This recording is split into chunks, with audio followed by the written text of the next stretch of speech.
Quinn was so consumed with rage as the bad memories started to surface in his mind again, that he was completely unaware that when he had asked a question to one of his own students, he had used the influence skill on him. Being only a young student with hardly any mental strength, there was almost no resistance at all, as Swin's eyes appeared to hollow out and he answered. The students from Class 3B? It was a group of 6 of them. Swin answered, and soon his eyes regained color once again. Quinn! Vincent snapped at him in his mind. Coming to, Quinn realized what had happened. It wasn't the first time his influence skill had leaked out when his emotions were out of control. It was almost as if his body was more in charge than his mind was when that happened. Oh, sorry about that. Quinn quickly apologized, but the students in the room were scared into silence. To a lot of them, their new teacher seemed calm, relaxed, and quite friendly. It was the first time they had seen him be so serious, and many of the students had seen the red hue in his eyes. There was no way of ignoring what had already happened unless Quinn wanted to mind-wipe the students, but this was no longer an option for him because of what happened with CIA. He thought it would be best to apologize and have the others think it was just an ability of his. I will speak to their teacher, but before I do, I need to know if there was anything you guys did to set them off. You don't have to tell me now, you can tell me after class, Quinn said, as he realized the whole class was focused on the current situation. Some of them felt like even if they told the teacher, it wouldn't change anything. In the past, they had told the teachers of their old schools multiple times and still nothing ever was done about it. The kids looked at each other and didn't say much. That was until a female student with glasses sitting near the front called out. They went to the same school as Swin and Venus. She said, I saw what happened. They were asking him to do something. I think maybe they tried to get them to help with a prank on one of the teachers. But they refused, and when they did, they started to attack, and that's when the boys from our class got involved as well. Quinn looked at their battered and bruised bodies, and decided to give a quick call to one of his sergeants. A few moments later, Haley was in the classroom dealing with each of their wounds. If you guys ever have anything like this again, you can come to the doctor's office straight away, Haley said as she started to heal Swin's eye that looked the worst. When the healing was complete, Quinn had approached Haley and he had a bit of surprising news for her. I need you to teach the class for a little while. There's just a few things I need to sort out, Quinn said, and was already heading out the room, leaving the students with Haley. Seeing Quinn leave the room and not in the best of moods, all the students didn't know what he was planning to do. They had never had a teacher act like this before when one of them was hurt. Sergeant Haley, what is General Hardy planning to do? Venus asked, and the other students were interested to know the answer as well. Thinking about the question that had been asked, Haley thought back to the first meeting. She didn't know who exactly this person was, but based on his actions back then, he didn't leave to do something small. I'm not sure, but you can let the adults worry about it, okay? She said with a warm, reassuring smile. I hope he doesn't get in trouble, Swin said. I kinda like him. It didn't take long for Quinn to find the room he was looking for, and without any sort of announcement whatsoever, Quinn had entered classroom 3B. The doors were opened, and as he entered, he could see the homeroom teacher was in the middle of her lesson. When she saw who it was, she quickly stood tall and straight and gave a salute. Head General Hardy, is there anything I can do for you? If you need to contact any of the upper staff, I'm sure I can contact the other general for you, she said. Since the classroom started with the number 3, it meant the classroom was under the control of the general in charge of Group 3, which was one of the Earthborn generals who Quinn had already had a falling out with, but he wasn't thinking about this at the time. Walking forward, almost ignoring the teacher, Quinn stood by her desk and looked at all the students. I am Head General Hardy of the second group, and also homeroom teacher of Class 2A. In my class today, a few of my students returned to me beaten and bruised, and I have found out that it was due to some students from this classroom. Now, those responsible, will they please come forward?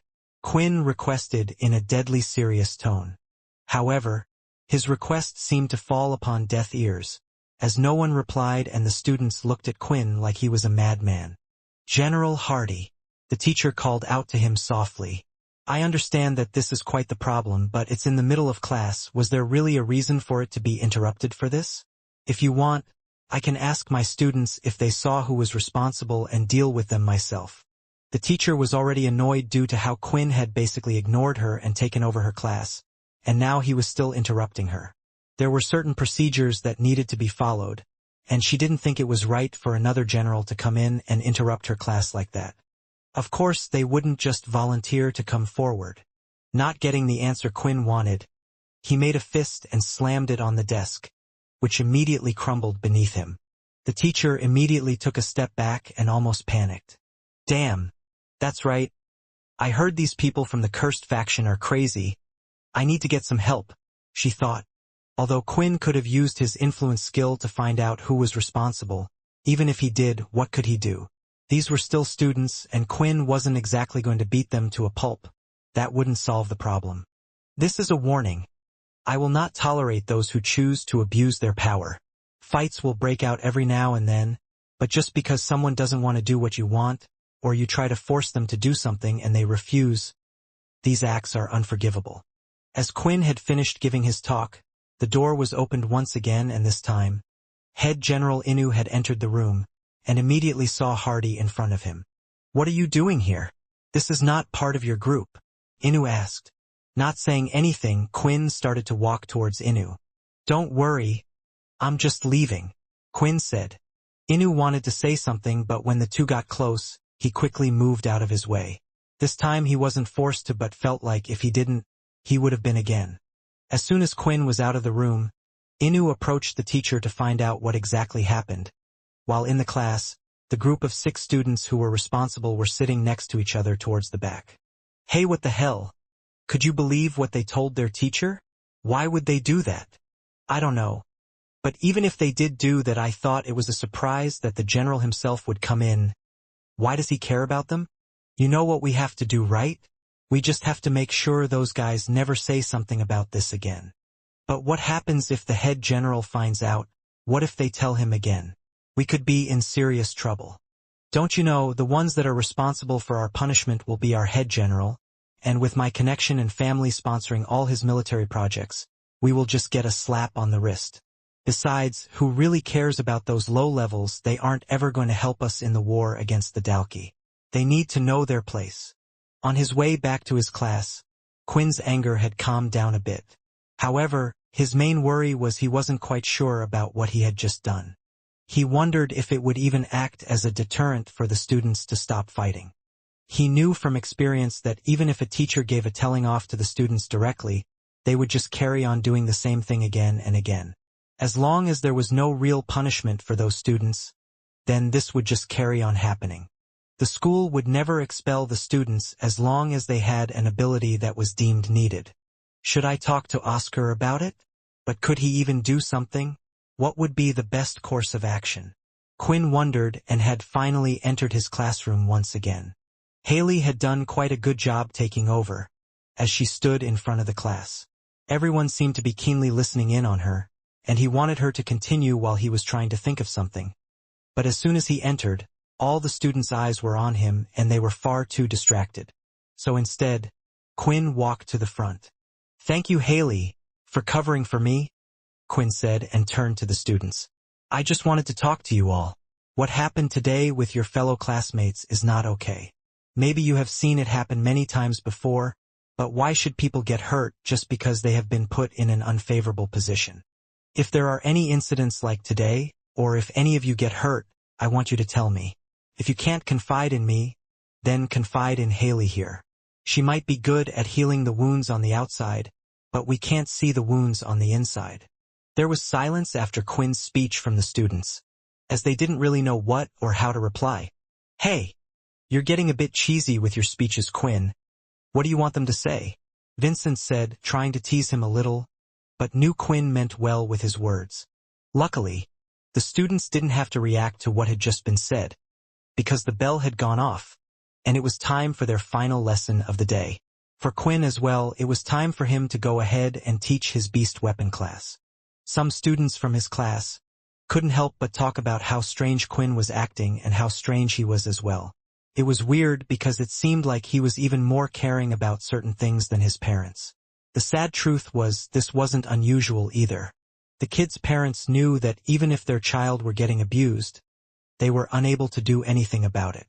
Usually the ones that did the bullying wasn't due to lack of self-confidence, it was the opposite, they were overconfident and knew they could get away with it. Usually, this also stemmed from their parents that acted the same way. Taking a shortcut, Quinn decided to run ahead, out of sight to where the beast weapons class would take place. Seeing the large temple-like building, Quinn could tell it was modeled after the one that Leo had taught in as well. Only this building was around 4 times the size. After all, it had to accommodate more students. The good news was that there were also several teachers. For example, Quinn wasn't the only one that would be teaching the beast weapons class. He was only to teach it to the students that were in the cursed house. He entered the large white room, which gave off the illusion it was bigger than it seemed, and the wall was filled with all kinds of beast weapons. Looking at them all, Quinn used his inspect skill and he could see the stats of every single item in the room.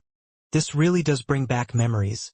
It would have been a lot easier if my inspect skill was this strong back then as well, Quinn thought, rather than going around and inspecting every single weapon. Before the students arrived, Quinn decided to shadow equip his gauntlets and boots onto the rest of his body. So he looked more suitable to at least be teaching the class, and soon, the students started to pour into the room. As you enter the room, could you please select a space and don't let anyone get within a meter of you? Quinn instructed. This will be your space and remember it well. Eventually, the room started to fill up and it looked like there were over 150 students inside.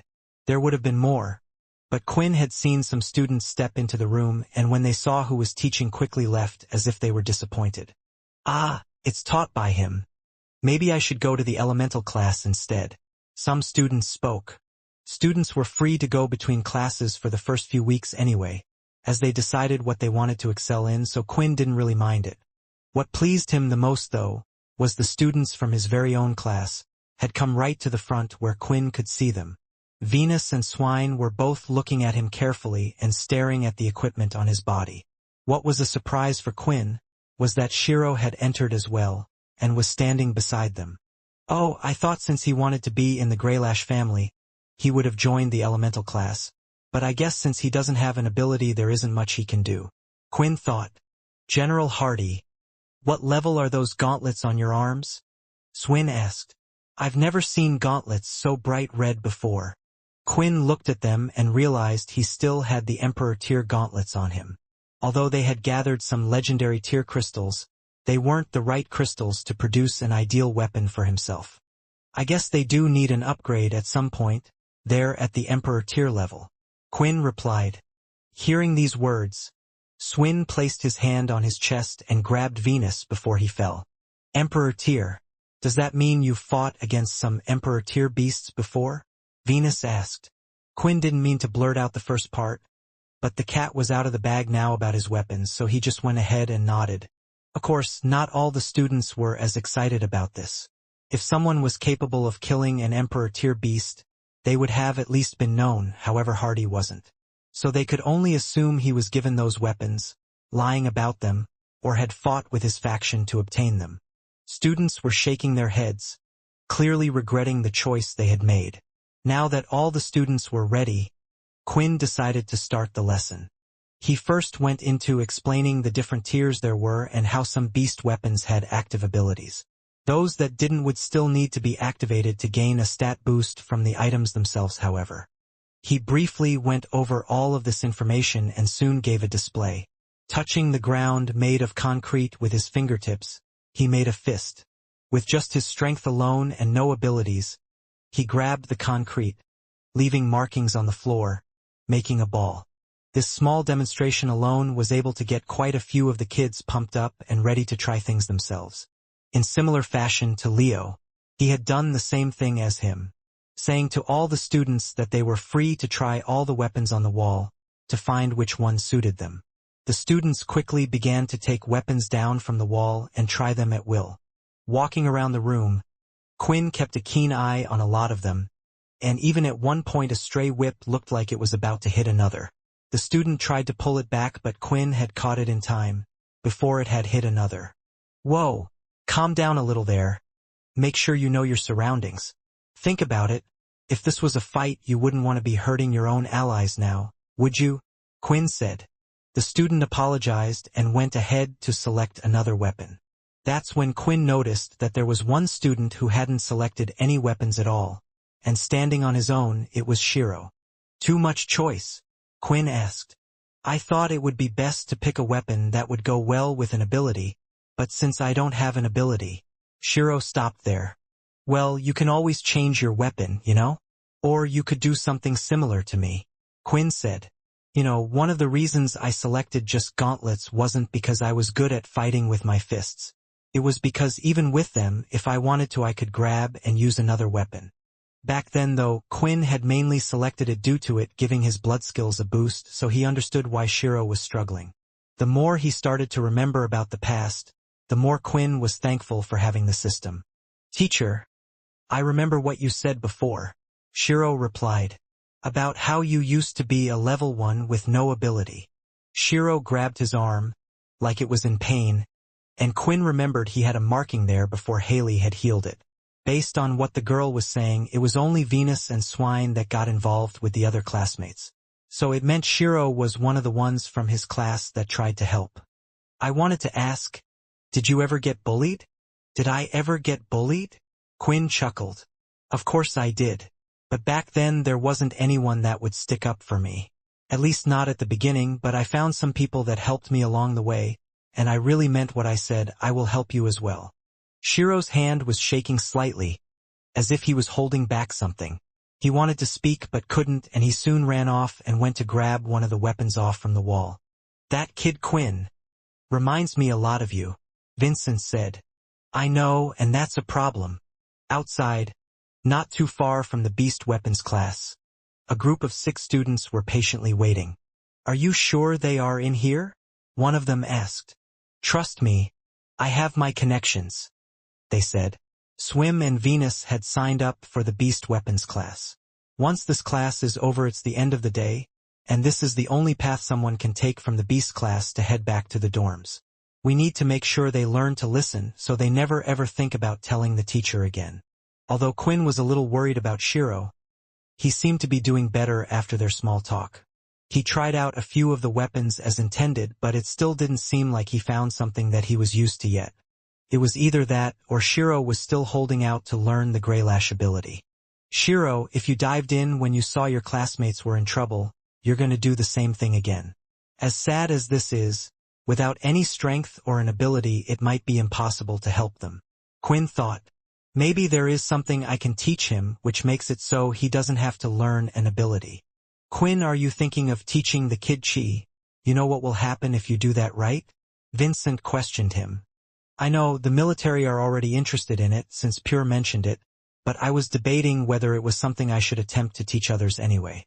Leo seems to also have a more open mind about it, and he started to teach those on the cursed ship while continuing his search. Quinn replied. If Quinn was going to open up chi to the whole world, then he at least wanted those in his group to have a bit of a head start. Besides, chi was a strong skill to use against the vampires, and with Quinn being closely related to these types of beings, he thought it might be best for the cursed faction to learn something that could potentially be used against them. It reminded Quinn, though, that it shouldn't have to be this way. People shouldn't have to get stronger or better at fighting just for a better life. In a way, he was doing that all himself so others didn't have to. The class was finally coming to an end, and Quinn said his goodbyes to them. Everyone was pretty drained, and there looked to be a couple of students who already knew how to activate the beast weapon to use it to its full potential. None from his class, though. Quinn wondered if all the students that had been placed in the cursed house might have been all low-ranking ones. However, it didn't seem to be the case for the other classes, as those from the other classes were quite balanced based on what he was seeing. It was only his class that was full of low levels. It still doesn't help me know if it is just a coincidence or not. Everyone had left the room quite quickly. It had been a tiring day after all. And while in the room on his own, Quinn thought he would take this time to perhaps figure out a few things. Thinking about chi, he was trying to figure out the 3rd stage of chi. The reason for this was because it might be Paul's answer to finding a cure as well. Chi, the human life energy, and the vampire energy didn't mix well, but Quinn had figured out a way for it to power his attacks. From what he had seen Chris do, the 3rd stage of chi was taking the chi from inside your body and using it outside. With this concept, he thought that maybe if he learned how to do this with chi, he could do it with the vampire energy as well. Similar to how he was able to turn into a bloodsucker by filling his chi ball with red energy, maybe there was a way to extinguish all the red energy from one's body. It's a long shot what you're thinking, Quinn, Vincent thought. I don't know much about chi, but here is one thing. Chi only slows down the vampire's healing process, it doesn't stop it. Even when using your second stage, it stops until the foreign chi energy has vanished or been removed. The main thing is your body is now different, so there are living cells in your body constantly producing this vampire energy.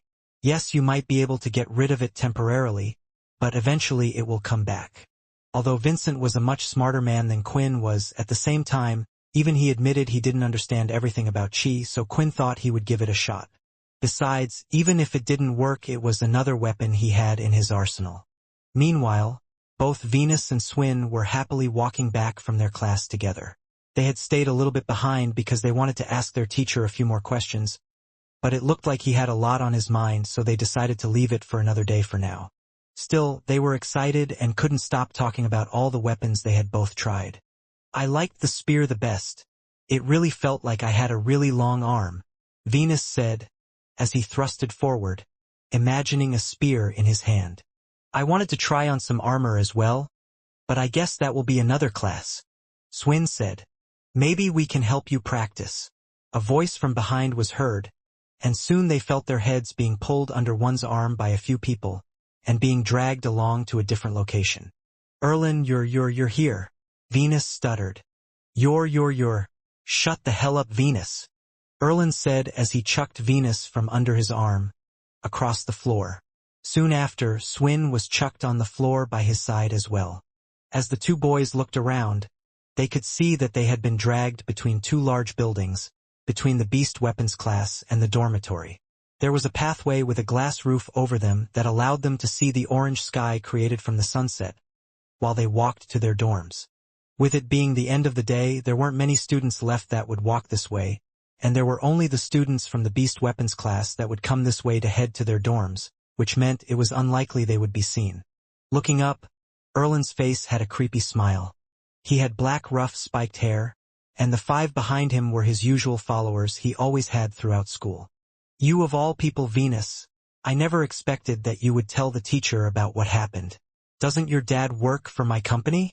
That's right, a poor worker who didn't have a great ability, but worked hard to eventually give his son a level 2 telekinesis ability. We didn't say anything, Swin objected. Hey, shut up. Even if your parents don't work for my company, we have connections with those above. I can find out where your family works too and make life hell for them, Erlen stated. That immediately got Swin to shut up. He didn't mind taking beatings himself, but if it was his family, he didn't want them to get hurt or their life to be any worse. Even if you didn't tell the teacher, then you should have told him that it was a lie. Told him that what they said wasn't true or it was an accident. Now we are just going to have to make it so you never tell the others again. I believe I only punched one of your eyes last time. Let's make that 2 this time, Erlen said, as he made a fist and started to swing it towards Swin's face. But mid-swing a loud scream could be heard coming from the side. Arg! A male student could be seen running towards them, and a few seconds later, Erlen could feel a sharp pain in his side. Shiro! Venus called out, but Shiro was too shocked to hear anything. Usually one screaming before attacking their enemy would be a stupid thing, but Shiro had to scream. It was the only way he could go through with what he was doing. As he took a step back, a small amount of blood had gotten on his hands, and a dagger was stuck inside of Erlen. Did he steal that from the beast weapons class? Venus thought. You really stabbed me. Who the heck are you? Erlen said, as he pulled the dagger out and threw it right back at Shiro, stabbing him in the shoulder. Soon the other boys had pinned him down. Placing his hand on the wound, the area around Erlen's wound started to freeze over. This wound will heal, Erlen said, walking over. But what I'm about to do to you, your whole life and your family, that will never heal. You think you're some hero? Now I remember you from last time as well. Shiro was struggling, trying to break free. being powerless and knowing his classmates would be in trouble again. Shiro felt like he had to do something, but in his head, even when he was stabbing Erlen, he never knew what he was going to do after this.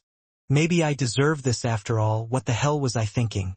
It was that stupid teacher's fault. Didn't he say he would help? That he would be there for us? Well, where the hell is he now? Teachers, adults, they're all liars. I had to act myself. Shiro screamed internally as he saw a frozen hand move towards him. Once again, a projectile was seen having been thrown towards Erlen's hand and had hit it away. Those people, Quinn likes those people, so I can't let you hurt them, a voice said. Turning around, annoyed at how many people were getting involved, Erlen went to look at this brave student, but it was one he didn't really recognize. It was a light brown-haired boy, and standing next to him was a plain guy that seemed almost invisible. Looking at the two boys who were walking over, Erlen was wondering just who they were. He didn't recognize them at all. He thought maybe they were some of the students that had gotten beaten up the other day. He didn't recognize any of those that had helped before either, but they were all pathetically weak. However, he was a little worried that based on one kid's confidence that they might be someone from higher up or one with a strong ability, but Erlen had made note of all those that he should be careful to offend. After all, he too knew how the current world worked and didn't want to cause any trouble for the members of his family either. Why is the guy next to him not as confident? Erlen thought. Sil was trying to walk forward to stop the fight, but before he could, Chucky pulled him by the sleeve. Hey, I'm meant to look after you. I can't just have you going into a fight where there are 6 of them. We should call someone or go get a teacher, Chucky whispered to Sil.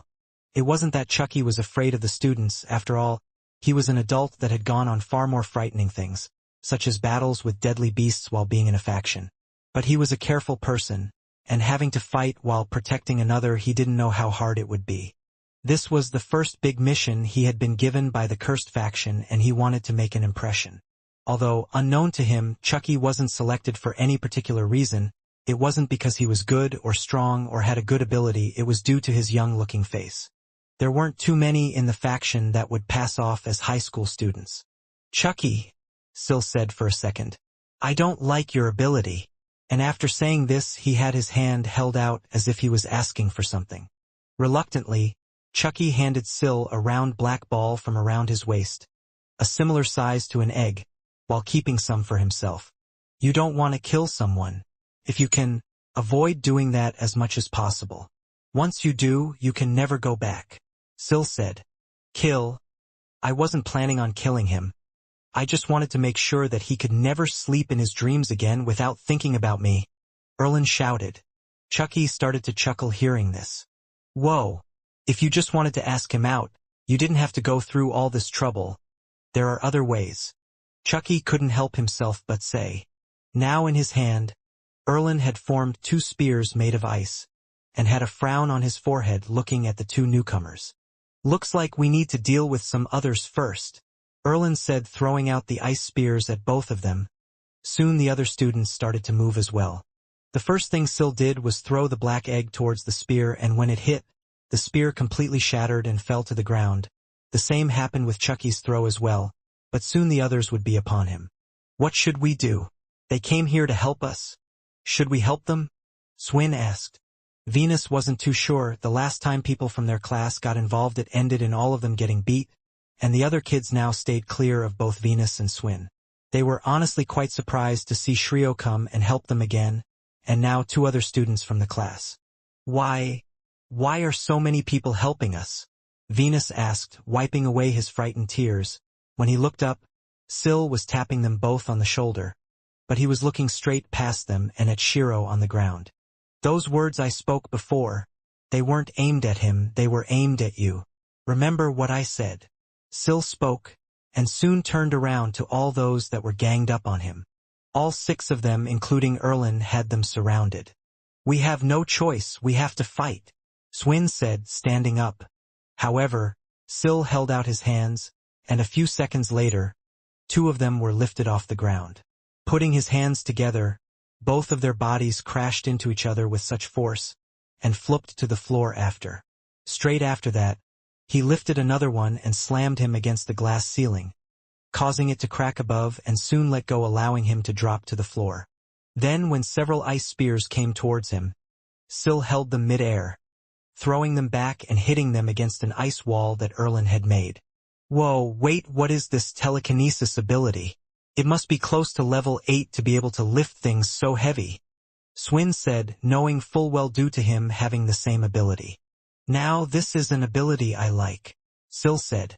It made them wonder what those black egg balls were that they had thrown earlier, and if it was a beast weapon due to how it was able to smash the ice like that. What they didn't realize was it had something to do with Chucky's ability. Looking around, Erlen noticed that all of his friends had passed out. He didn't even see the others get hit. The force from that student's power must have been strong to be able to do that, Erlen thought. Even if he didn't want to admit it, he was a little afraid.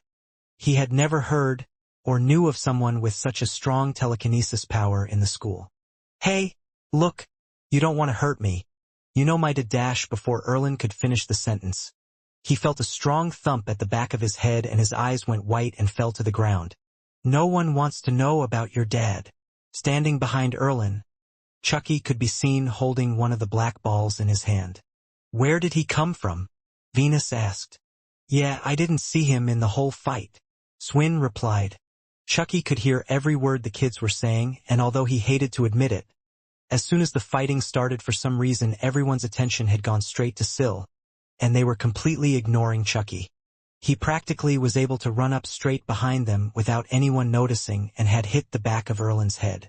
He had even taken out the other students with little trouble. Come on, let's get out of here, Chucky said, and he and Sil were seen leaving the three boys. Wait, you're in our class, right? Shiro called out to him, finally breaking out of his spell. What's your name? I'm Sil, he replied, as he walked back and the two of them headed out of the room. I guess no one wants to know my name, huh? Chucky thought, feeling a little upset. A short while later, the kids had gone over to Haley to heal some of their wounds, though they didn't have any serious injuries due to what had happened. They were so small that even Haley thought nothing of it. When heading back to their dormitory, they were thinking about what to do. Should we tell Teacher Hardy? He did tell us to tell him if anything came up? Swin asked. No, Teacher Hardy won't be able to do anything, Shiro said. I know what those kids are like. They probably attacked us because Teacher Hardy got involved in the first place. If we tell, something worse could happen to us. Shiro wasn't wrong either. As Erlen woke up with the rest, they were steaming with anger all over, and they felt like he had no choice, and he knew exactly what to do. Dad, there's something I need you to do. Yeah, I'm being bullied. It's best if you come in. It didn't take long for Erlen's parents to come to the school and call an emergency meeting soon. Erlen, the 5 kids who were with him, his parents and head general Inu of the third group were all in a meeting room together. I understand, Inu said after listening to everything. Don't worry, I will speak to the second head general, and have these students that did this to your kids, and his friends come and hear themselves and apologize to both of you. This cannot be tolerated in our school. Good, the father spoke, standing up and straightening his high-end tailored suit. I especially want the boy named Sil and Shiro to be brought to us. They could have killed our child.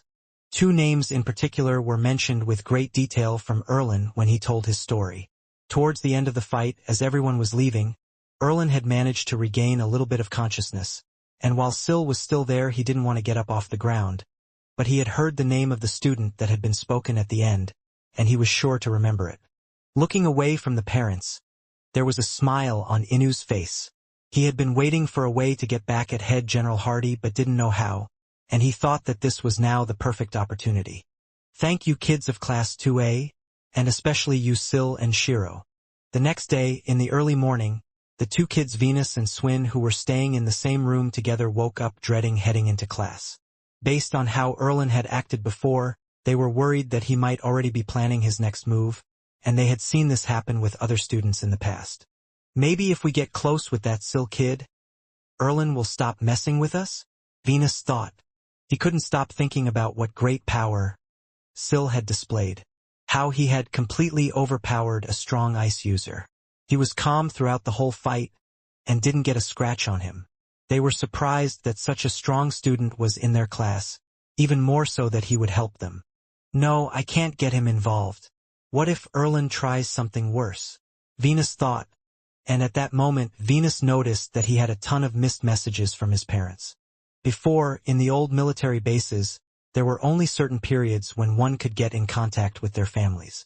However, this year the military were trying to be a bit different, and this was also a request of those from the Greylash and Cursed faction if they were to send kids from their factions over to the military base. Most of them were voice messages, and he thought that it might be nice to hear his mom's voice after a while. But when he listened to message after message, he was devastated about what he had heard. His emotions were so mixed. He couldn't even blink and didn't know how to react at all. His body remained frozen in place. Venus, I don't know why, but your father, he's been fired from the company. His mum sounded panicked and distraught on the phone. Usually, his mother would have tried to hide something like this from him, so that he wouldn't worry. However, the last message made it clear why she had told him. I don't know what's happened, but they said that if he wanted to get his job back, then they should ask our son about it. Please, if you know anything, can you tell us what happened? Venus sat there on his bed, playing the messages to himself over and over again, thinking about what had happened, and when he looked across the room, he could see that Swin had an equally shocked look on his face. It turned out that Venus wasn't the only one that had been affected by this, but also Swin as well. They didn't need to put their minds together for this one. It was obvious who was doing it all. Erlen, he really did it, Venus mumbled. He had to say it out loud to make sure that it wasn't a dream. Of course, they both knew that Erlen wasn't lying about his father, but no matter what happened in the past while in school, he had never got his parents involved in such a thing. Who would get their parents involved when it was a problem between them? It made no sense to attack other people. Unfortunately for them, the bad news didn't stop there, as the bell rang to their dormitory door. This is Sergeant Himmel, please open up. You have been called into a meeting with Head General Inu. Himmel said, spoken through the door. The two boys looked at each other and gulped. They truly didn't know what to do now and didn't know what to expect. Being called by the sergeant and having a meeting with a head general felt like a serious thing. They knew Erlen was influential but not this influential, and they could see their whole lives being ruined. Neither boy said anything, as they moved from their building and headed towards where the third group's building was based. They entered a medium-sized meeting room, where there was a desk and a bookshelf on either side of the walls. Towards the left side of the room were two sofas and a table, and on one of the sofas was an older gentleman in a suit, and sitting next to him was Erlen. Erlen's father looked at the students with disgust as they turned their heads, avoiding eye contact. From his seat, Inu had stood up. Please take a seat. We are still waiting for everyone to arrive. Inu said, walking over and standing on the other side. Even the sergeant that had brought them there was standing on the other side, and it really felt like everyone in the room was against them too, with no one to back them up. Looking across them, seeing both Shiro and Sil, Erlen wasn't feeling the happiest seeing them. My father was able to do something about Venus and Swin, but these other three. Shiro turned out to be an orphan, so there was nothing we could do to his family. And as for the other two, known as Sil and Chucky, we also couldn't find any information at all. Oh well, I'll just have to be happy with what they're about to get. Inu wasn't the only one that was going to be a part of the meeting. Eventually the other two Earthborn head generals had entered as well, Samantha and Satch. Now the others can see me getting a little payback for the humiliation we received. Inu thought, what's going to happen to us? Shiro eventually said, his voice a little shaky. Don't worry, you're only students. But what you have tried to do to my son is a big crime. Erlen's father spoke, and that had quietened Shiro down a lot. So don't expect a slap on the wrist. He thought he might get in trouble or use the beast weapon on the fellow student. This would be placed on his record, and his chances of getting into the Greylash family might be stained. With a powerful family out to get him, they would make it so his report would deem him more useless than he already was. No one is going to help us, Shiro thought. No one is on our side, and even those two that helped us before can't do anything. He looked to his right, and could see Sil and Chucky sitting quite calmly on their seats. Did they really not fear what was about to happen to them? Did they not care about their record or score they would get when leaving this palace? Oh, that's right. These two are already strong, they don't need to worry. I wouldn't be so calm if I were you too, Inu said. A matter like this could very well mean an expulsion, and expulsion from the military may be a fate worse than the lowest grading students, and we will be sure to let your faction and everyone know about what you did today. Do you think anyone will be willing to take those in that attack their own? Still, Inu's threats did nothing, as Chucky remained calm, and even Syl gave a little yawn. The door opened, one more time, and the last person who had entered the room was Quinn. Head General Hardy. It looks like you made it, Inu said, being polite and putting on a smile. Straight away, seeing Syl and Chucky involved in this incident, he was a little calm, but soon after he could hear the other students' panicked heartbeat. It was clear they were nervous and scared. Quinn walked over by their side and stood behind them. What happened? Quinn asked. Samantha, seeing this, could feel an immense pressure coming off him. She didn't know what Inu was planning to do, but in the end, thought that she should come along, just for his sake. From that day onward after the meeting with Oscar, she couldn't get his words out of her head. Don't do anything stupid, Inu, she thought. For a second, Venus and Swin were happy to see General Hardy, but soon after realizing their dark situation, even they thought that it might be difficult for him to help them, and the intense energy radiating off from him was just scaring them even more. There seems to have been an incident involving your students here from Group 2 and my students form Group 3, Inu claimed. The one that has been brought in has been hurt the most, but not only that, he and his family are an important asset to the military. They are a great sponsor of ours, which only makes matters even more serious to the point where we have had to call you in. Saying these words, Erlin's father had a smug look on his face, as if he was proud. He sorted out and fixed up his suit a little more to make sure he looked the part. It was as if his looks were more important than the situation they were all currently in. 6 of our students had been beaten by the 5 that have been brought in here today. They were the cause of all of this. The damage is as follows: a concussed head, several broken ribs, a twisted arm, missing teeth, and finally to our student Erlin here, a stab wound in his side, and blunt blow to the back of his head. Seems to have been done with a heavy object of some kind. I don't have to tell you that some of these wounds could have been fatal. If it was a simple fight, then maybe it could have been overlooked, but something could have easily gone wrong and the outcome could have been worse. Erlin's father stood up and pointed towards Shiro. This boy that stabbed my son. If it wasn't for my son's quick thinking, then he might have died. Luckily my son is talented and had used his abilities to stop the wound from becoming worse, he said, sitting back down in his seats and straightening out his blazer once more. All of them that were sitting in the chair, hearing the accusations made out as they were, didn't really know what to say. Based on what they had seen Syl do, it didn't seem like they were making any of the injuries up. Although Swin and Venus were wondering what to say themselves. After all, they hadn't hurt any of the pupils, so why should a punishment fall on them? And most of all, what of their parents if they did claim that nothing had happened? Quinn had finally heard enough to speak up a little on his own. If I may ask, General Inu, did you know there was an incident involving some of the students here and students from your class before today? If I was a gambling man, I would have to think that the incident that happened the other day is linked to this one as well. Seeing what Quinn was trying to do, Erlin was the one to first speak up about it. It's true, Erlin said. Me, Venus, and Swin used to be friends out of our schools. We knew each other and we had a falling out the other day. We got into a scuffle and we were both beaten. But I didn't expect them to ambush us the very next day and try to use a weapon. They even called their new friends they made.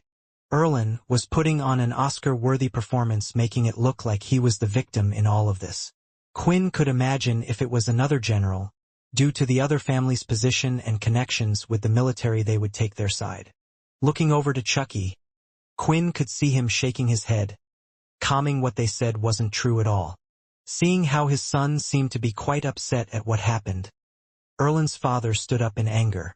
I won't accept anything but begging from these students. They should be licking the floor and apologizing for what they did. If the military doesn't give them an appropriate punishment, they can kiss their contracts goodbye. We, the Tiffel family, will not tolerate this, the father declared. Hearing this, for a second, both Venus and Swin wanted to immediately get on the floor and apologize. They didn't care if they were really in the wrong or not, but they needed to make sure that their parents wouldn't be affected. If we do that, then will you give our parents their jobs back? Venus shouted as he pleaded. Everyone in the room was quite stunned by this, but the other generals expected something like this might happen. Although it did not happen often, there were occasions where parents ended up getting involved in their kids' disputes. However, what Samantha was concerned about was the strange atmosphere that had just gotten heavy in the room. What did you say he did? Quinn asked, as his fingertips had dug straight through the sofa. Please, we're really sorry, Swin pleaded. We will do whatever you ask. But our parents already work so hard for us, Swin said, already on his knees on the ground. As you can see, General Hardy, this is a serious matter for the military. I think if the students at least apologize, we can lighten their punishment. Inu said, a bit worried himself, not realizing that the father would go this far for his son. I hope we do not need to escalate this to the point where Oscar has to get involved. Quinn didn't look up and lifted Swin off the ground. He felt so light as he placed him back in his seat. No one should have to get on their knees, especially if they did nothing wrong, Quinn said softly, while his back was turned to the others. Do you really think it makes sense for a bunch of low-levels who are even weaker than your son and his gang to attack a group of high-levels? You want me to believe that they were the ones that started this mess? That they would really instigate a fight knowing full well that they would lose? Quinn questioned them. Who even are you, General Hardy? Erlin's father shouted back. Don't you know how this world works? Who cares who attacked who first? The crimes committed by those children are unforgivable. They attacked some important people that are vital for our society. We should be respected for all we are doing for this war. And what have they done?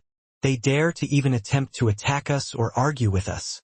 Samantha urgently wanted to step in at this point, as she didn't know what General Hardy might do. She knew the connections the Tiffel family had with the military. Surely, just a random member of the cursed family can't be that important. We can just comply for now and apologize to those in the cursed, she thought, but no matter what, she couldn't step in. So you people really don't understand or learn until you get a taste of your own medicine, Quinn said, turning around and looking at Erlin's father. Seeing General Hardy's eyes, she was just thankful that they weren't glowing red like last time. But why did he seem so confident? Oh, you're calling me while you're away. I assume that something has come up that you need my expertise with, Logan said. The others looked at this young boy and didn't have a clue who he was, or why Hardy had decided to make a call in the middle of the situation they were in. I don't usually ask you for favors, Logan, but this time I had to dash. Don't say anything else, you will upset me if you do. Tell me what you need, Logan replied. Before saying anything, Quinn looked at Erlin and his father. He could still see that they weren't worried or cared at all how they had just treated several lower-ranking students and their families.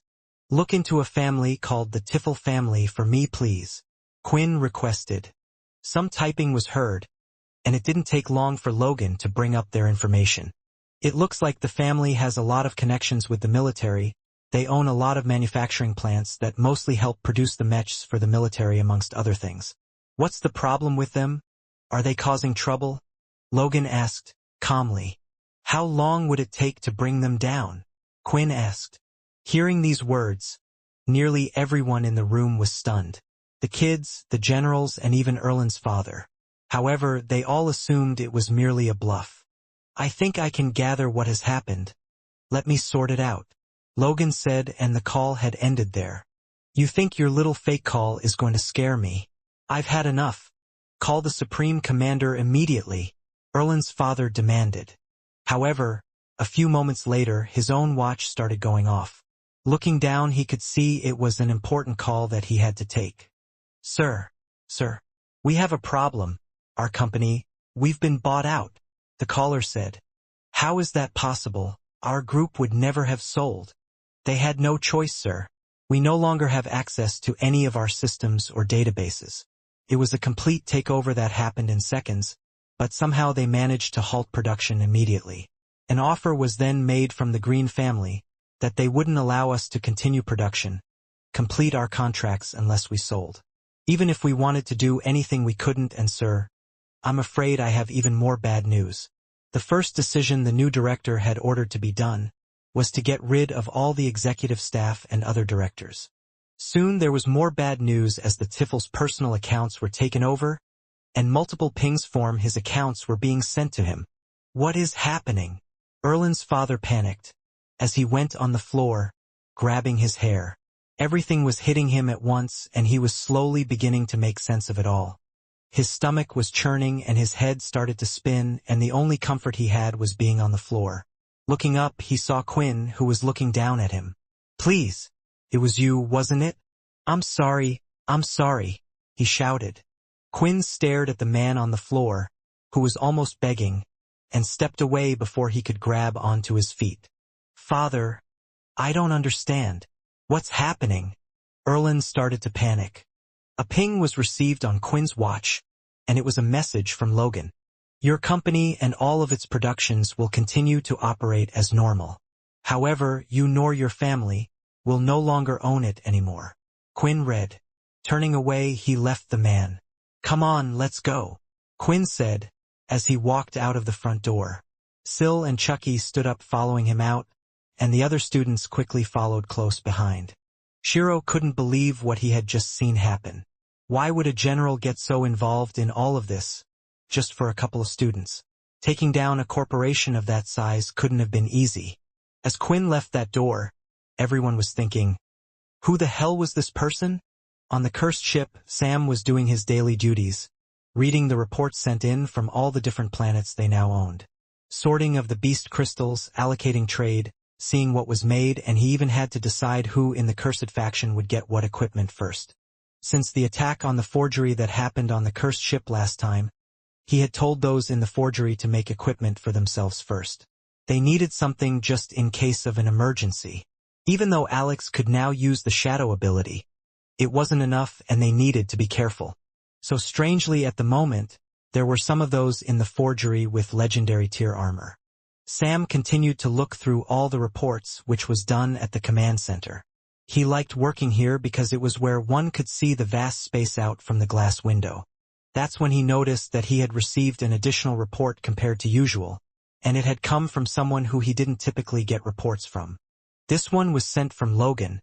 Was there anything I asked him to send me? He wondered. He was pretty sure he would have remembered if he had. Although Sam was mostly in charge of the cursed faction, the leaders themselves were pretty much free to do what they wanted, and they did so with a few helping him here and there. Wevel, Nate, Linda, Dennis and Megan were the ones that helped out the most. Opening up the report, it took Sam a second. Before he thought his head was going to explode. He couldn't quite believe what he was reading, and he needed an explanation immediately. A short while later, Sam and Logan were sitting opposite each other, and Logan had just given a full explanation to him about what happened, and what exactly the report was about. "So, you're telling me Quinn told you to buy out all these manufacturing plants. You essentially sent me the details of the whole company," Sam said, still not understanding to the full extent of what he was being told. "I just did what I was asked. There was trouble that was giving Quinn a headache. I thought the easiest way to get rid of that trouble without putting up a fight was to buy the company. Anyway, I have my own things to do, so I can't really do much with it. That's why I have handed it over to you. Rather than be owned by the Green family, I want it to be owned by the cursed faction," Logan explained. Having looked through the report, Sam was able to see the contracts the company had on top of who their biggest client was, which was the military. In the past, the Cursed didn't actually do much trading with the military, and they were more focused on trading beast gear and crystals with other factions on different planets. I guess this could be our link to the military? All the employees are still there. It looks like just the directors and executives were the ones that were let go. It should be doable and will benefit us a lot. The mechs were handy when we fought against the Sunshield family, as well for those that are weak, and they are great for construction. Too many ideas were feeding into Sam's head at once as he realized how good of a thing this was for their faction. It just meant there was extra work to be done. How much did this cost? Sam couldn't help but ask. Don't worry about that, Logan replied. It's all my money. Remember, my parents have passed away and I'm an only child. I also don't plan to have any children in the future, so the money needs to be spent somehow. If it's to help Quinn and those in the cursed, then I will have deemed it a good cause. Logan said. It wasn't like the cursed faction were poor. Ever since taking over the Daisy faction, and with Sam creating a good system, they now had quite a bit of good stable income. Even then, if they had no credits, as long as they had beast crystals that could be used, they could do something. But thinking about the Green family's influence on everything, it made him think. Was it possible, if Logan wanted to, could he take down the whole of the military systems? In a way, the Green family had always been a powerhouse, just not fighting-wise. I guess that's why they never did. They kept a neutral relationship with each of the families, helping everyone and for the sake of humanity. It meant all groups were protecting the Green family, but now there was a clear bias for who they worked for. Perhaps this may cause a problem in the future. Seeing that Sam no longer had anything to say about the subject, Logan decided to change the subject. Did you manage to send my request to Paul? Logan asked. This was something that Sam wasn't too sure was a good idea. I did, Sam said. Whenever you want to come over, he will be happy to escort you to where you want to go, and then you are free to be sent back. He just informed the king about what you are doing, but it seems like everything will be okay. Good, this robotic arm is good. But I realize that it isn't the best, but I will use this opportunity to make something better than what I had before. Logan replied, swinging his robotic arm about. And how are your other projects going? Sam asked. When you talked to Quinn, did you inform him of what you wanted to do? I know it's not really my place to stop you, but I will have to tell him. There were two things that Logan was mostly focused on while on the cursed ship. The first task was looking for any demon-tier beasts on the planets that they currently owned. They realized after finding out that some planets had an inner planet, that the device sometimes would have to be used in different places to get a fuller and more accurate reading if there was a demon-tier beast on that planet. If they found one, then they would inform Quinn immediately, and Quinn temporarily would stop his duties as teacher to see what they should do about the demon-tier beast. After witnessing Hilston's power and knowing he was still out there, this was the quickest way to get stronger, but was also the most risky, possibly taking most of their lives. As for the second reason, I'm thinking about it. I'm not quite sure, and still trying to see if there is another way, but it's the only clue I have, Logan said while walking away. What Logan was referring to was the Blade Island itself. No one knew if the Hilston family had returned to their island after what had happened, but in a way they were related to Logan's goal. Wanting to fulfill his parents' request, he wanted to find Richard Eno, but there were no clues about him anywhere, apart from one. On the Blade Island, there was a note left by Brock, one of the top workers for the Blade family, telling him to keep searching.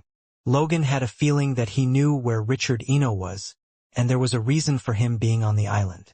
Trying to search for clues if Brock had left that place or anything else was almost impossible, even with his vast network, and borrowing others' networks using his powers, he was able to find nothing. The only clue he had left was to go to the Blade Island itself, and this was what Sam was referring to earlier. At the same time, there were also others planning to make their move soon as well. Leo, Aaron, and Layla often met up with each other, for more things than one. Layla, using all of her knowledge of Pure, had pinpointed all the bases on other planets she knew of, as she actually didn't know where or what the main base was located on. Their search for Pure members and the Pure organizations had to start somewhere, and soon they would be going out on their first expedition. Having just finished a meeting with the other two, Layla had gone to a quiet part of the training room, tired, panting, and sweating. She had also been training with them as well. While she rested up against the wall, she kept thinking of one person in particular. Quinn, I wonder how you're dealing with being a teacher? Layla thought. Honestly, I wanted to come with you like the good old times, but I have my own questions as well. Why did my mother decide to create Pure in the first place? Why did she hate ability users? Surely one of the founders knows? I thought she never cared about me. But in the end that wasn't true at all. Footsteps were heard coming towards her, and blonde hair flickered in front of her face. Come on. It's time we get moving. It looks like Leo is ready as well. From behind, Leo stood up, who was in a sitting position the whole time, and he had a smile on his face. The third stage of Chi is a brilliant thing. I should inform Quinn about it once we are done, Leo said. Walking through the hallway, the kids were returning to their homeroom classroom wondering what they had just witnessed. Their emotions were on a roller coaster ride during the whole thing. They were panicking throughout, and all of a sudden, they were now walking back to their homeroom class. No punishment had been received towards any of them, and miraculously, they had just witnessed a worried-looking Erlen, and his father who was kneeling and begging on the floor. All of this was due to their teacher, General Hardy. The kids didn't say anything, as it was taking each of them a while to process what they had just seen. It was clear that Erlen had the head general of the third group on their side, but still, when compared to their own teacher, it seemed like he was untouchable. "Teacher, you're amazing," Venus mumbled. At that moment, they had nearly reached their classroom, and hearing the words from the kids, he realized that he had better say something. He turned around to them and looked at Syl and Chucky. It looked like the two of them had got involved trying to protect the kids. When they were listing out the injuries on all the students, Quinn could only assume that Syl had something to do with it, and he was thankful that Syl didn't go too far. "I want to talk to you guys about what just happened. As a teacher, I think it's my duty to say that two wrongs don't make a right," Quinn said. "What I did just there, I abused my power and used it against them. I don't want you guys to grow up like that." Swin and Venus looked at each other, as if they didn't understand quite what Quinn was saying. "Teacher, we don't think you abused your power. You could have done that from the beginning, but you didn't, until it felt like we were in a corner. You used your power to help against what you thought was an injustice. They were the real abuse of power," Swin said. "You only used it when you felt like it was necessary, while those guys used it every day." It made him feel a little better that the kids didn't see him as the big bad guy in the situation, but he just wanted to make it clear to them. "If you can keep what happened a secret, that would be for the best," Quinn said, giving them all a wink. When they were just about to reach their classroom door, Shiro, who hadn't said a word, just felt like he had to say what was on his mind. "General Hardy, who are you? I thought you said you were a low-level like me." "I know you're a head general, but no head general can do something like that," Shiro stated. Looking at the young boy, who reminded Quinn a lot like himself, he thought it would be good to have someone like him join the cursed faction, before he could be ruined by the current society. "The cursed faction are stronger than you think." Quinn left it at that, entering the class, and the lesson had begun. It was safe to say that during class, the kids couldn't concentrate at all on what Quinn was talking about. They kept thinking about how they were saved, and so spectacularly. "This guy, he is super strong, has high-level beast gear, and was able to do something like that to Erlen's family," Venus thought. "He is not a normal person, but I've never heard of him." At the same time, though, due to how quick those in the cursed faction had risen, there weren't many that knew a lot about them. When the bell rang and it was the end of the homeroom class, Venus and Swin noticed that their teacher had requested for Syl and Chucky to stay behind. They thought that their names might get called too, but it never did happen. They thought it was a little strange, but nothing too out of the ordinary, since they were also involved in the incidents the other day. The reason why Quinn had called them was because he wanted to hear the full story of what had really happened that day. Why the two of them were there and how everything had started. "Well, it looks like you did a really good job, Syl. I'm proud of you," Quinn said, putting his hand on his shoulder. Hearing the praise made Syl act in a strange way, and he placed his head slightly downward. "It's nothing, I just thought, what would Vorden do if he was here?" Hearing about this reminded Quinn of when he was in school. Vorden would often come back beaten and bruised, and it was only later he found out that Vorden was going around beating all those that were abusing their powers.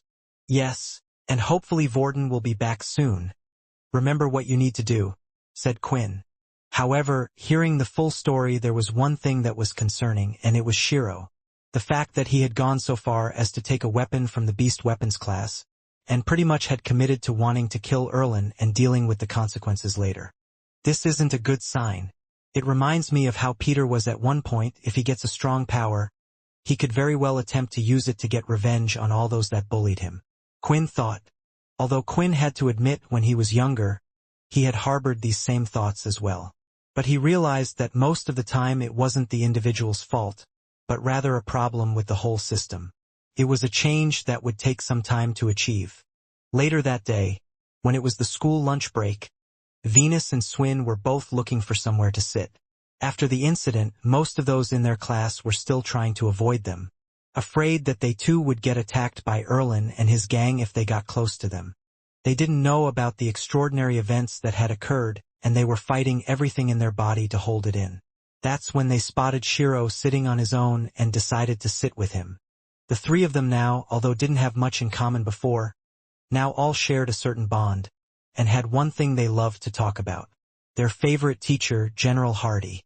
It seemed like they had all come to the same conclusion: Hardy had to be a fake name. In this day and age, it's quite common for popular people to only be known by their name rather than what they look like, so maybe he used that to his advantage. Swin said, like those famous power fighter players. Some of them never reveal who they are in real life. Venus replied. In the middle of their conversation, they spotted someone entering the room, and it was Erlin. It was still the same day that the incident had happened, so he didn't yet have time to take in everything that had occurred, and who knows how the conversation between him and his father had gone. But one thing was clear: he wasn't acting himself. Usually, people would allow him to pass to grab his food first, but he just waited in line like everyone else, getting his tray of food like a zombie. When he sat down, he didn't touch any of his food and just looked at it.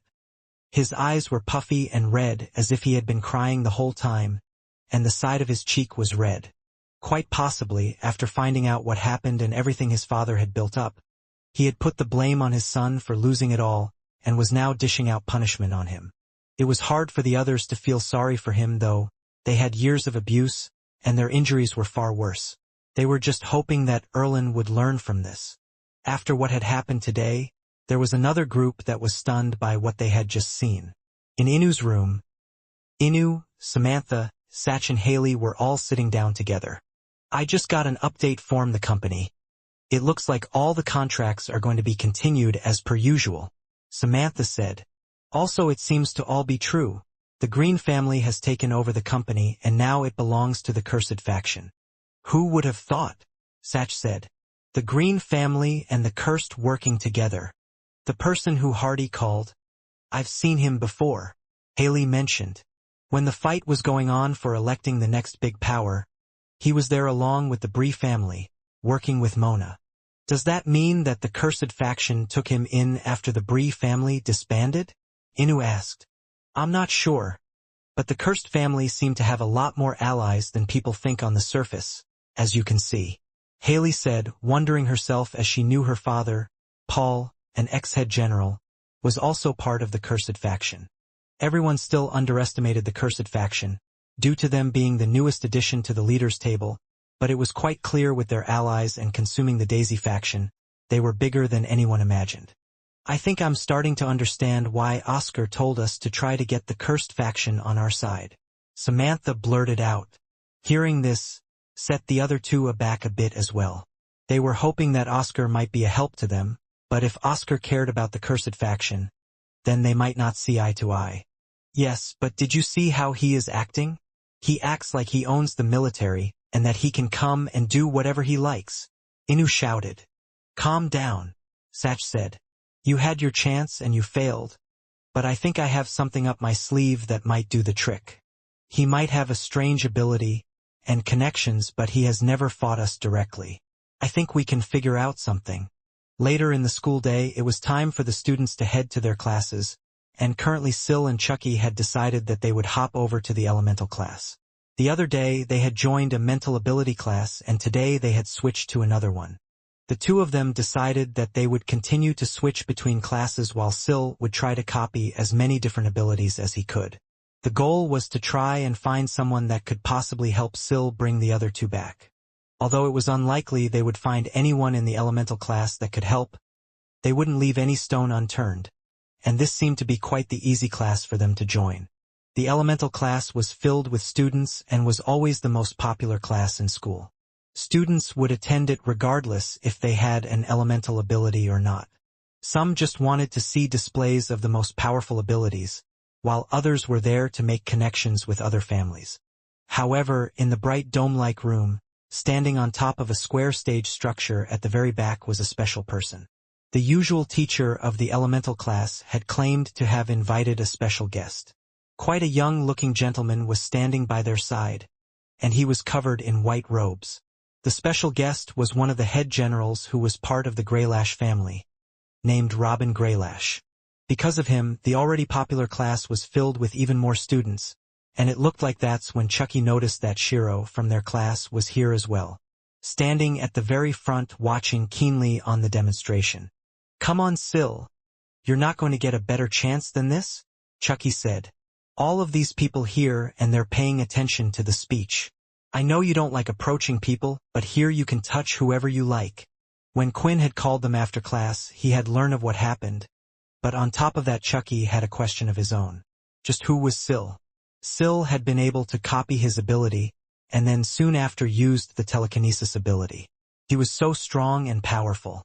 The Blade kids that were on the cursed ship were kind of a secret, always training on their own, and not many knew about Sil. In the end, since Chucky had been such a good help to Sil so far, Quinn told him what his ability was and what their goal was: to try and find a certain person with a specific ability. He didn't go into much detail after this, and he didn't need to. Chucky, with a clearer goal in mind with what they were trying to do, was ready to help. However, there was one problem. It didn't seem like Sil liked people that much, nor touching them either unless he had to.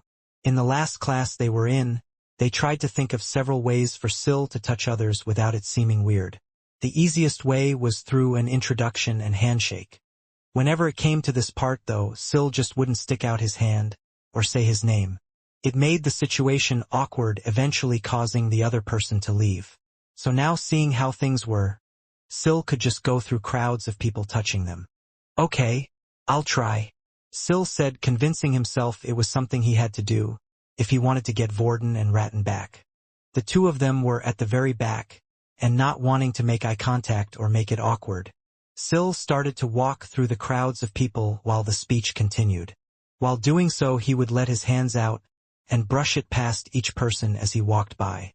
There were two clear ways for Sil to copy one's ability: through a brief touch of one's skin, or holding onto one's body. So in some instances, if he grabbed onto another one's arm or on their shoulder, if he was holding onto their actual body, he could still copy their cells. Still, the easiest thing to do was just skim past their hands, as he did now, learning of other people's ability. On the stage, Robin was demonstrating the after effect of the lightning ability. He was just moving his hands simply in a circle, but a trail of lightning would be left behind, and eventually he could make small circles out of this. You should use the tools you have learnt to be creative and come up with your own skills. Although our abilities may be the same, every person is different. Robin explained. Even if your ability is not an elemental one, we are only limited to what we can create in our mind.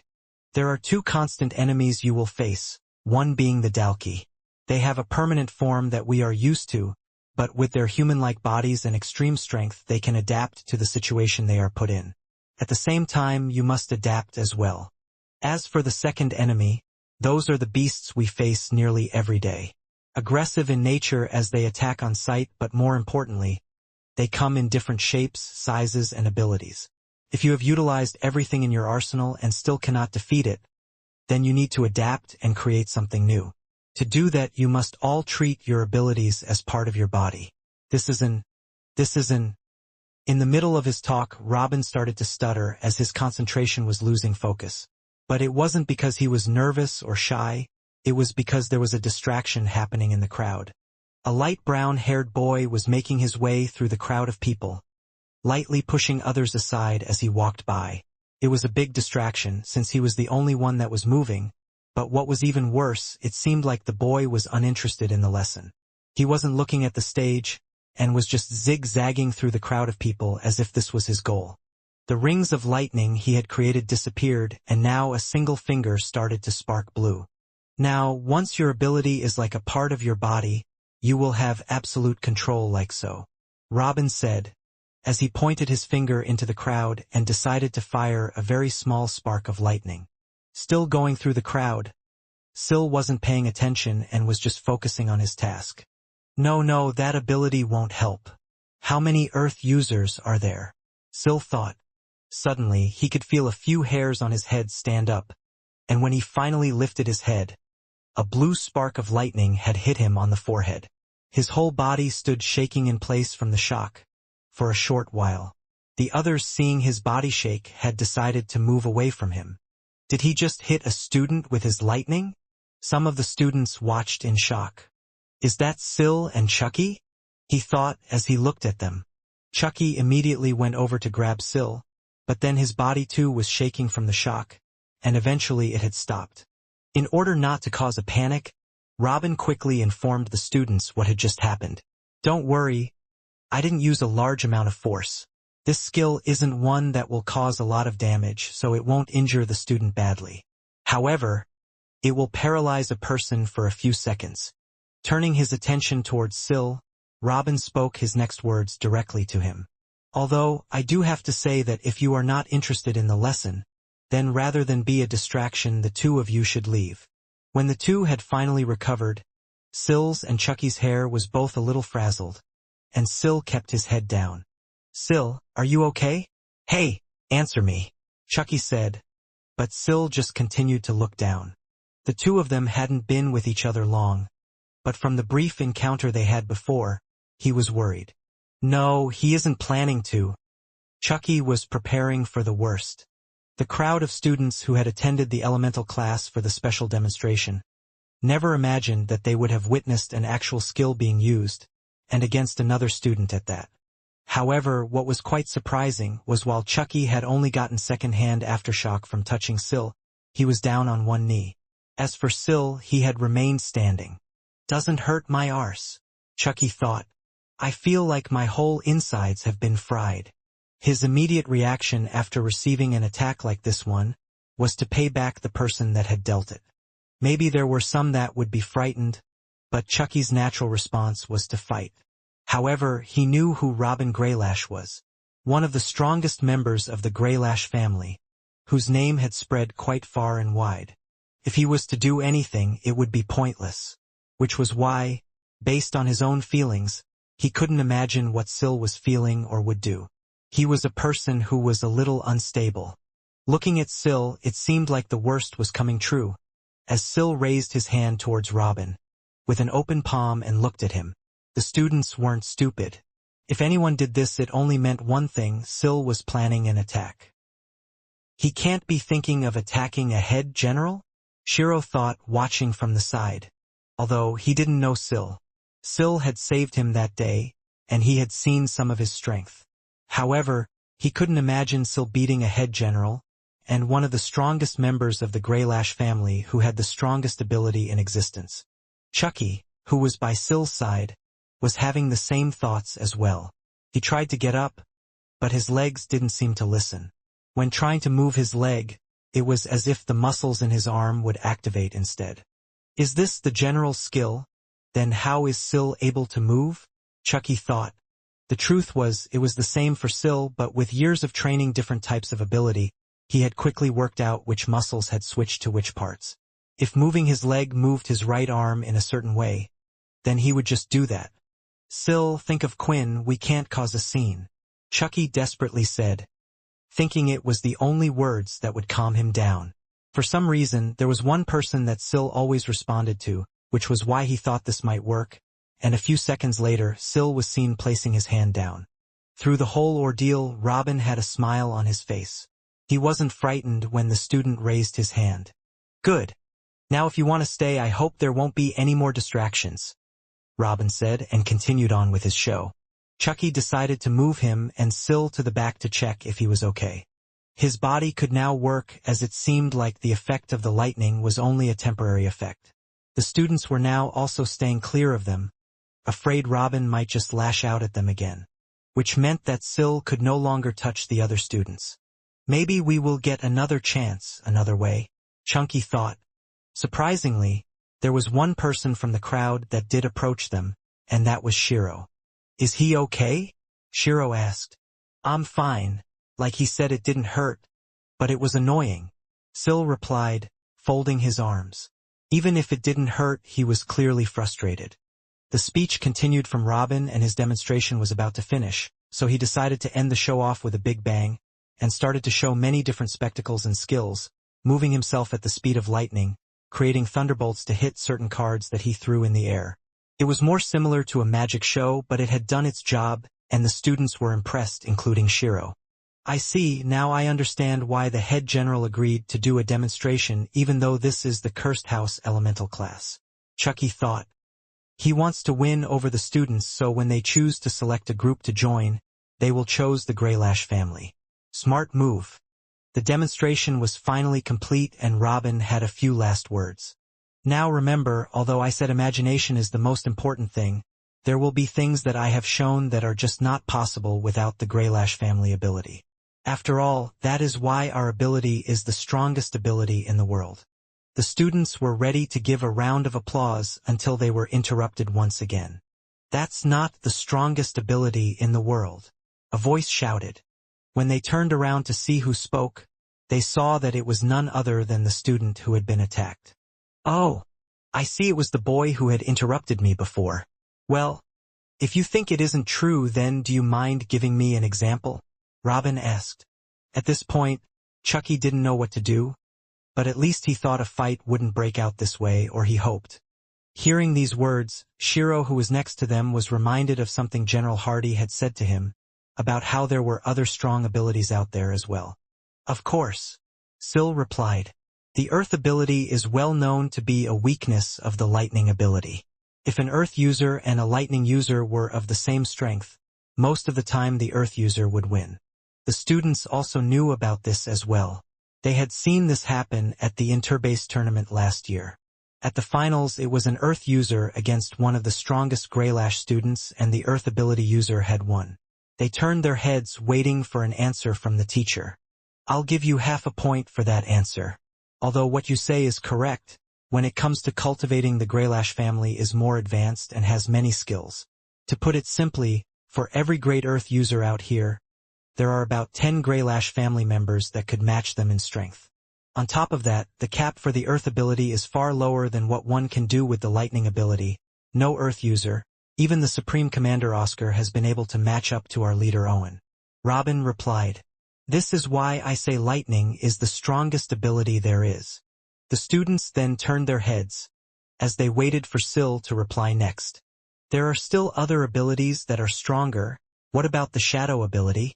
Sil asked. Hearing these words, the students started to gossip. Currently in the world, the humans only know of one person with the Shadow ability, and that was the cursed leader, Quintalon. The students started to debate, but the problem was no one knew the full power of the Shadow ability. They turned their heads once more, expecting a comeback from Robin, but instead he just started clapping. Bravo, although I will not admit that the Lightning ability is weaker than the Shadow, I cannot also say that it is stronger because I simply know nothing about it. It is a case that can't be proven. Robin replied. The students were quite surprised by the answer Robin gave. He thought he would have been smug or big-headed, but he gave an honest answer, and because of that, they respected him.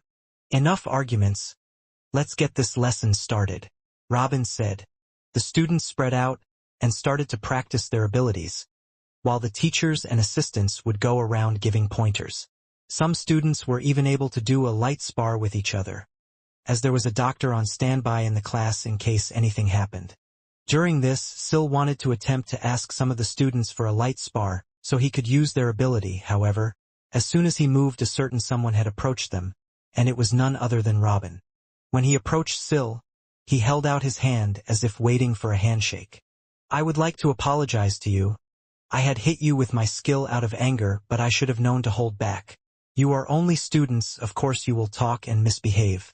This is why I'm not suited to be a teacher. Robin nervously chuckled to himself. Hey, what about me? Is he not going to apologize to me? Chucky thought.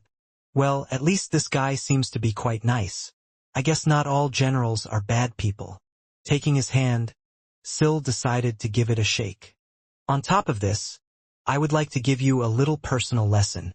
Using his fingers to blow a whistle, in an instant a student appeared by the side of him. This is one of my best pupils, Lin. He studied at the Greylash household before we sent him here to the military base. To be honest, looking over him is one of the reasons why I decided to join and become a head general here. It was impressive how you didn't fall from my strike earlier. I think you have some skill. Why don't you two have a little sparring match, and then after I can give you some pointers? What do you say? Robin asked. Chucky was about to say no for him, but was interrupted before he could. Sil had already said, "Okay." Still not having left their side.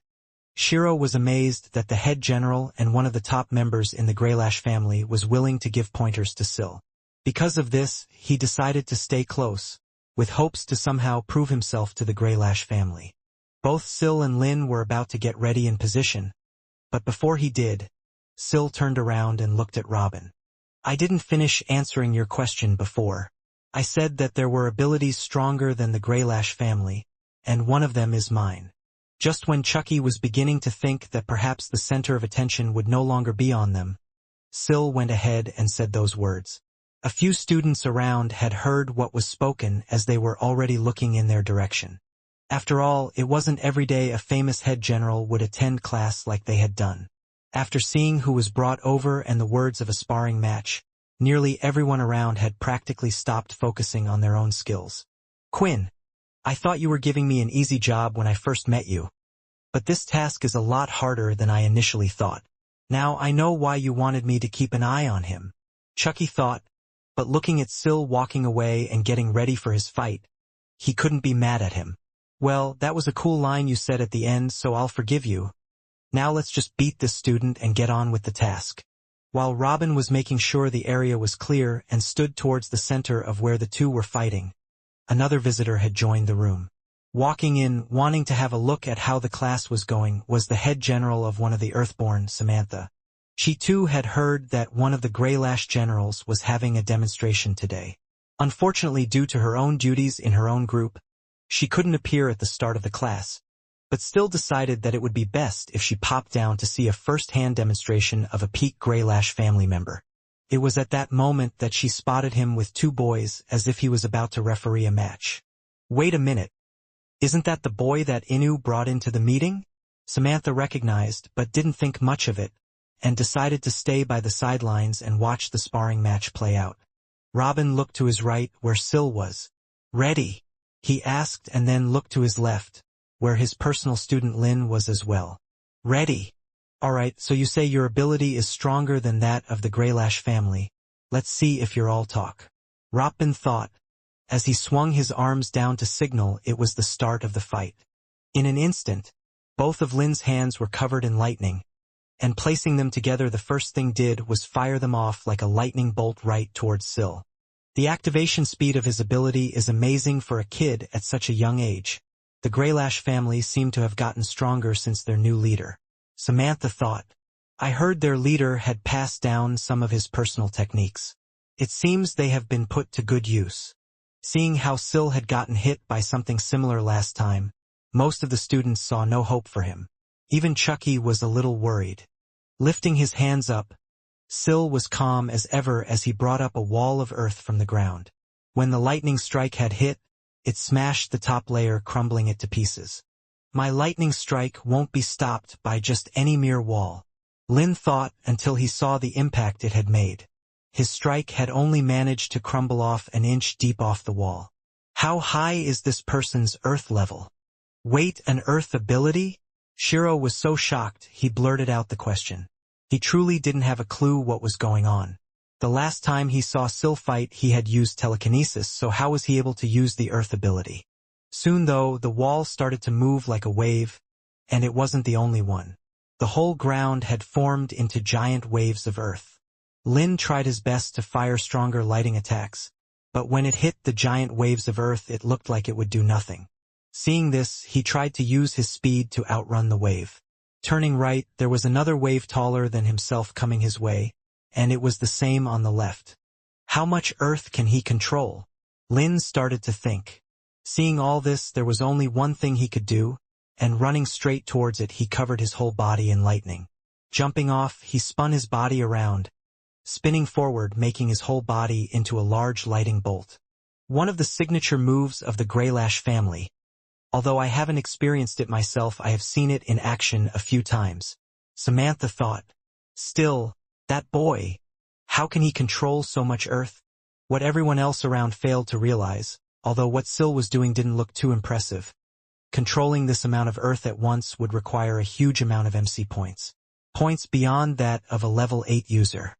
He won't break through, Robin mumbled. When Lin hit the wall, although the damage created to the earth this time was stronger than his previous attack, it was useless when there were multiple waves of mud forming in mere seconds, and soon it had collapsed on him entirely. Stop! The fight is over! Robin shouted. Get rid of all this earth. Sil listened, and soon, all the waves of the earth were returned to where it once came from, and Lin could be seen covered in dirt. I believe you already know I went easy on him, Sil mentioned. Robin first made sure his student was okay, and he was completely fine. He knew what Sil had said was true. All he did was move large amounts of earth. He didn't really attack with it, but just overwhelmed him, showing the extent of his powers. Don't worry about losing Lin, you just have to use this loss to get stronger, and I wouldn't be upset. It looks like you lost against a monster, Robin said. After seeing to Lin, Robin walked forward one more time, and he only had one thing on his mind. I said I would teach you a lesson, but it looks like you taught my student a lesson instead. So why don't we continue the lesson? Are you okay with giving me a go? Robin asked. The students, who were pretending to still be focusing on the class, had now completely stopped, and the teacher and assistants that were giving them a telling off had stopped as well. They just couldn't believe what they had heard, and now this was something they wanted to see. After all, I need to prove to you that the Grey Lash ability is the strongest, said Robin. At this point, Chucky thought that Sil was just going to do what he wanted anyway, and after seeing what Sil had produced with the mud, and the other members of the cursed family, he was wondering if the members of the curse knew just how strong the members in their family were. I was lucky to join this team. Okay, Sil replied calmly, and got back to the starting position he was in before. It was safe to say that no longer was anyone paying attention to the lesson, and instead was just watching the fight that was about to appear before their very eyes. That boy, he is incredibly strong, Samantha thought, and she immediately decided to make a call to a certain high-ranking individual. Soon on the other end, Oscar, the Supreme Commander, had answered. I'm sorry to bother you at such an important time, but I have just spotted a student that has an incredible talent. We must make sure he comes to the Earthborn group no matter what, Samantha claimed. Oh, do you know the boy's name and class? Oscar asked. Thinking of the details she had gotten from Inu, she remembered the name. The boy goes by the name Sil, she replied. There was a slight pause from Oscar until he eventually replied with a big sigh. That boy, I know he is talented. Unfortunately, he already belongs to the cursed. At that moment, the fight, in which Lin was now signaling the match to start, had begun. As soon as he threw his hands down, Sil was this time the aggressor, starting with the waves of mud the same as before. As they came towards him, though, from all directions, everyone was wondering just what was going to happen. At first, Robin attacked a wave of earth, but as soon as it crumbled, it was quickly rebuilt. Seeing this, even Lin was beginning to worry, thinking his teacher didn't have an answer. Destroying that wall will just be a waste of my time, Robin thought. Before the wall could reach him from all ends, his whole body started to illuminate in a blue glow, and soon all 4 waves from each direction completely consumed the spot he was standing in. As they fell to the ground, though, there was no figure or person that could be seen, and when they looked up, Robin was already standing off to his side. Your earth powers are strong, so I can see why you're confident. But the Greylash family also has speed, Robin claimed, as he fired off a lightning bolt directly towards Sil. However, what happened next no one had expected. Sil's body too started to light up blue, and it looked as if his whole body had vanished and the lightning bolt had hit nothing but thin air. When looking around the arena, Sil was seen in a different place, and now the entirety of his right hand was covered in lightning. Now he has lightning abilities as well. Who is this person? Shiro kept thinking. All the students were discussing seeing him use multiple abilities, trying to figure out who he was. As for Robin, after seeing this, his eyes widened and the lightning covering his arms immediately faded. I'm sorry. I apologize for everything I have done, Robin said. If I knew who you were, I would have treated you with a lot more respect. Robin then bowed down to Syl once again. I hope the cursed faction leader is doing well. The Greylash family owe you and him a great debt. After that, Robin was seen leaving the entire place, and had completely left the training hall they were in, leaving everyone in a stunned confusion. Samantha looked at Syl trying to figure out who he was, but she had no clue. This student belongs to the cursed faction, and the Greylash general just paid him so much respect like that. Why do we keep hearing about the cursed faction members? The Greylash faction should be in higher positions and more respected than these strangers. Yet the cursed faction keep being treated with this level of respect. Just what is the cursed faction? Samantha thought. At the same time, Shiro too was starting to become more and more fascinated with the cursed faction as well. The cursed faction is a lot stronger than you think. Shiro remembered his teacher saying these words. The head general Robin had just left the room, not saying much, saying hardly anything at all, which just added to the confusion of everyone around. Did General Robin just lose a duel to a student? One of them asked amongst the silence. I wouldn't say lose, but kind of refusing to fight him. Forget that, did you see what he did? He just used two different abilities at the same time. How is that possible? It might be some type of replicating ability or an illusion, but I don't think the general would act that way if it was an illusion. The students had many questions to ask, but with the head general not being there, they all turned to look at one person who was. It didn't take long for crowds of students to start rushing over to where Syl was standing. That was amazing. Who are you? What's your ability? Do you and the general know each other? Seeing the crowds of people rushing towards him, while asking a million different questions, Syl had just frozen in place and didn't know what to do. It looked like the wave of people would consume him just like he had done with Lin using the Earth ability. However, before the crowds of people could get close, two people started to block them from getting to him. Shiro and Chucky. Predicting something like this would happen, and seeing Syl's awkward character, they knew he would freeze. Stretching out their hands, they were able to block a few of the students, but they would soon be trampled by the wave of people. Hey! You didn't happen to get an ability that can get you out of here, did you? Chucky asked. Hearing this, Syl immediately closed his eyes, and soon he had completely disappeared from sight. No one could see him in the room, but he was still there. One of the abilities he had gotten was an invisibility one, thinking that it might come in handy when trying to get other abilities as well. With that, Syl managed to get out of the interrogation from all the others. The students quickly gave up after not being able to find him, but when the class ended they wouldn't let up, and soon the news of what happened started to spread around the whole school. Details seemed to get exaggerated, tales of a student taking on the whole elemental class including the head general. It became so much so that the original tale of a student beating a head general was dismissed as just a rumor. The rest of the day, the students who were looking for Syl never could find him. But there was one person who was more determined than all the others. Shiro, while everyone was looking for Syl after the class ended, instead Shiro thought it was best to follow Chucky. The two of them had been together not once, but twice now, and he didn't think it was just a coincidence. Yet, for some reason Chucky was incredibly hard to find. What did that guy even look like again? Did he have wild hair, long hair? Wait, what color is even his hair? Why is it so hard to remember that guy? Shiro thought. However, eventually he would run into him, as the two of them attended the same class. When having returned to the classroom, it seemed like news had reached the ears of the classmates as well. They twisted and turned trying to look for Syl, but he was nowhere to be found.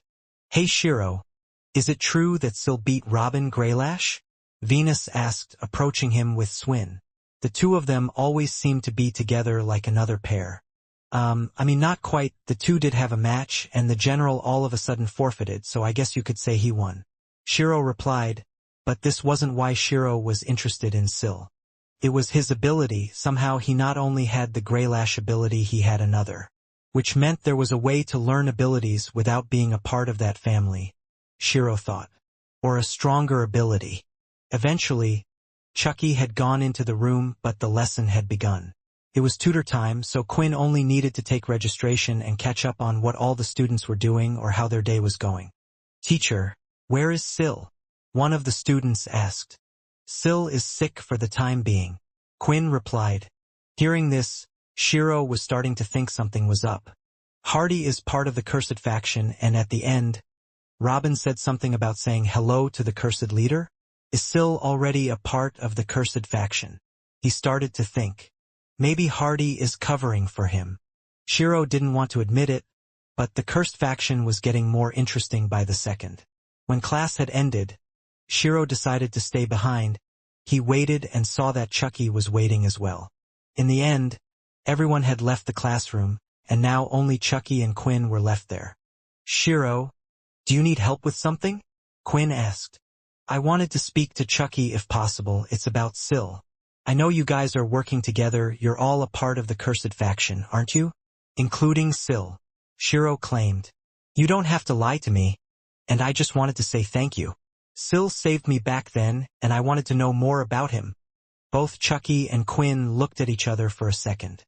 "All right, Sil, if you want to, you can come out now. I think we need to rethink this whole plan in the first place," Quinn said. A few seconds later, Sil seemingly seemed to appear out of nowhere standing by Quinn's side. "Quinn, I'm sorry. Things just got out of hand. I was trying to do everything I can," Sil said. Now Chucky was visibly shaking his head as well, and Shiro took a step back while trying to look his teacher Hardy in the face. "Quinn." The name seemed to sound oddly familiar, and it took him a minute until he had realized. Quinn? As in the leader of the cursed faction, Quinn Talon. Now things were starting to fall into place about who he really was. Why did their teacher have so many connections and power? Now he was standing in front of the world leaders, equal to a president or prime minister in past times. However, it was only through the few interactions he had that he was starting to learn just why the cursed faction was allowed to be on the leader's table. The first thing Shiro did was get down on one knee and bow his head down. "Thank you, Grand Leader, for looking after me as a student. You protected me from punishment, and at the same time your men have protected me again." What Shiro was doing now was all natural. He didn't know how to react but thought he should at least be this respectful. "You can get up. Don't worry, here I am just a teacher, and I don't make those in the cursed faction do that type of thing, so why would I make my students? The only thing I ask of you is if you can be a little tight-lipped about this whole incident. As for Sil, well, it seems like the whole school already knows about him now," Quinn said, sounding a little disappointed. He wanted Sil to make some friends while being here, but he had only been in the school 2 days, and if others thought he was still a student after his display, it would cause a lot of problems for Sil. There would be students challenging him to fights, others asking for details about his family and more. It just wasn't worth the trouble. "Actually," Quinn said, realizing there was another solution. "Why don't we start again, head over to Peter, and ask him to change your appearance? I'll have to transfer you to another class. I won't be your teacher anymore, but I'll get Chucky to transfer as well. I'm sure no one will realize he's no longer in this class. He seems to have that effect," Quinn said. They had talked about what to do when Sil had come to him. Sil was the first person to explain what actually happened before Quinn had heard the rumors, and the two of them were trying to figure out what he wanted to do, and surprisingly, Sil had said he wanted to stay in school. "If this is the best way, then so be it," Sil said, ready to go invisible once more and head over to where Peter was. "Wait!" Shiro shouted, as he could see Sil's legs disappearing. "I wanted to ask you, your ability is strong and I currently don't have an ability, so I was wondering if you could teach it to me?" Shiro pleaded. Sil looked at Quinn, who did nothing but smile back. "Let me give you some advice. My ability is not suited for just anyone, and I wish to never spread this further. But if you are chasing after my ability because of strength, then don't. Remember what I said about there being abilities stronger than that of the Greylash family? Well, you have one of them right in front of you now," Sil said, pointing towards Quinn. "The shadow ability?" Shiro said. Shiro continued to look at Quinn, not asking him the question he had deep down. It was as if he was intimated by who this person was after finding out who he was. For Quinn, though, seeing he was debating internally on what to do, it wasn't a good sign. "Let me ask you a question," Quinn finally said. "Do you want to join the cursed faction?" Or are you only interested in joining because you want the power that Syl mentioned? At this point in time, although Shiro was interested in the cursed faction, he still couldn't get out of his head that his life would be better to join either the Earthborn or the Greylash family. He just didn't know enough about the cursed, and ultimately he knew he was doing it for the ability, and it was an ability he really didn't know about. He was just taking Syl's word that it was an ability that was stronger than the Greylash. The sudden opportunity that was now in front of him was tempting. He wasn't the only one that was internally debating.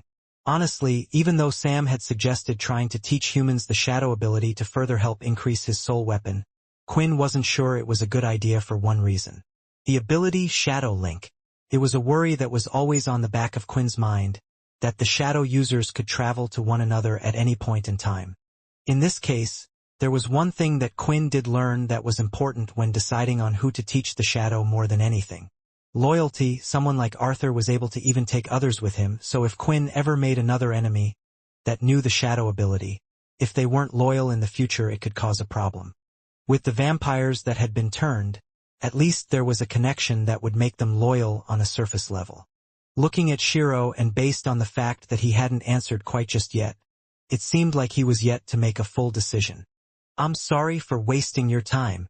Shiro bowed, with his face almost red as if he was embarrassed, and then began to walk out of the room. Soon after, Syl went to see Peter along with Chucky, and Quinn requested the paperwork to allow the two of them to be transferred to another class. Those guys are a worry, but they should be okay, Quinn thought, but still had Shiro on his mind. Thinking about whether Shiro did eventually make the request to learn the ability, Quinn had some questions of his own. The blade ability that had been explained by Vorden at the start of his first year at military school had the ability to copy the MC cells of humans. At the time, when Quinn had learnt the shadow ability, Vorden was unable to copy his ability due to the vampire's body structure being slightly different to humans. This was why, even though an ability like Peter's, which was able to be learnt by both vampires and humans, Vorden and Syl had both been unable to copy the ability that belonged to Peter. Just because Vorden was unable to copy the shadow ability from Quinn didn't mean that it was impossible for humans to learn, but there were a few things that did make him think this. It was when Quinn had discovered the ability book itself. Learning the ability, it stated that one had to be blooded, or rather the system stated that, but the system, although mostly right, wasn't always right. There were always ways to bypass things, especially with an ability like Vincent's. In the first palace, it wasn't clear why certain abilities were able to be learnt by humans, and some by vampires while others both.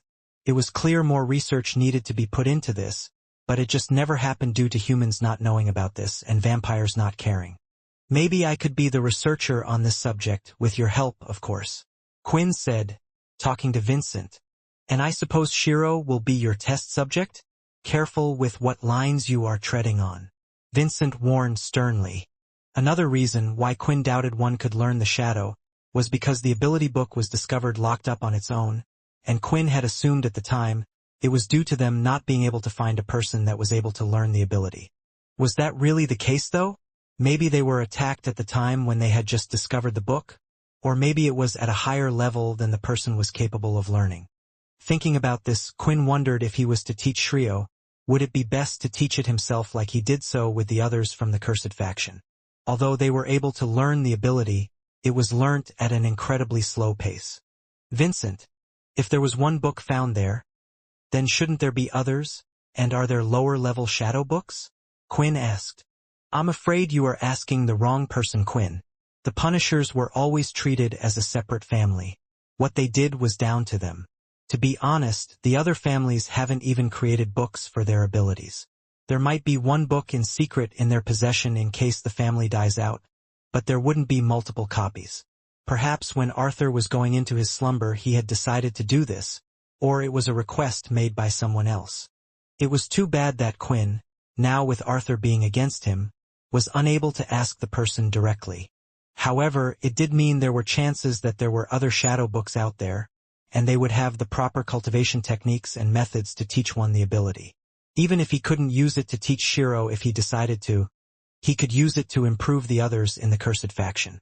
Now the question was, where would the possible shadow books be? In Quinn's mind, there were three places most likely for this. The first one would be where he had found the shadow book in the first place. When he first had arrived at the planet, the place was far too dangerous for him, now though he was a completely different person. No intermediate beast and rats were going to stop him from looking at the place all over. However, the military did already search that place quite thoroughly with Paul. The other option was where Arthur was first found. After all, the Punishers had been relocated to that planet. After Arthur decided to go into eternal slumber, it made sense for one to perhaps create books for the future. Arthur, having spent so much time with the shadow ability, would have liked to pass on the knowledge that he had learnt to those underneath him.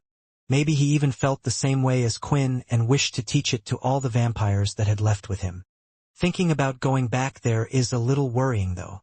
Quinn thought, there is a chance that Arthur could still be there, and I remember there was meant to be a human settlement there.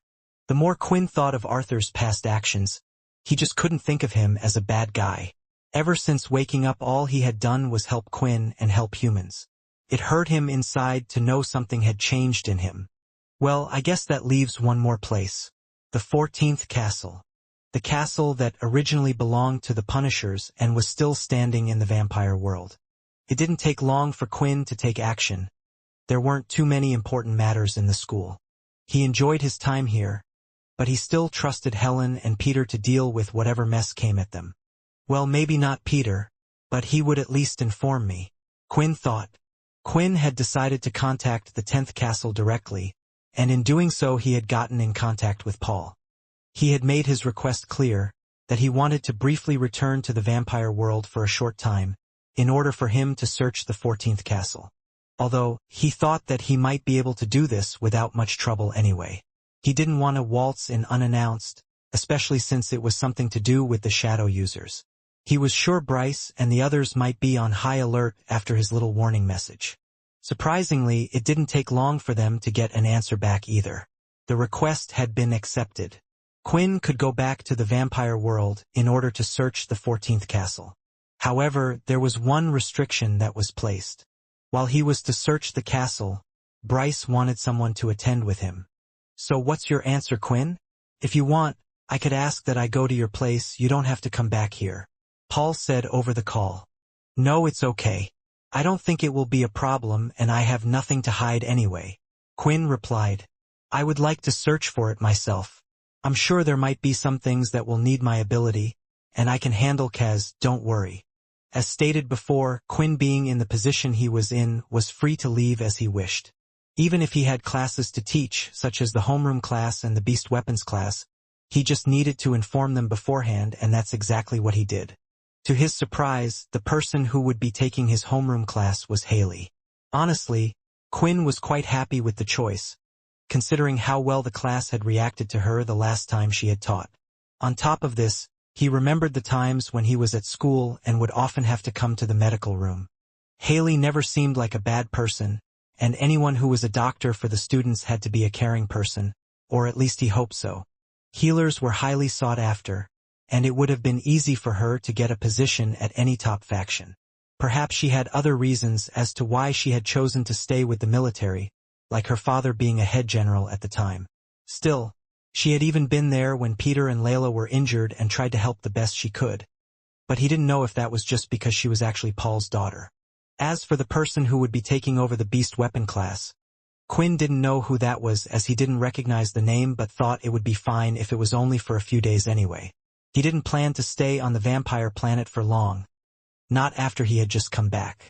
It seemed like every time he returned, bad things would happen, so he didn't exactly have the best of memories for the place. It was the start of the day, and while Haley was fine with being a substitute, she did wonder what General Hardy had that was so important that he needed to leave so suddenly. Currently, she was having a cup of coffee and was in the teacher's lounge, a room where the teachers could rest and take a break. They had coffee machines, snacks, sofas, and all sorts. Even a nice relaxing pod for one to take a quick power nap. Inside the teacher's lounge, Haley wasn't alone, as she was talking to her work colleagues, Nathan and Faye, the two other sergeants that were under Quinn and in the same group as each other. What's wrong? Haley, you have a concerned look on your face. Are you a little nervous being a homeroom teacher after being a doctor for so long? Faye asked. She gave out a big sigh. It's not that, it's about the Earthborn generals. They seem to be quite arrogant and remember what I told you about what happened. Well, it seems like they still are planning to do something. I can't believe they just openly were talking about it as if I wasn't even there. These are our students as well. How are they meant to learn when the adults are secretly fighting and plotting behind their backs? It had been something that was on her mind since. The order of the military had changed quite a bit due to Oscar, and many were displeased with it. In the past, Haley would have to obey completely to any of the head generals, regardless if they were part of a different military base. And Inu, Samantha and Satch used to be some of the best when it came to the strength of the military generals. However, now with the new structure, technically she was only to obey Hardy, who was her head general, and Oscar the overall supreme commander. But she understood what Oscar wanted to show, that the military wasn't a single force. The military was a group composed of all these groups that would share resources and forces. Of course, some didn't like this and it was hard to get used to, but what kept them together was the idea that they still had Oscar at the very top. After all, the other groups in the alliance had their own personal forces that were just as strong. From what you told me before, it seems like Hardy is no small fry in the cursed faction. If he has that much power, then I wouldn't worry too much about what they plan to do with him, said Nathan. Honestly, sometimes these people need to be filtered out of the system, whether it's through their own stupid actions or someone playing their hand. It was the same with Duke, and I know how we all felt about him. Taking on what Nathan said, she just hoped this whole thing didn't get ugly. There had to be a reason why Oscar was letting things play out the way they were. The homeroom class went on well for Haley. Obviously there were many in the class that asked, "Where did Teacher Hardy go?" But it was easy to explain since he was a head general. They imagined he would be busy discussing deals, or even doing something with the military group rather than the school. However, the Beast class was a different story.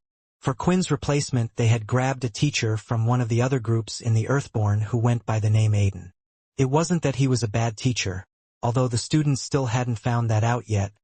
It was the fact that he kept complaining about Hardy's teaching methods.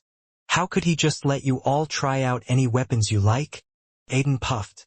"You guys are only kids and hardly know much about our abilities and next to nothing about beast weapons. What's your ability?" Telekinesis? Venus answered. "With your type of ability, a ranged beast weapon is best, or at least a projectile that you can throw. There are some users that have a dagger tied to a strong piece of string and use that in combat as well." Aiden carried on this way, going from student to student asking what their ability was and recommending a type of weapon or would outright hand them one. The students themselves were conflicted by this method.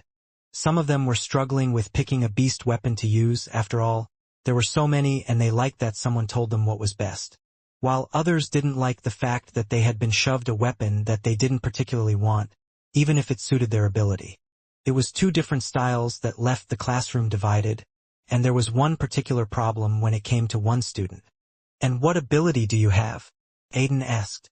Shiro looked around for a few seconds. He didn't want to answer because he knew it would make him a target amongst others. But someone else who used to go to his school shouted out the answer for him. "He doesn't have any ability, sir," a student shouted out. The others who didn't know about this started to gossip, as it was a rare sight and were wondering how he had gotten so far or his reasoning for not having one. He was waiting for the teacher to say something, but rather than say anything, he just moved on, and Shiro could see the words he mouthed with his lips under his breath. "Waste of time." Seeing this, Shiro was angry with himself. "Quinn, did you really go through all this as well?" Shiro thought, as he was embarrassed and ignored as if he was just a piece of trash. Using a teleporter at the school, Quinn was able to travel aboard the cursed ship in nearly an instant. There was a quick hello to everyone as he walked past. But there was no time for idle chit-chat as Quinn wanted to get this done as soon as possible. From the cursed ship, he would use the teleporter to head back to the vampire world. Although he would have to travel through two teleporters, it was better than having a teleporter at school that linked to the vampire world. Once stepping through, he had finally appeared in the 10th castle directly into the new throne room. It was the normal dark colors that surrounded the large hall, with large stained glass windows overlooking the area. In front, a red carpet laid out going all the way to the arching doors. What did take Quinn by surprise was that there were two people there to greet him. Paul for one, and the other was Kaz. Wow. Bryce really does like to work fast. It's nice to meet you again, Quinn, Paul said. Things have been going well here. I hope they have been so for you on the other side as well. Walking away from the teleporter, he walked forward and Kaz started to follow. A few small problems here and there, but nothing I can't handle, and by the way, your daughter is doing well. I hope you two can see each other soon. Paul had one of his few genuine smiles on his face after hearing this. Quinn soon left the room and his next destination was the 14th castle. I wonder what I will find there? After Syl had visited Peter, once again using his soul weapon and putting on a new mud mask, Syl was able to change his appearance. This time, there needed to be quite the change to what Syl would look like, since others would know if he just changed something like one's hair color. With Peter not being the best on-the-spot thinker, he could only produce what he could see in front of him. A few seconds later, Syl looked like an almost identical copy of Chucky. A plain, ordinary-looking face with a short haircut. This time nothing that would make one stand out. However, there was one slight difference, and that was now Syl's hair was jet black, while Chucky's hair was more of a darker brown. Why would you do that? We almost look exactly the same? Chucky asked. Almost look the same? Peter thought, and only realized himself that he had given the two of them a different hair color. I must have forgotten a detail while making the mask. Trust me, you don't stand out, and just because there are two of you, it won't make a difference. They might even think you're the same person. Chucky knew who Peter was. He was meant to be a reliable person, named the Cursed Ship Protector. This was due to the incident that had happened right when the crows had joined, as Peter dealt with an annoyance quickly, but Chucky was beginning to realize that fighting might be the only thing he was good at. What was worse was the class that Chucky and Syl had now transferred to was Peter's class. Although Peter wasn't the main teacher, he was an assistant, someone who would often just sit in the back and stare at the students. If anything, Peter was kind of a frightening figure to the students. When Peter had first joined, the teacher had asked him if he could help with several things, or what he was good at, but it seemed like Peter didn't know anything and everything he touched or tried to assist with would just end up being worse. There were even a number of expensive items that when Peter couldn't figure out how to use, he would resort to hitting it and breaking it altogether. Therefore the teacher asked him to just control the class and catch the misbehaved kids that weren't paying attention. Chucky watched Peter's method for this and found him quite frightening. If a few kids in class would start to speak out of turn, he would appear out of nowhere standing right behind them, peeking over their shoulder. He could keep eye contact, and wouldn't even blink until eventually the students looked away. There were then several students who had attempted to challenge Peter to a staring competition, but no one succeeded and they all turned their heads. The kids could feel a tingle in their spine and a heavy weight in the air. After that, they never spoke again. Is this why they call him Zombie Peter? The students thought. Look at his eyes, and even when we don't think he is paying attention, somehow he's able to hear us. He's always watching. I'm having nightmares. One time I woke up and I thought I saw him standing in the corner of the room. Yeah. I heard him shouting, "Don't look at me. Stop, stop." It might have been him. I think he never sleeps. There's a bet going around that if anyone can get a photo of him sleeping, there will be a reward of at least 50,000 credits. For Chucky, though, this was just the tip of the iceberg. What was the worst thing was when the two of them had transferred over, Peter was in charge of making the new name for Syl. After all, now everyone knew Syl and was looking for him. He needed a new alias and he had decided to go with Lise. It was as if he didn't even try. You think people aren't going to be able to work out that it's just Syl spelt backwards? Chucky thought. Nonetheless, he was happy that Syl could keep on continuing classes. After being with him a while, he was also quite surprised that Syl still wanted to attend school. He thought, based on how shy and afraid of everything, he hated school, but it didn't seem to be the case. After Chucky had learnt this, the whole thing seemed a bit heartwarming, and now Chucky wanted to do what he could to help him out. Still, he had to be careful to not make him angry, especially after witnessing his power. Over where Shiro, Venus, and Swin were, they were currently in another Beast class lesson, run by Aiden again, and today he seemed to be even angrier than yesterday. Today's lesson was about teaching the kids how to activate the Beast's weapon, in order to draw the power from it. However, a lot of students were finding it difficult. Aiden had gotten so angry at one, he had just whacked the weapon out of the student's hand and caused it to throb bright red. I thought he was angry on the first day we met him, but now he seems like he was calm the other day. What's wrong with him? Venus whispered over to Swin. I don't know, but I think he's pretty annoyed that he has to teach 2 classes now and cover for Hardy. At least that's what seems to be the root of the problem. Swin replied. There were more reasons than that. It was true that Aiden was annoyed that his workload had increased, but it wasn't like he wasn't getting compensated for doing so. At first he thought it would be as simple as just replicating what needed to be done in his own class. Yet, the first lesson had to be spent reteaching them due to what Hardy had taught, and now they couldn't seem to progress with the second lesson either. What is wrong with you guys?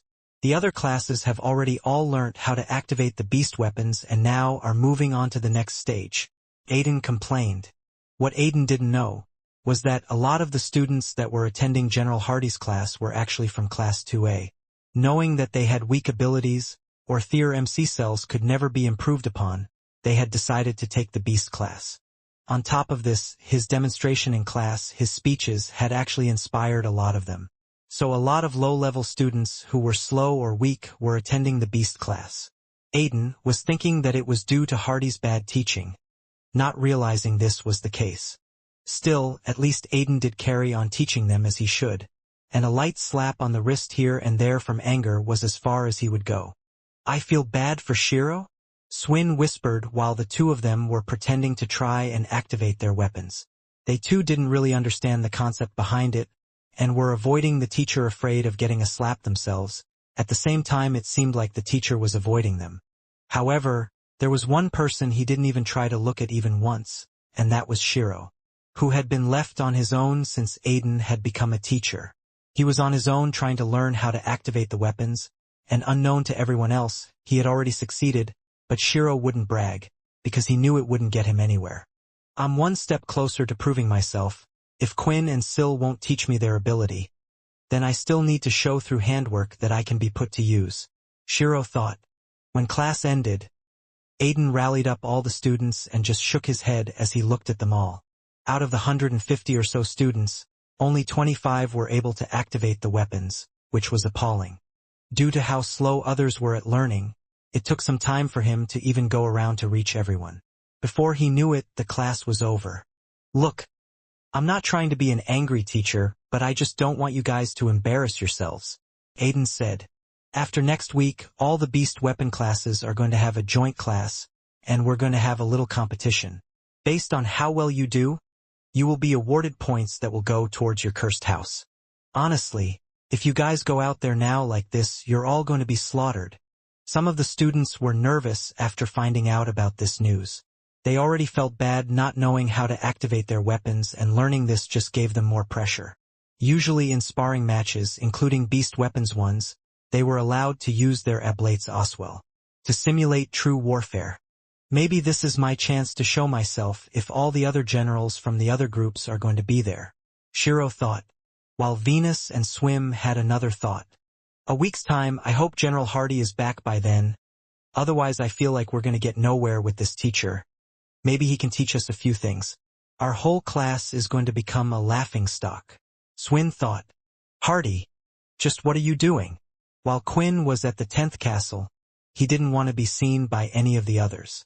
After all, he didn't plan on staying here for a long time. He knew how much the vampires respected leaders and how much a morale boost it would be if he was here, but he didn't want to get their hopes up.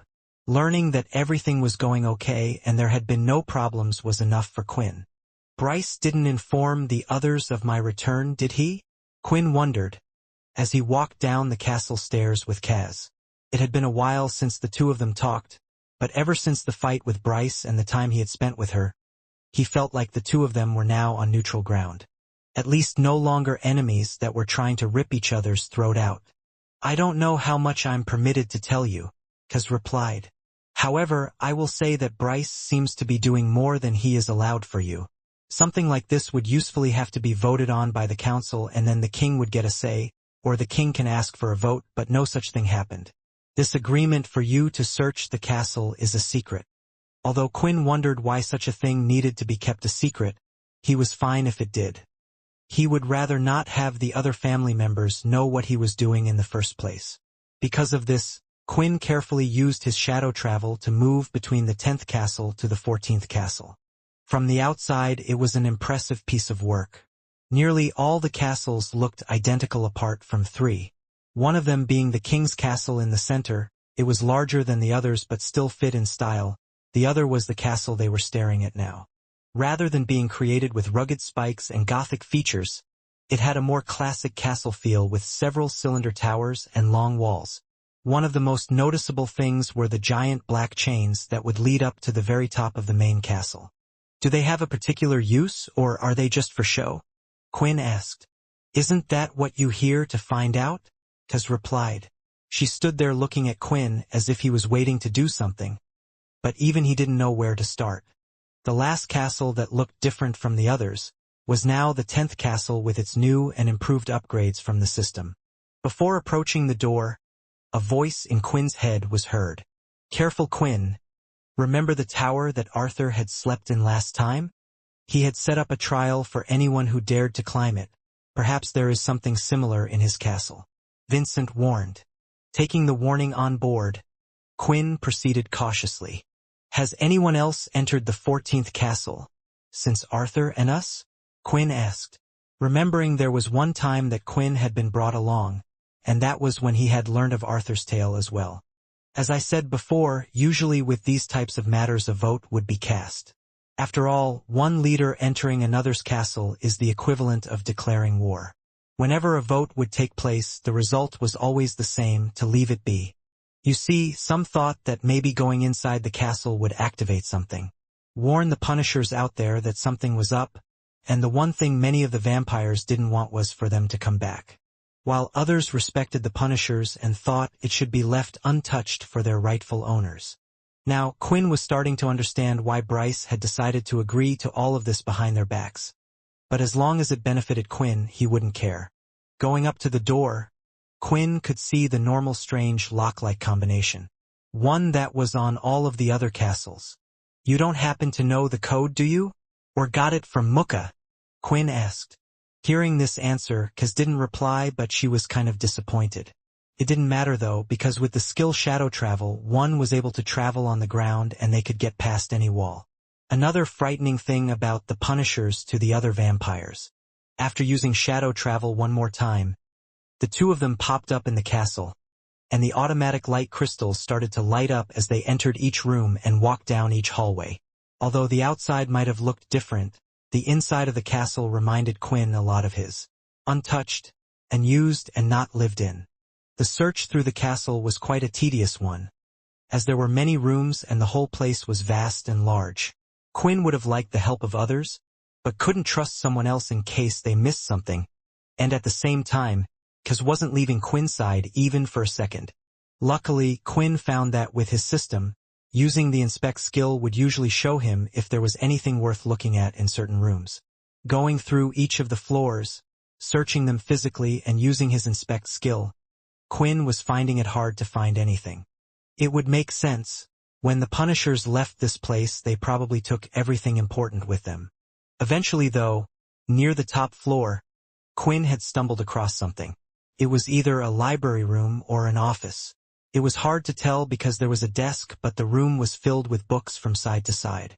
Quinn remembered being in here before. One time when Arthur had brought them, there was a secret compartment that was used to hide alcohol. Using his inspection skill, he was able to spot the secret place, which pleased him. It meant, using the inspect skill, he was likely to find something else as well. It wasn't long either until he stumbled across something. His inspection skill revealed that behind the bookshelf, there was something else, as if it was a hidden room. Using the great vampire strength, it didn't take much for him to move the shelf. That certainly seems a bit lax of security to be hiding something like this, Vincent thought. However, when they got inside and found out what was in it, Quinn understood why. There were no treasures, ability books, or secret powerful weapons. Instead, it was more like another library inside the hidden room. A library where all the books were written by Arthur himself. Going to the dusty shelf, Quinn had grabbed about 5 of them, grouping them together, and then sat on the floor crossed-legged, placing the pile of his books to one side and taking one of them. "What are you doing? Are those useful?" Kaz asked. "Not really," Quinn said as he started to skim through the first few pages. "It seems like all these books are Arthur's personal journal during his life." "Then why are you reading them?" Kaz asked. "Because I need to know what type of person Arthur is." One by one, Quinn would read through the journals, and as expected, it really was Arthur documenting his life. What was even more impressive was the starting journals were written about the time before he had been turned into a vampire. How he had lived his life as King Arthur. From all the words Quinn read, one after another, he could tell that Arthur was a good king. A good leader for the humans back in their time. A king who would fight on the front line for his people. Someone who cared about each and all of them dearly. Did the vampires do something to them? Quinn wondered. Is that what set him off? It would make sense if he learnt about the past or something like that. Still, only reading the starting journals, Quinn was unable to find out much. Only how Arthur felt, but soon they had gone into a time when Arthur had been turned into a punisher. It seemed like it had become a habit for Arthur to document everything. They weren't details of everyday life, but details of crucial events or important memories for himself. He even wrote about the day that he was turned, and when he found all his knights being hurt. Everything was how Arthur had described it to them, and what Quinn had seen in the vision the Bone Claw had given him. I guess when you have lived that long, it's nice to have a hobby and do something like this. Quinn sat down there reading every single little bit, going through all the journals. He was able to read at a faster pace than a human, as he could process information faster, while flicking through the pages and seeing the words, but it still took quite a long time. Even Kaz had opened one of the books, but after reading it for a short while she closed it, realizing there really wasn't anything important. However, soon Quinn stumbled across an interesting subject that Arthur was looking into. It seemed like Arthur was researching where abilities had originally come from, and when was the first appearance of an ability, even among originals. Linking to this, there were a few main things. One, he had written details about the true first king, not the Ino family king, but the one before that who had the shadow ability. The true king was only captured and not dead. No longer has their ability, but could still be dangerous if woken up. Ino advises to never wake up the true king. Even without an ability, he has the power to overcome them all. For some reason, knowing that this was written by Arthur, made Quinn shiver thinking about the true king's strength. The strongest of the original vampires, but where did he get his ability? Arthur wrote. Lastly though, it seemed like he had found a link, but was never able to explore it. First abilities linked back to a giant stone tablet. Quinn had never thought much about the world learning about abilities, he just thought humans naturally evolved to learn them, and many kept them a secret, but now knowing what Arthur had found, it seemed like it was more likely to have come from something or someone. Giant stone tablet. That reminds me a lot of that giant stone table that was on the Blade Island as well. Quinn continued to read through Arthur's journals. He was starting to become fascinated about learning where abilities originated from. Arthur had written it in such detail that Quinn felt like he was learning about each detail himself. According to the journals, there were times when Arthur would have a quiet period in his life. Depending on who the king was at the time, and as the Punisher's reputation grew among vampires, less crimes were committed and Ino's goal was starting to work. These peaceful periods could last for years, and due to the Punisher's special ability, even if Arthur was away, the vampires feared that he could come back at any time. During his search, he had found that there were a few people with abilities starting to emerge. Arthur would be able to connect with them by showing off his own ability. Sometimes he would use the shadow, other times he would just show his super strength or speed and play it off as an ability. When asking how one had learnt of an ability, the answer was often someone taught them it, but this was quite vague as to who or if it was a family member. The people who would know the real answer were already dead. However, some people did have knowledge of what their ancestors passed on, saying that an image of a giant stone tablet appeared in their head before the powers had come to them. From the current set of vampires, none of them were the original ability carriers. No originals were awake, and at this point in time, Ino had gone into eternal slumber, and he didn't want to wake his friend from his sleep just to answer a curiosity of his that had become a hobby. It looks like there isn't any more information on abilities after this book, Quinn said, placing it down, and realized he was coming to an end of all the journals. After reading the last one, it explained the war that was brewing between the Punishers and the vampires. Having finally decided to take his people and leave the place, the journals ended there, when the castle was abandoned and never updated. I wonder if he continued writing journals on the other planet in his tower. Maybe there were some places me and Fex missed. It would be interesting to know if he ever found out about the abilities, or discovered the stone tablet he was looking for. Quinn thought. You have a point. It seemed he was quite intrigued by this. After a certain amount of years, still living becomes quite a chore for some, and I imagine it was even worse for Arthur. Finding the origin of abilities could have been the only thing that kept him going. It looked like there was nothing left in the room, so getting up off the ground, Quinn was ready to move. He didn't know how long he had been reading the books for, but Kaz was no longer in the room. Exiting, he could see Kaz had her head on the desk with it tilted on its side. Is she sleeping? A vampire sleeping while on duty? Her? I must have been in there a really long time for that to happen, he thought. Walking up to her slowly, Quinn could see her delicate face, her hair that was placed in 2 buns making her appearance seem a bit childish. When Kaz first arrived, she acted a bit like a child, but soon Quinn knew it was all an act to let his guard down. She was quite the clever girl, although a little lost. Who can blame her when you have a father like Bryce? Quinn thought. All vampires were extraordinary in beauty compared to humans. It was as if they didn't have a blemish on their skin. There was no need to put makeup on unless they wanted to make their pale skin seem darker.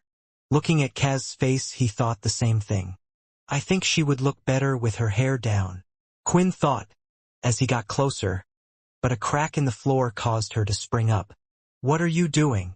She said, having already extended her fingernails. Are you trying to kill me in my sleep? I was just walking around carefully because I didn't want to wake you, Quinn said, as he pointed to the side of her own mouth.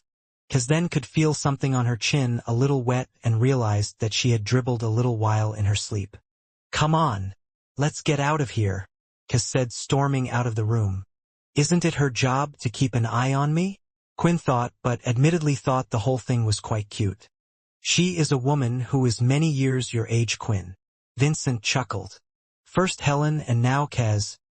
I didn't realize you liked older women.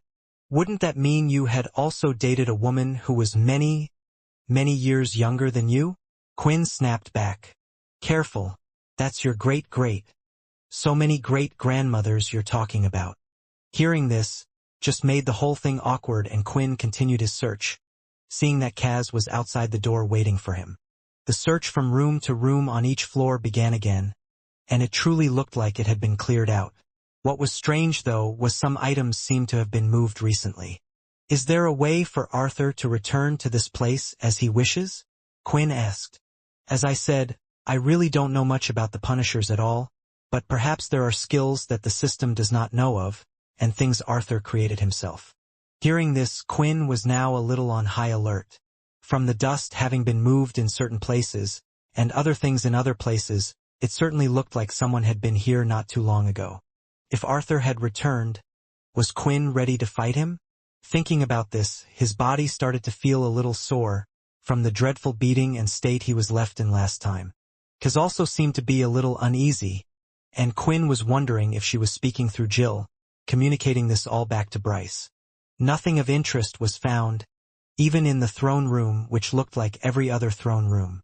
However, one last room was locked behind another special combination lock. Judging by the size from the outside, it was as equally big as the throne room.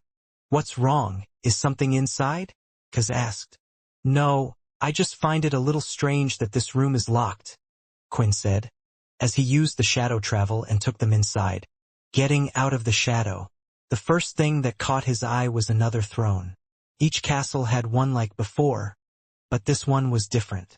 The red carpet on the floor went from the doors leading up the small stairs, and finally it reached the grand chair, a bright red chair that was quite clear in color. Seeing the chair herself, Kaz's heartbeat started to accelerate and beat a little louder.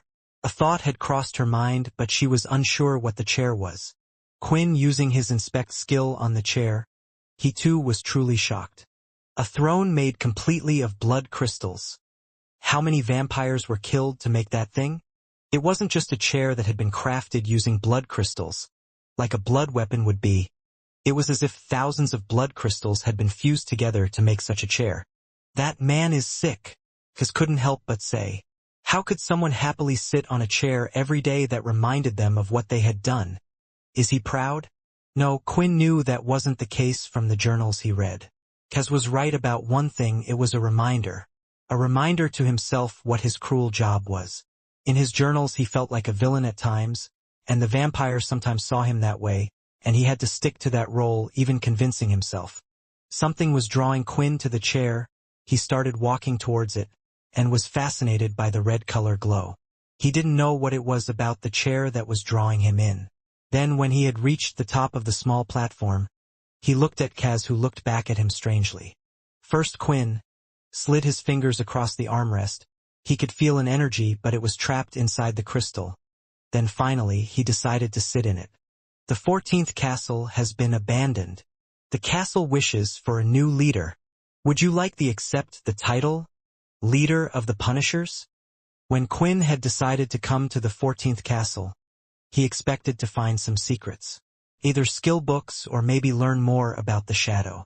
What he wasn't expecting was to find a throne made out of pure blood crystals, and once sitting in it, to receive a title. Leader of the Punishers? Quinn read out in his mind. It was clear what the title meant, but unfortunately, Quinn was unable to see the details of the title or what effects it would bring. It looked like the system wanted him to either accept or decline the offer at this very moment. Titles were very powerful things, given certain buffs when fighting and also other things, allowing him to gain reputation points and even building the towers at the 10th castle, but this was why he was struggling with the decision. If I choose to accept this title, does it get rid of the one from the 10th family? So far no titles had been lost. There was even one that could be selected that was a stark reminder of his dear friend Edward.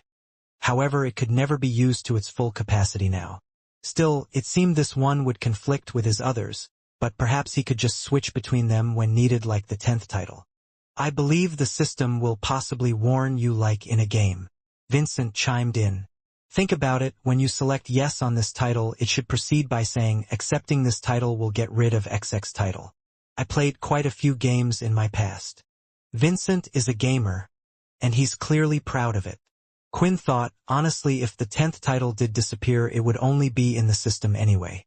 Surely, Bryce and the other council members would still think of Quinn as the leader, regardless of what the system said. The thing he would lose most was the towers.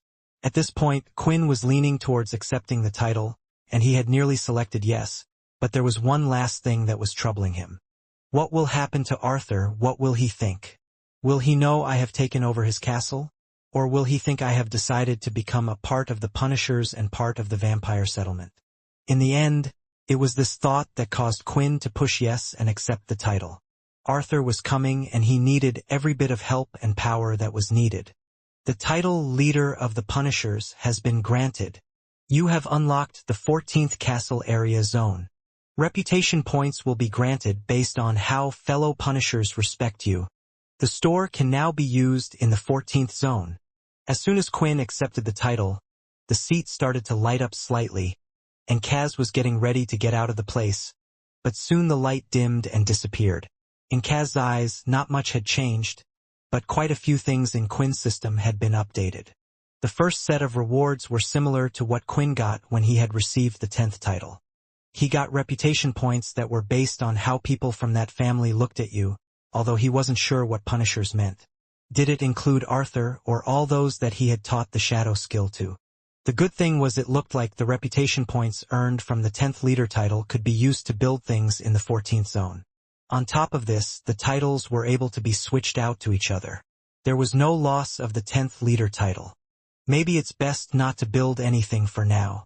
Although I have accepted this title, I don't want the other families to know about it. Besides, who would attack a castle with no people? Who or what do I have to protect? The next set of rewards were more based on skills that could be used while Quinn was in the 14th area and had the title active. While in the 14th zone, the user may borrow and give their shadow to other punishers at will. Before, when Quinn had borrowed the shadow from the others, it was forcefully taken, but after speaking to them, they willingly wanted to help Quinn out at the time. It sounded like as long as they were in the 14th zone, Quinn was able to take the shadow regardless of where they were and give it back, or perhaps help those that were weaker. It's a shame that it's only limited to the 14th area, but it just means I have to increase my shadow as much as I can in the first place. Other than that, there didn't seem to be any grand rewards. So Quinn decided to check out the map that would show him to the area of the 14th castle. When looking through this, Quinn also noticed something else a bit off about the castle map itself. When going to his location, he could see that even where he was right now, there was another room behind them, behind the throne. Quinn immediately stood up, which caused Kaz to jump back a few feet. "Quinn, tell me now, have you gone mad?" Kaz said. "Has that chair taken over your mind?" Quinn looked at her for a few seconds. "I'm glad to know that you won't outright attack me and at least ask me first," Quinn replied with a smile.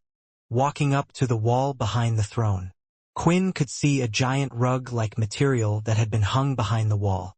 Ripping it off to the side, another circle combination lock could be seen. Going up to it, Quinn wondered something and grazed his fingers against the lock. "The castle has accepted you as the leader. Would you like to unlock the door?" Quinn didn't think much of it, and the wheel started to turn itself until it eventually unlocked for him on the spot, and started to push itself open. "I thought you didn't know any of the combinations to the locks?" Kaz asked. "This one didn't need one." Quinn lied and started to walk through the secret door. Kaz was a little hesitant following, but soon did, and she stayed away from the red crystal throne, acting as if it was bad luck if it was to touch her. When they had entered the room, she could see Quinn standing there still, and surrounding him were pieces of rubble all over the floor. "What is this? Did you do this?" Kaz asked. "You would have heard me if I did," Quinn said, lifting one of the pieces of rubble, and Kaz had done the same as well.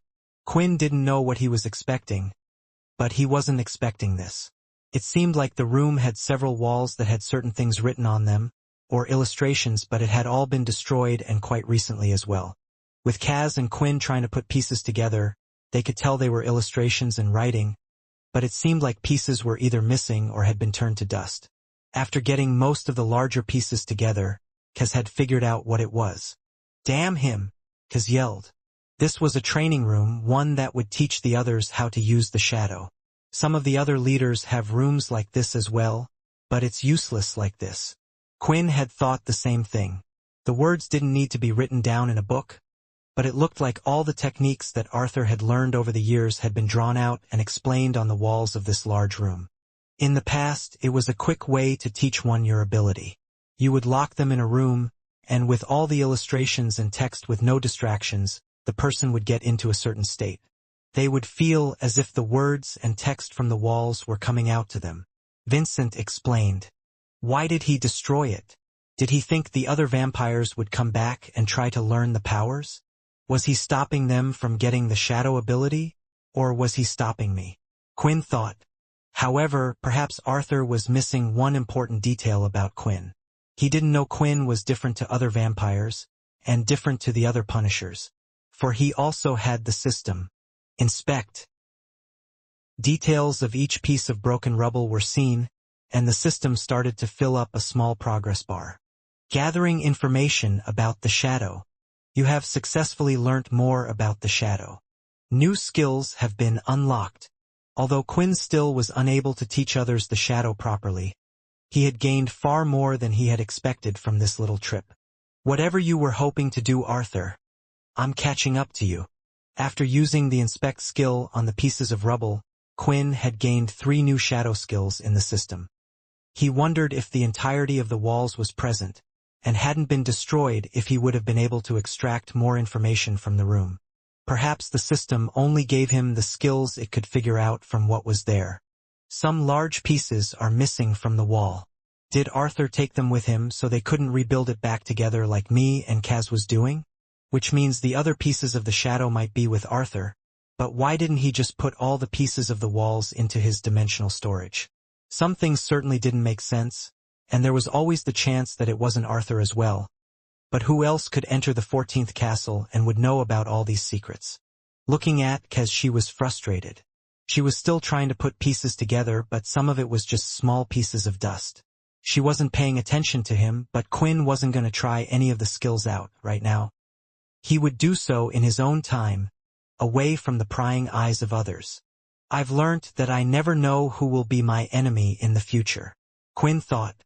When Kez finally gave up, the two of them decided to leave the rooms, and Quinn also closed the door to the room behind them, making sure it was locked up as well. If I was able to learn a few things from what pieces were present, if they did put it back together, then maybe they could find something out as well. Having searched every area of the castle now, and Quinn knew this due to the new map of the castle he had obtained, it was time for him to return back to the school.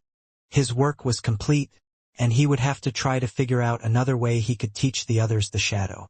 Maybe the information from his system could be extracted somehow, but he could try to figure out that bit later. Walking past the red crystal chair, Quinn looked at it for a few seconds. Could we smash it up and take the crystals? Maybe we can use it to create something. It's a bit of a waste just having it as a chair. I think you should leave things as they are in the castle, Vincent said. In the first place, having blood crystals is considered a crime. So you don't think that now Bryce knows about it due to Kez, he won't take the crystals and claim it for himself? Quinn asked, and to this Vincent didn't have an answer. I believe the throne is somehow linked to the castle and the system. Destroying the chair could very well get rid of your title, Vincent argued. Now this was something Quinn didn't want to happen. He looked at the door ahead, and looked at the lock on it. Looking at the lock behind him, he figured that Muka wouldn't have known the combination to the hidden room, since it was kept a secret, but maybe there was something he could do with the other one. Walking up to the door, Quinn placed his hand on it, and soon had a smile. Now he was the leader of the castle. Quinn could open all locks, but not just that, he could also change the combinations on them, and he decided to do this very thing. A clicking sound was heard, but none of the parts needed to be moved, so Kez wasn't too suspicious about what he had done. As long as they didn't have the shadow ability, or the combination to the lock, it would keep them out. And even if they did try to attack, now as the owner, Quinn was sure the system would warn him like it had done so in the past. However, Quinn didn't want to rely on the system. He was afraid that there might be times in the future where it wouldn't warn him. Then it would only be his own fault. Maybe one day the system would completely disappear just as easily as it appeared. For now, he would use the advantages it would come with, but try not to rely on it. Before leaving, Kez looked at the red crystal throne one more time. She couldn't stop glancing at it, and thanks to her being distracted, his actions with the door didn't seem weird. Come on, let's go, Quinn shouted. I think you might be the one who becomes possessed by it in a second if you keep looking at it like that. Running over to where Quinn was, the two of them entered his shadow and started to go through each of the floors, heading down to the very last one. Now, no longer needing to search each room, they were able to go out of the castle far quicker than before, and once they were out, they appeared in the 14th inner area. Quinn cancelled his skill, and the two of them popped out, walking on the surface once more. So will you be reporting back to Bryce now? Is there anything I need to do, or can I just go back? Quinn asked. Kez waited a few seconds before replying, and now Quinn was sure of it. Everything that was happening, everything that had been seen in the 14th castle was communicated back to Bryce. Through Jill, the two didn't need to be close, and it seemed even now she was asking him what he wanted to do.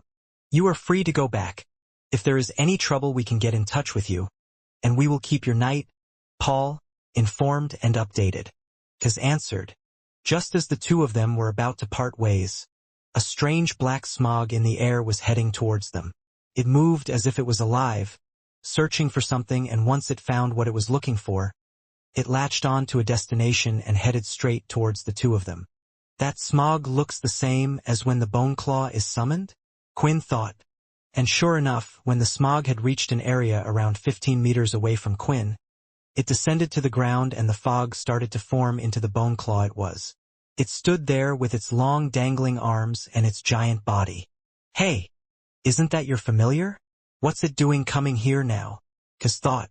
However, Quinn didn't know either. Why didn't the bone claw just attach itself to him like it would do in the past? Was something wrong? The bone claw then lifted one of its long dangling fingers that was like a claw and pointed straight towards Quinn. You! A deep voice said. Prove yourself. Quinn wasn't really sure what was happening, and it seemed like Kaz had a better idea, as she quickly extended her nails and moved away. Quinn! Get ready. Don't you see what's happening? She shouted. The bone claw, it doesn't think you are worthy enough to be its master anymore. It's challenging you to a fight to the death. Quinn had heard the stories about familiars, and how they would rather die than work for a weak master, and if the situation came to be, they would try to kill their master. However, Quinn was much stronger now than when the bone claw had first found him, so why would it attempt to do this? A little dazed as to how this situation came to be, soon the system had given him the answers he was looking for. The bone claw has regained its lost strength. It no longer believes you are fit to be its master. Prove yourself and win back the bone claw's trust. The last thing Quinn had expected was a fight with his own familiar. Something that had saved his life a couple of times in the past, but now it was trying to kill him. I guess I have no choice, Quinn said, as he activated the shadow and it rose behind his back. On Fex's execution day, Kaz had seen the power of the bone claw. Back then, it was able to go toe-to-toe with her father, until eventually its energy was running low. She knew the bone claw was an incredibly strong familiar that not many vampires would be able to handle. However, Quinn was someone who had even bested her father in a fight. Yet, for some reason, the bone claw had attempted to challenge Quinn now, when he was possibly at his strongest. Something had to have changed in the bone claw's reasoning.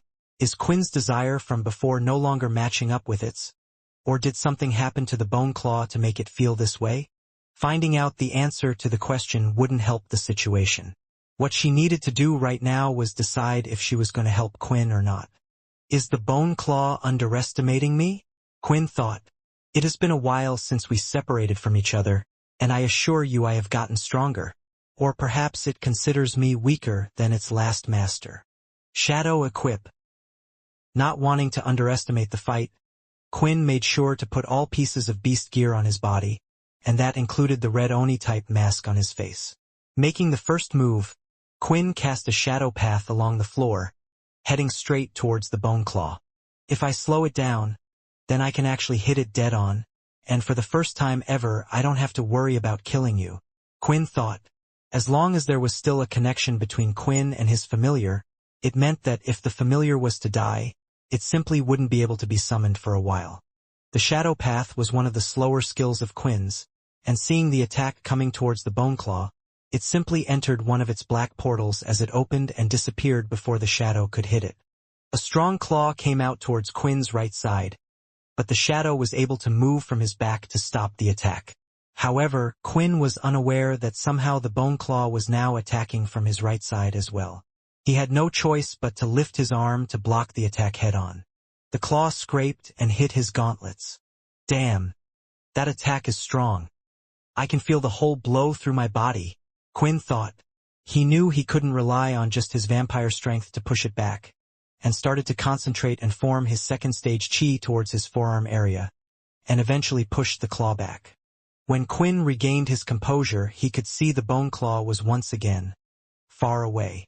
The system wasn't lying when they said he's gotten stronger. His teleportation speed and strength, I'm sure, are packing more power and faster than before.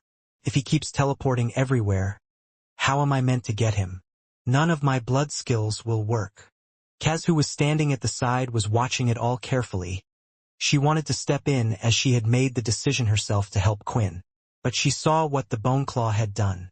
While teleporting its body to Quinn's right side and attacking it with one of its arms, it had opened another portal on Quinn's left side, and simply stuck its arm through another black portal it had created. So the bone claw was able to attack two locations on Quinn's body at once.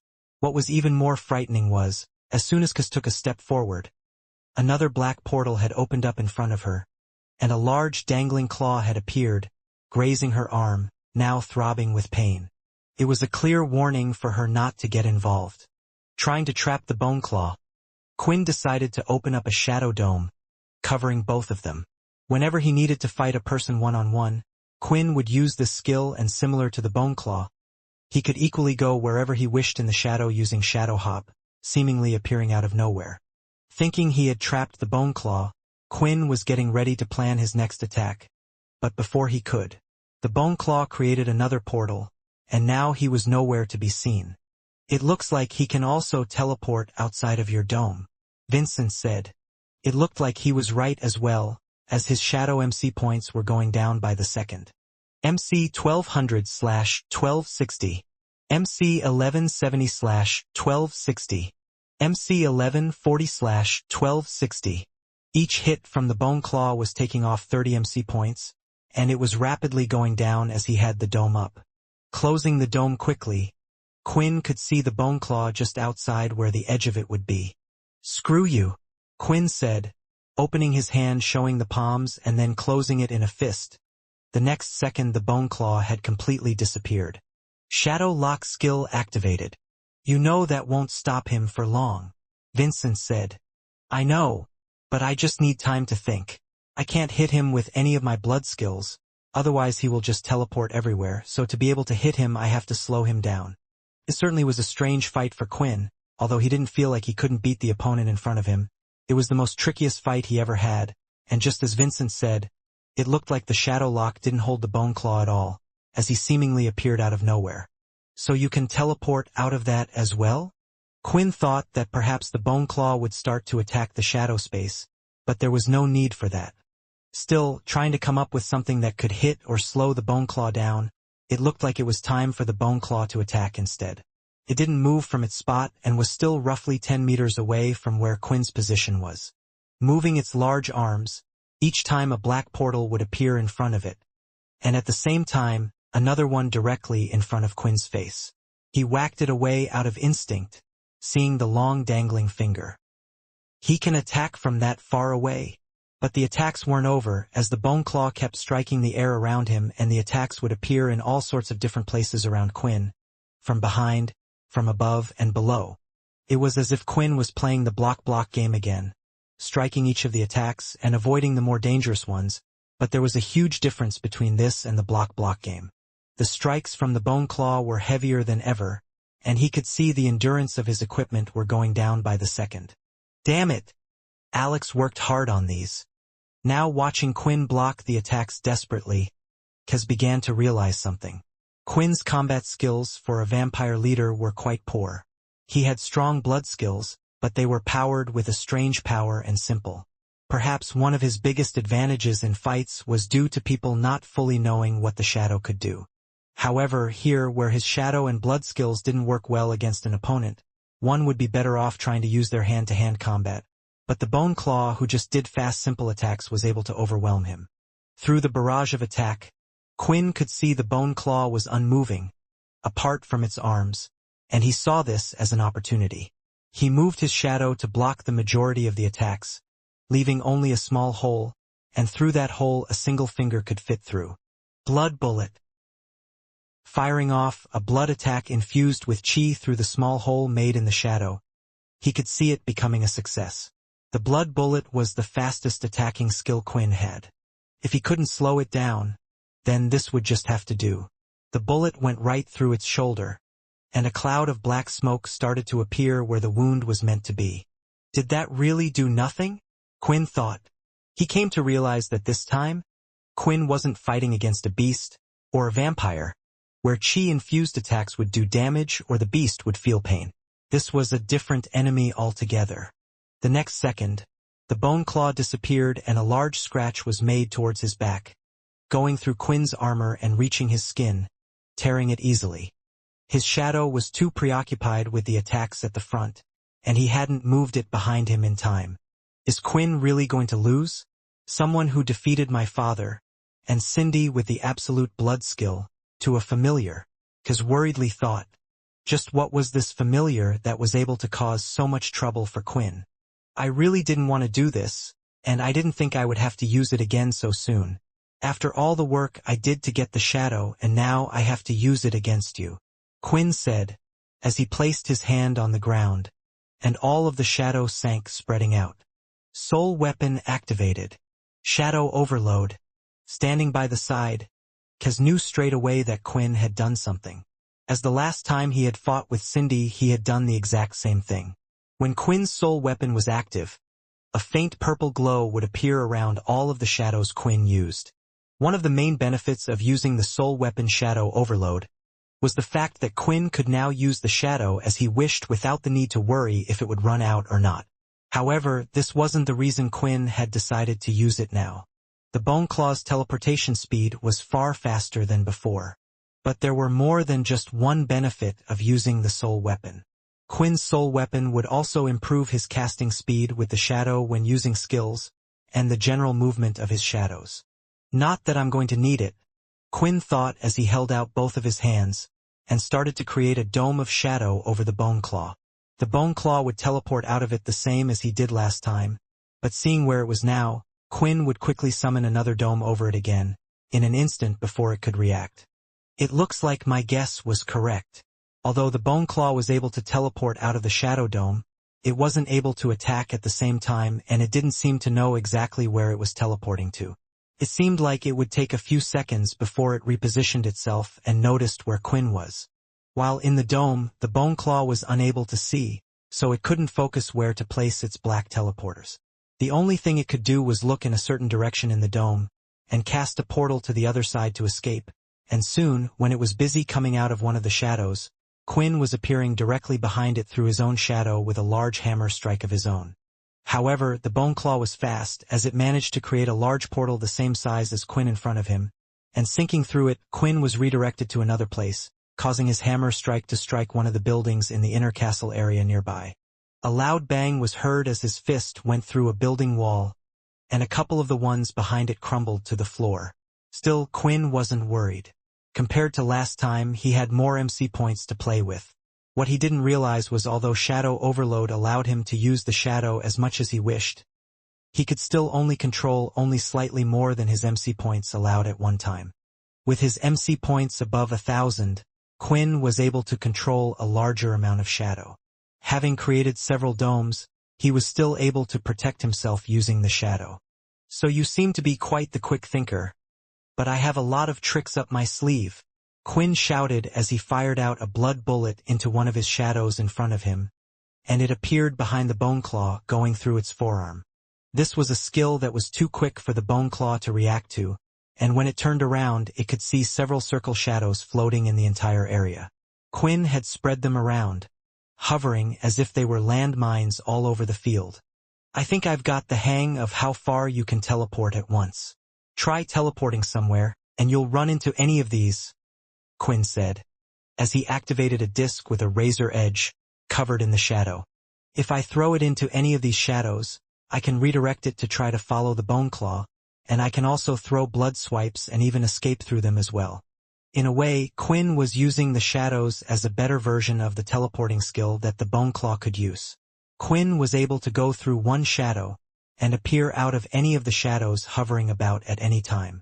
Quinn was ready to throw the shadow disc into one of the shadow portals, but stopped himself just seconds before, as he saw the Bone Claw turning into a black mist, and it was soon heading towards Quinn. Did I win the fight? Quinn wondered. I don't think you won, Vincent replied. I just think the Bone Claw has accepted you again, for now. Hearing this, Quinn didn't like it one bit. Was Vincent saying that he might choose to challenge him again in the future? He already had a headache with Arthur and now had to worry about the Bone Claw as well. It was also safe to say that Quinn was beyond annoyed. He had used the Shadow Overload skill, and now he also had to face the backlash of using it. He didn't even get to use it fully or for a long time. It was as if the Bone Claw said, "Show me everything you had," and then decided to just go away when Quinn did. Yout total MC points are now 1150 points. The amount of points lost wasn't a deal-breaker, but it wasn't like Quinn could easily obtain points through using the skill Shadow Eater either. Technically, at the moment each time he would use this skill his MC points would lower, so it was best not to use it for now. The other problem was right after using the soul weapon, all of his MC points would go down to 0. Even though he didn't use much of the shadow in this fight compared to with Cindy. He would now have to wait for a period of time for them to restore. If he had used a skill like this against a demon tier beast and then ran into Hilston, he would have been a sitting duck not being able to use his shadow ability. Just a word of advice to you as a past leader, Vincent said. Although I wasn't the best when it came to hand-to-hand combat, and you are currently better than me when I was your age, for a vampire your skills are quite poor. You only know the basics, something taught to the regular vampires, but you are a leader. Since you use gauntlets as your weapons, it would be best for you to try and further develop your fighting skills. So far, you have done well, relying on powers such as Chi, and mixing it with your vampire powers and also the shadow, but what if you are unable to use both of those things? Just like with the Bone Claw in the future, there may be an opponent that will need these set of skills. Honestly, Quinn couldn't agree more, but it wasn't like he knew any grand martial artist. Leo was the closest person to one, but he was a master swordsman. I wonder if there's something I can do? The second point.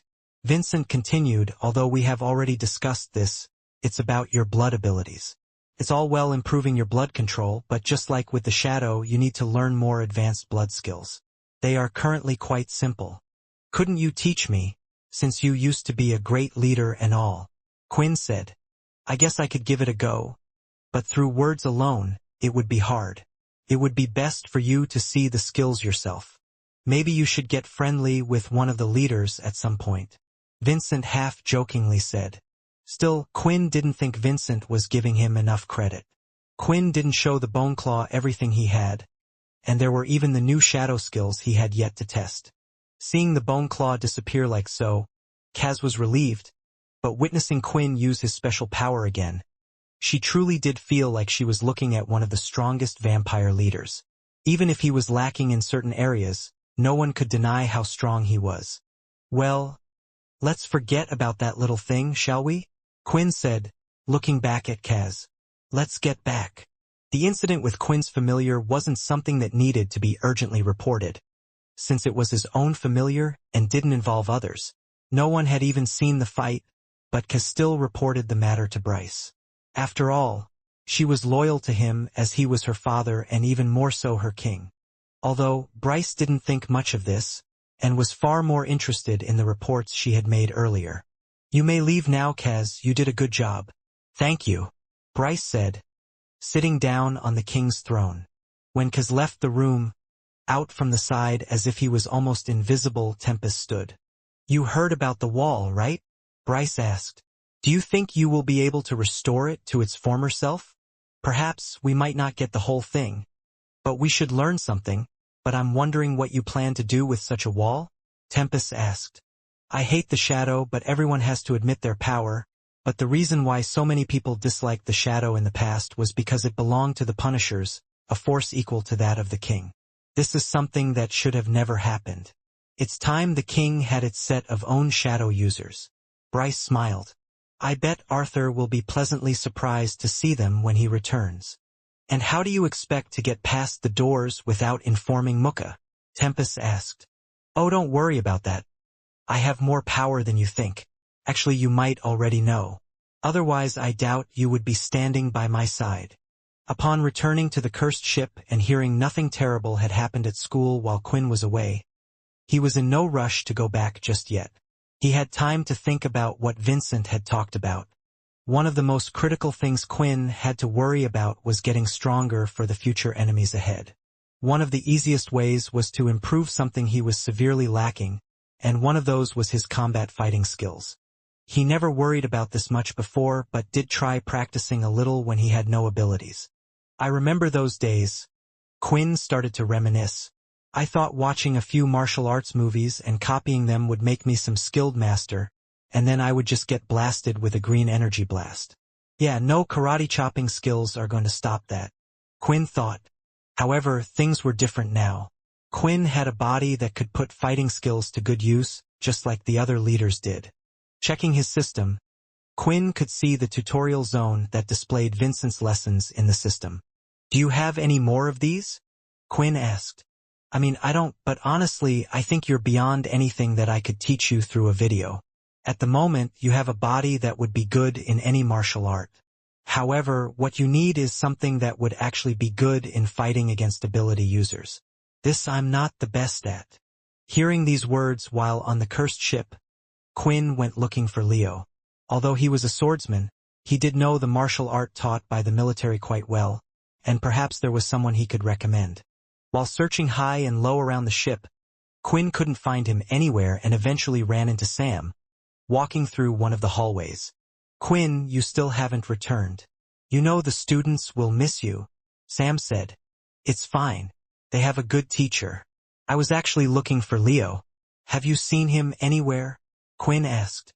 "Actually, Leo wanted to catch up with you about something, but it looks like one of the planets that Pure has members on is close by, so they have decided to go there. Don't worry.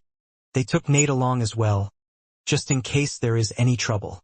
There was no time frame for when Quinn needed to get things done, so there wasn't an urgency in him, but at the same time, there was the constant worry that the Dalki, a vampire force or even Pure, could attack them at any point. Although Quinn was happy they had taken a shadow user along like he asked, he felt a bit unlucky that they had taken Nate. If he couldn't get an answer from Leo, he would have asked Nate, a great martial artist, what to do next. "I guess I could just teleport there and then travel back. But they might be in the middle of something." "Go on.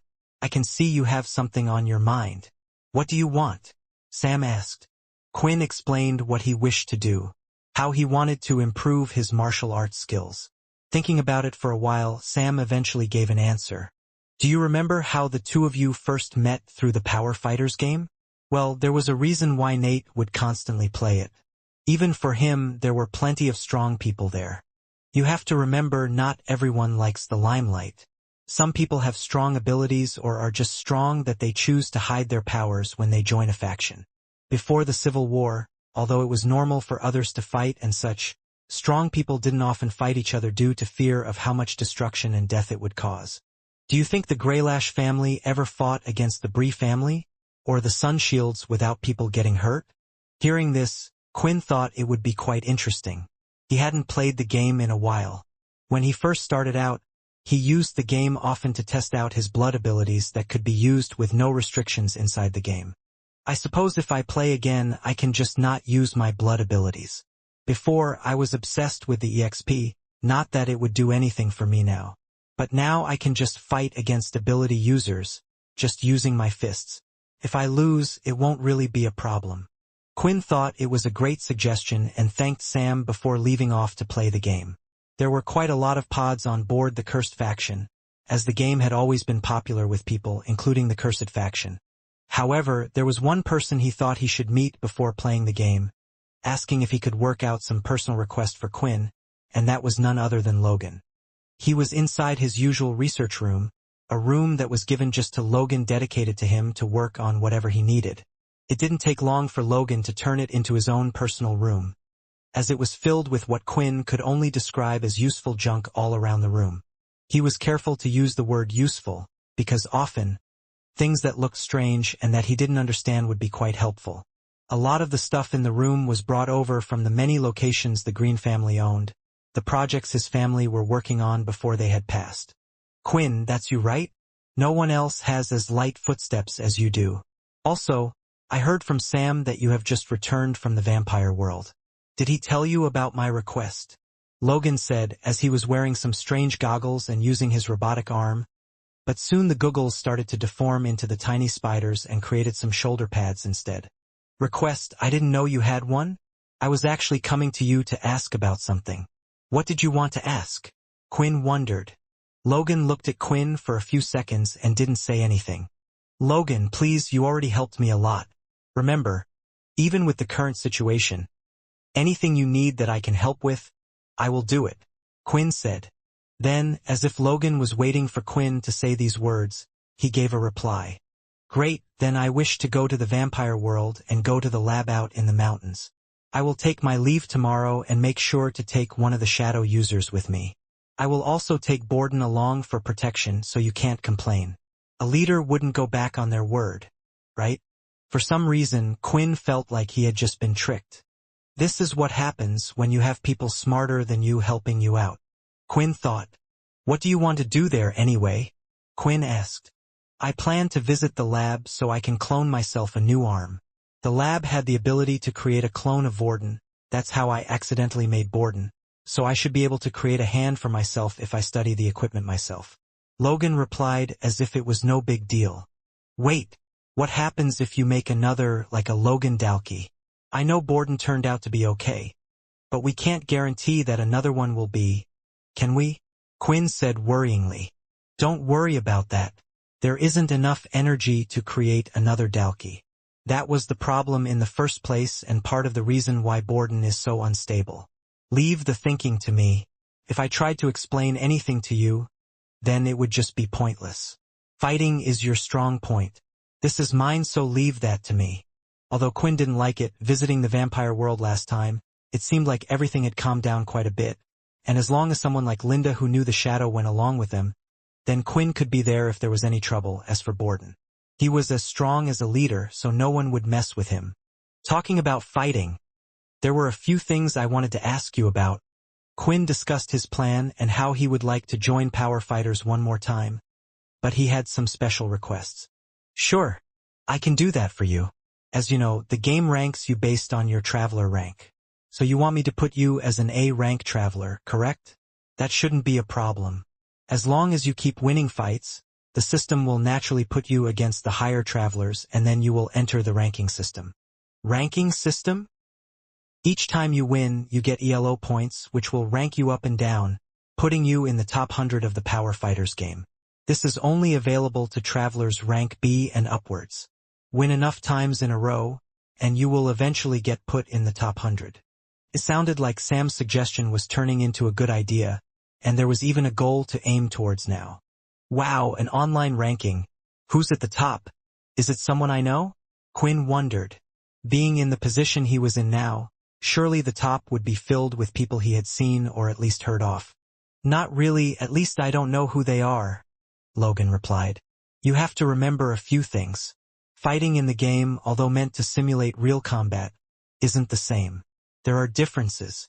Also, one cannot use their soul weapon in the game either. And sometimes soul weapons are a big differentiator when one is fighting in the real world. Logan explained. It made sense, and now for some reason, Quinn was itching to go into the Power Fighters game. However, there were a couple more requests Quinn had made. And about my other request? Quinn asked. That's fine, Logan said. I can put in a limiter just for you, so you will be limited to 50% of your body strength. You can increase this in the game as you wish. As for your other request, usually only one person can be linked with one ID, but it's me after all, so I can do what I like. We will create a new ID for you. The name Blood Evolver was too famous, and Quinn wasn't going to be using the blood skills this time around. He was going to be testing his fighting skills, so he wanted a new ID. Do you want me to come up with the name for you? Logan asked. No, please, Quinn quickly said. It's okay. I can pick my own. Quinn said, fearing he would be known as Bin. The VR game Power Fighters also could copy one's beast armor and weapon. Even though it was capable of doing that, Quinn really didn't want any advantages when fighting. He thought the quickest way to improve was through failure and learning through one's mistakes. Luckily, there were no consequences for making mistakes in the VR game since it was just a game. However, even if he wanted to use his beast weapon, he really couldn't. Taking his gauntlets out of his shadow equip, Quinn looked at his gauntlets, and they were in a sorry state. Several dents in places, gashes of torn metal. Quinn imagined that if he didn't have the shadow equip skill and he had to force the gauntlets on his arms, they would become a bloody mess from all the broken pieces hanging on it. The durability was around that of 10%, and all the boosted stats were ineffective. The Bone Claw's attacks were really strong, stronger than any beast I've faced. I wonder if he would be considered a demon tier beast or something similar if he was one. Quinn started to think. There was a feeling that the Bone Claw didn't really show everything it had either during the fight. Because of this, before entering the game, Quinn decided to go with Alex for a visit. New! Alex screamed with the gauntlets laid out on the table. What did you do? Did you chuck these things into a blender? Do you know how long it took to make these for you? Whenever Alex would work on a piece of equipment, he worked extra hard personally on Quinn's. It wasn't that he didn't equally put effort into everything he did make for the cursed faction. It was just that Quinn would always be the first of its kind when making things, so it would take more time. It was the first time he had to use fairy blood and the first time he had used king tier crystals with the gauntlets. He was already devastated when he had heard that his emperor tier armor set was destroyed. Still, at least that had gone to good use, protecting Quinn's life from the demon tier crab. I told you it was unexpected. You know me. I wouldn't have let them get hurt on purpose, Quinn said. Anyway, can you fix them? Fix them, Alex said, slapping his head and still looking at the gauntlets on the table. First, your gauntlets were made with specific beast crystals to give it the best active skill I could get. It would be quite hard to find those again, and honestly, creating a new pair would be easier than repairing the old ones. Quinn thought about it for a while. It was time for him to have an upgrade in the first place. Do we have crystals to make a new weapon? Quinn asked. Oh, I thought you said you talked to Logan before. Didn't he tell you? Alex replied. It turns out that the original planet that the crows occupied is filled with strong beasts in the new land. So strong that Logan was unable to place his device to check out if there were demon tier beasts in the area. I know what you're thinking. If you want a new weapon, then you at least want it to be at the legendary tier this time. Well, if you're looking for plenty of high-level beasts with certain attributes, then that's going to be your best bet. Thinking about it, Quinn wanted another active elemental skill. The first advanced tier crystal gifted by Leo had the lightning elemental power, which gave him a great active skill, and the fire crystals after. It seemed like the elemental crystals gave him the best option in the end. I'll think about what to get. I'll ask Sam to send a team to the Crow's planet, and when they find something, they can contact me. Quinn replied. This way he could be optimal with his time. Quinn wanted to fight the beasts himself. For one, legendary beasts were quite up the tier ladder, and there weren't many in the cursed faction that could deal with them. The other reason was Quinn wanted to see what skills the beast had, to see if it was suitable for making his weapon. With his shadow skill, they just needed a shadow user. Maybe Webnovel would be good to search the area, Quinn thought. With the request sent off to Sam, it was finally time for Quinn to play the game. Entering his personal training room, he could see a pod there waiting for him. He had made this request so the others on board also wouldn't know what Quinn was doing. Besides, his fame in the cursed faction itself was growing, and just walking around, he would get stopped several times, and his journey would be twice as long. Quinn didn't want to be one of those people that didn't reply back, and it was nice to get to know the people in the faction. Although this pod looked like any other VR pod, Quinn knew there was a difference. This one had been modded, added with the features that Quinn had requested from Logan. I remember entering the shop with Vorden and looking at the price tag of one of these things. I never thought I would own my own one. Now, there are several on the ships, and I even have a personal one made for me by the game's creator. When I think about it, there have been some amazing things in my life, Quinn thought as he started to climb into the VR pod. Just like when he had entered the other VR pods, the welcome screen appeared in front of him. Before though, after figuring out who the person was, the system would then log in Quinn to his user ID automatically and also use his traveler information, but not this time. Please enter your user ID. I really don't care about it this time too much. Last time I tried to write something cool and that's never got me far, Quinn thought as he just typed in some words that he didn't really give much thought to. User ID has been created. Welcome Noob Fighter. It had been a while, but after selecting his name, his body was chucked into the white space. I guess I can't use the Blood Evolver appearance, can I? Quinn thought and started decorating and altering his avatar, giving himself spiky green hair and a plain gold and back tracksuit. He looked like he was dressed as someone 1,000 years past his time, but he thought it suited him. In a world of no abilities, back in the past when people his age would have fought with their fists. Checking out the game system, he could see that now there was also a limiter that had been set to 50. Quinn could even lower this so he could use more of his strength or increase it. Before going into a match, he tested out the limiter for a while, practicing what martial arts moves he knew, and it looked like it worked. You never fail to impress me, Logan. Finally, he was ready to start his first matchmaking session. As an A-rank traveler, Quinn would get matched up with those at a similar level to him, but for now, he would be put against some rank Bs while the system was working out his correct ranking level, so the matchmaking would be fairer. When Quinn's body appeared, he could see himself standing opposite a man who was dressed entirely in black armor from head to toe and had a pair of small axes on his back. Noob fighter, Chan read. Is this my lucky day? I was on a losing streak. Checking his opponent's stats, he could see that Noob fighter hadn't been in any fights, so he wasn't quite sure if he was lucky or not.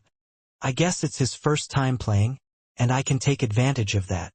The match had begun, and Chan immediately threw out the small axe on his back towards Quinn. Seeing it, Quinn decided to dodge the first axe as he was still trying to figure out what ability the person in front of him had. The next second another axe came towards him, and then several more were flying towards Quinn. Crap! Quinn thought as he started to run around the place and head towards his opponent. Hey! This noob is quite fast, Chan said, continuing to throw multiple axes from his back.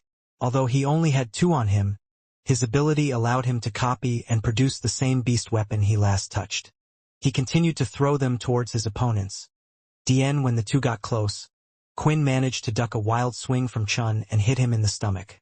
The blow had done damage, but while falling, Chun picked up one of the axes that were stuck to the ground and dug it into Quinn's foot. If he wanted to get out of this, he would have to forcefully rip his foot from the axe. Picking up another axe, Chun went to swing it towards his ribs again, but an elbow hit the side of the axe with such force, making it fall to the ground. While Chun was slightly stunned, Quinn went to punch him in the head again, but Chun quickly rolled, avoiding the hit and threw out an axe hitting Quinn's other leg. I'm a rank B traveler for a reason. Don't underestimate me, Chun shouted. After a minute of intense fighting back and forth, a winner was eventually announced. Phew, that guy was tough for a noob. I'm surprised I won. His blows were so strong, and he was fast. I guess it had something to do with his ability? Wait, did he even use an ability? Chun said, thinking about the fight.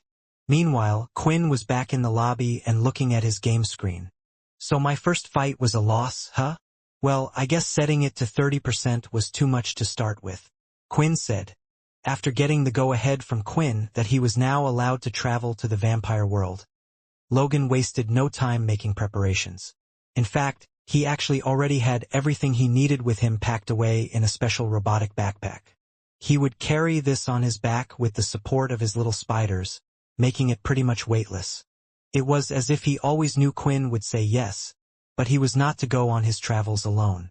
In a room placed away from the others, which needed a special pin to enter, was the new type of teleporter that would take one to the vampire world. If someone was to stumble and open it, it would be quite troublesome for them, finding themselves in a strange place. Not that they could go through the teleporter anyway. This new teleporter was based on the vampire's teleporters. On Logan's side, a code needed to be input that would then activate the teleporter, and it was the same on Paul's side. Communication needed to be made before Logan could come across. However, this time, unlike when Quinn had gone, they did not inform the king or ask for persimmon. Quinn felt like he needed to last time due to entering the 14th castle, which was a big deal. However, Logan was going to a place that he wasn't even sure they were aware of or cared about. It also wasn't like what he was planning to do had anything to do with them in the first place.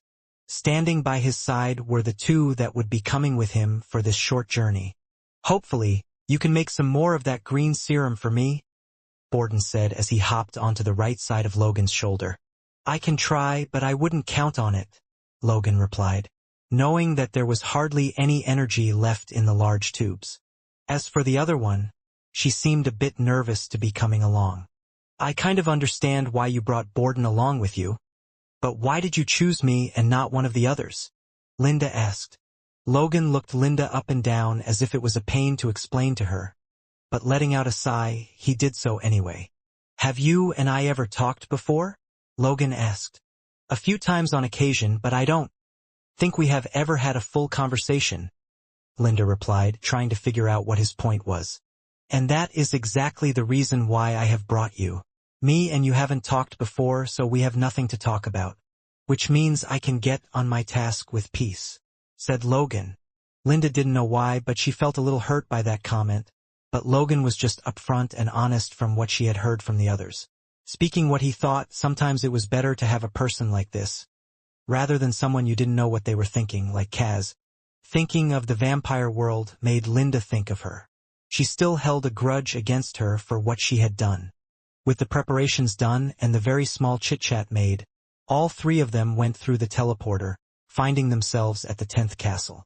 Unlike last time, Paul wasn't there to greet them, but Ashley stood in the throne room instead. He was only there to make sure they had arrived safely and also to turn off the teleporter so it wouldn't be linked to the cursed ship while they were away. There were no words spoken, and Logan just continued to walk past Ashley, as if it was something he did every single day. Well, I can't say the boy isn't efficient, Linda thought as she was quite enjoying his style.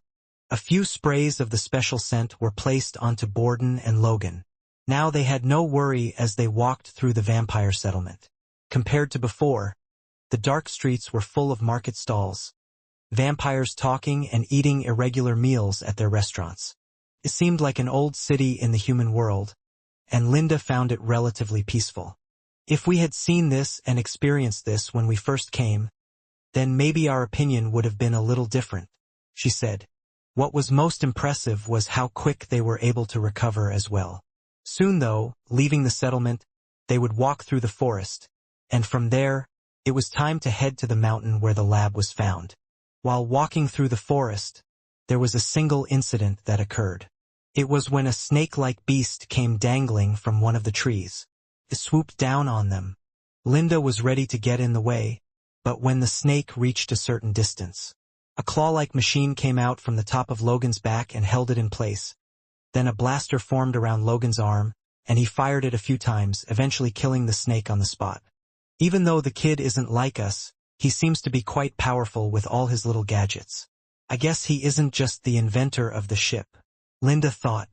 Although the two of them didn't talk much, in fact, not at all during the walk, even Borden was just sleeping on top of Logan's shoulder. She quite enjoyed learning more and more about Logan. Finally, after entering a series of caves, they had reached the lab that Logan was looking for. He had been here a few times, and every time he visited it, it felt less foreign to him. Maybe it was because of the lab's layout where certain machinery was placed. All of it was suited to his liking. It looks like I have a similar taste to my parents, Logan thought, and soon got to work. Linda and Borden were placed in the central room. They waited there patiently. They explored the place at first together, apart from one room that Logan told them not to enter, but soon found that not knowing what anything was, it was quite boring after a while. So they remained in the main terminal room while watching Logan get to work. The backpack that he had on him turned itself into a workbench. The technical robotic arms that had stopped the beast from earlier, 4 of them were being used as legs, popping it up like a table. Then the bag opened itself up and was able to supply Logan with every single tool that he needed. After seeing him going back and forth in and out of rooms, Logan eventually asked Borden for a favor. Using a small syringe, he had taken some of Borden's blood. "Do you need that again for me?" Borden asked. On the table was a flask and a syringe red in color. Then, using the small amount of blood he had gotten from Borden, he slowly dropped it into the red liquid. Soon, the green liquid started to take over, and made a dark green color as they both mixed together. Another larger normal-sized syringe was on the side, and Logan used that to bring up some of the liquid from the flask. "No, this is for me," Logan replied. His right robotic arm disconnected and fell to the floor. He injected the syringe directly into where the stump of his arm was. "Logan, what are you doing?" Borden said, worried, now realizing what he might have been doing all along. Logan fell to the floor as if he was in pain. The plan was to create a clone of his arm, like they did so with Vorden and Borden, but why didn't Borden realize it sooner? The clone that was made was a Dalki, not another human, which meant that Logan couldn't make human parts with the things inside the room. The pain counted, and sweat was running down Logan's face. But soon the pain would end, and when he stood up, he could feel something heavy where his right side was. "I won't be useless anymore," Logan said. Standing there, Logan's arm had fully regrown, but it wasn't what it once was. Hard scales ran all the way up it, and the fingertips were shaped like a claw. Logan had successfully created himself a Dalkey arm. Noob fighter losses. How many times had Quinn seen this screen now? He had lost count. Due to him being a vampire, there wasn't much sleep needed on his end, and the matches were ending relatively fast as well. However, using no abilities, including that of the shadow and blood, limiting his physical abilities and having no beast gear proved to be a little too much of a disadvantage for Quinn. However, it was safe to say it was working. Due to him not being able to rely on these things, he had to improve on the spot if he wanted to win. The only thing was, it was happening at a far slower pace than he had initially planned. Quinn was losing matches using 30% of his strength.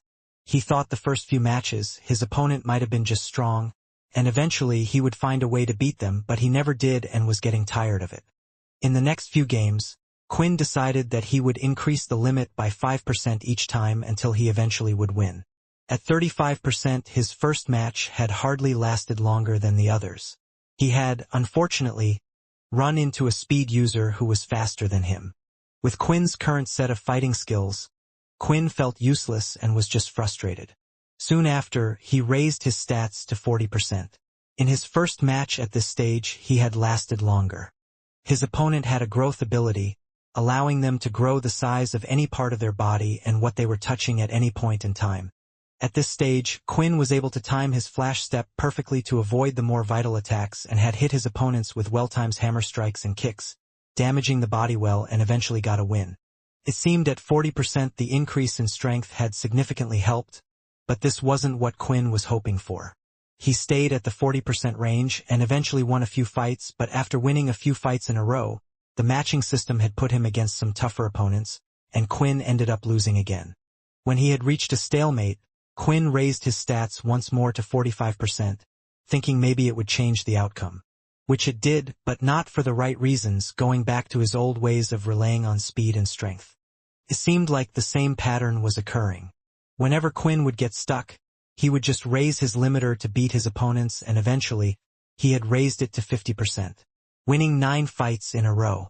"No, this isn't what I wanted," Quinn said while waiting in the White Room, pausing, trying to reflect back on the fight that had just happened.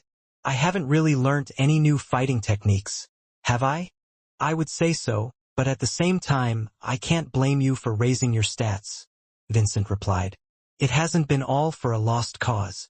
While forcing yourself to just use your body at that level, you used whatever you had to the max. I have never seen you have a better sense of timing, of when to attack and when to defend against your opponents. Which was why, whenever you raised your stats and went on to more difficult opponents, your fights seemed to be a lot easier. You are definitely improving, Quinn, but I would suggest you stop at 50. From what I have gathered so far, at this point in stage, you should be able to defeat your opponents with this level of strength and speed." Quinn agreed with Vincent, but it didn't mean he was any less frustrated. Losing all the time wasn't fun. He had a total of 32 wins while above 300 losses on his record. As he got higher in the ranks, he was hoping that there would be those that fought better. Instead, it was just those that were stronger with their abilities. There wasn't much he could learn from them, other than timing and when to attack. He learned how to analyze patterns better and read certain movements, but there was only so much he could do. Quinn wanted to improve his own combat skills, but had no knowledge or anyone to teach him. Most of Quinn's current wins had happened while using 50% of his strength. Wanting to see how much he improved, Quinn decided that for the next fight, he would use no limiter at all. Even if he didn't learn anything, he just wanted a break from the neck and neck fights. At that moment, his opponent appeared in front of him. It was Chun once again with the black armor and dual axes. "Hey, wait! It's this guy again? Why am I fighting him?" Chun thought. After beating the noob fighter last time, Chun had been on a winning streak. He had been doing so well, he even thought that he might make it into the top 100 anytime soon. Once again, Chun decided to have a look at Quinn's stats. How many matches did this guy have after me? And look at how many losses he had. How bad is he? Chun thought. Still, having between him once, he felt he could do so again, and it would just be a free win for himself. If Quinn was facing him now, It also meant his opponent must have gotten several wins in a row as well. When this happened, the system would deem the player too strong for the opponents it was matching them up against, and Quinn had won 9 fights in a row at his current level. On Quinn's end, however, Quinn didn't recognize the person. After all, he had fought so many people in a row and was hardly paying attention to what his opponent looked like. In the game, many people had similar avatars. When the match started, Chun went to grab his axe, but looking up, he couldn't see the person in front of him, and the next second he felt a punch hitting him right in the side of his face. "Congratulations, noob fighter, is the winner. It looks like 100% of my strength is way too much, and I'm surprised the system was able to replicate my power.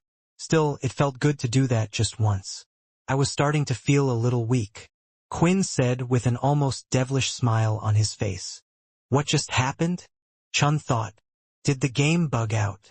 Instantly, Chun decided to rewatch the gameplay repeatedly, and he could see from the footage that his opponent had moved so fast and had hit him before he could do anything.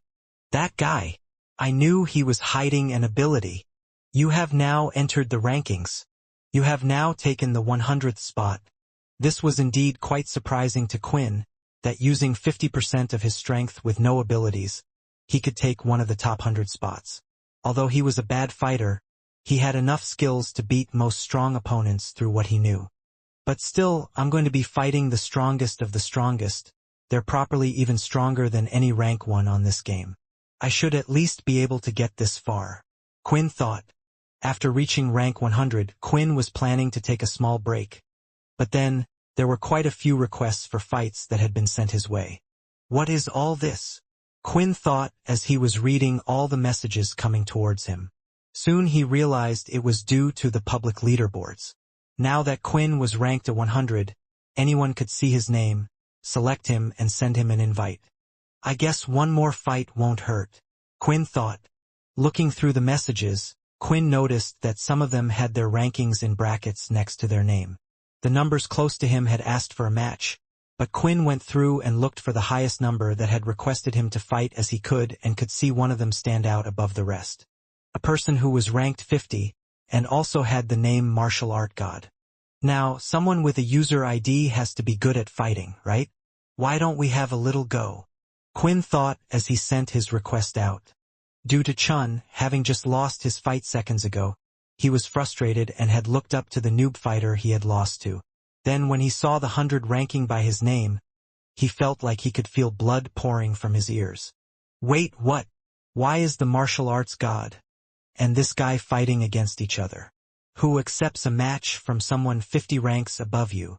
After accepting the request, Quinn was transported to the area where the two of them would be fighting. Stood opposite him was a man who had no top on, having his full chiseled six-pack out on display. The man had what looked like a piece of red string around his arm and wore nothing but a pair of green shorts. The man wasn't even wearing any shoes and walked barefoot. I know this isn't the real world, but we still have a sense of feeling here, Quinn thought.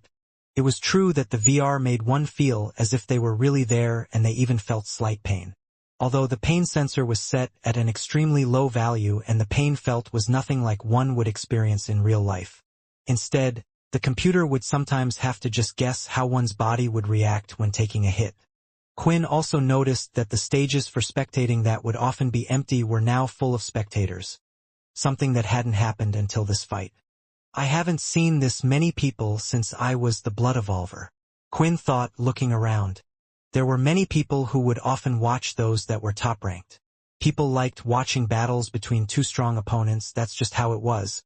But in particular, more people seemed interested than usual. The martial art god gave a wave to the crowd of people.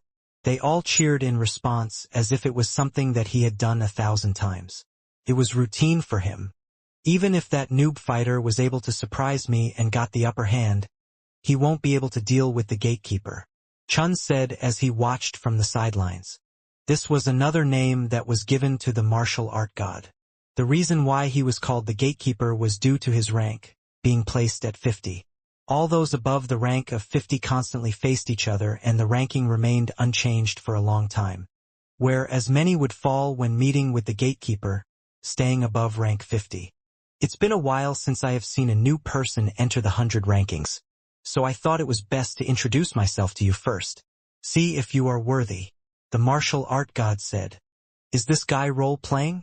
I mean, I can't really make fun of him. I used to do the same thing when I was younger, except I had no friends to role-play with. Quinn thought. And that is why the internet is a great thing, bringing all these strangers together who have similar interests. There is no need for others to judge you. Vincent replied. Towards the upper top ranks, closer to 100, they would change quite often with people coming in and out, but the martial art god had already faced them all, which was why when he saw someone new, he was quite interested in this said person. Before the fight began, Quinn checked two things: that his limiter was now set at 50 again, which was all good, and as for the second thing, he bowed down out of respect. If you are truly a martial art god like your name suggests, then it will be an honor to learn from you, Quinn replied, getting a little bit into the role-playing himself. It looks like at least this one knows how to show respect, the martial art god said, as he raised one of his knees and then slammed his foot on the ground. He had simply gotten in a fighting stance, but even Quinn could tell something was different. For his last fight, he thought he might be able to take it easy, but it didn't look like he could do that at all. The fight had begun, but the martial art god stayed in the same position, with his left leg slightly in front and both arms raised by his face. Is this Muay Thai? Vincent said. Although Vincent wasn't much of a fighter, he did know a few things about fighting. During his greater years when he was younger, this fighting style was quite popular among young ones. Since it didn't look like the martial art god was going to attack first, Quinn was going to be the one to instigate the fight. I'll figure out what his ability is first, and then flash step out of the way and reposition myself when I get the chance, Quinn thought. When Quinn was finally in range of the martial arts god, everyone thought the fight would be over in that second, just like all the others. Suddenly, Quinn felt a throbbing pain in his thigh, making him stop in his tracks, and soon he fell to his knees. What happened, my leg? I didn't see him, but Quinn saw the next one coming towards him. A lightning-fast kick that had hit his thigh was now coming at his head. Seeing how the kick had affected his thigh like so, he thought lifting his arm to block the attack would do nothing. He would still lose the fight, and even if his body was great at recovering, his legs weren't good enough yet to use the flash step, so he did the only thing he could. Twisting his body, swinging out his arm, he attempted to punch the leg coming towards him. A mistake. My legs have been conditioned to take out tree trunks, and you think your fist is going to stop my legs? Martial arts god shouted. However, Quinn's fist was no ordinary fist. How many times had he punched until his fist broke? How many times had he broken his arms from fighting to the death? His body wasn't human, and his bones had significantly strengthened. When the two collided, surprisingly to him and the others, the martial art god's thigh kick had been stopped. By now, Quinn had recovered and used his flash step to get behind his opponent and was ready. Learning his lesson from last time, Quinn attempted a kick instead of a punch, not wanting to get too close. Still, suddenly, a pivot from the martial arts god, and he was facing him once again. He had ducked under Quinn's fast-moving leg and then grabbed the back of his neck with both of his arms, locking him in. Pulling his head down, Quinn's face was met with a knee, but it didn't stop there. The knees continued one after another. Quinn tried his best to pull away, but the man had him locked in, and when he finally let go, Quinn's force of pulling away swung his head back and caused him to stumble, while the martial arts god spun around and hit the side of his head with an elbow. Winner, martial arts god. You are no longer ranked. As quick as Quinn had entered the rankings, he had left them too. Although Quinn wasn't helpless, the fight was clearly one-sided. The people who had watched the match were a little disappointed. Those that failed to reach the rankings, and even those that had wished to see someone for the first time surpass and went through to the upper ranks, but it looked like this person would not be the one. What did you guys expect? Chun thought. One was called Noob Fighter and the other Martial Arts God. I'm just glad that the guy that beat me got beat, and Martial Arts God didn't even move from his position. After the fight, Quinn was back in the White Room. Rather than upset by his loss, instead, he was pleased. Finally, he had found what he was looking for. A person who excelled at fighting that could teach him. Now, How do I convince him to teach me? Quinn thought. Just then, he had received a party invite. This was where people could enter the same white room together and use it as a training room, or one could search matches while others watched. However, the invite was from the martial god himself. Looks like I might not have to contact him first after all. Accepting the invite, the man in the green shorts appeared in front of him and turned to look at Quinn. I wanted to ask you a question. During our fight, why didn't you use your ability against me? Did you think you could win without it? That's how I fight. Is there a problem? I don't believe you used an ability either. Quinn asked. Yes, there is a problem. Fight me again, and use everything you have this time. The man said. Why dash? Fight me. Just isn't dash. Fight me. Quinn was a little frustrated with how this man was acting. He wouldn't let him get a word in. Should I just beat him and then ask him to teach me? Maybe he will respect me this way. Quinn thought as he was getting ready to turn the limiter off. No, I have a better idea. The noob fighter is now offline. There was a difference in the VR game compared to the real world. When Quinn just didn't want to deal with people, he could simply just log off. In the first place, Quinn had been playing the game non-stop for a while now. Although he was the type of person who could repeat the same task over and over again and not get sick of it, this session had gone on for a bit too long. Quinn, I'm a little confused. Why did you suddenly log off like that? Vincent asked as Quinn was getting out of the pod and giving his body a few stretches here and there. Wasn't your whole goal to find someone good at martial arts to teach you? He was right there. Don't worry. Quinn replied as he exited the room and decided to head off to his own living quarters. I've already figured out what type of person the martial arts god is. That person won't stop chasing me now until he gets what he wants. Even more so after what I just did. And I have an idea that just might rile him up even more. Once Quinn had entered his own room, he went to the desk that was placed in the corner. It looked plain as if there was nothing on it. But once he sat down, a holographic keyboard lit up in front of him, and a widescreen appeared in front of his eyes. The first thing he did was search up videos about Muay Thai fighters. Quinn started to watch video after video on the subject. There were plenty of tutorials online, but it was safe to say that the martial arts god was leaps and bounds ahead of all of them. It was a shame, but old traditional martial arts skills had diminished, especially since the introduction of abilities. Still, it had a bit of a resurgence based on other abilities, but new forms of martial arts were created to suit the beast weapons and take advantage of that power. Very few people used their fists to fight. After watching some videos for some time, Quinn took what he wanted from them, downloading them onto his little wristwatch, heading off to his own personal training room. The videos that he had saved he played a few times while in the training room and slowly started to copy the moves bit by bit. Maybe there's a method to his madness, Vincent thought as he watched him. The fighting style was undoubtedly different from what Quinn was used to, and there were many points. The striking part wasn't so hard. Throwing out punches, he did this enough, and he was also quite good with his kicks due to the military style of fighting. However, there was something different about the kicks in the video. The amount of weight and power was like that of a gigantic whip. The main movement he decided to focus on was the thigh kick.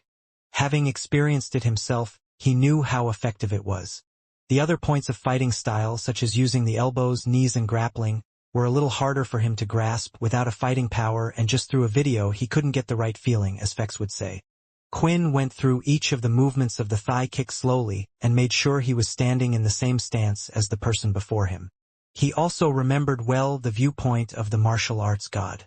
All right, let's do this, Quinn said as he practiced the kick over and over again. While Sam was busy with his daily duties, he had heard about a complaint while being on board the ship, that there was a loud, continuous bang. Worried that there might be some damage or something wrong with the ship, Sam had decided to go check out where the noise was coming from. Is there a reason you have brought me along? Dennis asked as they walked towards the loud banging sound, which was getting louder, and had a standard beat to it.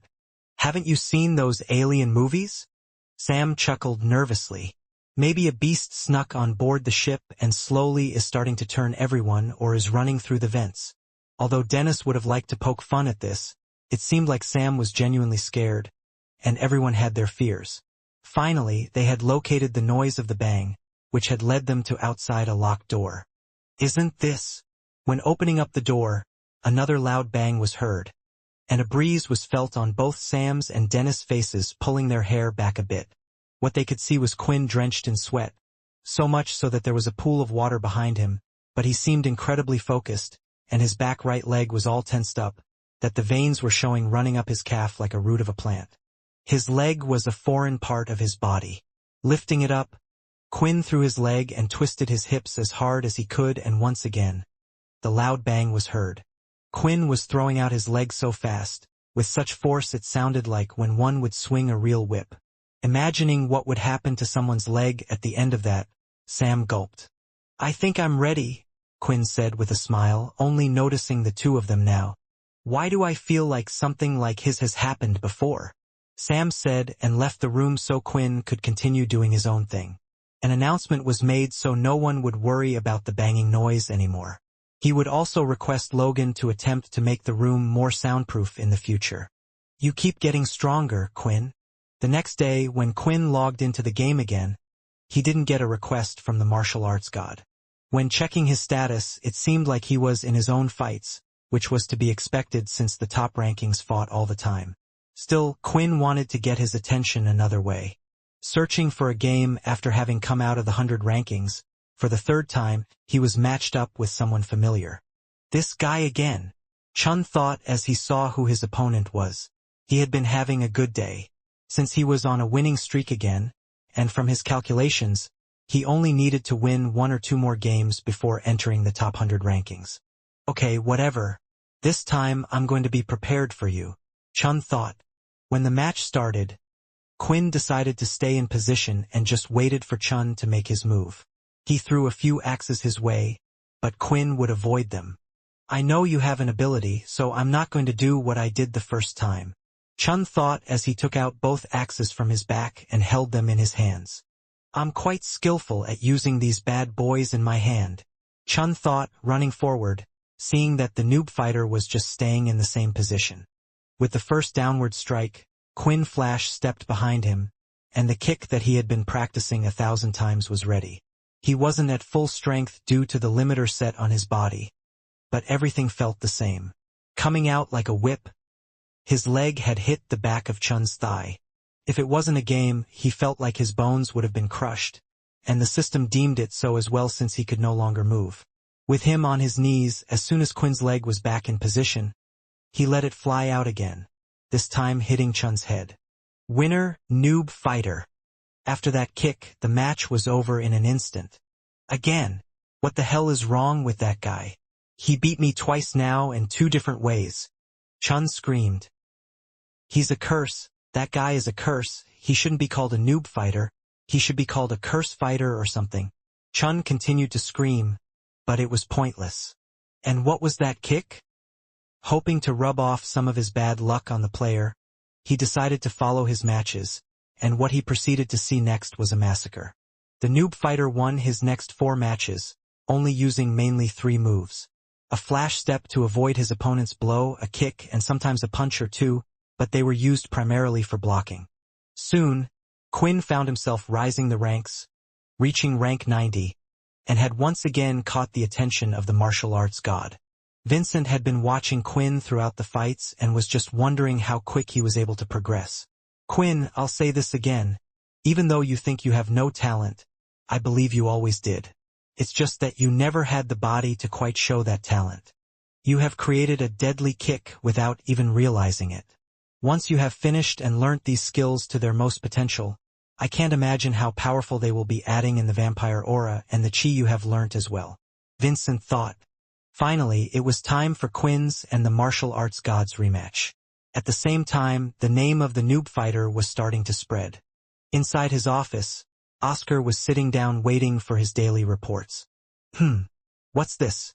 A report from Sergeant Chun," Oscar said. "Yes," Jade replied, standing by his side. "You know he likes to play the game of power fighters a lot to look for new recruits, and he says he has found a gem that goes by the name of Noob Fighter. Quinn's little plan turned out to work more than he could have ever imagined. Videos would constantly circulate of those in the top 100 rankings of them fighting. Many players watched these using them as research, thinking that they could emulate or learn from the best. Perhaps one day, they too could join the rankings. That's when Quinn's videos started to gain attention, not because of the difficult opponents he defeated but because of the style in how he defeated them. It was a reminder of how a certain someone named martial arts god rose to the top. These videos also had caught the eye of the martial arts god himself, and he felt like he had no choice but to send Quinn another request for a duel. He felt like he was being taunted. In his mind, first, Quinn didn't use any abilities at all in their fight. Now, after a single match with him, he has risen the ranks again using the very attack he had used. For the outsiders, they just saw another rising of a martial arts god. Now that the two of them were facing each other again, the spectators had increased significantly. In the crowd watching from the sidelines, a lot of the onlookers weren't currently looking at the two that were about to have a fight, but those that had come to watch the match. The most famous among them was a rank 10. He was quite the large male with red hair and had several scars on his body. To the audience, he was known as the Red Reaper, but in reality, on the outside world, his true name and position carried a lot more weight. Two fighters who don't use abilities and are in the top 100 rankings. Perhaps one of them is the chi user that he is looking for. The man who was thinking this was named Chris. Although he held a rank 10 position in the game, he held the number 1 position in the organization known as Pure. "I don't understand your actions," the martial arts god said. "You refused to fight me and then you copied my technique like so. Even your stance right now is just a poor imitation of mine. Did you just want to get humiliated in front of all these people?" "No," Quinn replied. "I just want to see how far I can go." The response wasn't what the martial arts god expected. He shifted his feet and was ready. The fight had started, but neither one of them ran towards each other. Instead, they inched closer and closer, each of them waiting to be within range. The two of them were also of similar height and reach, so one didn't have an advantage over the other. When they finally reached each other's range, in an instant, both of them went ahead with the same move, delivering the intense thigh kick. They both are just as fast as each other, and they both look just as strong, Chris thought. Due to them both using the same move, it meant that a certain part of their body would collide with each other, and that was their shins. Neither one of them was wearing armor, and when they both hit, the crowd winced in pain. Hitting one's shin on something alone hurt greatly. They couldn't imagine such strong hits banging into one another. A bang was heard, and at the same time, their foot went back to the position it was in previously. Still, the second they landed on the floor, they both went at it again, throwing their legs out, hitting each other's shins. Each time their legs would hit, the crowd wanted to look away but at the same time couldn't keep their eyes off the scene in front of them. Neither person was backing down with each kick. "What is this guy's leg made of?" Quinn thought as he continued. Even though his stamina wasn't taking a toll, he could see his game health was decreasing, and because of that, his strength was slightly suffering as well. Knowing that he would eventually lose this battle, Quinn decided to use the flash step to move behind. "Even if you pivot now, you will be off balance. With the kick, I practiced thousands of times. It will reach him," Quinn thought. "Your kick is good. You must have practiced a lot, but I have practiced far more than you, and more than just one thing," the martial arts god said, moving back and causing Quinn's strike to hit nothing but the air.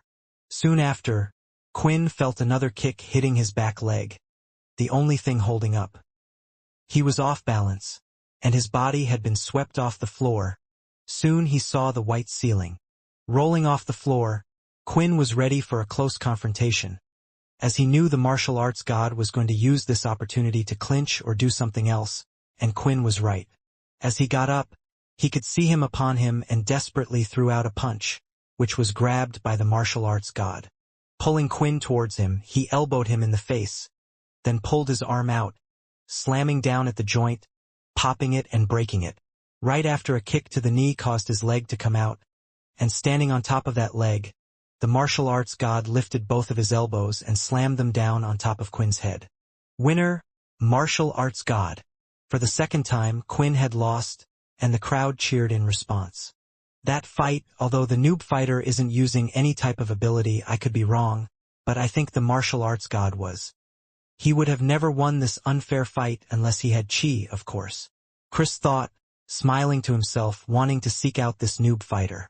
After the fight, Quinn once again received an invitation from the martial arts god. This time, he was prepared for his stubbornness, and he was hoping their conversation would go the right way. After accepting, he had been transported to the same room as Quinn. "So, will you listen to me now?" Quinn asked.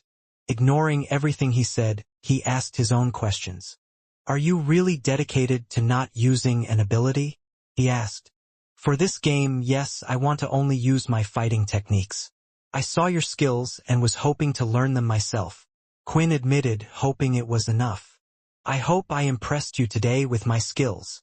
Quinn smiled. Hearing this, the martial arts god smiled back. "Maybe you're the one. Let's see how you will progress." Quinn's plan had worked. Knowing his character and how he was into role-playing, Quinn just had to imagine him as some grandmaster. Even his user ID meant that this man wanted to escape reality, so as long as Quinn did something extravagant to get his attention, he thought he would be pleased, and it managed to work out in the end. The martial arts god explained to Quinn that his fighting style wasn't called Muay Thai like Vincent had expected, but was something similar. Instead, his fighting style was something called Muay Baron, a very ancient fighting style used in war in the past. It was a title given to those that were to protect the king, and a fighting style used to kill its opponents as quickly as possible. Later on in life, the sport was banned, so not many people chose to learn it, but the skills were continued to be passed on, and the martial arts god believed he was the only person who still knew all the skills of Muay Baron. The teaching process, as usual for Quinn, was something he was able to catch on to quickly. The martial arts god didn't say much, so Quinn didn't realize how much he had progressed until he had joined the rankings once more. He fought using the techniques he had learnt, rising up through the rankings, and people wanted to know who he was if anyone had an idea about him. But no one knew. The more Quinn won his matches, exclusively using the martial arts god's skills, the more the person took a liking to him, and eventually, after reaching rank 60, the inevitable had happened.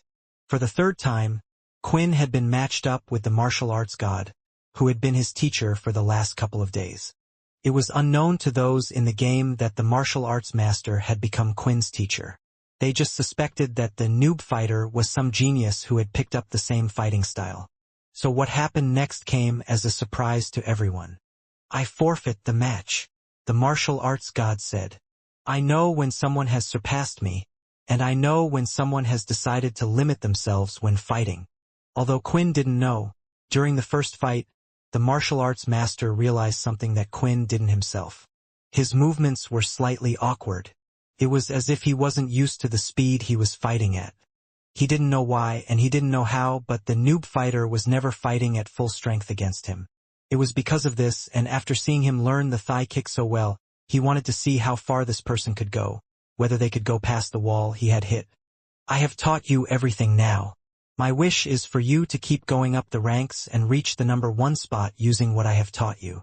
For me, this will be the biggest achievement," the man said, and soon the whole gaming area disappeared. Exiting out of the pod, Quinn had quite the experience over the last few days playing the game, and he had achieved his goal. "Thank you, martial arts god. I will help you achieve your dream one day," Quinn said.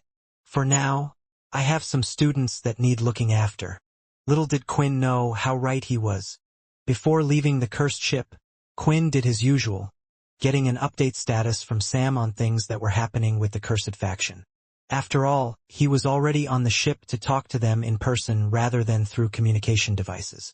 It also seemed like quite a few of the core team were busy doing other things, so it was good to know how they were doing. In the command center, Sam was a bit distracted. He was looking at files on the holographic display, but at the same time seemingly doing nothing. Even when Quinn walked in, his face would have been seen through the files since they were slightly transparent.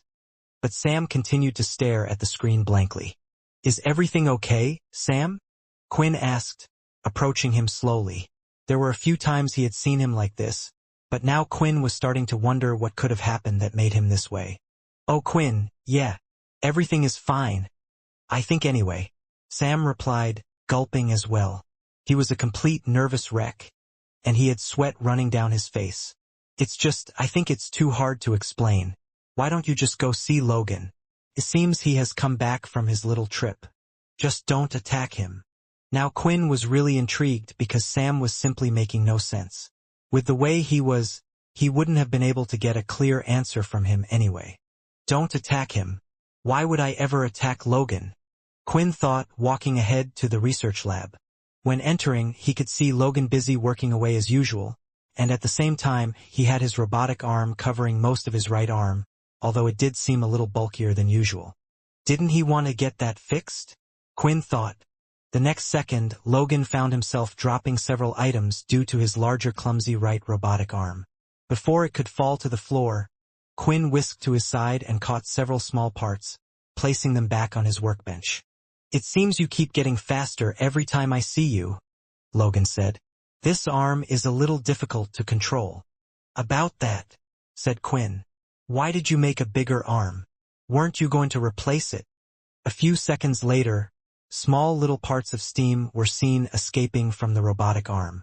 It split apart in half and fell to the ground, revealing what could be seen underneath. A dark black arm with several scales all over. His fingers were larger than that of a human with fingernails that acted and looked more like dragon claws, although they seemed to have been shaven down for easier use. Logan, what the hell did you do? You said you had it all under control and you would be fine. Are you now a Dalki? Why would you do that to yourself? Quinn couldn't understand at all. Surely Logan would have been better with a robotic arm, and if he could recreate a Dalki arm, why couldn't he recreate a human arm? Quinn, I do have everything under control. I did this to myself on purpose. As to your question of why. Everyone has sacrificed so much. How many people have you turned due to them wanting power? Isn't this the same? This way I can finally be of help. I haven't lost my ability either. They have made their sacrifice and I have made mine. In a way, Quinn understood what Logan felt, but he just didn't realize Logan felt this way. He never thought Logan wanted power, and he was always a big asset to the cursed group, that he had failed to realize how much Logan felt like he wasn't a part of it. Besides, I am plenty human. I have put in measures that make it so the Dalki blood can't spread to my body. It also seems to be less contagious as your vampire blood, which rapidly changes one's body. Logan explained. Looking at his arm, Quinn could see that halfway up past his elbow, there was what looked like a small little metal brace that was almost a part of Logan's arm. Below it, the arm was all Dalki, while above was the rest of Logan's body. I thought about it for a while, but perhaps if my parents didn't just rely on their brains all the time, they would have been alive today. I need something to at least protect myself. Quinn couldn't argue with that. Although he wanted to protect everyone, there would definitely be times that he couldn't. So, how is the arm? Quinn asked out of curiosity. Why, don't you see for yourself? Logan said with a smile, and the next second, Quinn could see a fist coming towards him. His reaction was good, and he had blocked the hit holding his fist in place, but Quinn's hand was shaking from the sheer power. It's strong. It's been a while since I have taken a Dalki's power head-on, but just how strong is the Dalki blood running through Logan, and does he still have the same effect as other Dalki? Quinn wondered. I know what questions you want to ask, but I still haven't figured out everything myself yet. I need to get used to the arm first, and then I will be able to provide you with your answers. Letting go of the punch, Quinn looked at the arm one more time. You're one crazy guy, said Quinn. I believe that I am not as crazy as a certain vampire boy, Logan replied and got back to work. Meanwhile, back on Earth, inside the beast weapons class, Quinn's students had just entered and were a little depressed. The energy was low. Of course, they would be, as their substitute teacher Aiden had constantly been telling them every day how horrible they were, how they had weak abilities, and they were even useless at fighting. Aiden had his own methods, and he thought constantly telling them how bad they were would make them work harder to improve and surpass the others. Although that worked on some kids, that was slightly stronger. For most of those in the class, they were already feeling bad about themselves. They saw the beast class as their one opportunity to still be seen as an asset to the outside world, but now they were being told they were horrible at this as well. Aiden was in charge of 2 beast classes and was in charge of the Earthborn classes, so for today he decided to bring in 5 students from his main class. The reason I have brought these guys in today is to show you all just how far apart you are from them. You guys need to work harder. Remember, you will be fighting soon for points for your house. In return, these points will be used to upgrade your dorm facilities.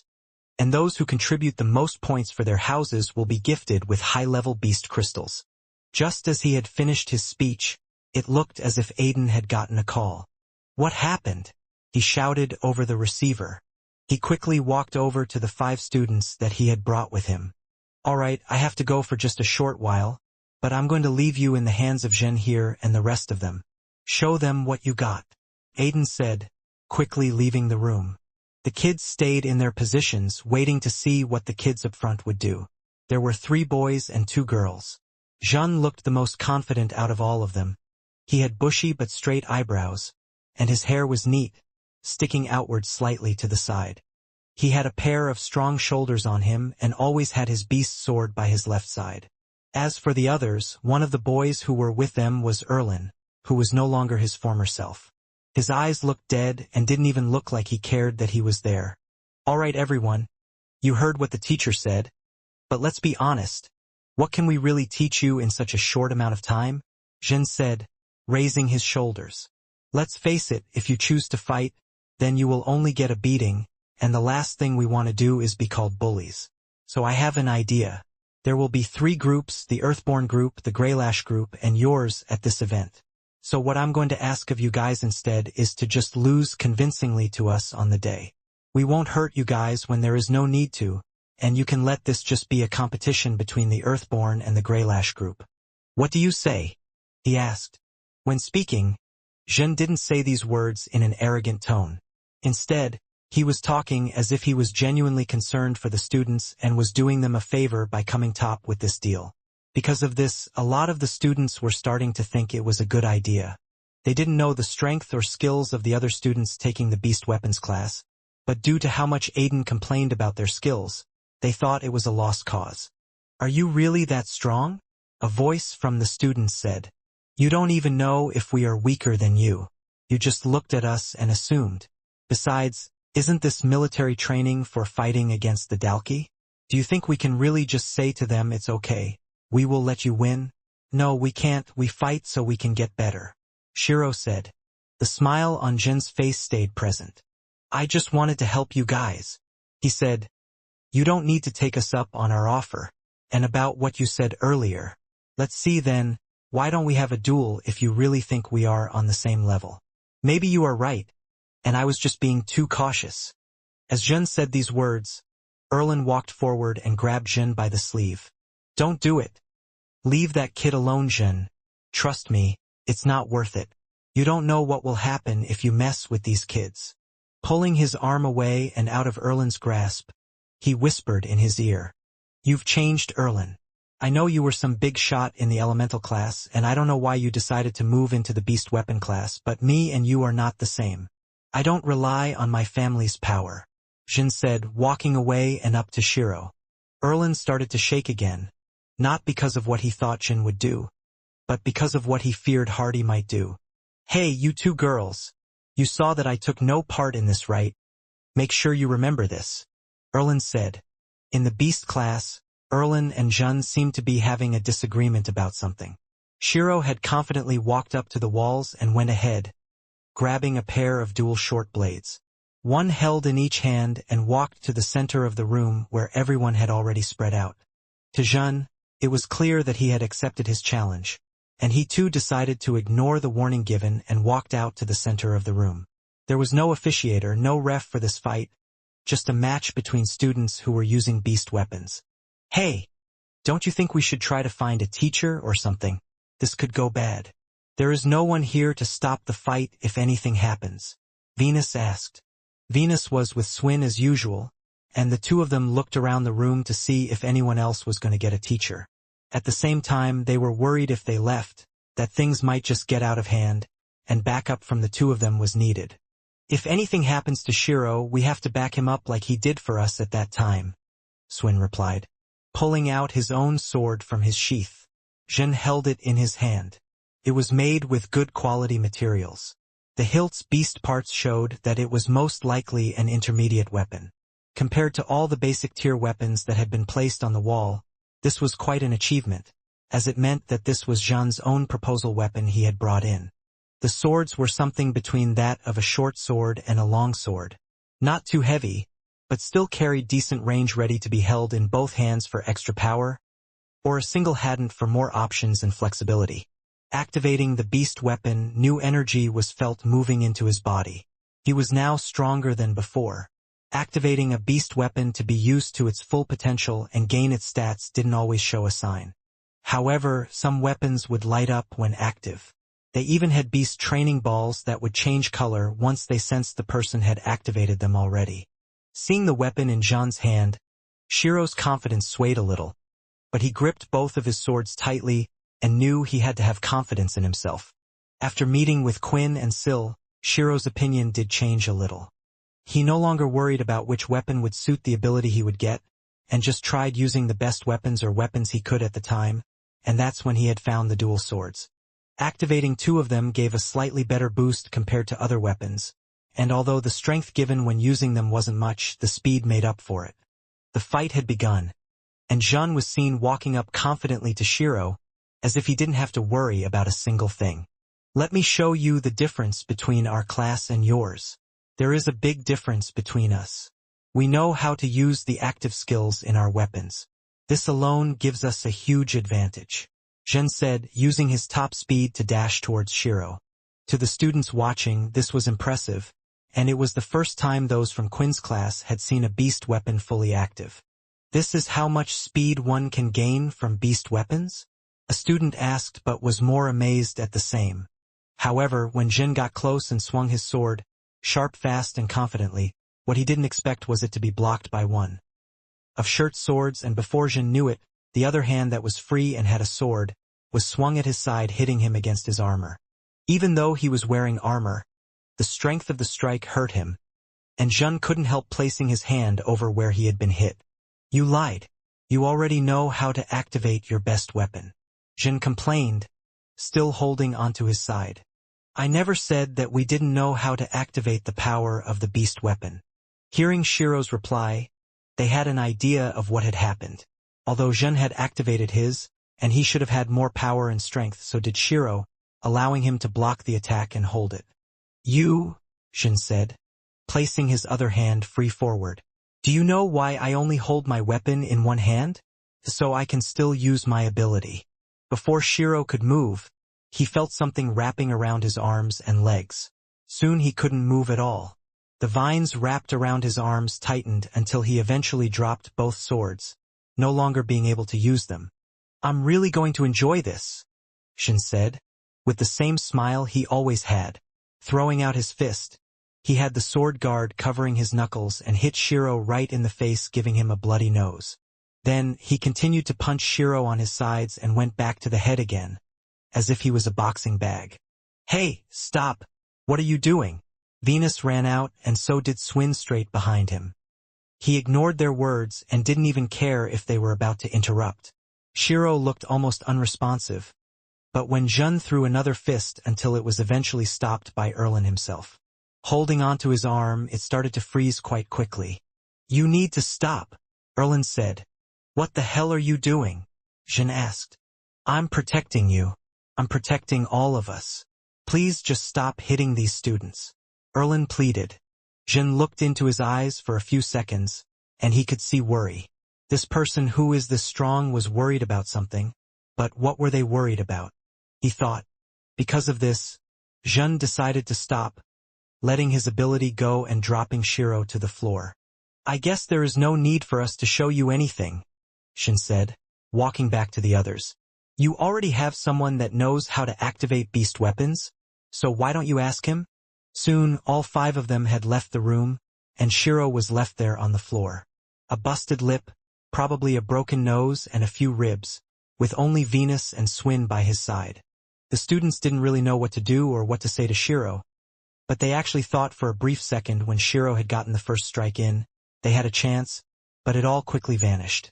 Come on, we have to take him to the medical room, Venus said. lifting him up on his back. "Let's go," Swin replied. Just as the two of them, along with Shiro on their backs, were about to exit the room, the door had opened, and the first teacher to walk in was Teacher Aiden. But the one that followed him was General Hardy.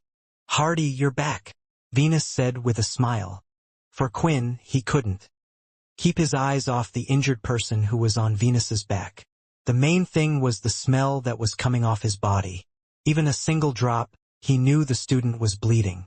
What shocked him was seeing that it was Shiro who had been beaten once again. But he was in a worse condition than before. "Venus, take him to the doctor's office and have Haley heal his wounds," Quinn ordered.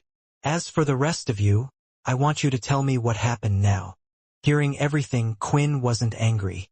He was more upset with himself due to allowing things to happen while he was away. He wondered what to do. There was a big event coming up, and his class was at the bottom of the barrel. However, what he was most concerned about was that Shiro had been beaten up a second time. Didn't everything end with that last event? I guess there is more than one rotten apple. I can't do what I did last time and get too involved like that. Clearly, it hasn't helped Shiro as he is still being bullied. I need to come up with something so none of those in my class gets hurt, Quinn thought. Not too long ago, Aiden had gone running out of the classroom and had left Quinn's beast class in control of the other students. His reasoning for doing this was because of the call he had received, informing him that the teacher Hardy had finally returned and would be taking over the beast class lessons again. Thinking that his days of teaching the class were over, he rushed out personally to find Hardy. That's when Quinn had finally returned to see his students in their current state. Venus had done as asked and went ahead to take Shiro to the doctor. However, there was still half of the lesson left. Quinn knew that the incidents wouldn't stop, and dealing with one problematic student wouldn't stop what went on between students. So they decided that all these kids will be fighting against the other beast classes. I wonder how much they have progressed, Quinn thought. I'm sorry I have been away for a while. I had some important matters to attend to, said Quinn. I have heard about the upcoming beast class event. If you guys can, feel free and show me what you have learnt over these past few days. The idea was to get the students to try to forget about what happened, calm them down, and see where they were currently. The atmosphere in the room was heavy, and one of Quinn's speeches wasn't going to fix that. Eventually, the students grabbed their weapons and attempted to activate them, while others seemingly had given up and just practiced improving the skills with the weapons. Walking around, Quinn went to those that seemed to have a hang of activating the beast weapon and decided to give them a few more tips. In the past, when Quinn had first touched a beast weapon, his system had activated it all for him, but learning Chi helped him understand the process more. With the second stage of Chi, Quinn could feel those who were able to summon the energy to use beast weapons, but something wasn't quite there. He knew of a way to help them but was careful. What Quinn was careful of was touching the students in case he turned them accidentally. Maybe it won't be a problem anymore. I can not only control the Chi energy but my red aura as well, perhaps. Quinn thought, as he walked up to a student who was close to activating his weapon and had their eyes closed. Quinn placed a single finger on the back of his shoulder, closed his eyes and could feel his energy. Immediately it looked like the red energy was attempting to do what it did best, entering the human's energy and taking it over, but Quinn had practiced controlling it, and with his new blood control stats, he was able to move it away, eventually switching it out, and placed a small bit of his regular Chi into a student. With that small bit of energy, Quinn then started to help the students. Can you feel the warm bit of energy that has entered your body? That energy is mine. I can tell you have a sense of feeling for yourself already. You need to follow that energy, and you will be able to activate the weapon. Quinn explained. A few seconds later, the students had activated the beast weapon and felt the power energizing his body. Not wanting to touch the student for longer, he let go of him, just in case something went wrong. I did it, the student yelled. I finally activated the beast weapon. Everyone could see the student shouting with joy and the teacher Hardy behind him. So many of them had struggled for so long, and after one lesson of Hardy returning, a student was successful in activating their beast weapon. Is he a miracle worker? Maybe he can help me as well. Ah man, I liked Aiden at first, But he turned out to be an arse. Another student commented. Soon, all the students were calling Quinn, asking him to help them out next, but there were over 100 students and some of them weren't quite at the stage the student was. Even if they all learn to activate their soul weapons, they won't be ready for the fight in time. I need to do something else. Quinn started to think. Don't you think what you had done was a little dangerous? Vincent asked. Touching that boy, you could have turned him here in front of everyone. I know, which is why I only helped him activate the weapon and not anything else. Perhaps if I was to move the boy's chi, the red aura would try to act more widely, but I have been practicing my control of the blood and chi energy every day. It seems after the blood control stats improved, I can control it pretty well now. Quinn replied. Going around, Quinn helped more students that were already close to activating their weapon, but after just a couple more, the class was over, and they only had a total of 3 days until the event was to start. Sitting in his homeroom class, Quinn started to think about what would be the best thing to do. While doing so, he had a visit from one of his students. I brought him here because I thought you should know he is all healed up, Haley said, as she pushed Shiro forward. She looked at Hardy for a few seconds and wondered if she should warn him about how the other teachers were planning something. No, it's not my place to get involved. Those generals aren't idiots. They wouldn't do something that would hurt the students. Haley thought and was off. Shiro, you are free to go as well, you know? You don't have to give me a report. Swin and Venus already explained what happened. Quinn said. However, Shiro stood there by the door, not moving forward. Although Shiro and Quinn were similar in many ways, Shiro lacked the confidence that Quinn had. Maybe Quinn would have been the same if he had never gotten the system, just getting frustrated more and more as he felt helpless each time he was beaten. Standing up out of his seat, he started to walk over to Shiro. You know, when I went to military school, I also joined the beast class, and although you were in a bad state, I believe I was in an even worse state than you. I had been stabbed right through my stomach. The other students had staged it to look like an accident, but luckily the teacher I had at the time knew otherwise. Stabbed, really? Shiro thought, imagining the pain. How did you survive that? Quinn gave a nervous laugh. You know who I am now, so you should also know that I'm not that much older than yourself. I just look kind of old. The doctor I had when I attended school is the same one that you have now. The more Shiro learned about Quinn, the more he couldn't believe it. Of course, after he had found out that Hardy was actually the leader of the cursed faction, Shiro went to do his research. A student who had no ability rose to the top in such a short amount of time. It was a tale one would only read in fairy tales. It just seemed impossible. Teacher, please can you teach me the shadow? I promise I will be in your debt and will join the cursed faction. I just want to have a better life than I have now, where I don't have to worry about someone else attacking me. Quinn could understand the frustration, but teaching Shiro, a student the shadow now, would bring him more trouble. Maybe he could teach it to him when he actually did join the cursed faction and was on board the cursed ship. For Quinn knew there were hungry people out there who wanted to get this power for themselves. I can't teach you the shadow, Quinn said, but maybe I can teach you something else. The next day, early morning during Quinn's break periods, he figured out a way to help all of the students. Not just learn about activating the best weapon, but also how to get better at fighting with the weapon they were using. The only thing was, he had to ask Oscar if he could get permission to do such a thing. Of course you can, Oscar said. You should never be shy about this sort of thing. If you can do anything to make these students stronger and their lives better, then go ahead. With the request made, it was now time for the beast class to start again. The students heading towards the class were more excited than usual, having their teacher back, and some of them thought that Hardy could help teach all of them how to activate their weapons. However, there were digital posters and splattered throughout about the big event of the beast classes in the hallways. They were inviting anyone to watch. It reminded them that even if they did learn how to activate their weapons, it wouldn't be enough for them to win. Hey, do you think Hardy will teach us first if we ask him nicely? Swin asked. There are too many students, though. He only got through a few yesterday. Even if we have the whole lesson time today, I just don't think he will be able to see everyone. Venus replied. When the two of them walked forward, the door slid open. All of the students were stunned at what they were looking at. They were still standing outside and hadn't gone in because they were unsure about what was happening. "Don't be shy. Come on in. We don't have time to waste. For the next couple of days, everyone here will be your teacher and will teach you to use your weapons," Quinn explained while standing in front of those in the cursed faction.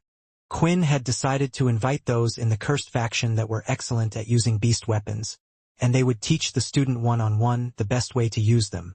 Each one of these are high-ranking faction members from all over, from Daisy, the Black Rings, and even those personally under the cursed faction. Quinn said, pointing at Wevel, who was holding 2 daggers. "Now, let's get on with it, shall we?" Both Venus and Swim looked at each other. "I think we might have the best teacher in the world," Venus said. The class was busier than ever today. It was no surprise as there was double the number of people present in today's lesson. Trying to rack his head for helping his students, Quinn had come up with a solution. It was impossible for him to teach them all personally one by one in such a short amount of time.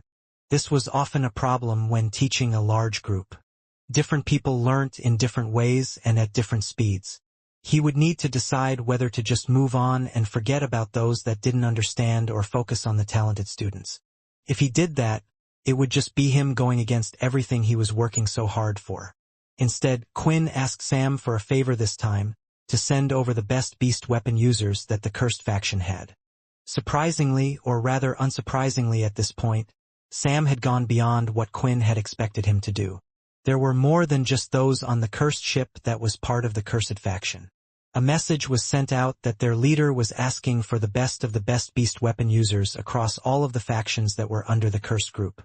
This was their answer, and there were more than enough teachers for every student. They were versatile when it came to teaching. More importantly, they could teach students about their weapons that Quinn had no idea about. Things are going well. Some of them are even better at explaining how to activate the beast weapons than I am. Quinn thought, that is a given. What works for one person may not work for another. With the number of people you have brought, every experienced person is able to share their knowledge. I am quite surprised that you came up with this plan yourself, Vincent replied. Quinn was quite pleased. He wasn't sure this was enough, but at least the students seemed to be having a good time. In the corner of the room, Quinn walked up to Shiro, who was there waiting with his dual blades in his hands. "All right. Should we continue with what I was teaching you before then?" said Quinn. The day had ended, and there were still 2 more days until the Beast Weapons class event would start. There had already been a few events that others could watch, and points to the houses had been applied. The students now had a general idea of how events would work and play out. However, it was almost impossible to hide 150 people that had come over to help out the cursed faction. Complaints had started, with one of them being Aiden. He had kept an eye on the class and had heard what General Hardy had done. In the end, he decided to make an official complaint to his head general of the Earthborn group, Head General Satch.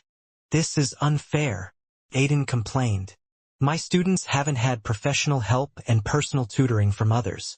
It's clear that General Hardy is just doing this before the competition to give his students an unfair advantage.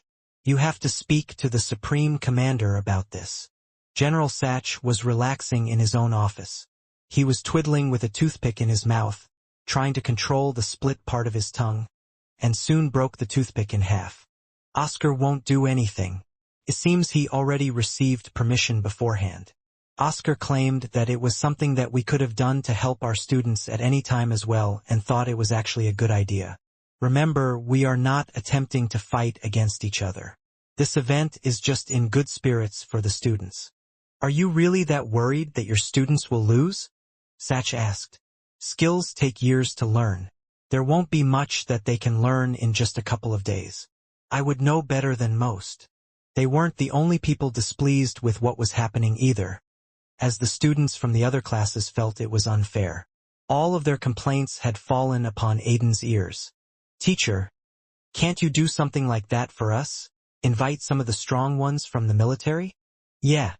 Aren't you some respected sergeant like you keep telling us? You should know some people, right?" However, it was harder than one thought to just invite people. Even people in factions, those in the military, they all had important jobs to do. The only thing Aiden could think of was to try and hire some people from a faction linked to the Earthborn group. However, to hire a personal tutor for each student would cost a fortune and would just be a waste. He couldn't even imagine how much Head General Hardy was paying those people who missed out on 2 days hunting. There are probably just some F and D rank travelers from the factions, he thought. Don't worry about anything, Aiden said. The reason why they need to do this in the first place is because of how bad they are. You guys will win this with ease. You can even ask Jin and the others.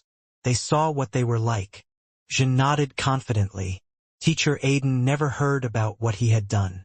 Quinn didn't bother to report it, for he and Shiro were planning their own personal revenge. It was the last day before the event, and Quinn could see that everyone had improved by leaps and bounds.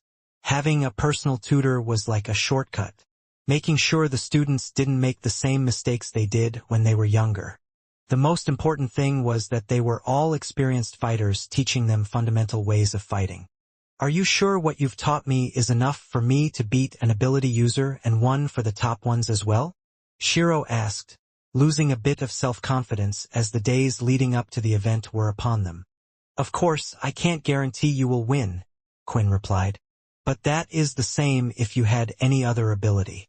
Just because you have a strong ability doesn't guarantee one to be better than others, but what I have taught you is something that can match against any top ability users. You want to make an impression and prove everyone wrong, right? Then what better way than to beat one of those high-ranking ability users without an ability at all? Let's show the whole school that they are wrong to look down on those with no ability, Quinn said with a smile. With the final day of training done, Quinn had all the students thank everyone for their hard work. After all, they couldn't stay teaching the students forever, but it was a great start. The tips they learned today would help them grow in the future, and now not a single student didn't know how to activate a beast weapon. Once all the students left, Quinn also didn't forget to thank everyone in his faction as well. All of you have helped me when asked, and I don't want you guys to think that I have done this without paying any of you a favor back, Quinn said. If any of you ever need help in the future, please don't be shy to ask. I can't help if I don't know what the problem is. Those who didn't know Quinn that well and were from the other factions were starting to respect him more, not just because of what he had just said but because of the actions he had taken. Some of them thought they were being tasked with taking on a strong demon tier beast. Sam had even agreed to compensate them as if they were doing so with credits and beast crystals. When they learnt what they were actually doing, they wondered what leader or person would take their time to personally do such a thing. Quinn was on top of the world, and he was here teaching students personally. Something about that touched them more than the leaders who just ordered others to do their bidding. When returning, Quinn had received a request and learnt of a few details about tomorrow's event. He was to select 5 of his top students and then one at a time, they would battle it out in a 3-way duel. Fighting against the beast class from the Greylash family, and from the Earthborn group. There would be refs on the side wearing top beast gear and with the speed ability. They were to stop any serious injuries that were to happen to the students. If a ref was to stop the match, they would then declare the winner and why the match had been stopped. Strikes to the heads were not allowed. 5 people, it reminds me of the duels we had when I got my seat of power. Tomorrow is going to be an exciting day, Quinn thought. Finally, the day was upon them. The Beast Weapons class event would be starting. All of the school buildings surrounded the large green field that was placed in the center. It was where the students had their opening ceremony and also where they had met their head generals for the first time. Last time, a makeshift stage was built. Even in the past, things like this were constructed quickly, but with ability users even more so. Today, when the students woke up and looked out of their window, they could see a large, almost Colosseum-looking stadium. It certainly wasn't there just the day before, but the students knew why it was there today. Because the Beast Weapons class would be having an event to display to all the others. All students were told to attend. It was compulsory even though there were some that weren't particularly interested in the event. Such as those in the elemental class who rarely used beast weapons. Still, it would be quite the spectacle to watch, and events were always entertaining. Early morning and the seats in the stadium were starting to be quickly filled. Each section was filled with certain classes and their homeroom teachers would be there to lead them. Not everyone who was in Hardy's homeroom class was part of the Beast Weapons class, and they were being led by Haley today instead. As for the teachers who didn't have a homeroom class or were in a higher position, they were told to enter at a later time, and wouldn't be sitting in the stadium seats but instead would be in a special area right on the ground floor of the arena. Here, they could see all the battles up close and personal behind strong reinforced glass. This glass screen and area went around the entire stadium, letting one view from any angle they wished. Hey, there are a lot of people here today. I kept my eye on some of the teachers that work at this school, but some of them I've never seen before, Fex said, who was currently in the special glass area hoping to mingle with others. But he ended up walking with Peter and Helen as usual. That's because not all teachers are there. They have invited some of the higher military personnel that aren't part of the school, and it looks like some small faction leaders as well. Helen explained. Who cares about them? We are just here to watch Quinn's class perform. Peter said. Hey, aren't you meant to be in the stadium with your homeroom class, since you're a teacher's assistant? Fex asked. Peter shrugged his shoulders. The teacher never asked for my help, so I guess I'm not needed. For a brief moment, Fex felt sorry for Peter's students. Not too far from where they were, there were also the head generals of the Earthborn group, Samantha, Inu and Satch. Any ideas as to when you plan to do something to that General Hardy? Inu asked, still feeling anger in his body every time he was reminded of the humiliation he had received in front of all the others. Patience, Satch said. We can't just go after him. Remember, all of us are meant to be working together, and that wouldn't exactly promote unity. If I see the opportunity, one will make sure to take it. Hearing all of this, Samantha wasn't exactly pleased that the other two were still planning something. Of course, what happened to them was humiliating and embarrassing. Maybe she was only okay with Hardy because she hadn't been humiliated. She understood that, if a single head general as well as a nobody from the Cursed faction was able to do that to the head generals of the new Earthborn group, it would cause a power shift. However, maybe that was just how it was meant to be. After all, the strong ruled over the weak in this world, right? And she was starting to think, with everything Hardy had been able to do so far, she was afraid he would be strong as well. Currently, inside the arena, now that all the students and guests had arrived, Oscar was giving a speech about what would be happening today, while also generally surveying his audience to see how the students were doing. Some of you may not realize the importance of beast weapons, but today I hope this will change your mind. After all, remember? Oscar said as he pulled out the Demon Tier Ice sword from his back.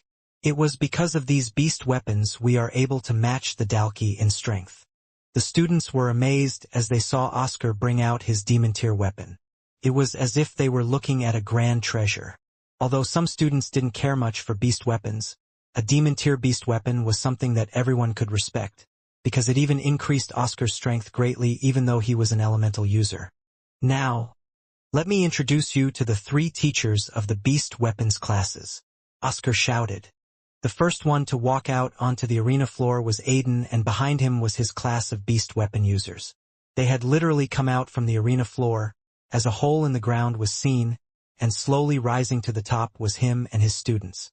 When they arrived, they decided to put on a little show, with several sword users spinning their bodies in synchronization. Ability users casting their powers above, displaying a vast amount of different colors, and even more with students using their weapons together. It was quite the show, and when they were done, the students watching all clapped in appreciation of the display. Next, we have the teacher of the Greylash House, Isel, Oscar announced, and through the floor once more a female teacher who wore fishnet stockings and had her hair cut short, came up on the stage with her students. How come the Greylash family are even teaching beast class lessons? Fex questioned. Remember, these are just houses, so it's not like all the students in the Greylash house are a part of the Greylash family. Helen explained. Also, the Greylash family is large, just like the Cursed faction. Over time they had absorbed strong factions to work under them, just like the Cursed have the Daisy faction. So, of course, they would have weapon users under them. The Greylash house didn't put on a show like the others, but instead they were all lined up perfectly, not moving out of position. Although the students practiced this as part of the military from time to time, the others could tell something was up. It was almost as if the students were afraid to act, thinking something might happen to them. Lastly, coming onto the stage, is the class led by the head general of the cursed house. Hardy. Lastly, Quinn and his student were raised up, but unlike the other two houses, his students seemed more normal. They didn't have a fancy show, and just were nervous looking at everyone watching them from the stage. The three refs from each house walked forward. On Quinn's side there was Sergeant Fay, who had the speed ability, and two others from the houses Quinn had never seen before. Soon after, Quinn was to leave the area, and he would take all the other students to the class viewing area with the other teachers, while those that were participating were to remain on stage. Good luck, guys. Remember everything everyone taught you. They will be watching, Quinn said, walking away. What he said was true as well. The event was being broadcasted to others outside of the school, to other factions and on the cursed ship. Those that had spent time teaching the students were currently watching the event live. Out of the 5 students Quinn had picked, they consisted of Venus, Swin, Kim, and the student who he had first taught how to activate his beast weapon named Rue. The last person who had also been selected was Shiro. The 5 students walked towards the center and all 15 students could now see each other eye to eye. Now, each of you will have a number displayed on your watch, Oscar explained. Shiro looked at it for a second and could see the number 5. When you are not fighting, you are to wait with your teacher in the viewing area. When your number is called, a countdown will begin. All those students with the same number will enter the arena, and the duel will begin immediately. So remember your number well, Oscar said. As Shiro was about to walk away, he could see Jun, showing his watch across to him proudly, displaying the number 5. It looked like fate wanted the two of us to fight again. Shiro thought, this time, I won't lose. The students who weren't participating in the fight went back to their teacher, watching the match behind the glass screen. Quinn would have been with the others, but he had an obligation to look after the students and watch it with them. Still, it didn't stop Fex from breaking away from Helen and Peter, who were a bore in his eyes, and coming over to where Quinn was. Hey, Hardy, I guess you must be a little nervous, seeing your little runts out there fighting, Fex said. The students around could hear every word Fex said and looked up at the loud teacher. Who's that? Is he someone important? Not really. I think he just teaches that sewing class or something. We can ignore him then. Well, I'm just glad I'm not a teacher like him. The student spoke, not caring if Fex heard them or not.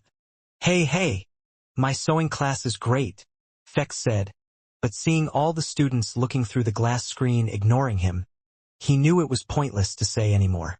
I'm nervous, but not for me, for them, Quinn said. I can imagine for them they think that this moment means everything for their future lives. But honestly it doesn't. I want them to just have fun if possible. The first number was called out, number 1. All students with number 1 would soon be entering the fighting field. Looking at his wristwatch, Venus noticed that he would be the one going first. A countdown timer counted down from 20 seconds in the glass room, which just made the pressure even worse. Now he had to watch the countdown before the glass door would open and the fight would begin. I think you almost forgot this, Quinn said, handing over a gray spear with a sharp blue tip at the end. It was Venus's beast weapon, which was an interesting choice considering his ability. He was so nervous that he had almost forgotten his weapon. Finally, the number had reached 0, and the doors opened. Venus immediately started to rush out into the open, and the 2 from the other areas, who were marked number 1, had also entered the arena. Stay calm, Quinn shouted, but he was afraid that even if Venus could hear him, he had already blocked out everything and was focused on the fight. Venus was just imitating what the other students were doing. He saw the 2 of them rush forward, and so did he. The audience's cheers were carrying the students to do crazy things and not act straight. It wasn't until he reached the center that he realized who exactly was going up against. Although he didn't recognize the male student from the Greylash house who wielded a spear as well, Venus did know the student from the Earthborn house. For the 2 of them used to go to the same school as each other. It was Erlin. When Venus looked him in the eye and could see the sword being held in his hands, his body started to shake. The three of them were running towards the center at this point, but suddenly, Erlen took a turn and went towards the student in the Greylash house instead. Why is he going for me? Shouldn't we take out the weak one first so the two of us can have a proper match? Isn't that what Jin told us? The Greylash member thought. Taken by surprise, he thrust his spear half-heartedly, and the attack was parried by Erlen's sword. With his other hand free, he grabbed onto the spear, and it started to freeze in place, making it heavier. Charging in more, Erlen started to hit the student with full force using the side of his sword. It had hit his ribs. Then when he was up close, a punch to the gut. Before he could recover, Erlen had grabbed the student and started to freeze his body all over, attaching him to the ground. While the Greylash student's body was frozen, Erlen went to hit the large block of ice with his sword again. But before he could, the ref on standby for the Greylash family stopped Erlen by the arm. The Greylash student has lost this match, the ref said. They broke the ice safely and brought the student back to where they were. It was a completely one-sided fight that was over in just a few seconds. People knew Erlen was strong with his ability, but it seemed like he wasn't too bad with the sword either. It was no wonder they had decided to use him for the event. With the Greylash student out of the match, only one person left, Venus. Crap! Is he going to try to pay me back in this arena for what happened to his family? But the ref will stop the fight if that happens, right? They'll stop it before I get seriously hurt. Just like what happened now, Venus thought. However, the question in his head was, what if they didn't stop the fight in time? This is bad, Swin said, being concerned for his friend. Venus's ability is water, while Erlen's is ice. It's going to be a hard battle for him to win unless he uses his weapon. The others hearing this agreed with Swin as well, and from the look of it, Venus was still suffering from past trauma dealt by Erlen. However, his next move surprised everyone as he placed the sword away. I beat the Greylash family member for you. I hope this is enough for you to forgive me, and I will forfeit from this match, Erlen said, raising his hand. In return, all I ask for you is that you at least let my parents work at the company again. Erlen was bowing down to Venus, something never seen before, and the students watching in the seats had no clue what was going on. Still, Quinn could hear everything even through the glass with his super hearing.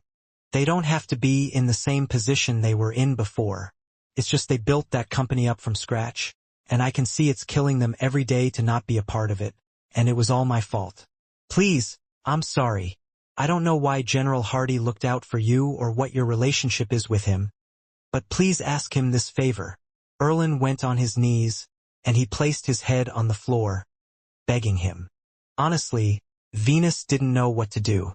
He wasn't practically close with Teacher Hardy and didn't have a clue why he had gone so far for them. If Venus wanted to, he couldn't really do anything, and he didn't want to agree and then not follow through with his request. Hearing everything, Quinn thought about it. Erlen clearly was affected by his ways, and he wasn't like some who could never admit their wrongdoings.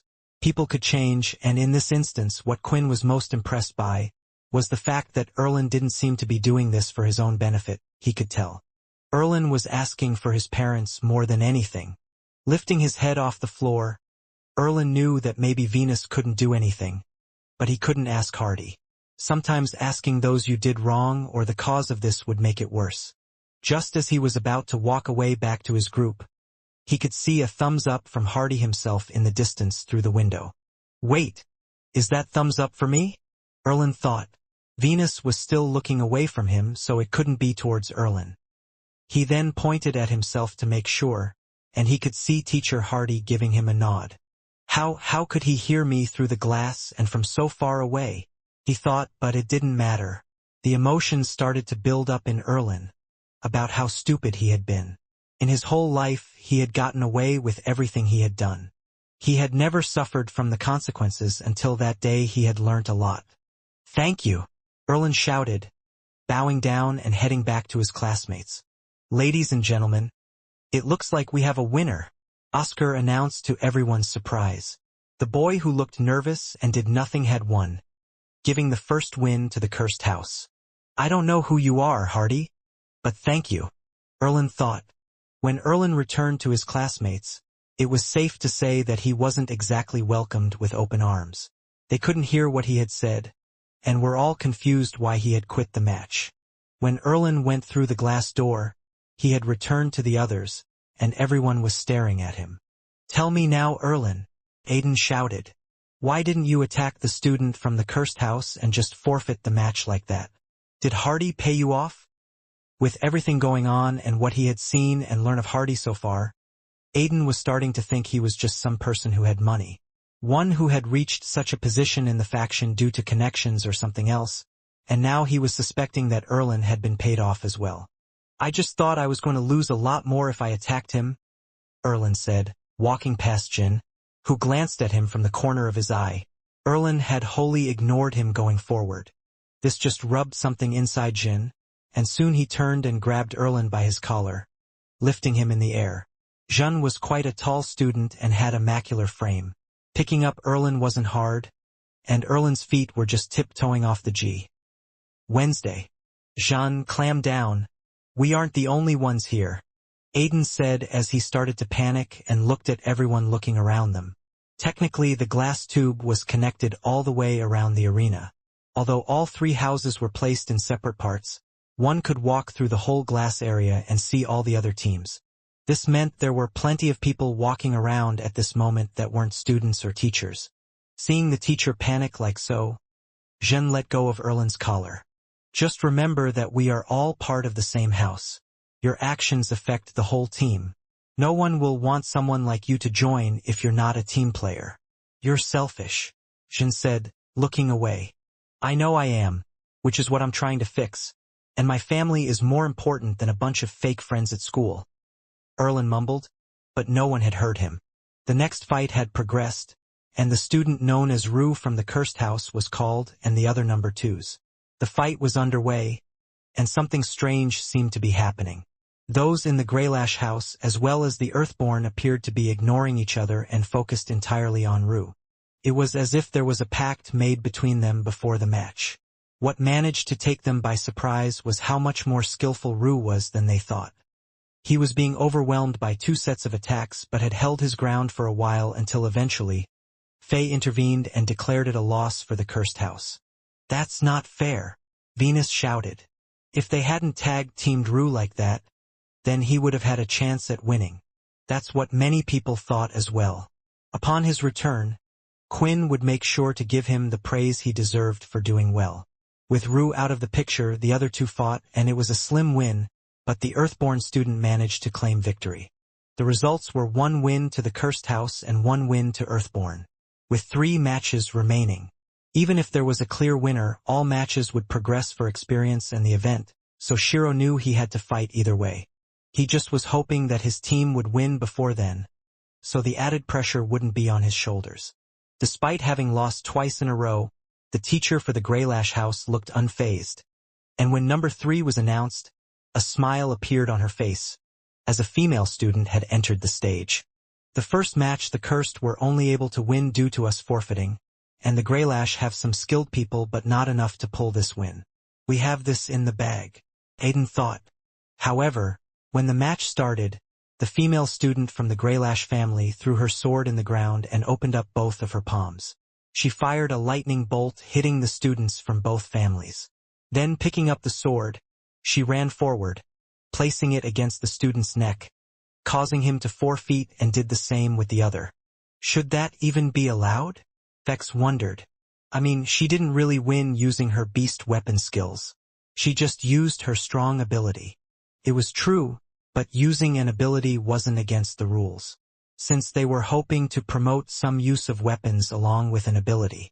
In the end, the win was awarded to the Greylash family, making each team even with 1 point each. Finally, the number 4 was called out, and for this one on the Cursed House team, Swin had 2 daggers held in his hand. He didn't say much as he was waiting for the door to open. Everyone cheered him on, and unlike Venus, who was nervous, Swin seemed more steady and ready. "That's the person I taught. So he's definitely going to win this," Wevel said, watching from the large screen with hundreds of people from the Cursed faction who had gathered in one of the rooms to watch the event. The main thing that Wevel had taught Swin was his state of mind while fighting.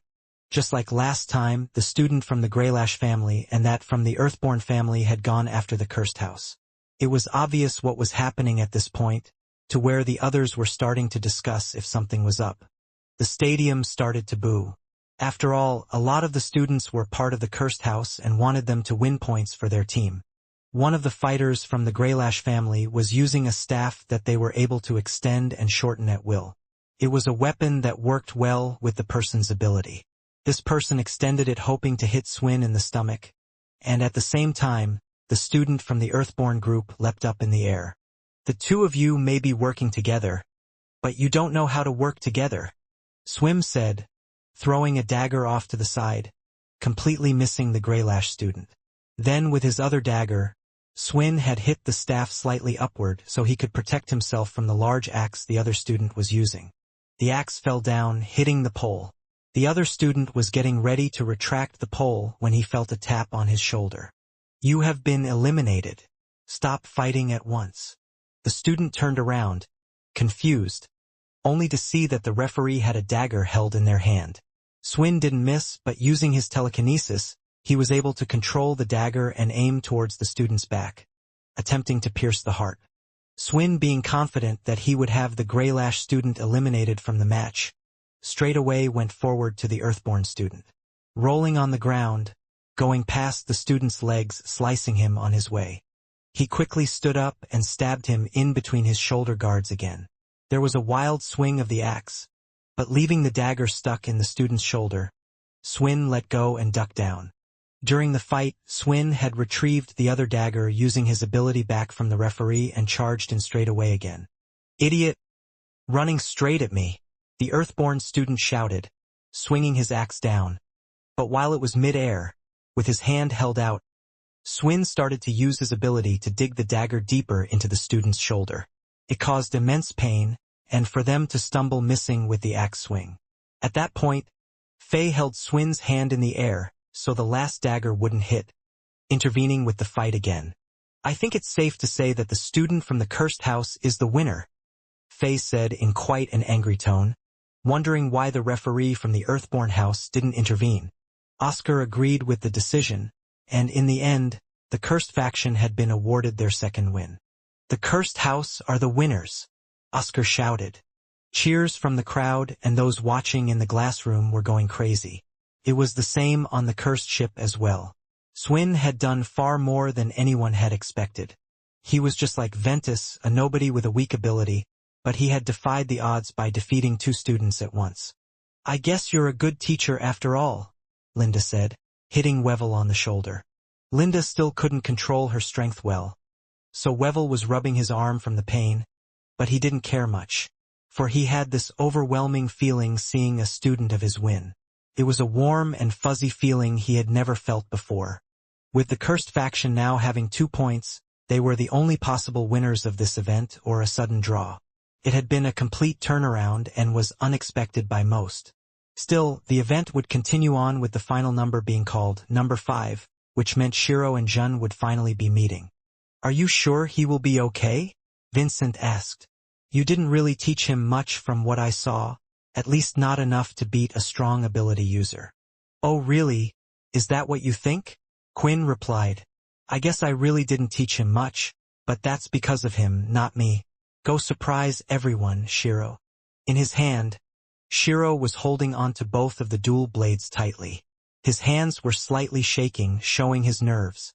He would have still been nervous if he was just to fight against Jen again, but there was the one from the Greylash family as well, and everyone was watching him and counting on him to win.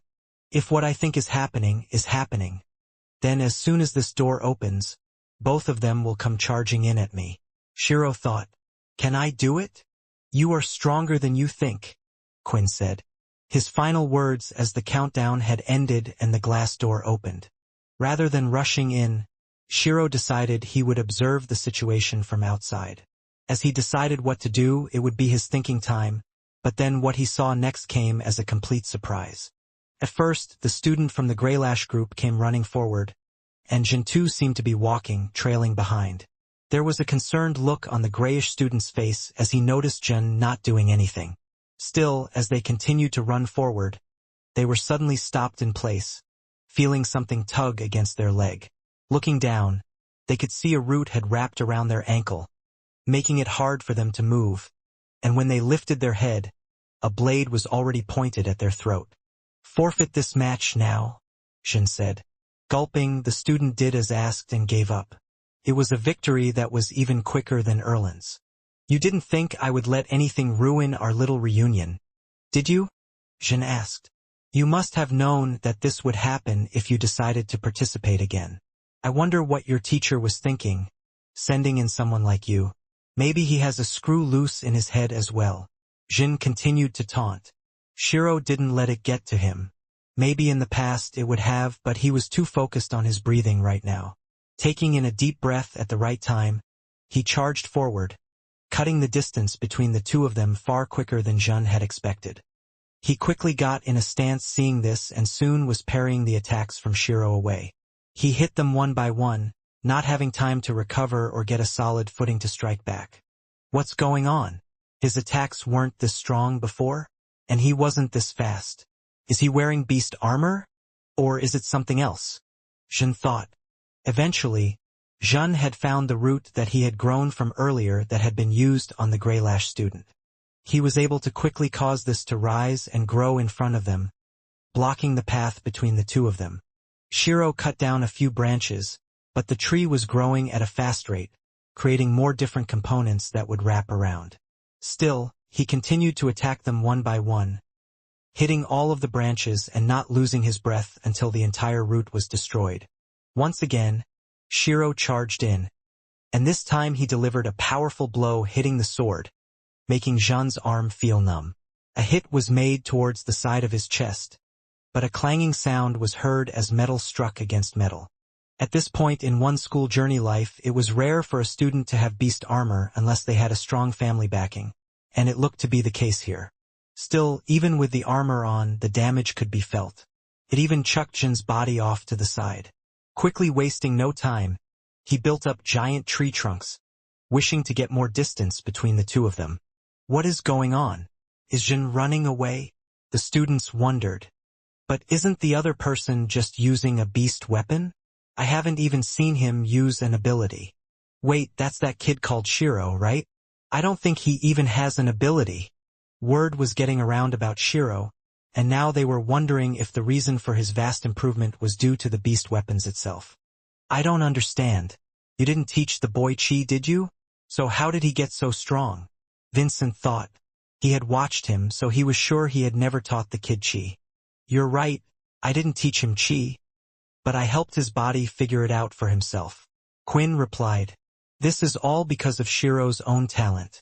When talking to the others, it seemed like Shiro had managed to activate the power of the beast weapon before anyone else. I started to realize that those that could had a stronger sense of chi within their body, and it was true for Shiro as well. I remember Sil explaining his family's strange bodies. They too seemed to be infused with chi, but when I asked him about it, he never knew what it was. Chi is life force, according to Leo, so everyone has it, but maybe through the struggles that Shiro had been through, just like the life and death situations the blades go through, he was able to summon some of it. What I just did was show him what he had. Show him the energy around his body. The rest was down to Shiro himself. Right now, Shiro's body was infused with chi without him even knowing about it. He would simply think it was the breathing technique Quinn taught or due to the beast weapons he was using. The reason why Quinn wasn't afraid others would find out was due to the small amount of chi, and he also knew that the others would think it was due to the weapons as well. The match continued, and Jun's panicking caused him to use far more MC than he realized. Shiro was like a beast, having locked onto his prey chasing after Jun, and whatever would be used to try to slow him down, he would cut them down. Eventually, the inevitable had happened, and Jun had run out of MC points, no longer being able to use his ability. He gripped his sword. I am Jun. Who are you? He shouted, attempting to strike back with all his force, holding his short sword with two hands. The blow was blocked with a single hand from Shiro, and then another kick was made to Jun's chest. Shiro continually attacked at the armor on Jun's body. It would bounce off each time, and it was hard for Shiro to know if it was doing any damage or not. However, He thought they would eventually stop the fight, and Faye, who was by the side, was wondering why that still didn't happen yet. Although students are allowed to wear armor, we are still meant to judge the fight as if they haven't got any on. So why hasn't the referee from the Earthborn group stepped in and stopped the fight yet? Clearly, the boy has lost. Faye took a slight step forward but then saw a faint smile coming from the teacher Aiden. Is this their plan? Do they want me to come in and stop the fight? Maybe then they will say I have stopped the fight too early, and it will give the other student time to rest. If this was the plan, it was a crafty one. Because anyone could tell by the way Shiro was striking, he couldn't keep it up forever, and even he could tell. However, the others didn't know he had one more trick up his sleeve. He knew he couldn't fight on like this, placing both of his dual blades together. Shiro struck at the sword in Jun's hand once again. By now, the damage had been building up over time, and as it hit, he had let go of the blade, causing it to fall to the floor, but Shiro had done the same, dropping his blades. The next step he took, he slammed his foot on the ground and pulled his left fist back. Wait, isn't this one of your moves? Vex asked. The others knew this strike well, as Shiro threw his other fist out, hitting the center of Jun's chest piece like a hammer. It was the hammer strike. Blood sped out from Jun's mouth as the attack went entirely through the armor. Are they still not going to stop this fight? I need to go in now, Faye thought. Putting on a brave face, Jun made it look like he wasn't hurt at all. The rest of the blood in his mouth he attempted to swallow. He stood up fine as if the attack didn't hurt him. The attack had to hurt him, I can tell. One more hit, and he'll fall over. Shiro thought as he went to perform a second hammer strike again, but in the middle of its moments. The blood from Jun's mouth had finally given in, pouring over Shiro's face. He stopped the attack midway and lost concentration. And in that second, Jun had picked up his blade again and struck it towards Shiro's heart. In the last few seconds, it was stopped by the Earthborn referee, and Faye wasn't too far behind, having already pulled Shiro out of the way as well. I guess this is a win for the Earthborn group then? The referee smiled at Faye. The students never expected to see a fight go this far, especially between first-year students who were just beast users. But seeing such a spectacle, they cheered louder than any of the previous fights before. The winner is the Earthborn group, Oscar announced. The cheers continued as the students were taken back to their groups. But there was controversy about who the real winner was. Shiro was walking back fine on his 2 feet, not having been damaged, while Jun had to be carried back.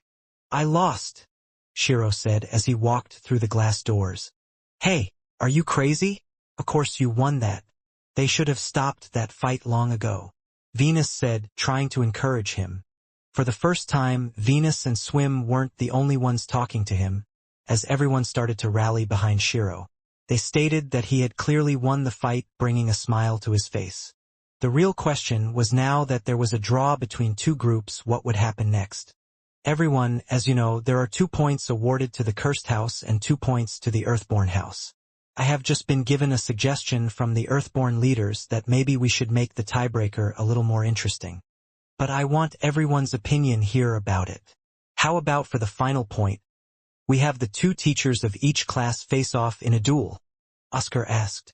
Hearing this, the students got excited, thinking about seeing 2 experienced supposed fighters going toe-to-toe. The crowd roared in response. Wait, does this mean they want me to fight? Quinn thought. The teachers that were teaching the beast classes were meant to be quite skilled using beast weapons themselves. Otherwise, they would have never been selected to teach those classes in the first place. The students were excited after just witnessing a spectacular match to see real beast weapons being used by the 2 teachers, which was why the response was so great for this change of events. Wait, isn't the beast weapons teacher for the Cursed House, Teacher Hardy? Isn't he the one that just made that speech at the opening ceremony? If he fights, will we even have a chance of winning? Maybe he doesn't have a good ability, but that's why he teaches the beast weapons class? I heard that he was meant to have Emperor tier beast equipment, one of my classmates told me. Emperor tier, that has to be a lie. We'll soon find out, right?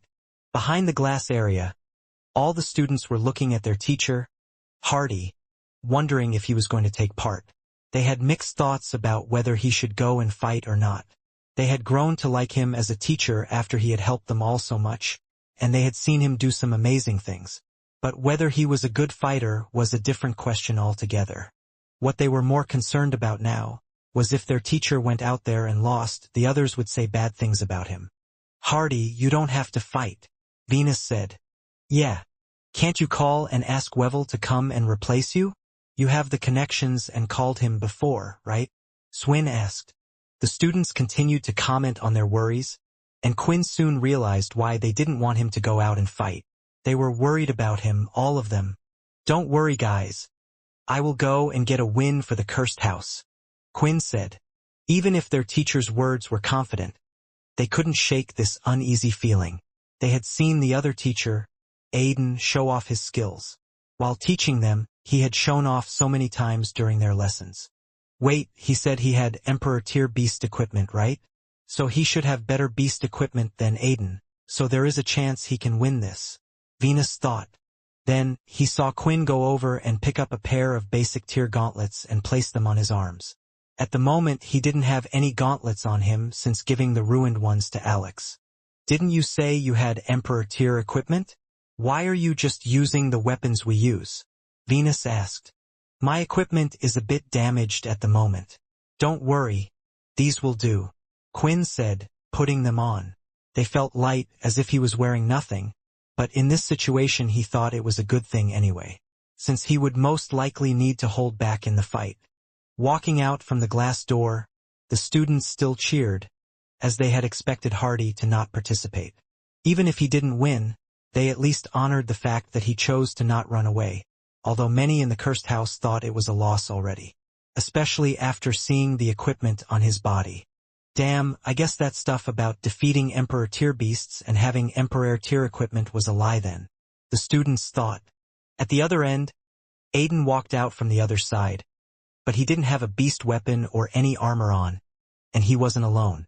Standing by his side was Head General Satch, who wore a monstrous-looking pair of boots. It appeared as if they were made from bones, stuck together with a black substance. It was quite a horrifying thing to look at. "As I said, if you are patient enough, the time will come when we can show him up," Satch thought. "This is fantastic. I never thought we would get to see such a thing." Inu was excited. "This is perfect. We will be able to humiliate him and get him back in front of everyone."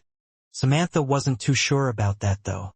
There was a certain confidence that Hardy always carried, and even more so, she was wondering if Oscar would do anything to stop such a thing that was about to happen. "I request that I substitute for Teacher Aiden," Satch requested. "You see, Aiden is just a sergeant, a beast weapons teacher, while Hardy is a head general. We all know a head general's strength. So the match should at least be against someone of his own strength, right? Don't you all agree?" He lifted his hands, and those that were in the Earthborn group cheered as loud as they could. A head general fighting for them would increase their chances at victory, not that any of them thought they were going to lose before. Oscar looked at Hardy for a second, who seemed unchanged about who his opponent was going to be. A head general is no easy opponent. This might force you to use your ability and reveal your true identity to everyone here, but if you haven't got a problem with that. "Agreed. I think this is a fair request," Oscar shouted, and everyone cheered as the decision was made. Aiden was a little annoyed that Satch had decided to come and replace him. He thought this was going to be his chance to show off, especially against a useless teacher like Hardy. But he had to comply, as Satch was his boss after all. On the cursed ship, everyone was surprised to see their leader walking out and was about to participate in a match. "Quinn's really going to fight. Is he going to use the shadow?" Webnovel asked. "I hope he doesn't. It would ruin the whole purpose of why we sent him there in the first place. But Quinn is Quinn," Sam replied, almost sulking. "Don't worry," Logan spoke calmly. "Do you really think he will have to use the shadow against someone like that? Quinn's enemies are a much higher level than anyone here. If he has to resort to using the shadow here, then he would consider himself a failure. Besides, what do you think he had been doing on the cursed ship the past few days?" Although Logan didn't tell anyone, he had watched a few of Quinn's matches in the VR pods. Of course, when one would become popular in the game, Logan would hear about it, being a moderator as well as the creator. But there was one thing that he had found out during his search, something he thought about telling Quinn. It shouldn't matter too much. If those two are meant to meet, then they are meant to meet, Logan thought. Walking towards the center, Satch could see the poor equipment Quinn had on his hands, while the pieces on his legs were at the Emperor tier level. I don't want to face someone when they are at their weakest. I hope you aren't taking it easy on me, Satch asked. Don't worry, I will not be taking this match lightly, but I can't use my full strength. After all, there is no one here who will be fast enough to stop me if I were to kill you by accident, Quinn stated. Satch was unsure if he was joking or not, but assumed that the words spoken were just there to unsettle him. Then I hope there won't be any excuses when the match is your loss, Satch spoke. Can I ask you just one question? Quinn asked. You have a strong chest piece underneath, right? Yes, all my equipment is at the Emperor tier level, Satch replied. Quinn said nothing else, and even used his inspect skill to confirm it with his own eyes. Let the fight begin, Oscar announced. The first thing Satch did was charge in with his strong Emperor tier boots. With each step, the arena floor was crumbling and being lifted off the ground, while Quinn remained unmoving and still. You might think your ability will save you? As long as I don't make eye contact with you, then I should be safe from your mind control, Satch thought. He believed this was the main reason Quinn was acting so confident. When Satch finally got in range, Quinn took his stance that he had been taught in the VR game by the martial arts god. When the timing was perfect, he swung his right leg out, pushing his hips and trying to hold back some of his power. He hit Satch right in the ribs with his bare foot, slamming the chest piece and cracking it slightly. Satch was flying through the air and was heading right for the reinforced glass, but standing in front of it was Peter, who held his arms out ready to catch him. 1 second, the students could see Satch charging forwards. The next second, a devastatingly loud bang was heard and Satch's body was limp, being held in Peter's arms. Oh no! That was the first thought that came to Quinn's head after delivering his kick. He had performed the thigh kick, a move he had practiced many times, but everything he had initially planned had gone wrong or different to how he had expected. For one, Quinn had only planned to use half his strength, hoping to match what he had done in the game. He thought he had the speed and strength down so he could imitate that quite well. However, this was real life and not the game. For one, Satch was far faster than Quinn had anticipated, so while he was getting prepared, Satch was already upon him. Lifting his leg, if he was to hit him, he would need to move his leg faster, and with that, more strength was added into the snap. The last thing, due to the way Satch ran forward, he had his body bent slightly downward and instead, the kick was meant to be sent to the thigh, which had hit the side of his body. The kick was stronger than I thought it would be as well. The crowd was cheering just moments ago, expecting to see a tough fight, or some even expected to see a one-sided, but not in the way they had panned out, had gone silent. The result was unexpected, and they weren't quite sure what happened. They didn't even see what Quinn had done. Very few people had seen Quinn move his leg, but what they could see was Satch being held up by Peter, holding him by his armpits like a child who refused to go to bed. His legs weren't standing firm but were being dragged on the floor. This can't be real. Did General Satch just get beat with one hit? Inu shouted, not being able to hold in his shock. It looks to be that way, and it seems we have underestimated him, Samantha added. From now on, I think it might be best that we leave him alone. If this wasn't an official match and we got on the wrong side of him, we could very well end up. She didn't continue, but she was shaking inside. From everything she had seen General Hardy do, she just couldn't make sense of who he was from the cursed faction. How could someone so strong, with so many connections, be kept secret from the world? At one point, she had made a guess as to who exactly this person was. One of her main guesses was Quinn Talon, the leader of the cursed faction. A person could change their appearance or find a way to if they wanted, but there were many reasons why she thought it couldn't be him. Quinn Talon was a person who had the unique shadow ability, something not seen by others, a mysteriously strong ability, but she had seen Hardy use some form of mind control on that day, and now had also seen him use feats of strength beyond human capability without beast gear. One of these things had to have been an ability, so it couldn't have been Quinn. The fact that the cursed faction had someone this strong on their side was a frightening thing, and Samantha was starting to understand why Oscar wanted them so badly on their side. A few seconds later, Satch was seen moving about. "What happened?" Satch said. "Wakey wakey sleepyhead. You were just knocked out for a few seconds. That's all," Peter replied. Quickly getting away from Peter, Satch noticed a piece of his chest piece had fallen on the floor, and when he looked to his side, he could see that it had cracked all the way up. He looked at Quinn's legs, which seemed fine, and could only see the gauntlets on his hands. What had surprised Quinn and Peter was how Satch was walking. He didn't seem hurt or in pain and was walking towards Quinn like he was fine. "Stop. I know you are okay, Satch, but it was clear that you were knocked out, and Hardy chose not to attack you further," Oscar announced from a special area that was in a glass box shape designed for him in the stadium. "I'm afraid even if you can continue to fight on, I have to give the win to the Cursed House." Hearing those words, the crowd from the Cursed House section broke their silence as they cheered with joy. They didn't quite understand what was happening, but were just pleased that their house, who they never expected to win, was able to pull the victory. The left side of the stadium was rumbling and shaking with excitement while the others sulked, still confused at just what was going on. Usually, an attack using half of Quinn's strength would break some bones. If something was strong enough to destroy Emperor Tyr Beast Amor, Satch should at least be hurting with each breath he took. But he walked over completely fine.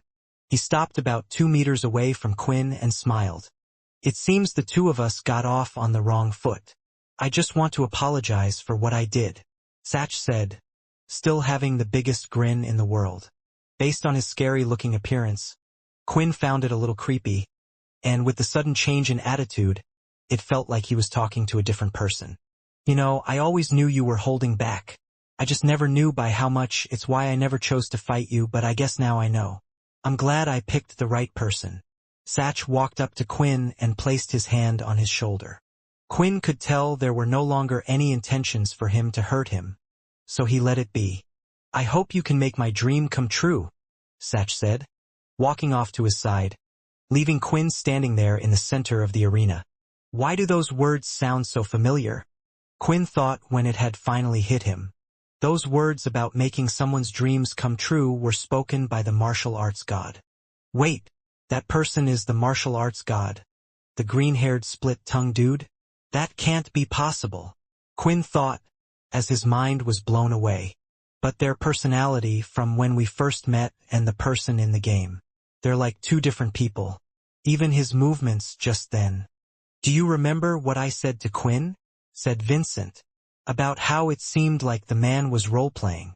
In the game, he probably chose to act a certain way, and when people respected him for that, he kept that act and image up. It is the character he has chosen to be.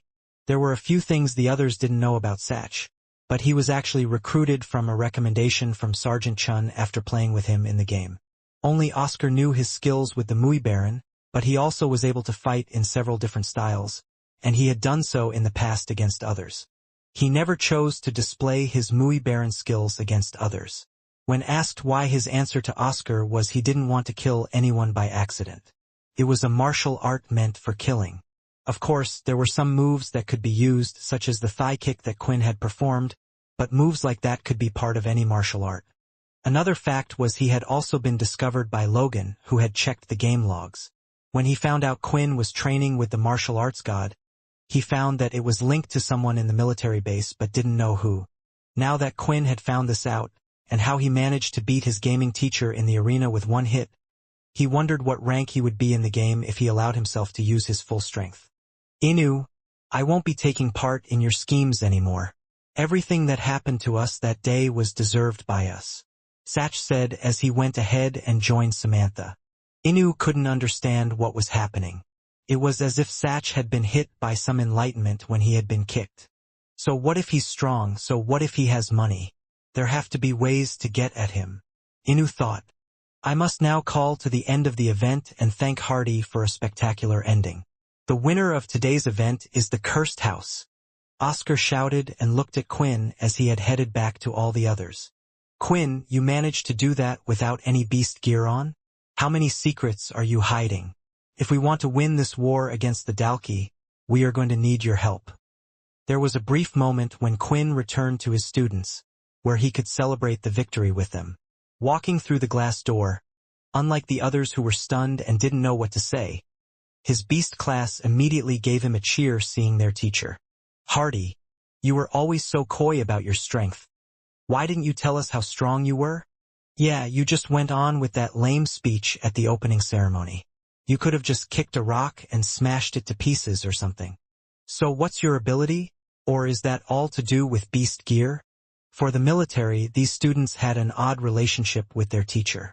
They felt like they could freely speak to him, cheer him on, and ask personal questions without getting in trouble. If this was another head general or a person with high power, none of them would have openly spoken to him like so. But Quinn made their relationship like this. Everyone, remember what I said. If there are any problems, you can always talk to me or any of the cursed house generals about it, said Quinn. I hope you all realize that the cursed faction is a great place to be, and if you want to join it after your training, I will happily accept you all with open arms. Saying these words, Quinn thought that Sam would be proud of him. It was the perfect opportunity while everyone was caught up in the moment to advertise the cursed faction to them, and it seemed to work, as the response was great. The kids shouted, of course, and I want to see Wevel again. It wasn't just his efforts that made these kids want to join the cursed faction, but those of the cursed family as well. The event is over, and it has been a long and tiring day, so all of you get some rest, Quinn said. Returning to the dorms, the students couldn't stop talking about 3 fights in particular. Swin, who skillfully took on 2 people at once. Shiro's fight, a person who had no ability beating Jin, but at the same time people thought he had lost. And finally Head General Hardy, whose identity was still a mystery to all. However, with good rumors, soon bad ones spread about him as well. If he was so strong and had that much power, where was he during the Dalki War? I think it might have something to do with his ability. Perhaps he learned of it only after the war. Then what about the Civil War? He could have stopped or saved a lot of people's lives then. Remember, he is part of the cursed faction, and their leader doesn't exactly do the best of things. Do you remember the beasts he would unleash upon shelters and force the people to join his group? Despite all the negative rumors going around, there were those students whose minds couldn't be changed, because they knew the cursed faction firsthand. Quinn's homeroom class and also those who took Quinn's beast class. Later that day, as the sun was starting to set and the black sky would soon be upon them, Quinn had received a call to head to a certain place. I was expecting this to happen, but so quickly? Quinn thought, as he headed over to the main centerpiece building and headed to the top floor. Entering the room, Quinn was in the large office and could see a female with a green outfit and glasses on her head. Wherever she would be in the school, Oscar would be next to her. Quinn, you put on quite the show. I was honestly surprised you accepted at first, and I thought you were going to reveal your identity to everyone there, Oscar said. Of course I could have declined, but I think you know what you were doing by asking me to fight. Quinn replied with a smile back. The atmosphere between the two was quite light. Even if Oscar was scheming or trying to get Quinn to do things, it just didn't seem out of ill intent, which was why it never made Quinn angry like it would do with other things. You've grown stronger, Quinn. Stronger than the last time I saw you. To be able to beat a head general with no beast gear on and pure strength. Then to have one of your students, who had no ability, able to beat one of our best students. I know all the equipment was basic tier and they shouldn't have that much effect. Quinn, I'm not forcing you to tell me what you did, what it is, or how you did it. These are your secrets to keep. Just like how originals hide their abilities and don't share it with the rest of the world. I'm not going to force you. Not that I could anyway. Oscar jokingly chuckled. However, I will say this. Our scouting teams have monitored that the Dalki are starting to make unusual movements. Now this could just be a false alarm like the times before it, but I have a feeling this time it isn't. We are running out of time. If war breaks out, these students will have no choice but to fight. Don't you think they all deserve an equal chance to live? Oscar said. Quinn expected something like this to happen. The good news was Oscar wasn't trying to force him, but in a way he was emotionally blackmailing him. Did the military care about everyone when there were those who were weak and useless in our fight against the Dalki? Why is caring about everyone such a big concern now? I'm not saying I won't do what you say, Quinn said as he turned around and walked out the door. But Oscar, even you are being a hypocrite. When Quinn left the room, Oscar let out a big sigh. Well, that meeting went better than I thought. What do you think, Jane? Pushing up her glasses, Jane answered. Of course, there is some truth to his words, but people's views change based on the situation and circumstances. When the war broke out, there was no time to focus on the weaker ones, and soon after the war, the system naturally fell into place. I don't believe this is what you're doing. To control the whole human race as a single person is an impossible task. I think even as he rises, he is learning of the struggle. Not everyone thinks the same way, and one person's definition of right is not the same as another. Jane answered. While Quinn was enjoying his life as a teacher, there were others in the cursed faction that were not quite in the same boat. On planet Trineve, currently Leo, Aaron, Layla and Nate were walking through a busy street filled with people. It was one of the more modern planets that they visited. Well developed with skyscraper buildings, and spaceships flying in and out of the planet could be seen in the air above them. Even the ground they were walking on was made out of metal, while the sides were covered with greenery that was clearly put there just to give the place some color. Planet Trineve was a trading planet, the most popular trading planet due to its location. It was a planet that wasn't owned by the military or one of the big four powers of the past. This was due to the many rich corporations that would choose to make their base of operations there. Each of them had hired their own mercenary group to protect their companies, making it well guarded. At the same time, due to its location being in the middle of all the beast planets, the place was also used by all factions. So it was in their interest to not cause any trouble.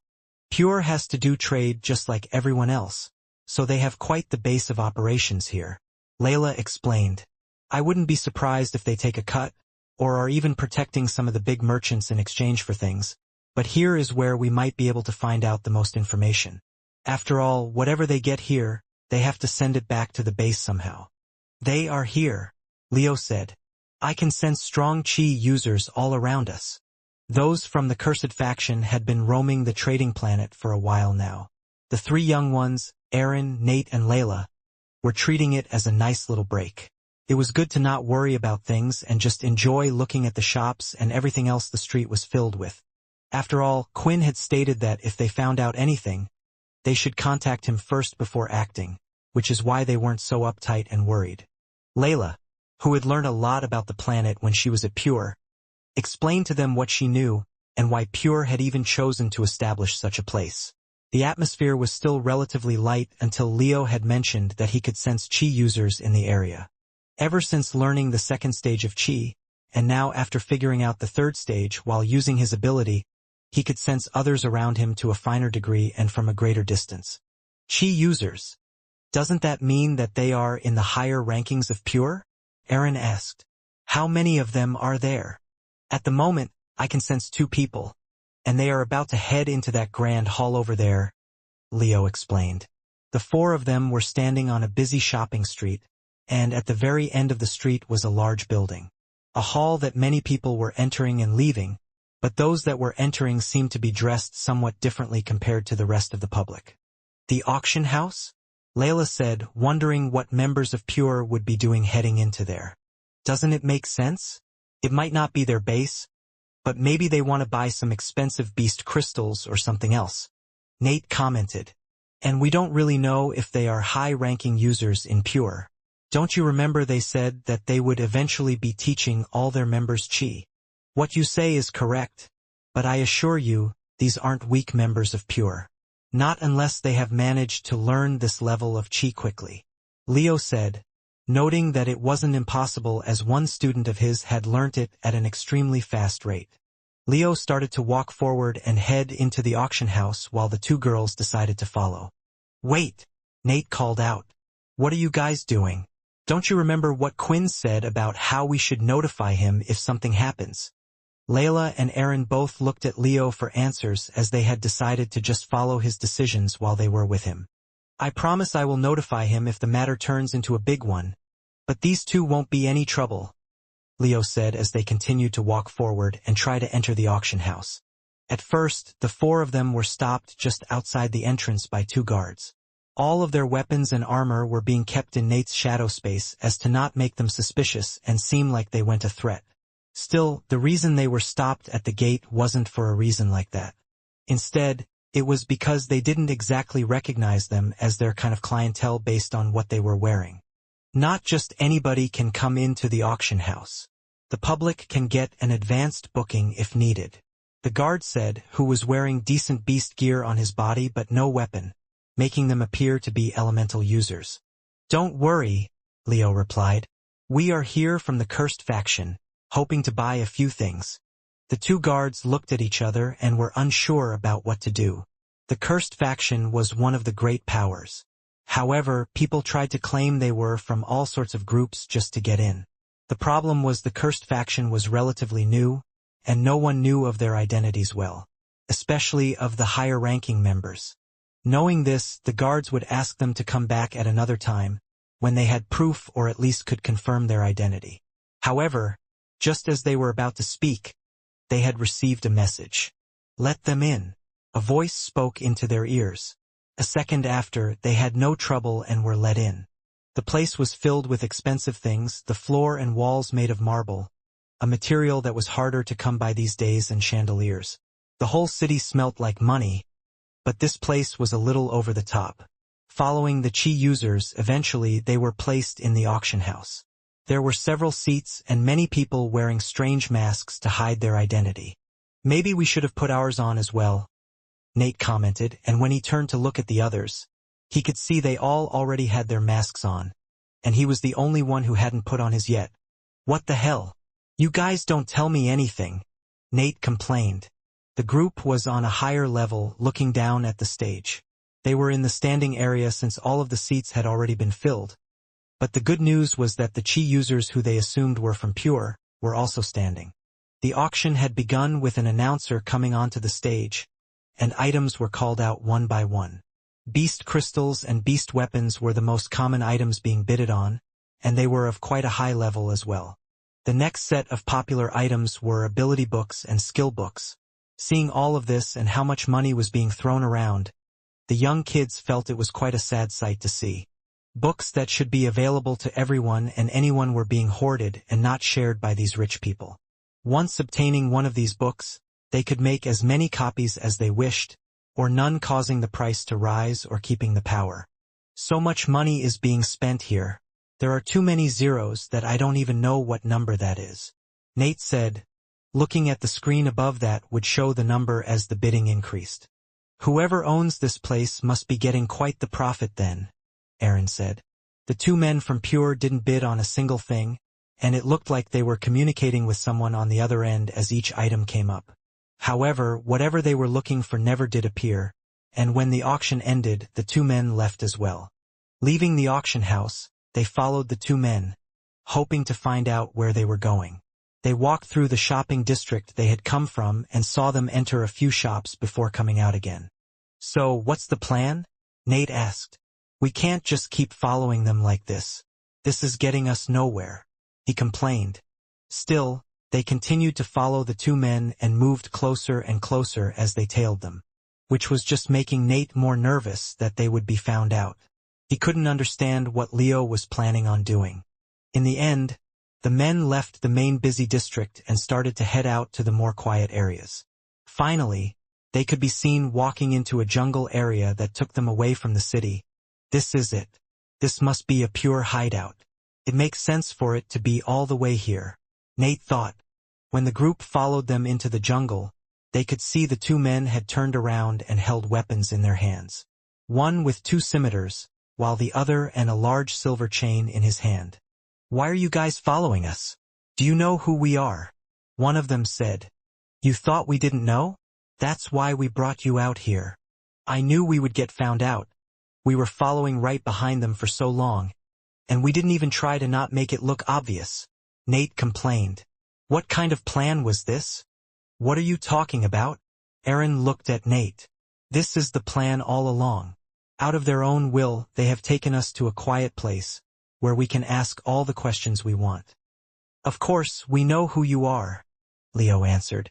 Otherwise, why would we be following you? Now I'm just going to ask you some questions, Leo said, and for the first time his eyes were glowing red. The men took a step back as Leo's eyes looked devilish, being mostly white with a circle red ring glowing around it. Just as it looked like the two groups were about to clash, the sound of clapping could be heard off in the distance. Excellent, I see you certainly do have a certain style. However, while you guys were concentrating on following them, it seems like you didn't realize that you were being followed. A voice said. The direction of where it was coming from was hard to tell, and Leo, hearing this, decided to expand the range of his ability. Even he couldn't sense the person, but when he did, he could see who it was, and it confused him even more. What are they doing here? The next second before the men could react, both of their heavy bodies fell to the ground, and now standing in front of them was a strange man in a butler suit. Did he just knock those two people out? But they were high-ranking members of Pure? Layla thought, trying to figure out who this person was. Erin's eyes started to glow yellow as she looked at the man, and Nate had an odd sense of familiarity, like he had seen him somewhere before, but that wasn't quite right. Let me introduce myself, the man said, bowing down. The name's Brock. Hearing the name Brock didn't ring any bells to any of them. No matter how hard they tried, they just had never heard the name before. Instead, they were trying to see if they could match his appearance to someone they knew. But again, other than his butler outfit he was wearing, they didn't recognize anything else. Yet, for some reason, Nate was the only one that felt like he knew this person. Why is my brain having a big massive fart at a time like this? I hate when I can't remember things. What was worrying Layla was the reaction Leo and Erin had towards the stranger. Leo was clearly on guard, and Erin's eyes wouldn't stop glowing yellow. The only time she had seen Erin like this was when she was about to face a vampire. Wait, is he a vampire? Layla asked. Now she was understanding why the other two were on guard and how he was able to defeat two chi users so easily like so. Leo nodded, giving confirmation. He could tell by his aura, and more importantly both Erin and Leo could tell due to his smell. Sniffing the air a few times, Nate too could smell the difference now that Layla had said what had happened. It's a little upsetting that you don't remember me, Brock said, looking at Nate. It's because of me that you're still alive. Finally, something clicked in Nate's head. He knew why he recognized this person. It wasn't his looks or his outfit, it was his voice. When Nate was on the verge of death, he could hear someone instructing Sam on how to turn him into a vampire. So it was you that told Sam what to do? Nate said, shocked. The others now were even more cautious, and gave the signal so Nate could use the shadow to allow them to equip their weapons. It was a skill that was later developed. Depending how far away people were from a shadow user, they could also use shadow equip on their allies. After the shadow disappeared, the weapons were now on display, and they were ready for a scuffle. Wait guys, Nate, you know him? Is he friendly? Layla asked. I'm not sure myself, but he did save mine and Dennis' life back when Hilston attacked us. But other than that I have no clue who he is. Oh, that's a shame. I thought I might have met one of the others from the cursed faction here. Honestly, it was a complete coincidence that the two of us were after the same set of people. Brock tried to explain. I assure you though, I or we are not an enemy. Not unless you see us that way. My master is hoping to meet with Quinn, and I'm sure Quinn would like to meet him as well. So it's in our best interests that the two of us work together. What was worrying for Leo at the moment was he couldn't gauge the person's strength in front of him. Some of the vampires were able to suppress their aura's strength. From his experience, the only vampires that could do this were either vampire knights or leaders, and during Leo's time as a vampire knight he got to know all of them well, but this was a person he did not recognize. What Leo didn't like doing was getting into scuffles or messes that he didn't know much about. You said you wished to meet Quinn, and you're on our side. Then why did you knock out those two before I was able to extract information from them? Leo asked. Brock took a step forward, and before his foot had landed on the ground, his whole body disappeared, and soon he was seen walking out from where they had come in, behind them. It's up to you if you want to follow me or not, and I can explain on the way, Brock said, as he continued to walk. Leo was sweating, and the others were a little startled as well.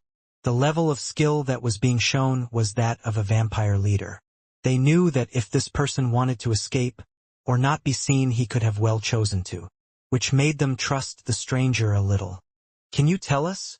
Who is your master that you were talking about before?" Aaron asked as the group followed him. Brock walked with his hands behind his back with his back straight up and wore a pair of white gloves. He was confident when he walked, and he was certain where he was going as well. "Me and my master have been trying to decide who to team up with to help the humans fend off the Great Dalki." Brock started explaining. If they weren't sure if he was a vampire before, from the way he called them humans, it was obvious he was one now. "We had already done an evaluation on the military. We knew the group wasn't strong enough, and at the same time their system was broken. The way they were handling things, soon they would self-destruct, and it seems like we were right when civil war broke out.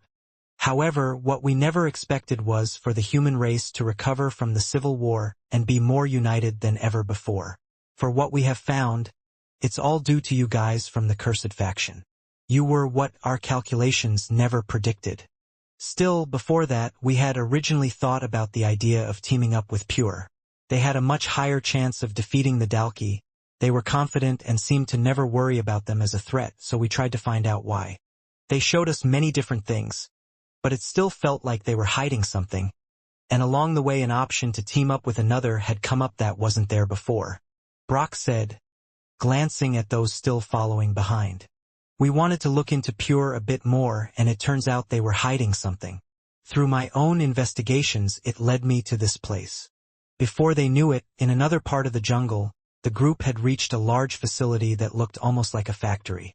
However, the strange thing about it all was how quiet the place was, and as soon as the others had arrived they could tell something was up, because they could smell blood. Walking forward, Brock pushed the double doors open, and it was a sight they never expected to see. Human bodies were seen laying on the floor, glass tubes broken and equipment destroyed. However, what stuck out most was there seemed to be beasts that were dead, lying on the floor as well. All of them were the same type. "As you can see, I have already been making progress and have stopped them from their wrongdoings. It turns out that Pure were running their own little experiments.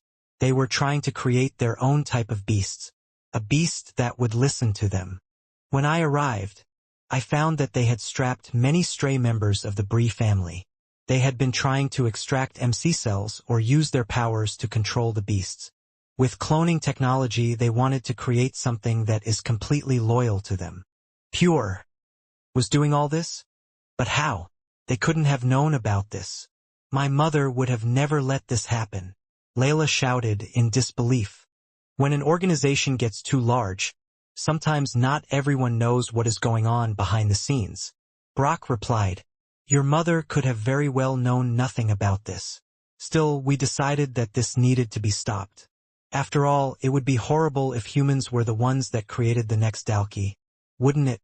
The group started to look around, as Brock just stood there in place while they did. They were trying to see if they could find anything, any information. The only thing that was found was some more numbers on some of the members' backs, guaranteeing that they were members of Pure. Even Layla had recognized some of the lower-ranking members from when she was at the Pure base. However, other than that, they were unable to find anything at all. No additional information, nor a terminal unbroken. "You destroyed everything, and took all the information for yourselves," Nate said. "We can't learn anything. It's like you're blackmailing us." "Blackmailing?" Brock replied. "Definitely not. Like I said, I wish for all of us to work together. Go ahead. Tell me what exactly you were hoping to find from these people, and I will help you." The group paused for a second. They were still wondering if all of this was some trick or setup. Even the information they gave, there was no way to tell if it was true or not, but Leo, unafraid compared to others, spoke up. "There are two things we want to know. Where is the Pure base located? And who is the leader of Pure?" Leo asked. Hearing this, Brock smiled. "If that is all you are asking, it seems like the Cursed faction isn't up to date with events as we thought. If that's all you wanted to know, then I am happy to answer both of them for you." It seemed like a normal day for Sam on the cursed ship, There were no panicking events going around on the beast planets. No internal disputes he had to solve over where certain things should be placed, or a different department asking for a big budget. It was peaceful. It was these moments that Sam liked best, when everything seemed to be going smoothly all over. Signing off the last thing that needed to be done, Sam sat in his chair, which was at the head of the meeting table for the cursed faction leaders. The table was on a slightly raised platform with spiraling stairs that would go downward to the control center of the whole ship. The good thing about Sam's seat was he could swirl around and see outside the glass while also looking below at all those working hard away. I guess I should just double-check there is nothing important, or maybe something in the future that needs to be done, so I can free my work up later, Sam said to himself. Without a doubt in anyone's mind, Sam was a workaholic. Even though there was nothing to do, he still felt like there were things needing to be done. When opening up the calendar, Sam looked at the current date. It was July 23rd, yet for some reason it was marked red. Did I do this? I wouldn't have marked it for no reason? When sweeping through the date, though, there were no notes like he would have usually done for other dates. He tried thinking what the event could be, but he could think of nothing, nor why the date was important. If it was such a big deal, surely someone else would have contacted him about it. Closing the calendar, Sam looked out the window once again. Arg, this is gonna drive me crazy. If I don't find out why that blasted date was written down, Sam thought in anger. He gave a call to those in the cursed faction that were currently on the ship. Going through each one of them, though, none of them seemed to know anything until eventually he had decided to contact Logan. Logan was often busy, so Sam didn't like to call him, but it was bugging him even more that no one knew why he had marked this date down, and he was sure he hadn't done so by accident. Sorry, I don't know why either, although I can try to cross-reference some systems to see if there is anything going on, Logan asked. It seemed to be a lost cause, but Sam asked him to do it anyway. If Logan couldn't find anything, then he would just have to give up and assume that either someone else had tampered with his calendar or he had mistakenly done something. However, it didn't take long for Logan to call Sam back.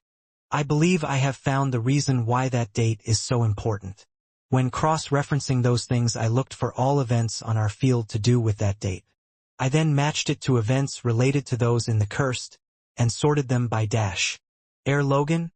I know you work really hard, but do you mind? Sam interpreted. Oh sure. It's Quinn's birthday today, Logan said and quickly hung up the call. Now Sam realized why he had marked the date down. It was a rare occasion anyone got to celebrate their birthday, but for Quinn, last time he had been so busy that it went past with no one noticing. Because of that, Sam wanted to plan a big event for him, but got interrupted before he could organize anything and write down any notes. Immediately, Sam got to work. Quinn was still at the school teaching, although it was the weekend so he shouldn't have been too busy, but for what he wanted to do, they needed to get someone on the inside to distract him. At first Sam was about to contact Peter, but instead he decided to contact someone else. So you want me to distract Quinn for half the day, or at least for a few hours, because it's the boy's birthday? Helen replied. Yes. And make sure he doesn't find out about it either. Can you do it? Sam asked. I have the perfect thing in mind, she replied. When the call ended, Helen immediately decided to try and locate Quinn, and surprisingly she had found him in his classroom doing some paperwork. You seem to be quite the hard worker no matter what you do, Helen commented. You know, you don't have to do that. You could ask one of your assistants to do that for you. Quinn didn't look up at who it was, but could tell from their voice. It was Helen. It's okay, I enjoy doing this. When I'm here, being a teacher, it makes me forget about everything for a second, Quinn said, placing the tablet down and looking at Helen with a smile. Be careful there. Give any girl a smile like that, with the light shining on you in the background, and they are going to eat you up, said Helen. Eat me up, Quinn replied. So what did you want exactly, other than food? Quinn misunderstood. You owe me a date, and I think it's the perfect day for a date, don't you think? Birthday boy. How do you know? Quinn replied, surprised. I should know everything about my future husband, right? Quinn never thought this day would come. He always thought he would be too busy, but things really had calmed down a lot. Although he could have been training or thinking about other things, he was just so caught up in his life as a teacher he just wanted a break. Especially on this day. Right now, he was riding the levitating tube that was taking them out of the school and into the main city area. A place for the military family to relax, play, and enjoy life. A modern city for fun and entertainment, with games, movies, and more. Well, I did say I would, but I just never thought she would be so aggressive. While on the train, Quinn stood up, as the train was busy on the weekend. He was trying to be a gentleman and let Helen sit, but instead, she stood up as well and pushed her body towards him. She was a few inches away from his face, and now he was able to get a closer look at her. Her long straight legs, her plump plum-like bum, and her current pink hair that went with her red lipstick she was wearing. Her hair color would often change, but Quinn quite liked it pink. It made Helen look a little dangerous. Into the dangerous type, huh? Don't you get into enough trouble? I can hear your heartbeat inside here. Vincent teased. They had finally reached their stop and Quinn quickly got off from the train. He didn't know what would happen if he continued to stare at her longer. Is it like a reverse charm effect or something? Quinn thought. You're a teenager who has just turned 18. These feelings are normal. Vincent argued. The rest of the day went as planned, as they went to watch a movie together, took a walk in the park where they fed some pigeons and got to look at the smiling faces of family members. Finally, they managed to get to a restaurant and eat a large meal. Were you not hungry? You hardly ate anything. Helen noticed. In fact, Quinn was starving, but not for what she thought. Luckily, the restaurant had some meat that he ordered quite rare, allowing him to be satisfied for the time being. It's okay. I just prefer my own home cooking. Quinn replied. I was wondering, Helen. You're a good-looking girl, strong, and was the leader of a strong faction. You could have anyone you wanted. Why do you like a boy like me? Quinn asked. Helen placed her spoon down that she was digging into her ice cream with, and looked at Quinn like it was a stupid question to ask. Quinn, do you not know who you are? As you said, I should have high standards, right, because I can get anyone. You are the leader of the cursed faction and one of the world leaders. But it's not just because of that. You're different from the ones that have your power, Quinn. A lot of people make promises, but when they reach the top they fail to deliver them, or give up when it gets too hard, but not you, Quinn. That's what attracts me to you, she said, taking a big scoop of ice cream. But I'm only 18? Isn't it strange? And I'm 24. What does it matter? You look like you're in your mid-20s, and you certainly don't act your age at times, Quinn, said Helen. You're only 24? I thought you were older? A lot of people do because of the position I was in. I didn't start the Daisy faction. My sisters are older than me, but later on my talent was discovered and my sisters who always looked after me. They put me in the position and gave me the place. It was a completely different upbringing to what he had suspected. At a loss now that he looked at Helen. She really did look her age. It was just because of how mature she acted that Quinn thought differently. So do you like me now then? Helen asked. Quinn thought about it, but there were a few things hitting his mind at the moment. There were others appearing in his head, and on top of that Helen was human. Could a real relationship work between a vampire and a human? And if Quinn told her now what he really was, would she run away? At that moment, a message was received on Helen's communicator. It was time. All right, you don't have to answer me now. Let's head back. On the journey back, Quinn didn't speak much, as he had a lot on his mind again. But he had enjoyed the day out, and it was a lot better than his last birthdays. All the previous ones he had before that, there was no one around him. When they reached the school, Helen said that one of the teachers had asked him for something, and to meet him in the Beast class teaching room. As they were approaching the building, Quinn could hear several heartbeats inside, and the light scurrying sound of several feet as it quietly ran across the floor. He was wondering why he would be called at such a time, and why there would be so many people in the room. Walking up to it, the doors slid open and several bangs and pops were heard all at once. Balloons flew in the air and there was a giant surprise. Everyone shouted at the same time. Everyone who knew Quinn had come to throw him a surprise birthday. There was cake, tables set out, and a load of gifts in the back as well. For the first time since Quinn was a young boy, he was having a birthday party. Not for a second, even after hearing the heartbeats, Did Quinn expect a surprise birthday party? He just thought that no one would care, and to see how much effort had gone into such a thing. Thank you so much, everyone. This is the best birthday I have ever had, Quinn said. During the party, as Quinn mingled with everyone, Sam noticed that he had received a message from Nate, stating that they were on their way back and they should arrive in a few days. It was another regular school day, although another and regular were rarely put together. With everything happening so far, a regular day seemed strange for Quinn and the gang. He had a great birthday party which he would remember for the rest of his life, but soon everyone else had left to do their regular duties.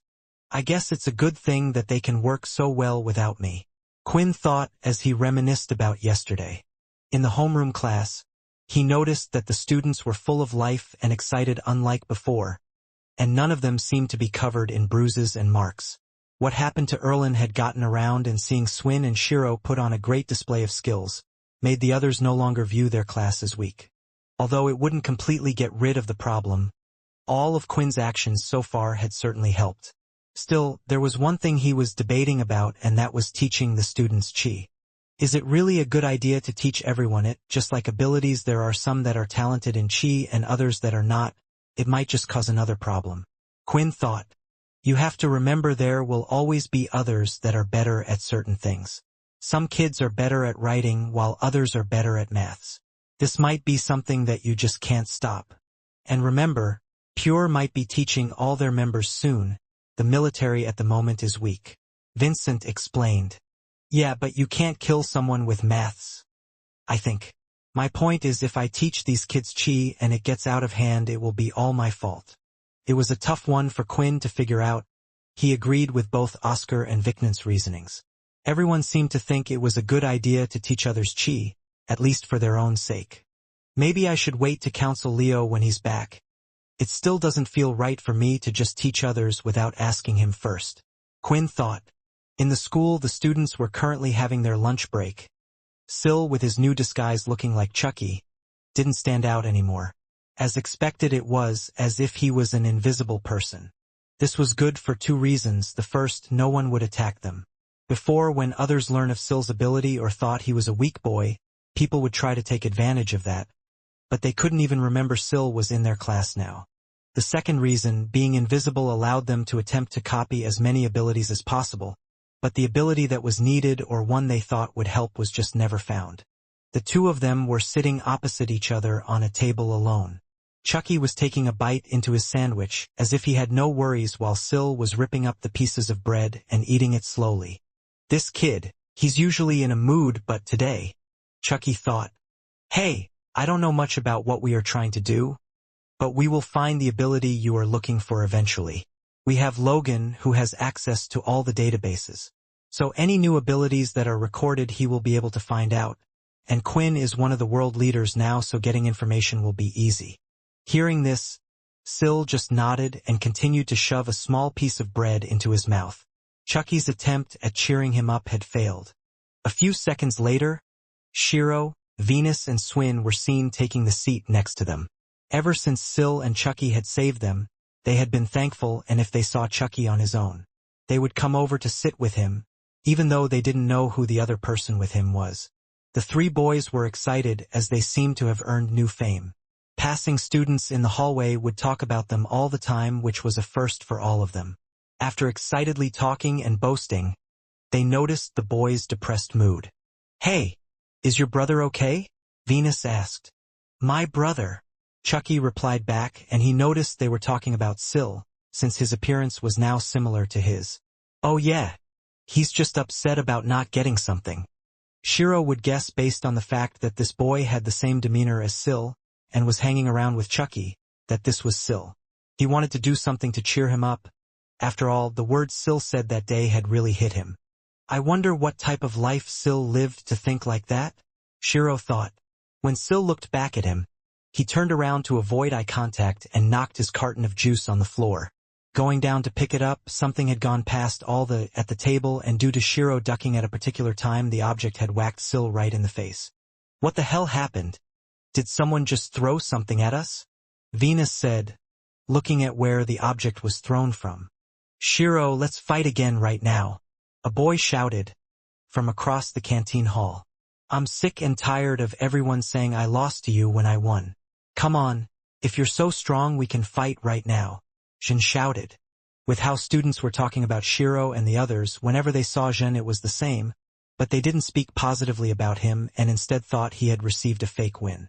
In fact, Jin was getting paranoid over this himself.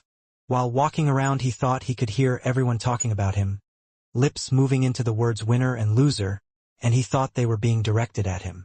Haha! I didn't even lose a fight and everyone is talking about me like this. Well fine.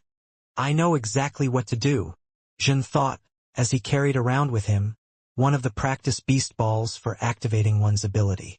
A large round black heavy ball. A few seconds ago, he had hurled it towards Shiro as he could see him smiling happy and smug. Jin had good aim, but what happened was unfortunate as Shiro had ducked down from dropping his juice box on the floor, and instead the ball had hit another. It had hit Sil, who had been lost in his own world. Are you okay? Shiro asked, as Sil was standing up and blood was falling to the floor, dipping from either his mouth or nose, but it was hard to tell since Sil was looking at the floor. What was strange though was Shiro could see pieces of dirt falling to the floor as well. Come on Shiro, fight me here and now, Jin continued to shout. Those next to him tried to calm Jin down while Shiro was more concerned for Sil at this moment. But when he lifted his head, he took a step back slightly. For Sil's face was disfigured. Half of it seemed to be falling off, cracked from the top right and around the mouth area, where it was bleeding quite severely as a couple of his teeth were broken or made loose. Is it some type of mask? Shiro figured it out. Sil immediately picked up the back ball from the ground, then placed his hand on Chucky, Sil, and lastly Venus as well. He walked forward and his mask started to crumble away as it would no longer work and a bloody-faced Sil could now be seen. What the hell, are you his pet boyfriend or something? Get lost. I don't want you, Jin shouted. Everyone around was taking a glance at Sil, and that's when some people started to recognize him. Hey, isn't that the guy who managed to beat the Greylash head general in the elemental class? Yeah, he went missing and no one could find him. I think I just saw his face change. Jin could no longer take it and started to charge forward. But the second he did, the black ball came hurling towards him at an incredible speed and it had huge weight behind it. As it hit Jin's chest it cracked his bones inside and pushed him back through the air. The ball continued to move, pushing him more, his body hitting other students as he was thrown through the air, until eventually he was slammed into the wall and the black ball fell to the ground. However, it wasn't over yet, as Sil walked forward and used his telekinesis ability to pull Jin from out of the wall and bring him towards him, hovering in the air. People like you never learn. And now you have broken my mask, Sil shouted. Soon Sil was pulling at each of Jin's limbs, as if an invisible force was stretching him. Jin started to scream in pain, and no one wished to get close. Sil, you'll kill him, stop, Shiro shouted. He had a chance, and now he is running more than one person's life. If he continues to live, he will just ruin more, Sil shouted. The teachers who were in the canteen were soon on the move. Seeing the students fighting, they were attempting to jump in and stop it, but they just found themselves being hit away by several lashes of water that would appear out of nowhere. All of this was being done by Sil. Now all of the students were staying well clear of Sil and Jin, and soon a big pop was heard as Jin's shoulder had been pulled out from his socket. Damn. If Sil is like this, then no one can stop him, Chucky thought. Quinn, answer me. Come to the canteen straight away. Something has happened with Sil. He's out of control. A desperate call was made to Quinn, but Chucky was unsure if it had gone through or not. He was too panicked and just shouted a message down his receiver, hoping it would go through and Quinn would know what to do, because if someone didn't step in to stop what was happening, there would be a dead student on the canteen floor. If this was to happen, Chucky truthfully didn't know how the cursed faction would recover from such a thing. He knew that Quinn was making great efforts to convince others that the cursed faction was the right place to be, but once this got out, that the cursed had sent their own men in the school under disguise and ended up killing a student. No one would want to join a group like that. Grabbing the black balls around his belt, Chucky threw them, aiming for Sil's legs. I'm sorry, Sil. But my job is to protect you, and this might hurt a little. However, as the black balls got close, they were stopped mid-air, and with the hand that was free, he slowly made the balls come towards the palm of his hands and held them in place, while the others continued to hold up Jin. Once again, another pop was heard as Jun's other arm had been dislocated. He can do that with one hand. Just how strong is Sil? Swin thought. Now he was starting to think that the rumors of when Sil had defeated the head general weren't exaggerated at all. With this level of strength, he could tell Sil was immensely strong. No one currently in the room could stop him. The reason Sil's telekinesis was strong was because not only had he gathered the powers of those close to him, but in the morning, still sticking to his task, he had touched other students as well, attempting to find their ability, so Sil abilities were amped up to the maximum. Did you forget I have your ability as well? Sil said, holding the back balls. You're not going to hit me, are you? Chucky shouted. We're on the same side. Really? Didn't you just attempt to hit me? Sil replied. After hearing this response, Chucky knew he was in for a load of hurt. Something had snapped to Sil and he was beyond reasoning. The balls had left his hands, and the speed accelerated, hitting him in both of his thighs, crushing the bones underneath his muscles and causing him to fall to the floor. All thought of Venus and Swin intervening and trying to stop Sil had gone out the window, but not Shiro. Sil, what are you doing? Didn't you tell me not to kill someone before? How I would regret it for the rest of my life. You would too, wouldn't you? Shiro shouted out and pleaded. You're right, because look at what's happened to me, Sil said in a voice that sounded like it was in pure pain. Shiro didn't know how heavy Sil's words were. Where the hell are you, Quinn? Chucky shouted. At that moment, the doors opened wide, and someone could be seen running through all the students. I'm not Quinn, but I'm just as good, Peter shouted as he jumped up in the air and entered the open area where the two were fighting, but he stood there still for a couple of seconds as he was confused. Wait, what? Peter thought. Did he not get my message? I thought Quinn had sent him. I guess it was something else. And he doesn't know what's happening. Chucky thought. Sil, stop Sil, he's gone crazy, Chucky shouted. The reason why Peter had arrived in the canteen was due to his soul weapon returning to him. Peter could only create one mud mask at a time with his soul weapon. And when it was destroyed, Peter knew something was up. Based on the current time, he realized that all the students would be in the canteen. However, he thought Sil would be the one that was hurt and not the other way round, hence his confusion. Seeing Chucky on the floor hurt, and everyone spread out everywhere, he was trying to figure out what happened. Sil, put the stupid student down. I know they're annoying, but this is too far, Peter demanded. Isn't this our goal? Isn't this what we should be doing? Getting rid of these people that make the world worse. This is the easiest way. People like him made Vorden and Quinn's life harder at school. I'm helping everyone even if they don't realize it, Till said. Hearing these words, a vein started to stick out from Peter's head. One of his hands opened wide, straightening his fingers, and he began to walk forward. Seeing this, Sil attempted to use his telekinesis power to slow down Peter, and it worked, but Peter pushed through with his strength. Sil, let me go and give you the slap that you deserve, you spoiled brat, Peter shouted, stepping through the force. It felt like he had an elephant that weighed several tons on his back, and it was attempting to drag him back. Gritting his teeth, he continued to move forward. You think people can't change, especially kids? What about me? You must have known what I did to Quinn back then. According to you, I deserve to die as well. And I might agree with you, but I try every day to make up for what I have done, Peter shouted, moving forward again. Now, Sil had no choice but to drop Jean to the floor and use both hands to stop Peter back, who was now around 2 meters apart from him. General Peter is strong, Swin thought, knowing how much power Sil had to be using right now, and Peter was walking through even that. Sil, I know you're upset. I know you want Vorden back. I know you're angry, but don't take it out on these students. Take it out on me. You think you're the only one that doesn't miss Vorden. He and Quinn were the only friends I had during school. I would do anything I could to bring him back right here, but I can't. You doing any of this crap is helping no one, and is only bringing more trouble to the people that are still here," Peter said, finally raising his hand above his head and moving it slowly down. Syl stood there still, using his ability as Peter's hand touched Syl's face. It was hardly a slap, as there was no speed, giving no power into it, but it was the only thing Peter could do as his fingers brushed his cheek.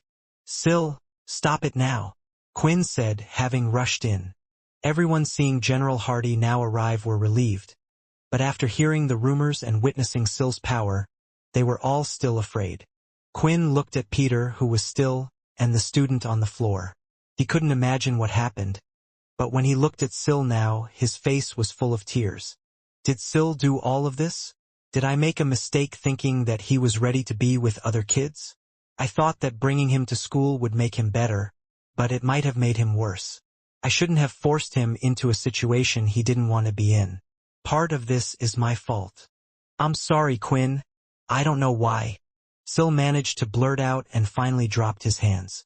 In dropping his hands, the powers that were being used on Peter were finally free, and Peter could move again. Everyone seeing Syl cry in place was wondering just what was going on. Was it all over? Or was he soon going to attempt to blast everyone in the room? No one dared make a move in a situation like this. It was just common sense. Lifting his hand up again, Peter swung with a strong force and slapped Syl across the face, sending his body spinning a couple of times before he eventually fell to the floor and had passed out. "I told you I would give you a slap," Peter said. "The crisis has been stopped." It was a daring act, to say the least, from Peter. The students thought that what he had done was reckless, and at the same time they were touched.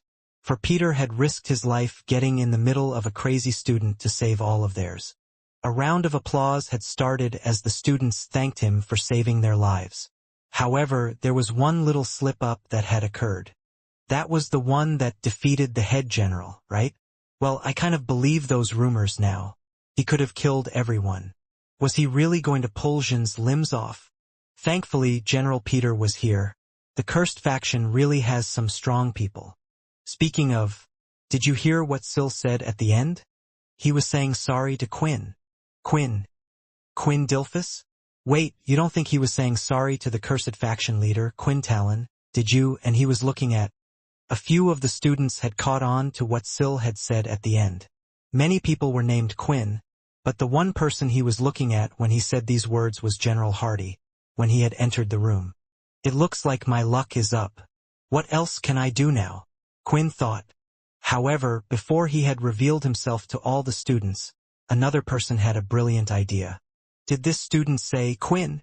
Peter said out loud in a booming voice so everyone could hear clearly. He even stood facing the crowd as if it was a theater performance. Could he mean the cursed leader Quintalon? But that's my faction leader. Placing his hand on top of his head, Peter started to look through the crowd and looked past everyone. I don't see my faction leader anywhere. The boy must have gone mad, Peter said. Seeing what he was trying to do, another student decided to help out. Shiro walked up to Syl and started to kneel by his side. Here it goes. Oh Syl, you always wanted to impress Quinn from the cursed faction. I guess you felt guilty that he might find out about what you did. Now you will never be able to join them, Shiro said. Although the students found it weird how they were emphasizing certain words, they could see no signs of Quinn when looking around. At least they were unable to see a young 17-year-old boy with curly black hair in the room. They didn't have much time to think about it either. It didn't take long for Haley and a few other teachers to enter the room, and they were starting to deal with the problem. Healing the injured students and getting a report of what exactly happened. Well, let's hope that works. I might be out of trouble, but I can't say the same for Syl, Quinn thought. A lot of students were at the canteen when the events had happened, so it was impossible to hide, and everyone had already learnt of what happened. There were two key factors that were being passed around. Syl really was as strong as the past rumors said and was a frightening, uncontrolled, unstable student. Peter was a fearless god in their eyes, the said general who went up against that exact person. The good news coming from this was the cursed faction's reputation had increased once again, with people looking up to Peter, deciding that they wanted to join and follow someone like him. The bad news, as expected, Quinn was called into a meeting with Oscar. The two of them were in the office, and they were sitting opposite each other at a desk. For some reason, Quinn felt quite embarrassed. Last time, Quinn had said some words to Oscar, and now he was in here because of one of his problems. Oscar had just finished giving Quinn a detailed report of everything that happened. The injuries caused to the members of staff, students hit that were in the crossfire, and even Chucky's injuries. Quinn, I believe I am quite the reasonable person, despite what you may think, Oscar said. I understand, after what I had seen those blades do, I know how hard it must be to control someone like that, but when you asked him to be a student of ours, I thought you would have at least had him under control. Now, if you insist on him staying, I will have to dash. It's okay, Sil will leave, Quinn said, as he was already prepared for all of this. Honestly, there is no other choice. I already tried to cover up his tracks once. If you're going to ask me to make sure this won't happen again, I can't say I can, unless he is by my side 24/7, and if that's the case, then there is no point in him being here. Quinn said. That's good to hear, and it makes it easier on us, Oscar replied. Honestly, Inu was already blaming all of this on you. When they found out that this involved Shiro and Sil from your class and you had tried to hide him, he thought you had planned this. Thankfully, since Jean is actually under head General Satch, he decided to not get any more involved in this matter. This answer should satisfy Inu, Oscar claimed. Back in the classroom, it was the end of the school day, and Quinn was standing while Sil was sitting alone on a single desk amongst many others that were all empty. Are you going to tell me what happened then? Or is it going to be a silent match between the two of us? Quinn asked, finally breaking the silence between the two of them. It's been building up, Sil said. I keep hearing things I don't like. Things that Vorden hated in the past.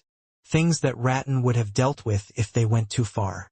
When I got hit today, I just thought. My mind went black. I was asking for answers, but I never got a reply. You mean you were asking for answers from them inside your head? Are you talking about Vorden and Ratton? Quinn asked. Sil nodded in response. When I didn't get a reply, and there were no answers, I didn't know what to do. I wanted someone to just tell me what was right and wrong. I thought if I just kept doing something, anything, they would come back. It appeared that Quinn had made a mistake. It was too soon for Sil. There hadn't been enough time spent where Sil was alone in his mind. I think you know that you can't stay here any longer, but I don't want you to think that your time was wasted here. Before you go, there are some people that want to say goodbye. Quinn said it was the signal for the door to open, and 3 students were seen walking in, Swin, Venus, and Shiro. We heard that you won't be at the school anymore, Shiro said. Yeah, Hardy said that the cursed faction has agreed to take you in and they're going to teach you personally. If you ask me, that's a lot cooler than staying here. You're getting a head start, Swin said excitedly. Venus hit him with his elbow, as this wasn't meant to be something exciting. Sil, thank you, Venus said. Just don't beat yourself up over this too much. If I had your power, there were times where I would have probably done the same thing to people who were picking on us or worse. I think we've all had those thoughts. We also want to say it won't be goodbye, Shiro added. If you're going to be in the cursed faction, then we will see each other soon because when we finish school, we want to join the cursed faction as well. Sil didn't say anything, but he did smile, which warmed Quinn's heart a little. With the goodbyes said, it was time for Sil's journey at school to end, but Quinn would still remain for the time being. Escorting him back to the cursed ship was Chucky as they flew through space. You know, going back to school was kinda nice, Chucky said while flying the ship. It was different compared to last time, and it also reminded me of all the stupid things I used to do at school. Of course, as usual, Sil said nothing, so Chucky was just left to talk to himself. But when they had finally landed and docked into the cursed ship, Sil said something that caught his ear. Thanks for helping me while I was at school, Sil said, walking forward. Just ahead, not too far from where they were, they could see that another ship had docked not too long ago. In fact, the people still hadn't left the landing bay. As for who was there, it was Leo, Aaron, Nate, and Layla. Oh, hey guys, Layla said with a smile. What are you guys doing here? It's a long story, Chucky replied, and then noticed someone he didn't recognize. Who's he? Turning around, in his butler suit, his eyes fell upon Syl. Now, this is a surprise to meet you here, isn't it, young master? Brock said. When the others had heard what Brock had said, they were confused for a second. Throughout their whole journey, Brock had been avoiding a certain question. Whenever speaking, Brock would constantly talk about his master, and now when he saw Syl, he was referring to him as Little Master. They were wondering what exactly Syl had to do in all of this. Looking at him for some answers, Syl had already leapt back several feet and had both his hands out in an attacking position. He was constantly darting his eyes around the room. Syl recognized him instantly, from when he was younger to his times when Vorden was in control of his body. This man had worked at the Blade Mansion and wasn't just anyone, but was the head butler there as well. One of the strongest members outside of the main family, but this wasn't Syl's concern. If Brock was here, he feared that perhaps Hilston was here as well. Worry not, young master, Brock said with a smile. Hilston and the others are not here. In fact, although I am the Brock you know, I am not the same Brock that they knew. Tapping his face, in almost a second Brock's appearance had changed. And now instead of the dirty blonde hair color he had before, it was grayed out, and a scar had formed over his right eye. His neat look from before was gone as his tangly black hair was flowing from both sides. I can see you are shocked, but there is too much to explain, and I would hate to have to explain myself twice. Besides, before that, didn't you lovely ladies say you would give me a tour? Brock asked as he bowed down to Layla and Aaron. Even they couldn't get used to his sudden change. The ability that was just used had to be something similar to Peter's transformation ability. Come on, let's get to it, Brock said. He was tired of standing around and was now ignoring Syl. Remember, we still haven't decided what to do yet. This is your chance to impress my master and me. The others all awkwardly looked at each other, and Syl had eased up a bit. But before doing anything, they thought they should call for one person first, Sam. He had been given a few details about this man, that he was a vampire, and Sam was told everything that Leo and the others knew about him. It was only because of his okay that they let him on this ship. When Sam finally arrived, he looked at Brock. If I'm right, then this man is related to him. Sam thought as he gave a smile and started the tour around the place. It might not have been the wisest choice to show an enemy the base of the cursed faction along with all their powers and supplies. Still, Sam knew that this man was alone, and even if he was strong, he wouldn't be able to take them all out. Besides, that wasn't their goal anyway. If they truly wanted to team up with them and wanted to defeat the Dalki, then they would want to keep them alive as long as possible. The tour seemed to be going well, or at least Sam thought it was, as Brock didn't say anything and just nodded. Syl, although he wasn't meant to come along initially, had decided to tag along at the back. He was still worried that something might happen, and if so, he would be there to stop it. However, things went a little strange when they entered a particular room. Sam thought this was a must on the list if one was to impress someone because people were consistently impressed by his skills. They had entered Logan's research room. The sound of clanking and tinkering was heard as they entered the room. As usual, Logan wouldn't look at them until he had at least finished what he was currently working on. While they were waiting for him, they looked around the room, and that's when Brock noticed a few things, such as a teleporter designed after the vampire ones, as well as a particular device. So this is the device that might cause us a heap of trouble, Brock said, looking at it. Although Logan wasn't finished working on whatever he was working on, hearing the voice, he had stopped in the middle of doing something for the first time. A first for everyone. He lifted up his goggles and dropped the tool in his hand. Oh, false alarm, Logan said. Getting back to work?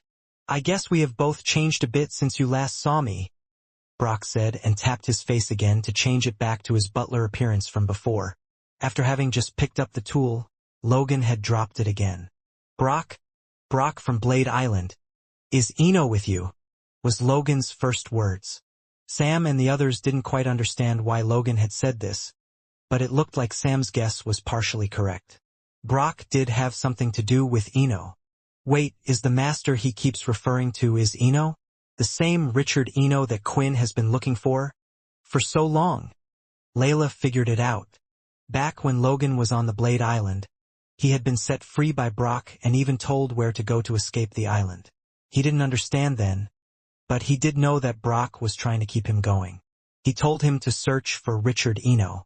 In fact, with Brock being his only lead, Logan was thinking about going back to the Blade Island to find him, but he never thought that he would see him on the ship.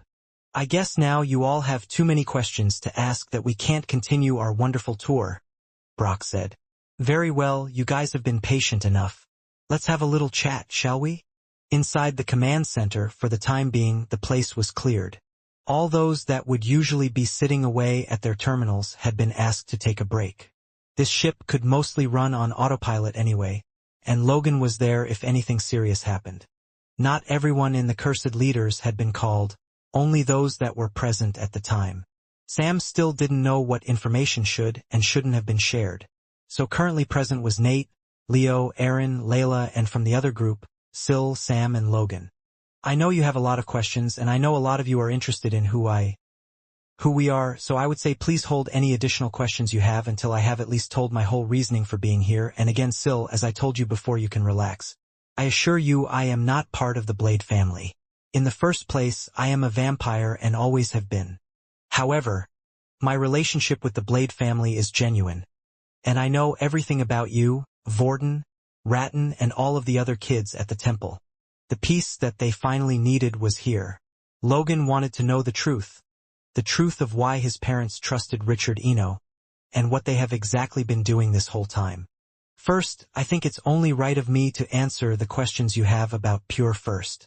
As stated before, me and my master work together, and you are correct. He is Richard Eno. We were deciding who we should put all of our resources into helping out.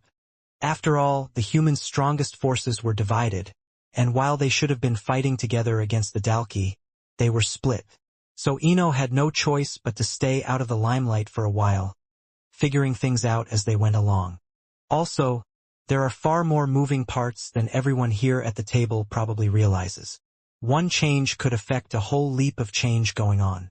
Now about Pure, unfortunately, their base is located on a giant submarine, and their location is always on the move deep in Earth's waters.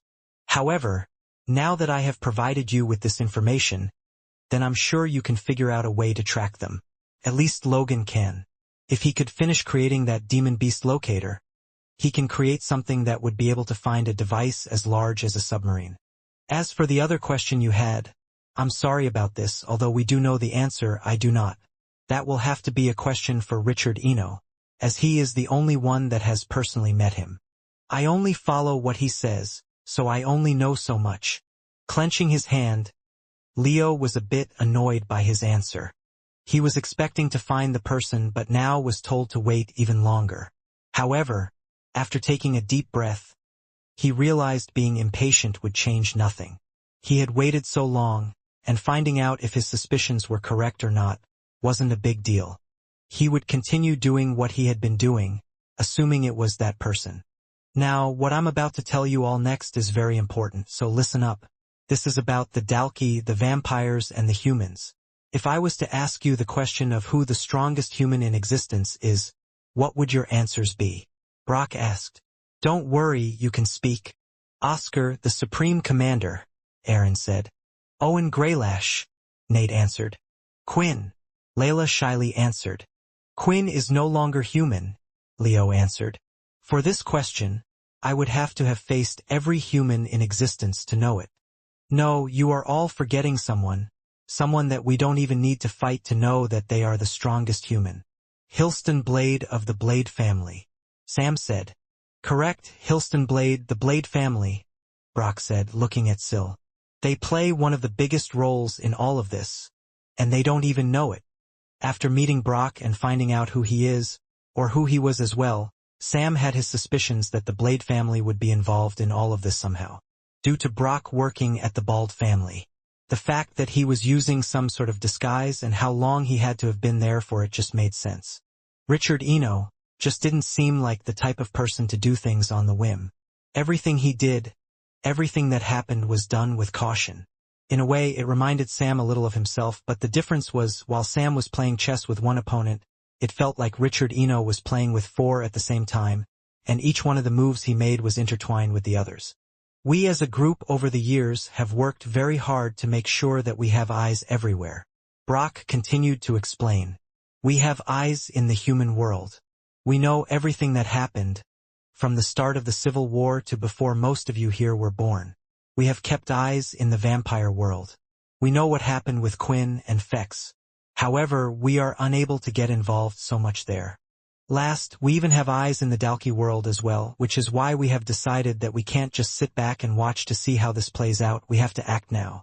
Some things that Eno had predicted didn't come true, and at the same time, unpredicted things have happened. Sam, being the type of person he was, so badly wanted to interrupt Brock at this moment. For each thing he was telling them, there were hundreds of questions he wanted to ask, even things about the past before he was born. However, he wouldn't do so, and he had a feeling Brock had already been told what he could and couldn't tell the others. For now, I will tell you what you need to know, Brock said. From the beginning, the Blades were an exciting group of people.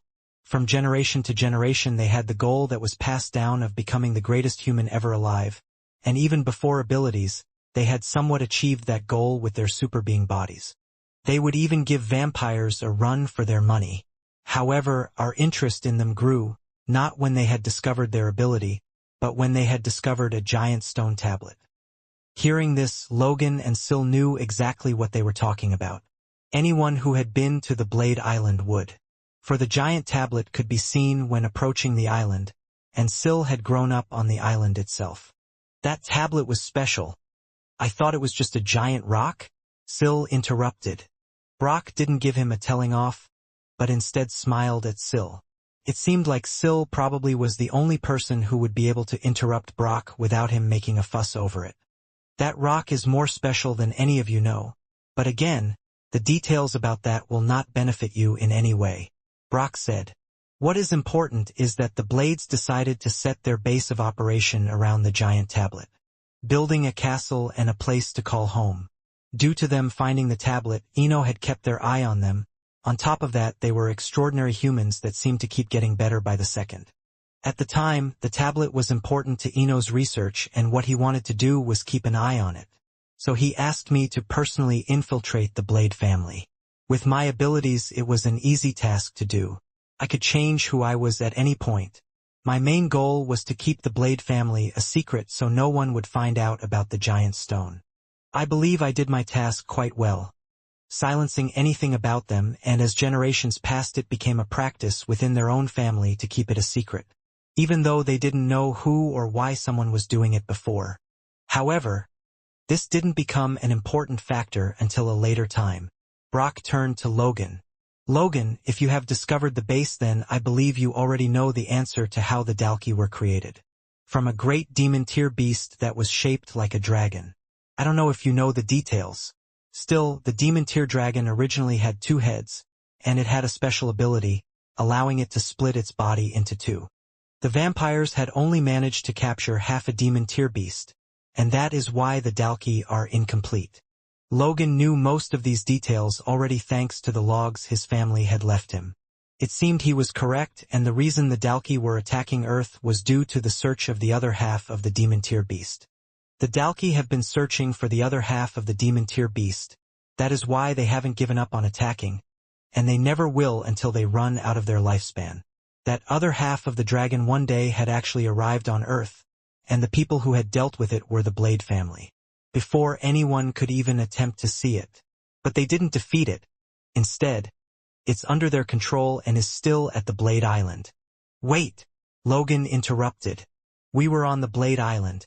But me, Peter, Quinn, and Borden, we never saw the dragon. The dragon was there, Syl said. It has always been there.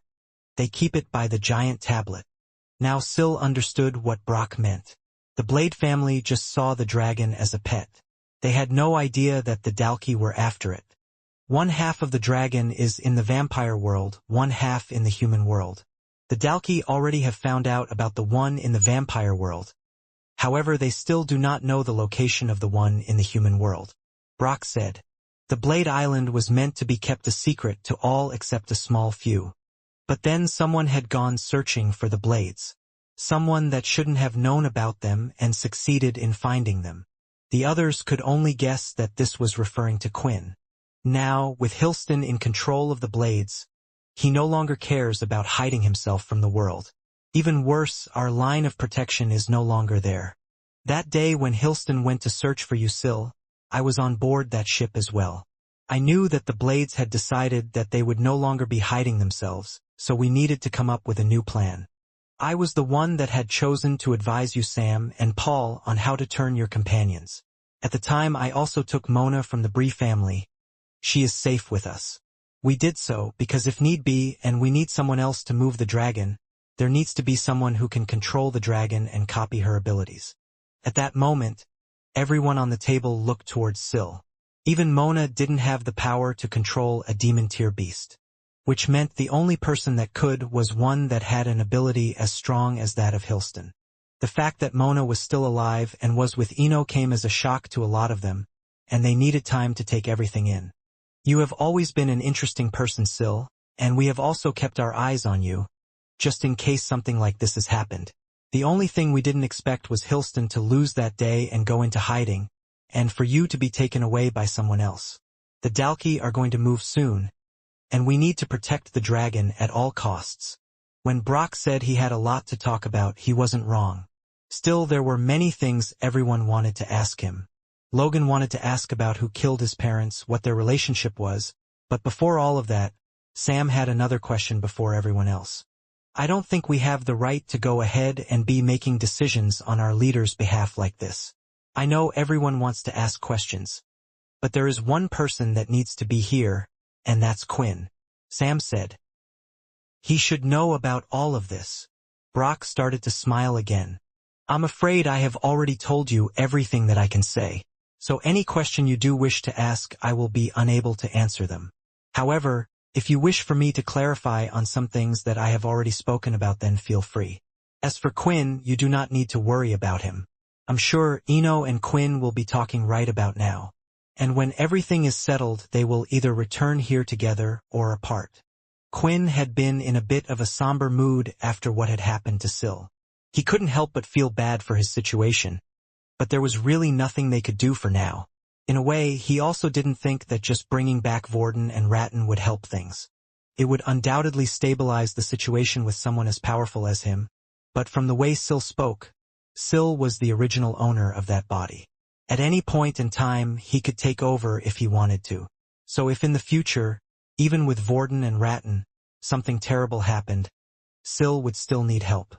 Maybe we can figure it out with Ratton and Vorden when they are back, but we still haven't found anyone with an ability that could help. Quinn thought, even if that ability has reappeared in someone, it could be dormant in their body, or the person could just be a baby. I wish I knew more about abilities and how they worked, because right now, it's like looking for a needle in a haystack. Today, before school was to start, the homeroom teachers had been called in for a meeting. It was a bit more casual as the meeting took place in the teacher's lounge, where teachers generally just relaxed on the sofa or prepared for their lessons. The one who was giving the meeting was Samantha. Quinn went ahead and sat down with Fex and Peter, who were both teachers. But Helen wasn't one, so she hadn't been invited. I've called you all here today to talk about the first portal outing that will be taking place, Samantha announced. Now, as you know, we fear that the tensions are quite high at the moment. So we have banned portal outings to orange portal planets for students, so they will only be able to visit the green portal planets. However, since there are larger groups and far more students this time, there will need to be more teachers. Now Head General Inu has agreed to go on the expedition for support. I will also be heading out, despite neither of us being teachers. All homeroom teachers must attend with their classes for this expedition, and students will only hunt within an area with their teachers. This is just for them to experience hunting. We will still award points for beast crystals that will go to certain houses, but students will not just be able to go off and explore on their own. Does everyone understand? Quinn was actually quite pleased with the new measures they had put this time for the hunt. Although the students wouldn't have a real-world experience compared to when he went out, it was safer this way. If they had done this last time, then maybe fewer students' lives would have been lost to the Dalki.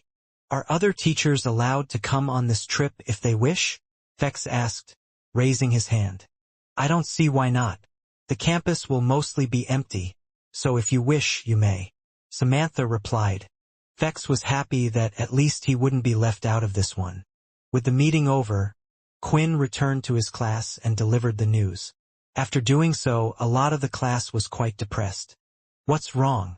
Did something happen? Quinn asked. Venus looked around at all the unhappy faces and decided to answer for them. Teacher, we aren't stupid, and we honestly don't know why the school has decided to do this, but each of us was the weakest of our schools, and they've grouped us all together. Doesn't that mean our class will do the worst? It seems that self-confidence was a huge issue, but rightfully so because what Venus had said wasn't a guess. It was a fact. Even with beast weapons, it only gave them a fighting chance. Perhaps they would survive, but to beat the other classes in a hunt was another story altogether.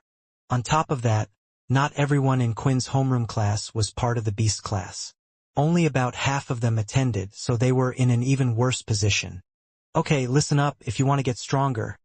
Then when your lessons are over, instead of heading to your dorms, head back here to your homeroom classroom. I'm going to teach you all a little something, Quinn said with a smile on his face. He had finally decided that these kids at least needed a fighting chance.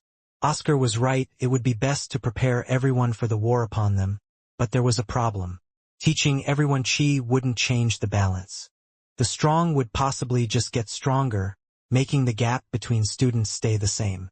Although it might be unfair for now, Quinn had decided to teach the weakest kids in his class chi so that they would be on an equal level as everyone else.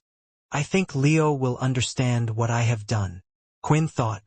When the lessons ended, Quinn expected a few of his students to return to him, not all of them. However, every single one was now in his classroom, wanting to see what he wanted to teach. Today, I'm going to teach you something that will improve your natural body strength. Your punches will be stronger, your body will move faster, and when you get hit, it will hurt a lot less. But there's one thing I want you all to promise me now, Quinn said. I don't want you to try to get revenge after this. If you become stronger than those that used to bully you, then take pride in that. Don't become what you hated. Some of the students started to talk to each other, wondering why they would ever do that.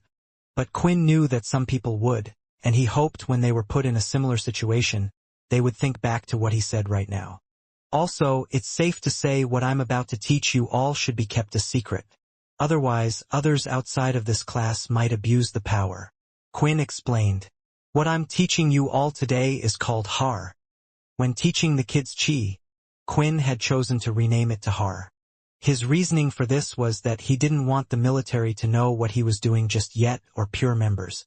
Word would get out of what was happening eventually. Unfortunately, chi had a negative stigma of being attached to pure, but at the same time was highly sought after due to the display of its powers. Naming it Har, a technique that would just improve one's body, didn't sound that great, and that was exactly what Quinn was aiming for. Over the next few days, the students began practicing every day. There were even some students that decided it was a waste of time and had stopped showing up. Still, those that continued to learn the techniques and, using Quinn's guidance, had prevailed.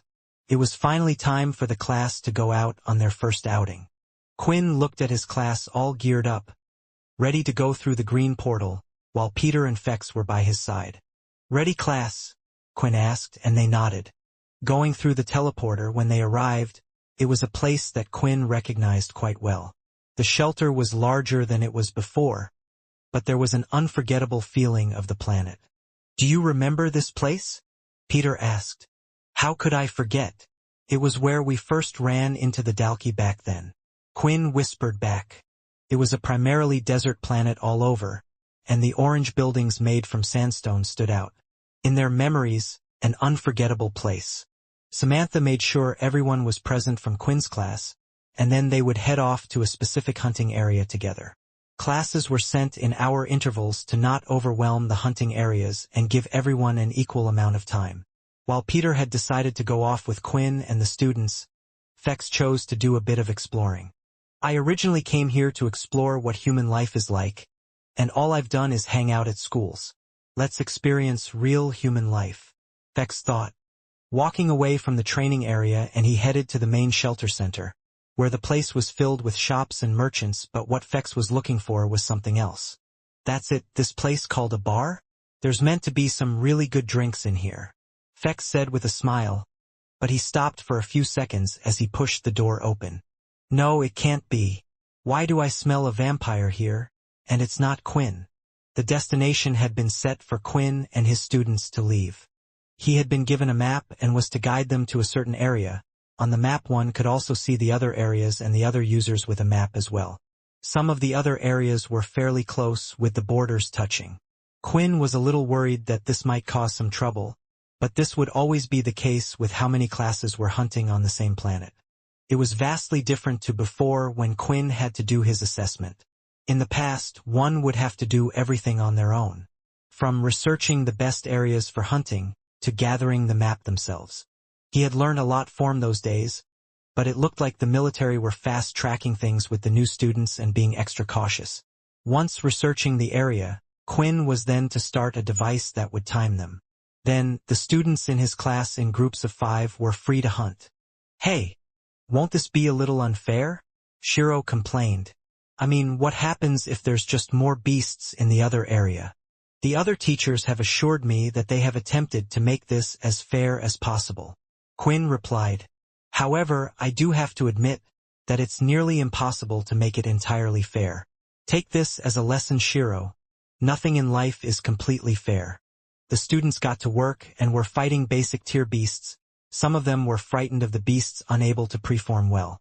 Just like before, the class were currently going against the sandworm, who were a similar size to regular humans, but had razor-sharp teeth spiraling on their insides when they opened their mouths.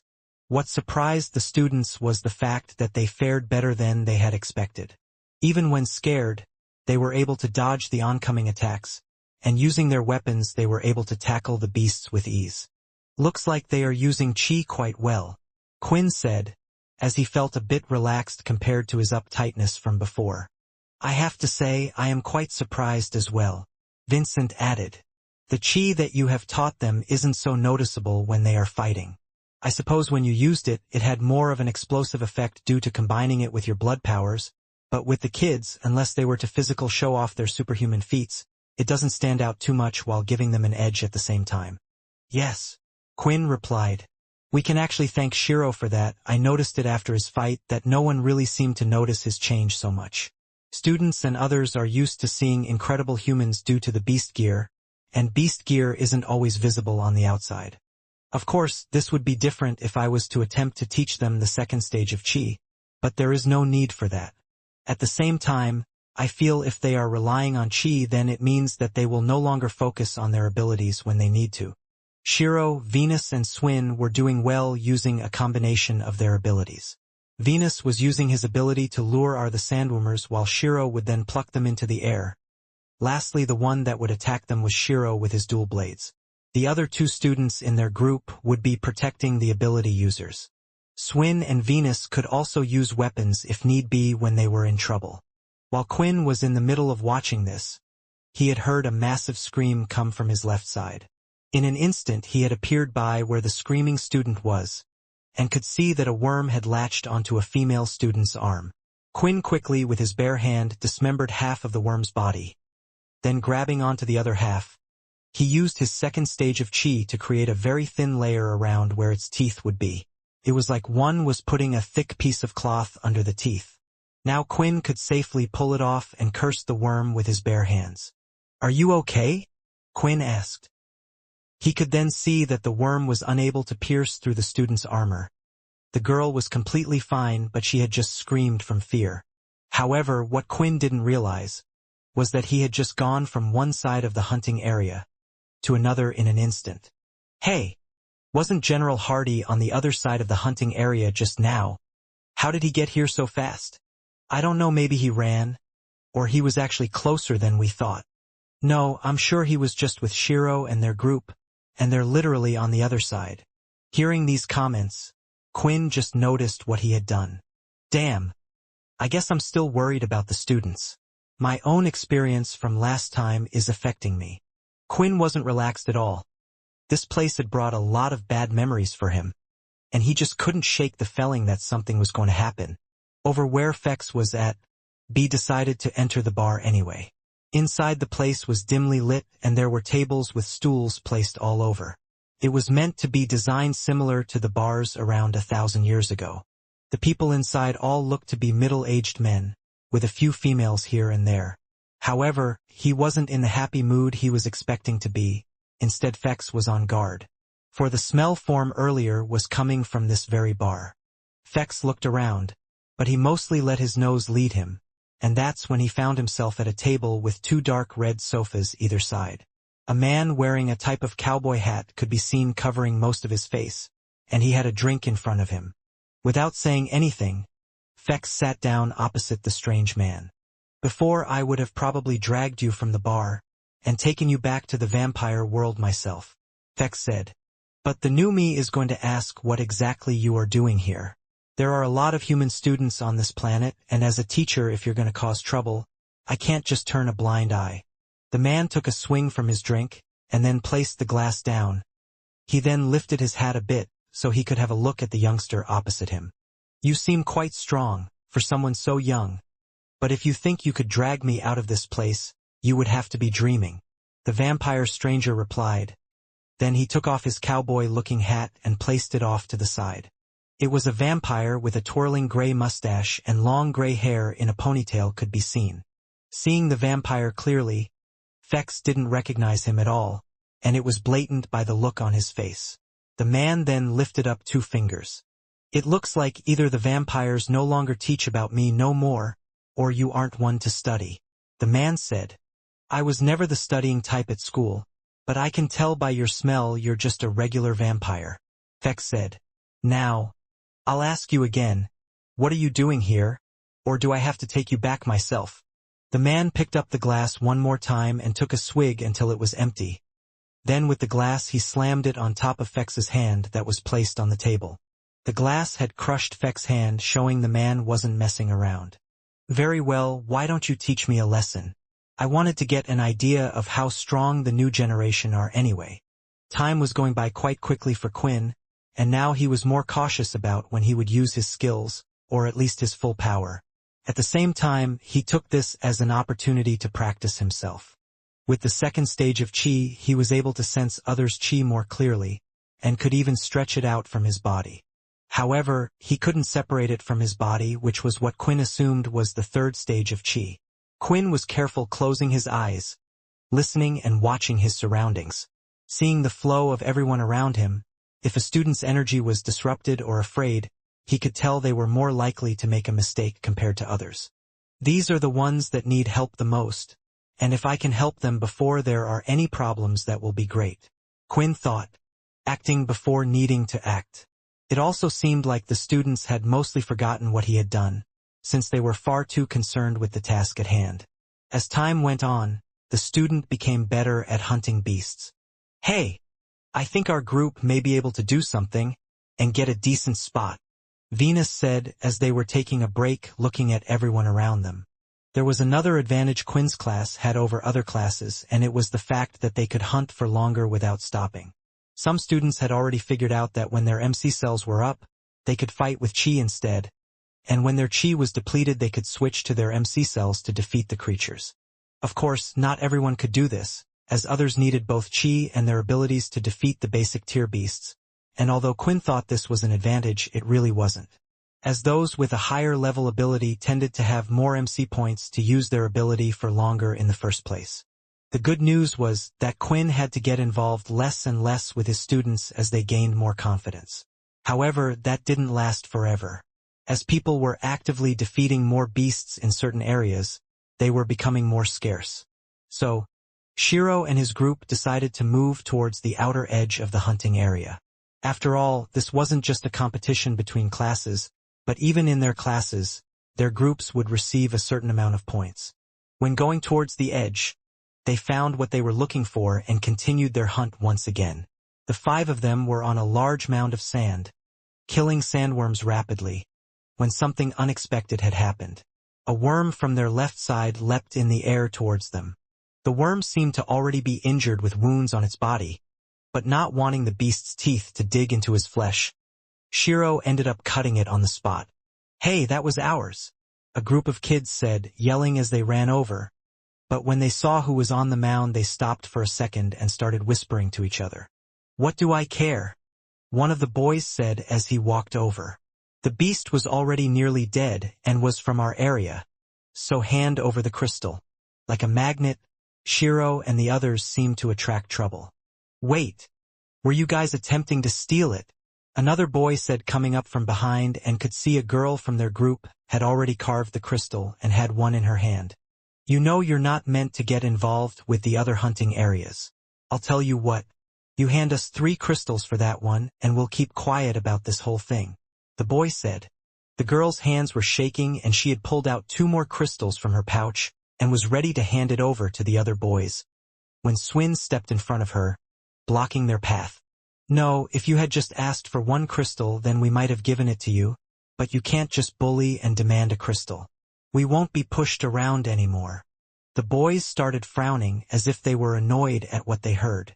They thought, just like in the past, if they were to ask someone who was weaker than them to do something, it would be done, but they were actually arguing and fighting back. However, a smile soon appeared on one of the students' faces. "Teacher, these kids were hunting in our hunting area and won't give us our crystals," one of the boys shouted. It didn't take long for their homeroom teacher to appear. A male with glasses, but he looked like he permanently had a vein sticking out of his forehead. "What is going on? The rules were made clear from the beginning. I didn't think I would have to deal with this stuff," the teacher said. The man took one look at the kids from the other class. He didn't ask any questions at all and had already made his decision. "You guys, hand over all the crystals that you hunted in our area." "Another one of these teachers?" Venus sighed. "Don't worry, I can't believe they called the teacher because they can't deal with the problem. But the 2 of us can play that game." "Hardy, we need help," Swin shouted.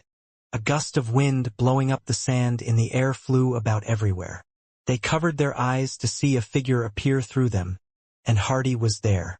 Seeing how fast Hardy was appearing to all the students, Swin knew saying they needed help Quinn would be here in an instant, and he was. "What exactly is the problem?" Quinn asked. As soon as the teacher saw who it was, he started to sweat. "Oh no, there's no problem at all. I think just both groups were hunting near the border, so there was a little disagreement about whose beast belonged to who. I'll take these guys a little more in and keep an eye on them." Before Quinn could even say anything, the teacher was already off. "Well, that wasn't what I was expecting. Where was the big fight? The epic moment where Hardy shows them how much better he is than the others?" Swin asked. "I guess it's no longer needed. After what Hardy did to head General Satch, I think no one wants to mess with him now," Venus replied. In a way, the students thought that perhaps the pressure they received from other students might have been over for them. In the middle of the shelter, people were seen scrambling out of an establishment that was simply named the Bar. They were unclear what was happening, but just knew 2 people were inside having a fight and the whole place was completely wrecked. From outside, several crashes and bangs were heard, and the noise continued to be heard from within the bar, until eventually someone was seen being kicked through the air, breaking the doors on their way out and landing on the hard orange ground. "Frick, this guy is tough," Fex said, getting up and wiping the blood from his mouth. His hand had already healed from the first wound. "After talking all cool like that, and then I get kicked on my backside. No, this ain't happening. Not to a nobody." A few seconds later, and the man was seen coming out from the bar.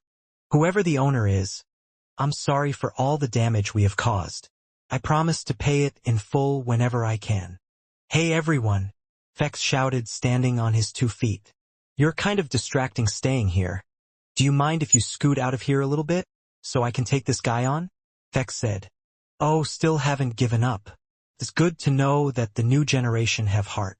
Even if they are weaker, but it seems like after so many years no improvements were made. Weren't you meant to be a direct descendant of the 13th family? If this is a direct descendant power, then the vampires may not exist for much longer," the man said. Fex was a little annoyed. After the man had pretended to not know him at all, now he was telling everything about him. "That's right, sorry, you now belong to the new 10th cursed family, is it? Well, it seems they are clearly the weakest of the families," the man said. "Really? Well, let's see if you've seen this before." Fex said, as he concentrated, and in his hands a giant needle was starting to form. A blood weapon, and without using a blood crystal. Now that is impressive. Maybe I was wrong after all. Let's go for round 2 then, the man said. It didn't take long for the mysterious vampire to figure out what had been summoned seemingly out of nowhere from Fex. However, it did seem to surprise the vampire as well. I'm interested in finding out if this was something you found out yourself or a technique shared amongst the new generation, the vampire said. This gave a brief break for the moment. Right now, the two of them weren't being confrontational. In all honesty, Fex's mind was racing at the moment. For one, his wounds were healing slower than his opponents. He had gotten a few hits in while fighting in the bar, but there didn't seem to be a scratch on the man. The second reason was what he was now holding in his hand. What the hell am I meant to do now? Fex thought. I summoned my blood weapon in a panic, but there's no one to use it on. Fex's blood weapon, which was black in color but clear like glass, needed blood to activate it. This was true for all blood weapons, but Fex's needed blood as an even bigger requirement. The needle itself had to be filled with blood, and then either injected into humans to empower them with strength, or the needle could be injected into himself. I can't exactly just stab my needle into one of these random onlookers. They would never let me do such a thing, and it's wrong if I just force them. Is something wrong? Or do you need me to attack you first? The vampire said, charging forward, and now was directly in Fex's face. Lifting up his fingers, red blood strings rose, tangling the vampire's legs up. I wasn't just doing nothing but standing still, Fex shouted. Using his blood control, any red string left on the ground could be moved slightly without requiring it to be attached to his fingers. Then grabbing the needle, Fex stabbed it right into the vampire's shoulder, digging in a few inches before it had stopped entirely. It's weak, but perhaps because you have no blood, there are plenty of people around you. Why don't you use one of them? The vampire said, taking a step forward with a smile. Looking into the vampire's eyes, Fex could feel something odd. And at the same time, no regular vampire should ever be this strong. He was one of the strongest nobles. Why was he afraid? And what the hell is with this taunting? Fex said as he pulled his needle out with his string attached to the little loop at the end and started to swing it wildly like a windmill in the air. Once again, Fex swung out the needle straight, and it came out fast and heavy. This time the force seemed far more substantial than before. Still, the strings seemingly around the vampire started to disappear, and the vampire had avoided the attack. Yes, that's it. You have a difficult opponent in front of you. Use your mind to evolve more. One can't magically get stronger in the middle of a fight, but they can use their mind to their advantage. The vampire shouted. You need to show me everything you have. At that moment, through the crowd of onlookers who still had refused to run away, a female in military uniform was seen running in. Teacher Fex, what is going on here? Who is this man you are fighting? Samantha asked. While Head General Inu went out with the students, he would be in charge of the teachers and the students, and Samantha was left behind to stay in the shelter, coordinating if anything was to happen. She had been alerted that there was a commotion going on, but didn't expect to see another teacher in the middle of a fight. Fex was struggling to come up with an answer. He had actually started the confrontation, but he couldn't exactly just say he was a vampire, but what reason could he give? While Fex was unfocused, a fist came out from the vampire, but a wall suddenly rose in the middle of the two of them. Samantha immediately decided to act once she saw her teacher was about to be hurt. However, the fist had gone through the wall, breaking it to pieces, but it allowed Fex enough time to avoid the punch coming his way. Instead, he wrapped the arm with string, and then using all of his strength he lifted the vampire in the air, and slammed him into one of the buildings on the opposite end of the street they were fighting in. He's from Pure. Fex finally figured out a good excuse, and saying those words finally got most of the people to clear the area. Samantha rushed over to Fex's side and looked at him for a few seconds, up and down. She even patted him in certain areas, which made Fex blush a bit while smelling the scent coming from her hair. Good. It doesn't seem like you're hurt, Samantha said.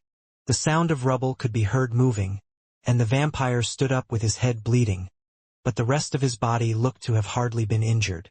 Fex didn't think it would be over for a second, but just wanted a small break from the constant fighting. "Hey, do you mind if I ask you something?" Fex said as he pulled over his black needle with a piece of string towards his hand. "Can I stab you with this?" "What are you, crazy?" Samantha shouted. "A person is attacking us right now, and you want to stab me?" "Wait, let me explain. Think about it. There's a reason I asked." "I didn't just want to stab you," Fex argued, but the vampire was increasingly getting closer. That's when Fex noticed the vampire wasn't charging forward. In fact, the vampire hardly charged forward during the fight, as if he was always waiting for Fex to show him something. Then, for a brief second, the vampire looked up towards the corner of the sky and looked back down at the two. "I still don't know if you are ready for what's about to come, but it seems somehow you truly are united with the humans. But that will soon be put to the test," the vampire said. "What do you mean?" Fex asked, no longer wanting to engage. If the other vampire wasn't attacking, it would give him at least time to recover. "Sometimes, people are unable to see what's right in front of them," the vampire said, looking at Samantha this time, and feeling a little uncomfortable. She shifted towards Fex, but then seeing the black needle in his hand, she moved back away. Around 2 years ago, the Dalki came to this planet. It was an event that was recorded and spread to the whole world. It would be impossible for you to not know of it. Of course, Samantha knew exactly what event the man was talking about. At the time, the student known as Quinn and a few others had run into a Dalki here. "Do you think that was a coincidence, that a stray scout would just land here for no reason? Did no one stop to think if there was an alternative task, a mission that it was sent here to do?" The vampire continued. Of course, the military had done some research into it, but it really looked like a stray scout from the Dalki had attacked, and they were unable to find anything else. "The Dalki are smarter than you humans take credit for, especially with him pulling strings. They will soon be upon us. It will be interesting to see if you still keep your resolve to not hurt humans when it comes to their life of yours," the vampire said. "I have run out of time."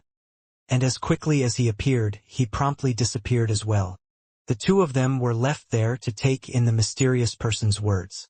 The one thing that stuck out to them was that the Dalki was coming, and it was quite clear he was claiming that they would be coming to this planet. The question was, when? Out in the hunting field, it was almost time for the students to finish up with their first hunt.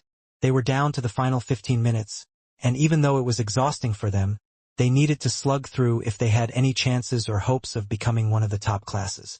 After the hunt was done, they would go to meet Head General Inu, who was in charge of the expedition. Inu wanted to count the number of crystals each class got in front of them all to see how well each group did. The shelter didn't have a space large enough for all the students and teachers to gather. So instead, Inu had picked a different place for them all to meet. It was located outside the shelter, not too far from it, a zone that was void of beasts, and even if there were some basic tier beasts would be too afraid of a gathering of that size to do anything. During this hunt, what had surprised Quinn was the fighting that had happened moments ago between his students and others. When he had been called, he expected one of the teachers to talk back to him. However, everything was solved with him just appearing. Even he was surprised about this. "I guess showing your power off once in a while can be a good thing," Quinn thought with a smile. "Careful there," Vincent said. "You don't want to turn into them, do you? It would be best if you also heard both sides of the story before just claiming your students were in the right, no matter how likely it might be the other side." I know, it's just nice to not have any arguments for a change," Quinn replied, but his voice at the end started to trail off. The reason being, a scent had entered his nose. It wasn't just any scent either. It was clearly one of another vampire. Turning his head around, he attempted to see where it was. Maybe Fex had come back or someone else, but he didn't see any of them. Eventually, Quinn spotted someone in the desert off in the distance, slowly making their way to Quinn and the students. "What do I do? It's a vampire all the way out here. Why would one be here, and he's coming towards the students? I have to stop him or see what they're doing here," Quinn thought. However, he couldn't just leave the students alone unattended. "Peter!" Quinn shouted. Although Peter wasn't acting as Quinn's assistant in this little assessment, his hunting ground wasn't too far away from theirs, and he was hoping he would hear his call. It didn't take long for Peter to be running across the desert, kicking up piles of sand as he ran heavy-footed towards Quinn's side. "You called me?" Peter asked, but it didn't take that long for him to see what Quinn was looking at. Although it was hard to make out precisely what the figure looked like due to the heat waves warping the image of the man. "I need you to look after the students while I go and see if this is trouble," Quinn replied. "That's okay, my teacher doesn't need me. I kept looking for a chance to leave." Meanwhile, Peter's teacher was actually tossing and turning, looking everywhere for him. He hadn't said a word about leaving. Still, she wasn't worried. He was the unkillable zombie after all. "But Quinn, let me know if you need backup," Peter said. Walking out into the desert, Quinn was wondering who he would meet. For some reason, his heart was beating rapidly. "I think I caught a glimpse, but I can't be sure," Quinn thought. The students who saw their teacher Hardy leave, when he reached a certain point, it was as if Hardy had just disappeared, and it was true for Peter as well. Looking out in the desert, he now couldn't see a thing, the man he saw before or Quinn. "Don't worry everyone. Get back to work. You guys want to win this beast hunting coalition, right?" When Quinn had finally arrived, he was standing opposite the man. They both looked at each other, and he could now see who it was clearly. The man had a curly mustache, and his hair was done up in a ponytail, but everything else Quinn had seen before. The deep wrinkles on his forehead, the narrowness of his eyes, and the confident look he had with him at all times. "At least you aren't quick to act and attack me like that other one. So should I introduce myself?" the man asked. Quinn shook his head. "There is no need. I already know who you are, Richard Eno." Finally, Quinn had met the mysterious man after all this time, the grand scientist of the human race and also the first king. So many questions were running through Quinn's head, he didn't know which one to ask first. Why did he decide to trick Arthur? Why wasn't he asleep in his tomb? What was his goal in helping Vincent create the vampire system? And was he on the human side or the vampire side? For all Quinn knew, he could be working with Jim in helping the Dalki, stringing them all along just for some sick game of his. "Close," the man said. "But I'm not really Richard Eno, so all those questions you have you can keep in your head for a second while I explain what I'm doing here, and you should hear me out because I don't have much time." Even though Quinn didn't understand what Eno was saying, everything seemed like a wild goose chase. He wanted to do everything he could to just run over to Eno's side and strap him in before he could run off. But his first line had shocked Quinn a bit. "He isn't Richard Eno?" That didn't make any sense. Quinn was sure of it. He certainly looked like the Eno he had seen, and even Vincent had confirmed that he looked similar to the man in the books. Still wanting to find out what Eno at least had to say, he kept his mouth shut. For now. "What you don't know is currently at this moment, there are 3 others with a very similar appearance to myself meeting with others and delivering a message. This is a test, Quinn, a test to see if you can succeed." At the same time, over where General Inu was, a man with a similar appearance was standing in front of him. One of his sergeants who was by his side had gone to try and intercept the man from getting closer, but after grabbing his wrist, twisting it and kicking him at the back of the leg, almost too fast for them to see, they were sure to listen to what the man had to say. And he was saying similar words to Inu right now, but for Quinn, there was an additional message. "You have managed to accomplish what I never thought was possible, but somehow currently the human race is working together again, and without realizing it, I think the cursed faction is the glue that is holding it all together. With all 3 of your forces, I see a chance of you defeating the Dalki. Alone it is impossible. I need to see how strong that glue is, Quinn, how strong, and how long do you think that glue will last? You are hiding secrets from them, deep dark secrets that if they found out about them, would they see you as a friend or an enemy? Maybe, we'll find out today," Eno stated and moved his arms, dragging them across the desert. For a second, a screen appeared in front of Quinn, but it was distorted. It was the system screen, but it looked as if it wasn't working correctly and was struggling to do something. Finally, the screen appeared, but the surrounding areas were all flashing red. "Your system has been overridden. Unable to restore original system settings. A quest has been granted, Protect as many lives as possible, Quinn. New quest received. Defeat the incoming Dalkey invasion. 0 to 50 Dalkey defeated. It was the first time Quinn had ever received a message about his system being overridden, and he was wondering just how it would have affected such a thing. After the system had been overridden, the main thing that had occurred was receiving a sudden quest, and it was a quest Quinn wasn't expecting at all. Did he override the system just to give me that quest? Quinn thought as he lifted his head to confront the man who had dropped this giant of a bombshell, but he was no longer in front of him. Damn you, Richard Eno. You can't just go off and treat everything as if it's a game. People's lives are at stake.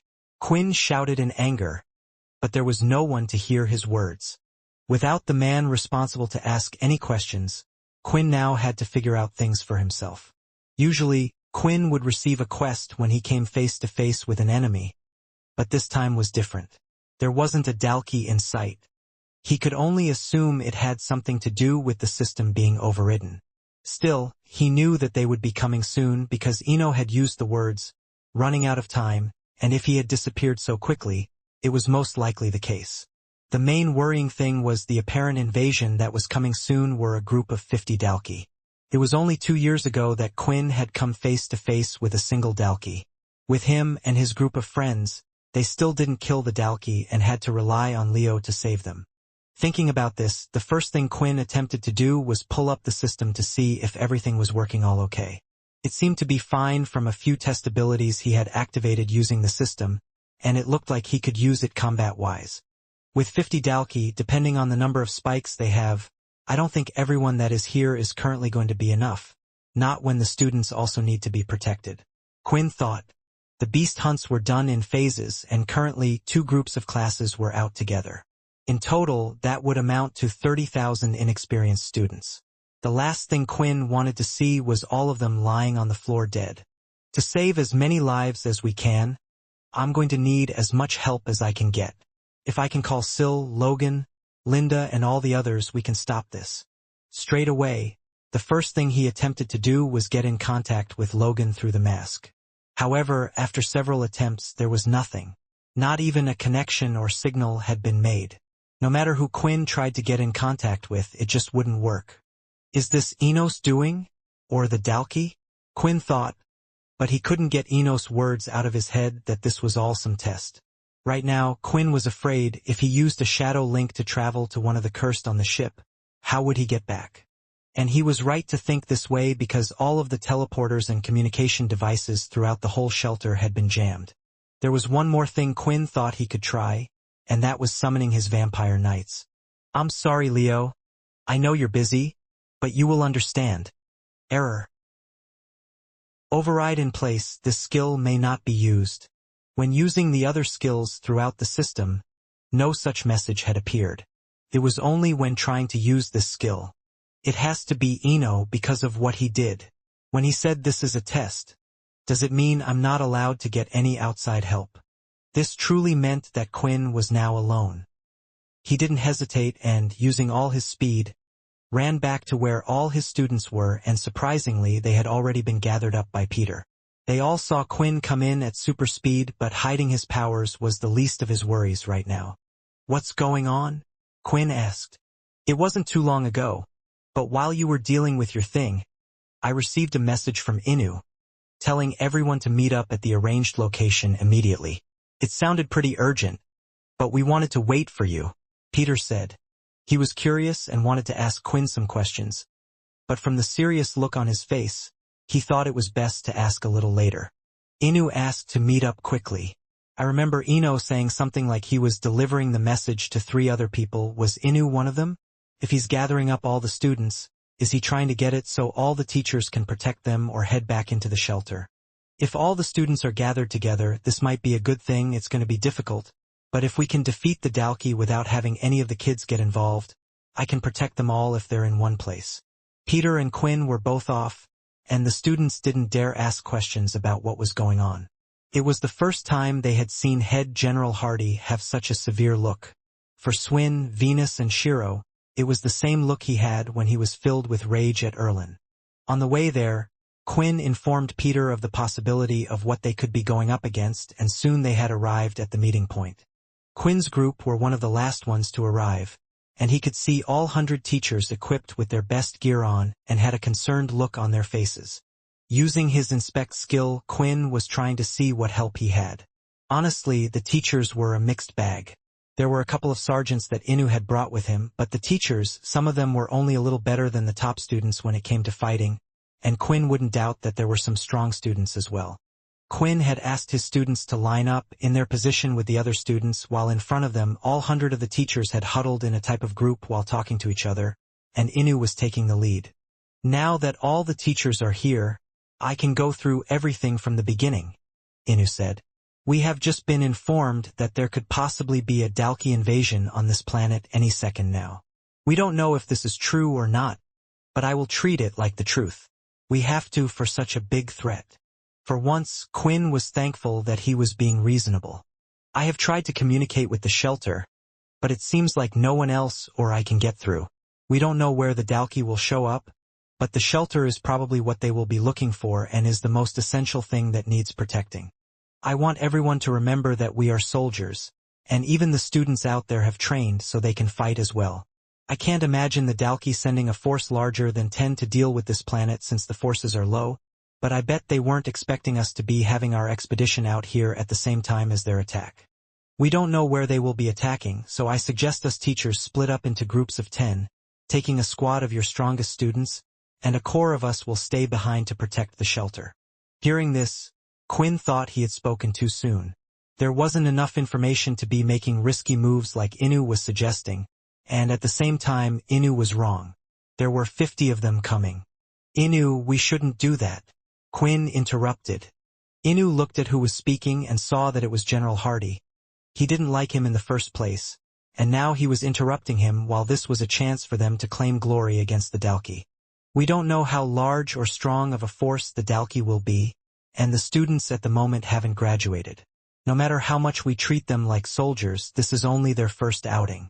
You put them out there to rely on and they will freeze. All of their blood will be on our hands as teachers. Quinn shouted. By now, the students at the front were able to hear everything that was being said, and they were nervous talking between them as they heard the words Dalki. They were already shivering with fear. Look what you have done, Inu shouted. Of course, the students will be frightened to do battle now, but when forced, humans do extraordinary things. So you weren't even going to tell the students what they would be up against? What they would be risking their lives for? You're sick, Inu. I don't care anymore. You are to step down, and I will take command from here on out. Quinn demanded. Inu started laughing. You think the teachers here will agree to that? Do you think anyone will follow you? Who are you, Hardy? You are a nobody. I personally fought in the last war and rose to the rank of head general. You may have the same rank as me in name, but it means nothing. I don't take orders from you. Inu shouted back. It was clear Inu wasn't going to listen, and with him taking command, he was sending all the students to a bloodfest. Quinn had no choice. I order you to listen to me, Quinn shouted. I will now be taking command of everyone and all the students here. You can't do that, you fool. Didn't you listen to anything I said? Inu shouted again. But Quinn's eyes started to glow a ferocious red, making him back away and remembering their first meeting. I did listen, but I'm not a nobody, Quinn said, looking at all of the teachers. There was one thing Inu was right about, that they respected and trusted Inu more than him. He could see it in their eyes. So he only had one choice. I am Quinn Talon, head of the Cursed faction and one of the 3 world leaders. I will be taking over as commander from this point onwards. He's who? Inu said. It took a lot for Quinn to finally reveal himself. He didn't want to, but what was the point when his main goal was changing the system so people's lives would be better? If the people were dead, then it didn't matter how much he changed the system. After announcing his name, he thought that would be the end of it, but suddenly some of the teachers started to crack. They let out a few stifled laughs, and even Inu started to laugh hysterically. We know you're just some unknown from the Cursed faction. Inu laughed. To actually claim that you are their leader, what would a world leader even be doing attempting to be a teacher? Even a head general being a teacher is a stretch. However, the students from Hardy's class weren't so quick to judge. They knew that Hardy was from the cursed faction and knew that he had done so many amazing things, so they had tried to do their own research to find out just who Hardy was. When looking, however, they didn't find anything, but when they started to search the cursed faction and watched videos of the leader fighting, although Hardy and the leader from the videos weren't exactly identical, they did notice some features that were similar. However, Inu disregarded that a world leader would ever become a teacher and put their senses straight. From the odd-looking eyes of the teachers, Quinn was annoyed. Do I really need to prove who I am by showing you? I guess even showing you the shadow ability wouldn't be enough, Quinn said, as he entered his shadow space and shadows started to surround his hands. The second Inu saw his ability. His eyes widened and his heart began to thump so incredibly loud that a pain was felt in his chest for a second. Inu was so confident that this person wasn't Quinn and this was just an excuse. He believed he already knew what his ability was, a form of mind control, but now seeing the shadow there was a possibility he was telling the truth. The shadow soon disappeared and now held in his hands in front of everyone was Quinn's platinum ID card. Placing his fingers on the front, the card started to light up slightly, proving that it was him. In nearly an instant, the teachers who were making fun of him all started to bow down out of respect and fear. They had to treat him just as they would treat Oscar. After all, he supposedly controlled a force that was equal to the military's in strength. Quinn was a single person who had so much power that no one would dare cross them. Inu took a good look at the platinum card and stumbled a few steps back before eventually falling on his backside. He got up quickly and also bowed. Damn him! Is this a trick? Can't be, that's the platinum card only given to the world leaders. What the hell was a man like that doing being a teacher? What happens if my words and his make it so the two groups clash against each other? Inu was panicking, but Quinn didn't care for all that now. Wow, so he is the cursed faction leader. We had the leader teaching us this whole time, Swin said with a big smile on his face. The students under Quinn were even more impressed that the cursed faction took so much time to look after students at the academy. The world's opinion of the cursed faction was bad, but perhaps Quinn, in the few weeks he had spent as a teacher, had managed to change some minds. Okay, everyone listen up, Quinn shouted in a voice so loud and booming that it could even hit the students at the very back of the 30,000 student group. This was because he was able to use a form of chi to project his voice louder than humanly possible. The Dalki are coming to attack this planet. It is not a question of if but when. They are coming and we need to prepare. If you want to live, I need you to do whatever you can to listen to me. Does everyone understand? Yes, sir. All of the students shouted in unison. For some reason, the students were empowered knowing that a world leader was with them. Still, they were frightened. They had only just fought against beasts not too long ago and now were supposedly going up against the Dalki. They could have never imagined such a thing just a few hours ago. Quinn continued to give instructions, organizing the students based on what abilities they had, trying to set up a strong formation. He had the teachers help him, including Inu. Surprisingly to Quinn, Inu was good at something, as he had the information of the strongest students and more in his head that could be put to good use. It was clear Inu didn't like being ordered around, but even he understood not to question Quinn.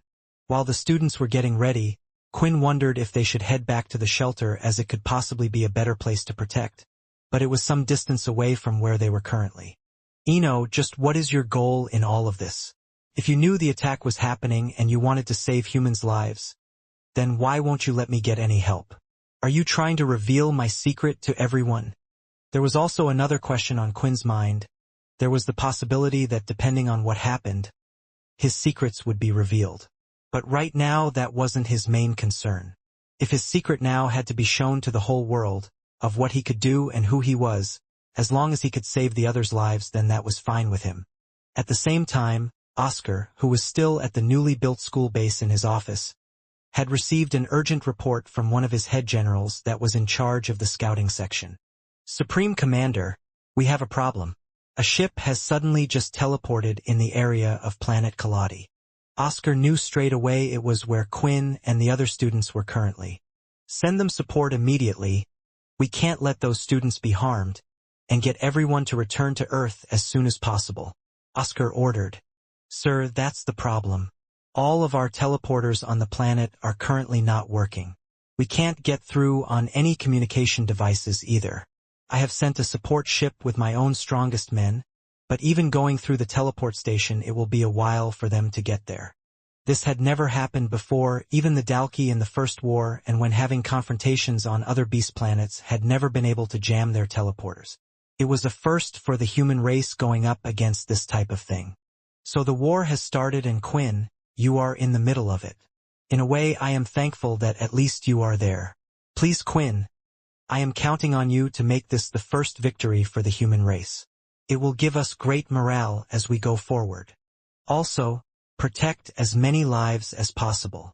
Back in the sandy desert, after organizing the students into certain squads and assigning teachers to lead them, Quinn was ready to move out.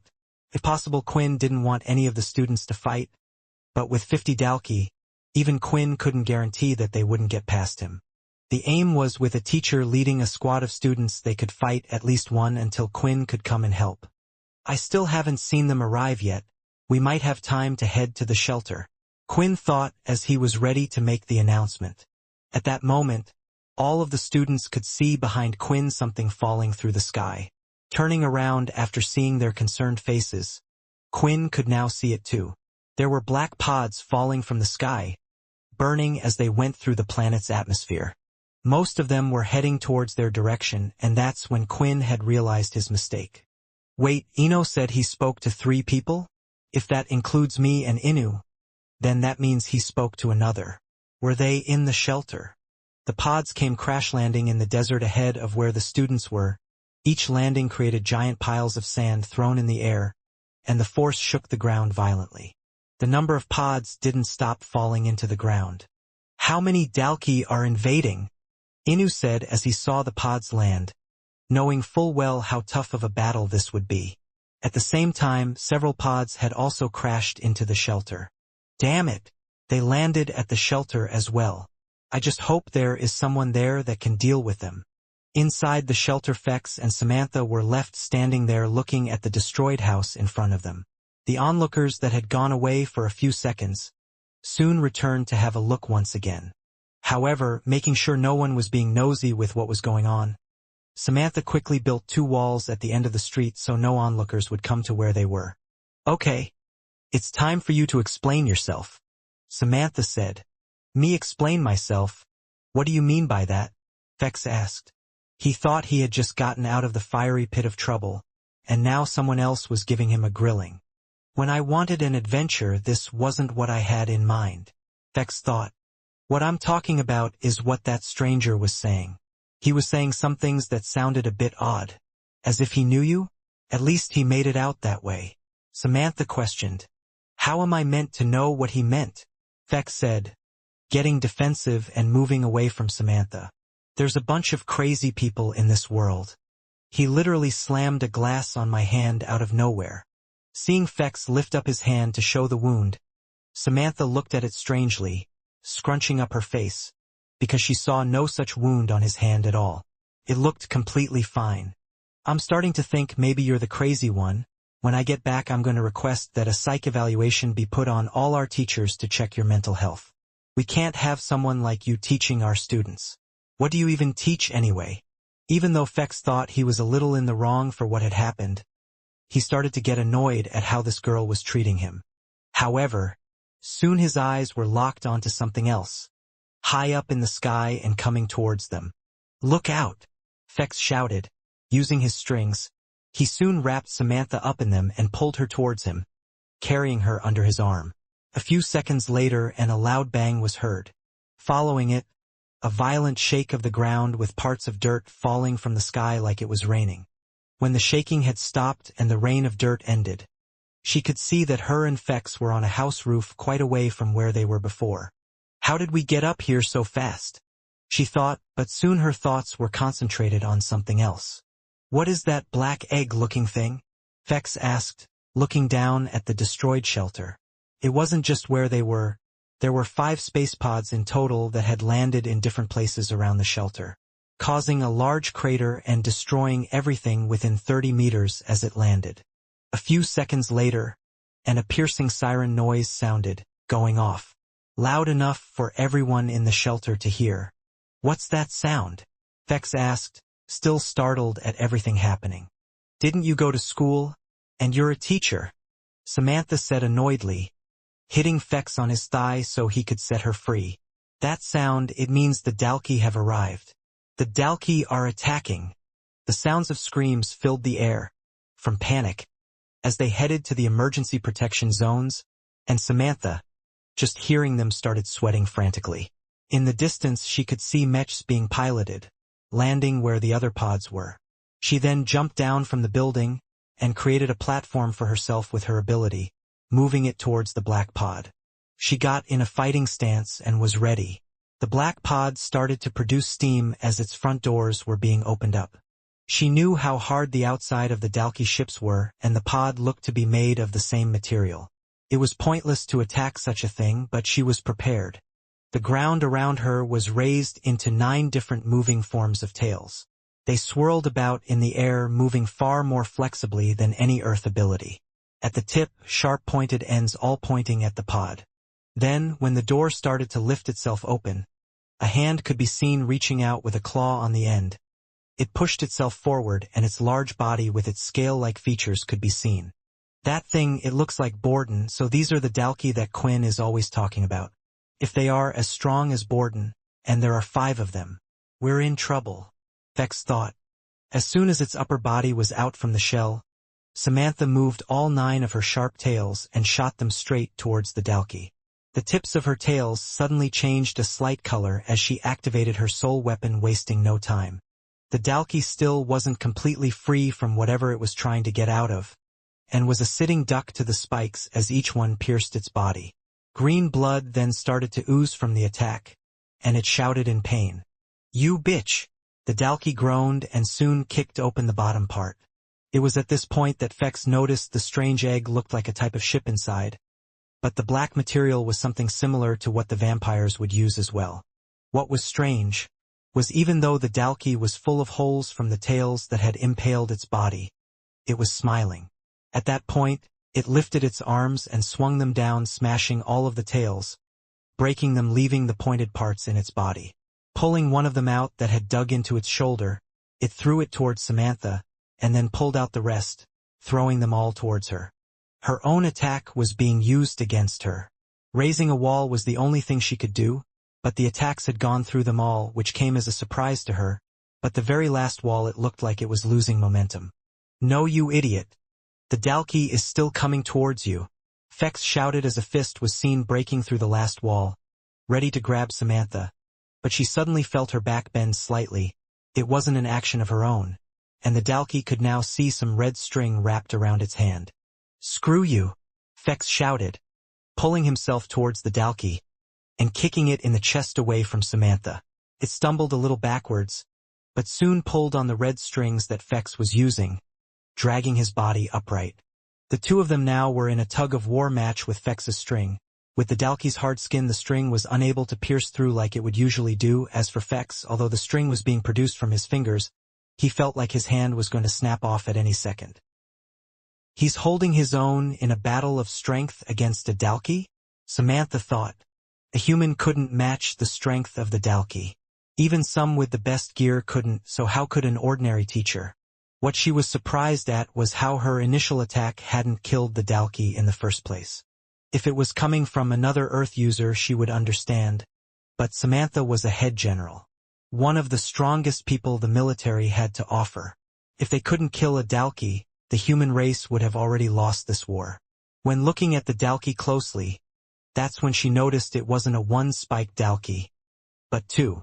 Soon, Fex knew he would be pulled forward, so he had no choice. "Hey, can you promise me something? You have to keep this a secret, okay?" Fex grunted, and then with his other hand free, he fired off a single large blood swipe towards the Dalki. Taking the hit on, it pierced the Dalki's skin slightly.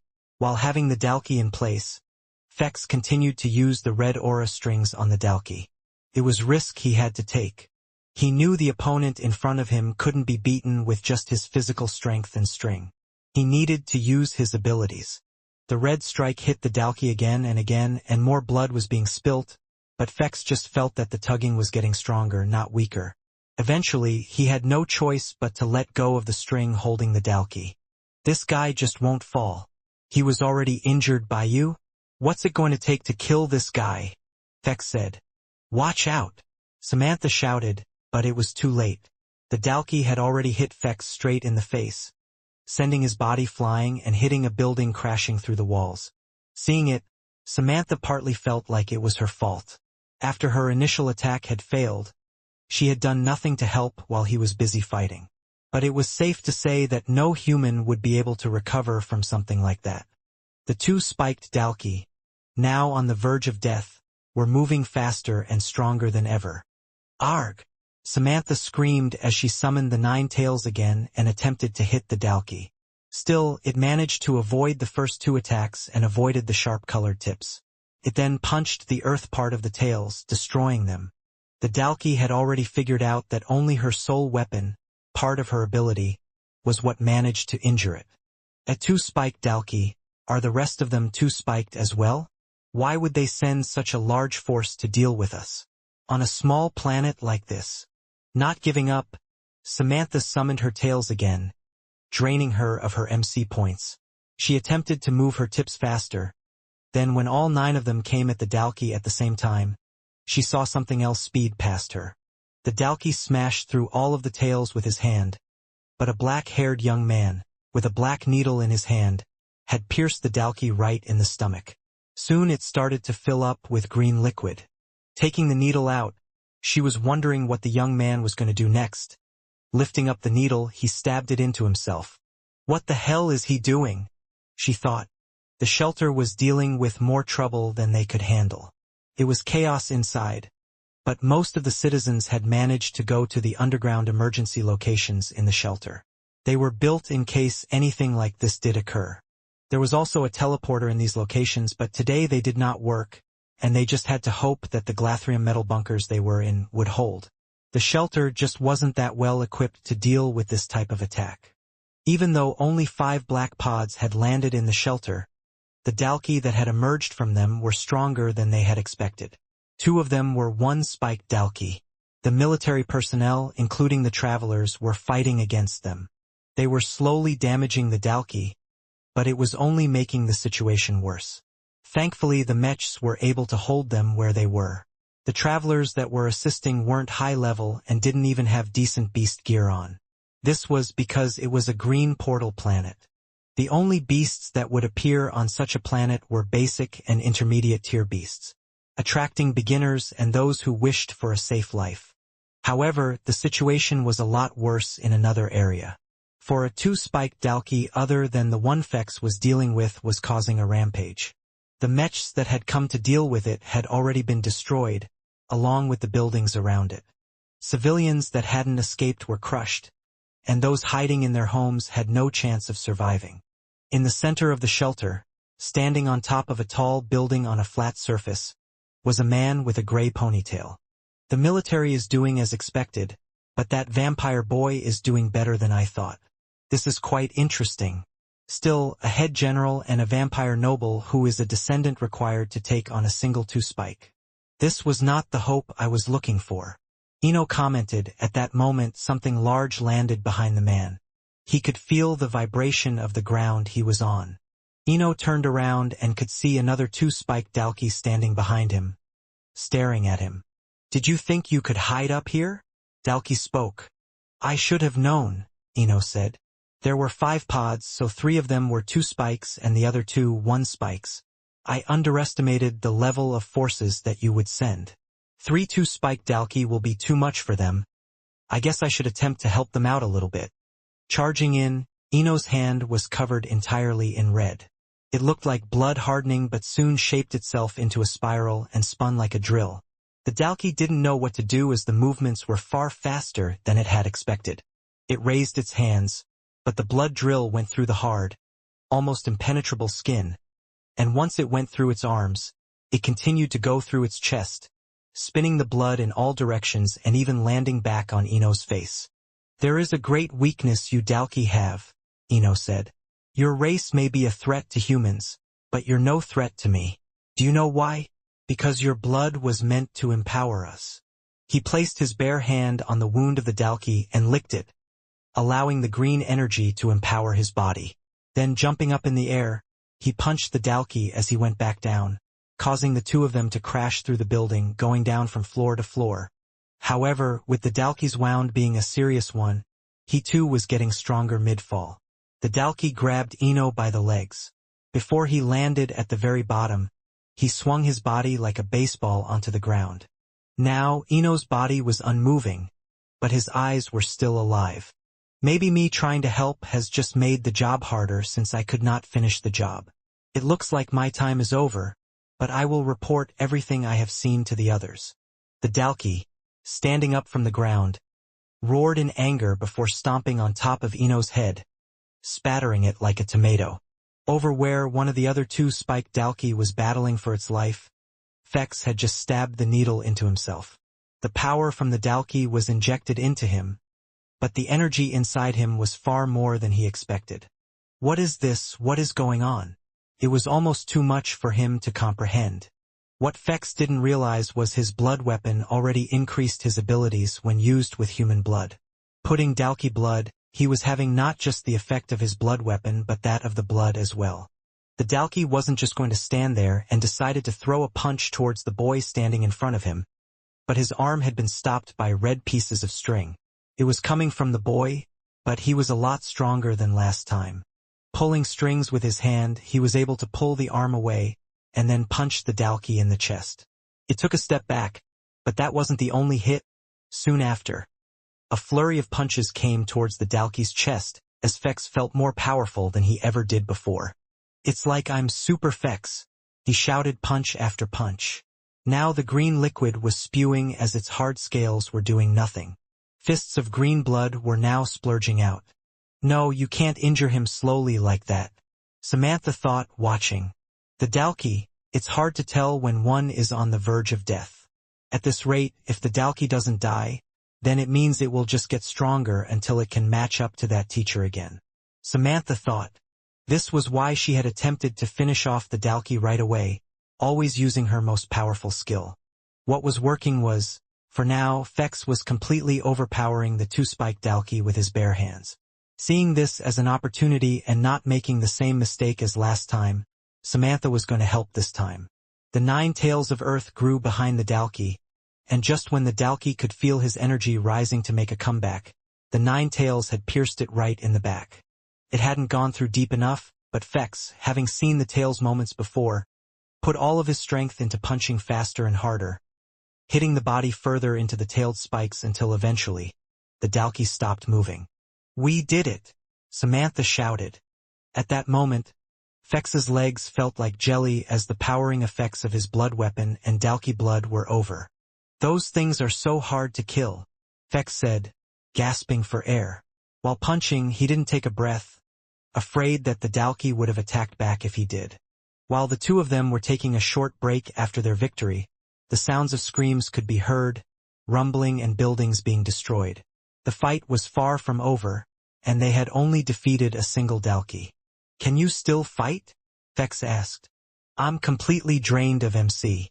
I will need time to recover," Samantha replied, knowing that their best chances of defeating the rest would be with this strange strong teacher. "Well, you saw what I could do once I stabbed myself with this needle. So will you let me stab you now, and let me control your body?" Fex asked. Although she was reluctant at first, she had no choice but to agree. Before leaving, Fex stabbed the dead Dalki with his needle once more, filling it up. The two of them then went to high ground on one of the few uncrushed buildings to have a look at the situation. Although Samantha was looking at where to go next in the shelter instead, Fex was looking far off into the distance, far further than human eyes could see. That's when he spotted that an army of Dalki were heading towards a group of students. Quinn and the other teachers were staring at the trouble they were facing out in the desert as they could see the Dalki were marching through the sand towards them. "If the Dalki gets past me, survive, Survive long enough for me to come and help you. Quinn shouted. If the Dalki gets past you? What are you talking about? Inu asked. In a split second, Quinn had left his position, and he was running straight ahead into the 45 Dalki, while the students and teachers were to remain where they were. That person's a dead man. Inu could only think. Charging into a group of Dalki would be frightening for anyone. If someone had told Quinn in the past that he would be doing exactly that in the future, he would have never believed them. Yet here he was, charging straight towards a deadly enemy. For some reason, his mind was completely clear. He knew what he needed to do and he wasn't even shaking. Is it because I know the lives of everyone behind me count on it? Or is it something else? Quinn wondered. Looking at all of the Dalki in front of him, he used the inspect skill. It scanned the whole field and condensed it into information that was useful to him. Total number of Dalki, 45. Number of 2 spiked Dalki, 10. Number of 1 spiked Dalki, 35. At first Quinn was surprised to see some 2 spiked Dalki among the group. Other than Borden, he had only fought against 1 spiked Dalkis in the past. Even back then he was helpless against them. Yet now he wasn't just facing one, but many 2 spiked Dalki. I'm not the same as I was back then. Things are a lot different now. Quinn reassured himself, and he was right. His stats back then were nothing compared to what they are now.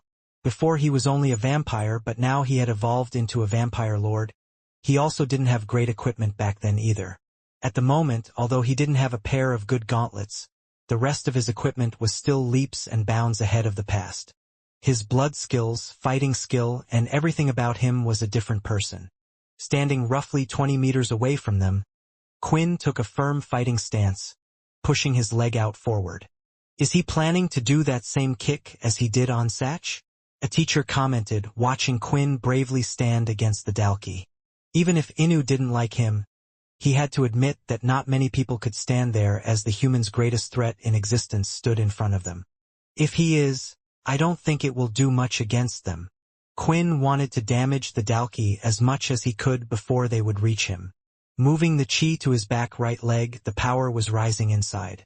The red energy was being prepared, and at the same time, the second stage of chi was being produced as well.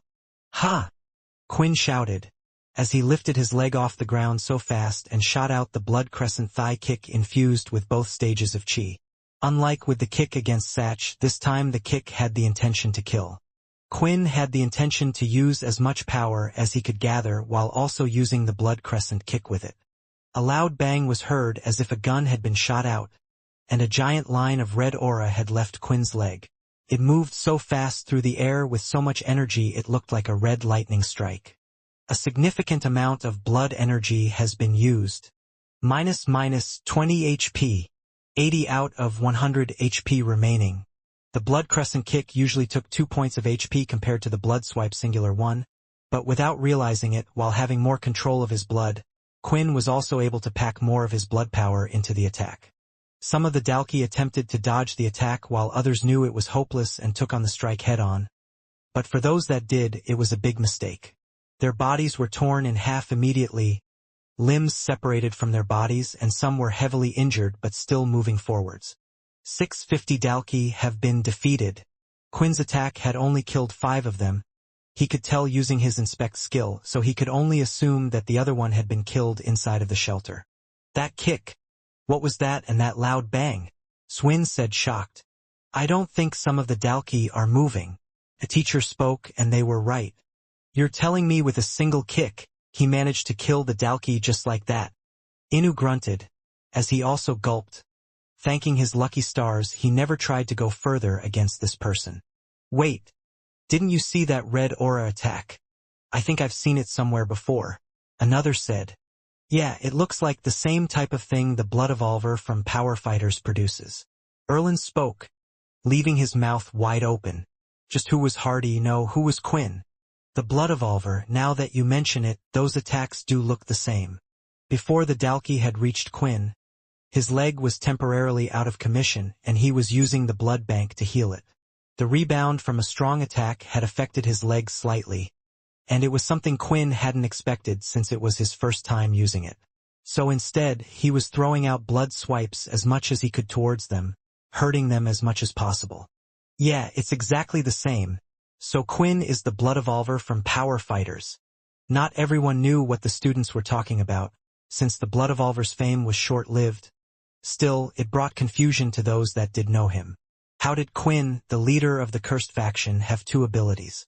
However, they soon didn't care and were just happy that he was on their side. The clash between the Dalki and Quinn had started, as he lifted his leg, kicking one right in the chest, pinning him to the ground. Another threw out a fist towards him that was blocked by the shadow, and Quinn blasted him away with a blood spray-filled chi fist. The students were seeing a single person knocking Dalki away one after another. Once in a while, though, a hit would go through hitting Quinn, but he wouldn't let it affect him and continued on. However, then they could see he was starting to get overwhelmed. No longer could they see Quinn, but just a bunch of the Dalki around him. Blood hammer strike. 2 Dalki were chucked in the air. Even if they couldn't see Quinn anymore, they could see what he was doing, and he was hanging on. Mainly thanks to the shadow and the new Mui Baran skills he had learnt. He had locked a Dalki down by the neck and shifted his body, causing the Dalki to hit their own, before kneeing it in the head away, and finishing it with a blood crescent kick. However, even with Quinn doing so much damage to them, he had only done that damage. His attacks were only making them stronger, while only a couple more had been killed. 8 out of 50 Dalki have been defeated. Quinn then saw one of the Dalki, moving away towards the group of students and teachers, throwing his shadow path on the floor. He slowed down its movements and wanted to stop the Dalki, but another jumped in front of him before he could. The teachers and students were prepared, although at first they were impressed by what Quinn, the cursed faction leader, had done, and they knew how strong he was. The Dalki would be coming towards them. Going past Quinn, they started to head towards the teachers and students. Everyone, prepare yourselves. They will soon be upon us. Inu shouted. No. If I let them pass me like this, the students, they'll be killed. These Dalki are too strong. I can't defeat them slowly like this. I can't let them get past me. Quinn screamed, and soon his arms started to go bloody. 5 of the Dalki had run past the ones that were huddled on Quinn. A smile appeared upon one's face as he continued to run towards the frightened humans. Then, he felt something hit the back of his legs, causing him to fall over. Several more cuts were made on his hands. The others felt something wrap around them as they were pulled back, and Quinn finished it off with a hammer strike right at the top of its head. Leaping up in the air, standing in front of the Dalki, Quinn was now in front of them once again. I will not let you get past that easy, Quinn said. What is that? Shiro and the others said, looking at Quinn. Standing there, Quinn's arms were bloody as strange blades were sticking out along his forearms and long razor-like chains were dangling on the floor, dripping with blood. Quinn had activated his item-type soul weapon, the twin tail chain. Although Quinn wasn't getting badly hurt and he could still fight on against the Dalki, there was another issue.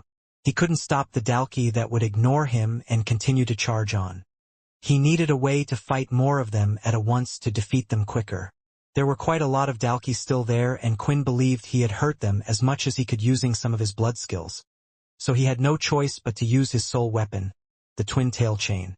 The others watching could see it in sight for a second, and it looked like Quinn was in considerable pain. His blood began dripping onto the floor as the blades could be seen piercing through his skin. The blades even seemed to move as if they were alive, constricting and tightening around his arms. What is that? The teacher asked. A beast weapon. I have no idea, but based on it appearing out of nowhere, I can only assume it's a type of soul weapon. Inu guessed. It wasn't long until they could see it in action. For Quinn had no choice but to start slaying his enemies as quickly as possible with the weapons. For every second he used the weapon his life would be drained, but after hitting the first set of Dalki from behind, Quinn realized something. The blood of the Dalki that was consumed by the bladed weapons also empowered him. He had gained a boost in his stats more so than ever. Swinging out the one of the twin tails, it lengthened and hammered down, hitting a few of the Dalki. Some attempted to grab on to stop it, but as Quinn pulled it like a ripcord, it shredded the Dalki's hands. causing some of them to lose their fingers and the top half of their hands. You have received a 20% power boost. One of the Dalki that had been hit was a 2-spike Dalki, which gave Quinn even more strength. Although the 10% and 20% boost didn't seem to stack. Realizing this, Quinn knew what he needed to do. He ran through, searching for what he needed, and when he had found the 2-spike Dalki, he would hit them slightly, causing light scratches on their bodies. Green blood would splatter, but they wouldn't be severely hurt. If I hurt these guys too much, they'll just get stronger, Quinn thought. But they give me the strongest power boost, so with the extra power, I'll finish off the ones that are the weakest first. Jumping up in the air, Quinn spun his body like a tornado, spinning the twin blades around him. Any of the Dalki that got close would be cut apart, and they were quick to learn their lesson. Now seeing them from up high in the sky, Quinn used his inspect skill. Since it had leveled up, Quinn could tell which Dalki were fine and which were in a critical state. Some looked more injured but were actually better off than others. With this, Quinn was able to pick and choose the Dalki that he could finish off in a few hits. Coming down, he swung his blade as hard as he could, tearing off one of their arms from their shoulder. When a Dalki attempted to punch him, his other twin tail retracted, making it smaller but more solid, and the blades laid flat on its side, creating a type of shield taking the brunt of the attack. Kicking the Dalki away with his empowered attacks was enough, and he continued his plan of getting rid of as many of the 1-spike Dalki as possible. 12 for 50 Dalki defeated. 13 to 50 Dalki defeated. 14 to 50 Dalki defeated. At the very back of the group, one of the Dalki who hadn't quite rushed in with the others seemed to be concerned by what he was seeing. The commander didn't come with us. He went to the shelter. The Dalki thought. Be careful of the man with the strange weapons. Continue charging forward, the Dalki ordered at the back. Hearing this, those that were the weakest had caught on to what Quinn was attempting to do. Due to them feeling stronger as they got weaker, they were fearless. But the Dalki that spoke seemed to help them realize it wasn't working out. However, when one Dalki attempted to avoid the strike of the twin blade, it had fallen on his shadow instead. After hitting the shadow, the Dalki still fell to the floor, feeling a great pain in its head where it had landed on the shadow. The other Dalki were stunned by this, and they didn't know what to make of what had just happened. What were they feeling right now? They truly didn't know. 16 to 50 Dalki defeated. Still, with the Dalki's orders, some of them were now ignoring Quinn and were attempting to run past him. Quinn, upon seeing these, went ahead to strike his twin tail on them, but was kicked in the side of his rib in the process, causing his twin tail to hit nothing but the sand. Ignoring the kick, Quinn got up and wrapped the twin blade around the Dalki next to him and hurled him at the Dalki running away, before leaping forward in the air and blocking their path again. For a second, as Quinn had landed, he stumbled onto the ground and was now on one knee. This damn soul weapon. Why does it hurt so much to use it? And they're digging into my arm even more, Quinn thought. Even though he was fine health-wise and was stronger due to the Dalki's stats, the soul weapon hurt more than ever to use, and he was unable to take a break. Otherwise his weapons would eat him alive. He needs help, Shiro shouted. Shiro's right, Quinn is out there fighting on his own. What are we doing just standing here? Look, he's hurt trying to protect us. Are we just going to wait for him to die first? Venus pointed over to Quinn. Inu and the other teachers were still shell-shocked, witnessing what Quinn could do for the first time. For a second, they didn't even feel like they were in their own bodies. It was as if they were watching a movie of some kind. They never thought they would see anyone survive that long against the Dalki. A single person was fighting against 45 Dalki. It was a tale that no one would believe unless they witnessed it, and something that deserved to be passed down in history books forever. Gritting his teeth, Quinn stood up on his feet again. If it was Arthur, he would have been able to deal with this many. He could have protected them all, right? Quinn shouted in his head, which spurred him to continue swinging the twin blades as fast as he could at the oncoming enemies. Another Dalki had run past him, and as Quinn turned to stop him, the pain was too much and he had to pause for a short moment. But that was enough time for a 2-spiked Dalki to hit him, breaking his ribs in the process. Blood spewed from his mouth. It was then that Quinn had a realization for the first time that he was facing a different type of problem. It wasn't that Quinn was unable to defeat the 50 Dalki. If he had enough time and no one to protect, he had many ways and techniques that he could have used. However, the problem now was that he was unable to protect others. Is this what Arthur felt like when he woke up to find all his people dead? What was the point of having all that power if you can't protect the people you care for? Quinn thought. As Quinn was ready to get up and try to fight the Dalki again, he could see one had been sent flying past him. He was shocked to see its body laying there on the floor. 2050 Dalki have been defeated. Immediately after, abilities were seen firing off from behind, hitting the Dalki and sending some of them back, while others brushed off the attacks like they were nothing. The important thing wasn't that they were being injured, but that they were being kept busy. I'm sorry we waited too long. You did a lot better than I ever could have thought, Inu said, standing by Quinn's side. I don't care what happened between us in the past. Even if I think you're an arsehole, right now there are even bigger arseholes in front of us. Smiling, Quinn couldn't agree more. Away from all the fighting, standing on his own in the middle of the desert was the man known as Ino, but at the same time claimed not to be him.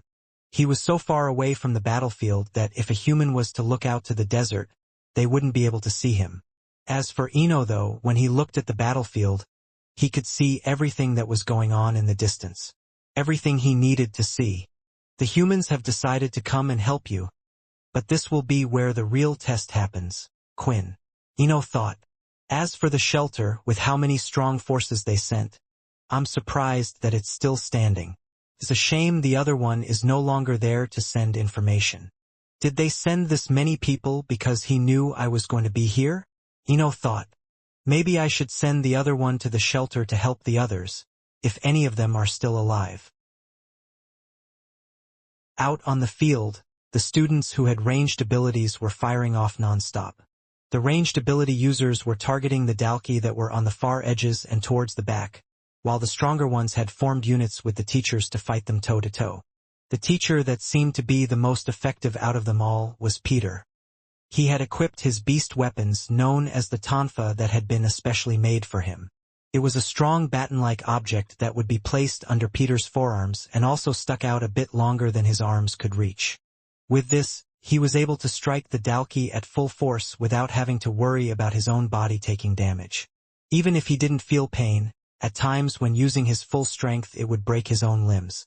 This object had solved most of those problems and he was able to do more damage than before. Shiro, who was fearless, had dived right in with the teachers even though he was asked to stay at the back. However, when he had reached a Dalki and was staring one down, he froze for a brief second. The Dalki swiped and Shiro attempted to dodge, but through his movements he knew he would be too slow. Before the hand could reach Shiro, Peter had slammed it down with his weapon to the ground and then put both of them together and hit the Dalki in the stomach like a baseball bat. Soon several ranged abilities were also hitting the Dalki in the head, causing it to stumble backwards. All students, do not engage, Peter shouted. They're faster, stronger, and will kill you in one strike, Peter shouted. With the help of everyone, the Dalki forces were quickly dropping. 2450 Dalki defeated. However, this wasn't what Quinn wanted. Having used his soul weapon for too long, he had no choice but to cancel the soul weapon. The pain was affecting his whole body and was making it hard for him to even move. Now he was left fighting using his shadow and his fists like before.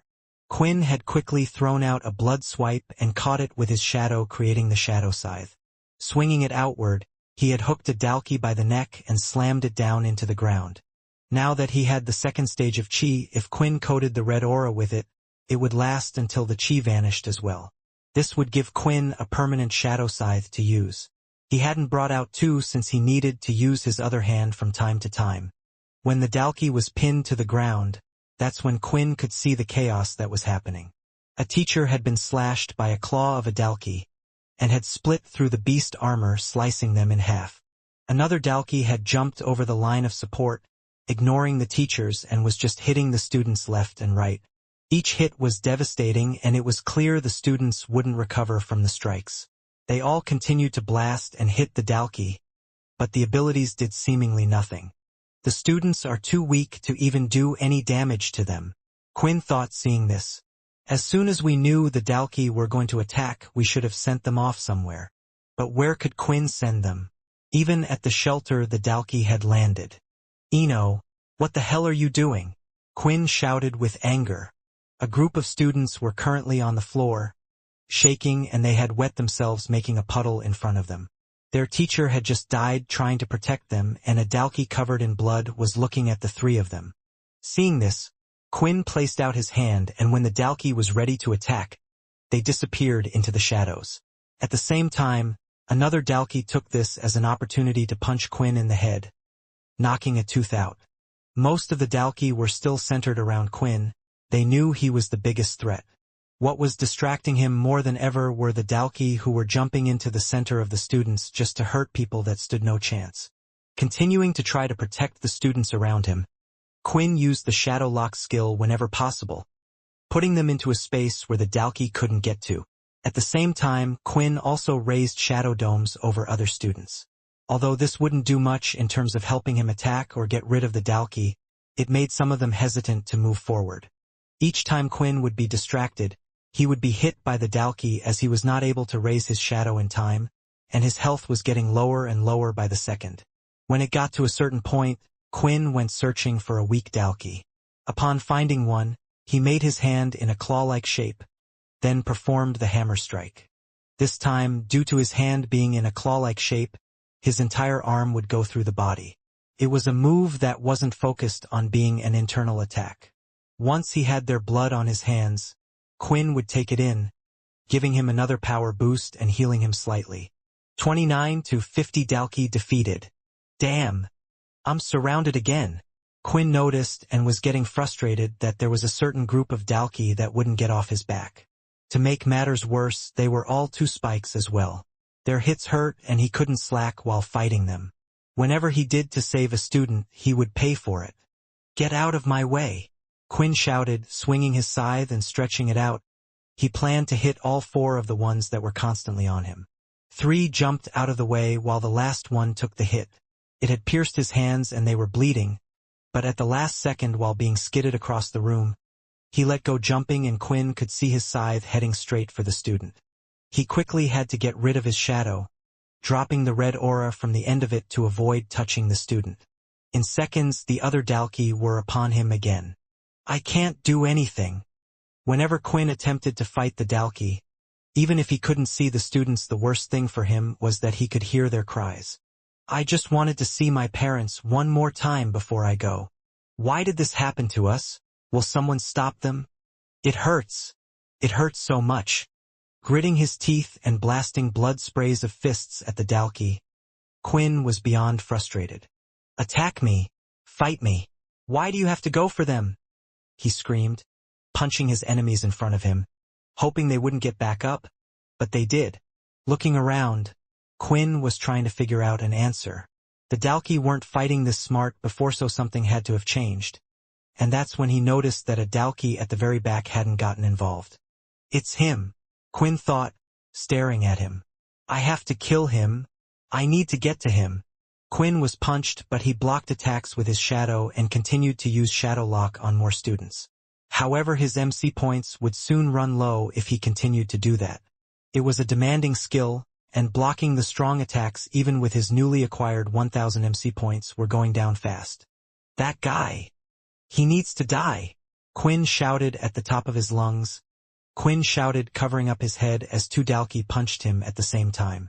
Blood spilt from his mouth, but he continued to stare at the Dalki eye at the back, focusing on all the cries of pain, all the words he heard towards him. Get rid of him, Quinn said, almost as if it was an order. At that moment, a black mist appeared from his body and started to float through the sky. It went over all those that were fighting, and a black portal started to appear behind the 2 spiked Dalki who had yet to move. From the portal, a large claw came out, striking the Dalki. At the last second they had spotted the creature, but even lifting their hands, the claw shed through their strong skin. Jumping back quickly, the Dalki thought it was safe. But the bone claw appeared through a shadow behind it and stabbed it through its body with one of its hands before swiping with its other giant clawed hand, hitting its head. The claws went through easily and the head was no longer attached to the body falling to the floor. "The boy still has the bone claw," Ino said, surprised and still watching the fight from a distance. "I knew he had obtained it, but to still have it at this stage. In that case, maybe Quinn isn't too innocent after all," Ino said with a smile. While running through the destroyed shelter, Fex and Samantha realized that more destruction had been done than they first thought. There was hardly a structure that was still left standing in the area they were in.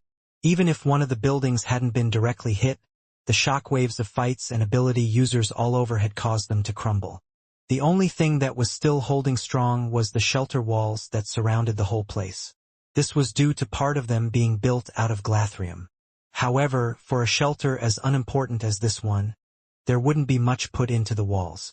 While running through the destruction, Fex could suddenly hear someone shouting for help. The voice was weak and faint. He quickly changed direction from where he and Samantha were heading and headed to where the noise was coming from. "There's someone under this rubble," Fex said. "How did he hear that? We were so far away and there was so much noise around us." Samantha thought but carried on helping Fex. She was going to use her ability to move some of the rubble, but before she could, using his bare hands, Fex had moved the rubble until he had eventually found a mother and a young boy. "I almost forgot that this boy had strength to match the Dalki. There's also the string ability he used, his strong red aura along with that soul weapon of his. This teacher, he's from the cursed faction, right? Why is everyone from that faction so strange?" Fex didn't know the way to the emergency center but lifted them with ease and went to Samantha, who was deep in her thoughts. "Tell me where I should take them," Fex said in a rush. "Oh, follow me." Samantha led the way. Even if Fex was strange, at least he seemed like he wasn't a bad person. When arriving at the emergency center, Samantha noticed that there were a couple of mechs there standing guard next to a giant trap door that led underground, and there were a few men in military uniform dotted around. "Head General Samantha," the general said after one of them went to guide the injured into the emergency center. "We couldn't locate you, so we thought something happened. I'm glad you're—" Before finishing his sentence, the military man noticed that General Samantha wasn't okay at all. She was out of breath and sweating with torn clothes.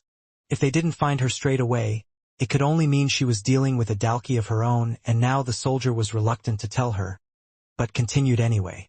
It was his duty. "Report, the mechs along with Sergeant Mark of the shelter have been able to defeat one of the invading Dalki. They are currently moving on to the next. However, there is an issue. A two-spiked Dalki has destroyed all the forces we have sent out to it. We haven't been able to get in contact with Mark since he went off. We are hoping for some orders based on the situation. For now, we have guarded the 2 emergency centers," the soldiers said. Guarding the centers was good and a bad thing at the same time, Samantha thought. In a way, it was telling the enemy that all the humans were hiding in this place, but if they didn't defeat the Dalki, how long could the humans survive in the shelters without the teleporters being turned on? Because of this, Samantha took charge and made the decisions. "You guys, come with us and we will head off to face the 2-spiked Dalki." When she said these words, she could see the worried look on the soldiers' faces. "But ma'am, are you able to fight? I know you are strong, but against a 2-spiked Dalki you will need to be in top shape." For a second, Samantha looked at Fex. "We can both fight," she said. "We just need you for support." Soon, the group of them were off. 2 mechs, 5 soldiers, Fex, and Samantha were heading to deal with the 2-spiked Dalki, while 2 remained to help any more injured that would arrive. While running ahead, Samantha had many questions on her mind. "When you stabbed yourself with that black needle, you got stronger and you said the same thing would happen to me, right? Then will it give me a little boost with my MC cells?" Samantha had recovered some of her cells, but not all, and she was afraid of just how long she could fight for. Fex looked at the needle in his hand with the green liquid. He was sure the green liquid would do nothing to empower her, so it was best he injected the liquid with the needle in himself first and then used the needle to control Samantha. There was one big problem, however.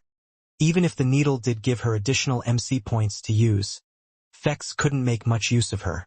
The main reason for this was because having the needle in the human also made it so he could control that person from a single point. However, controlling Samantha wouldn't do much at all, since she wasn't a physical fighter and was one who relied on elemental powers. Fex couldn't control how one could use their elemental powers but only their body. This was why he preferred hand-to-hand combat or weapon fighters like Aaron and Dennis. The Dalki, you were trying to kill it in one shot, right? Fex replied. When I stab this needle in you, you will be on your own. You will have enough energy to use your nine-tail trick one more time. At that point, you need to do what you can to kill it, Fex said. It didn't take long for them to find out where the two-spiked Dalki was, as the ground started to rumble as it caused meaningless destruction. It had punched a partial building, causing it to completely collapse. It also hadn't moved too far from the crater of the black pod that it had landed in. Fex went ahead of the others, and the first thing he did was stab himself with the green needle.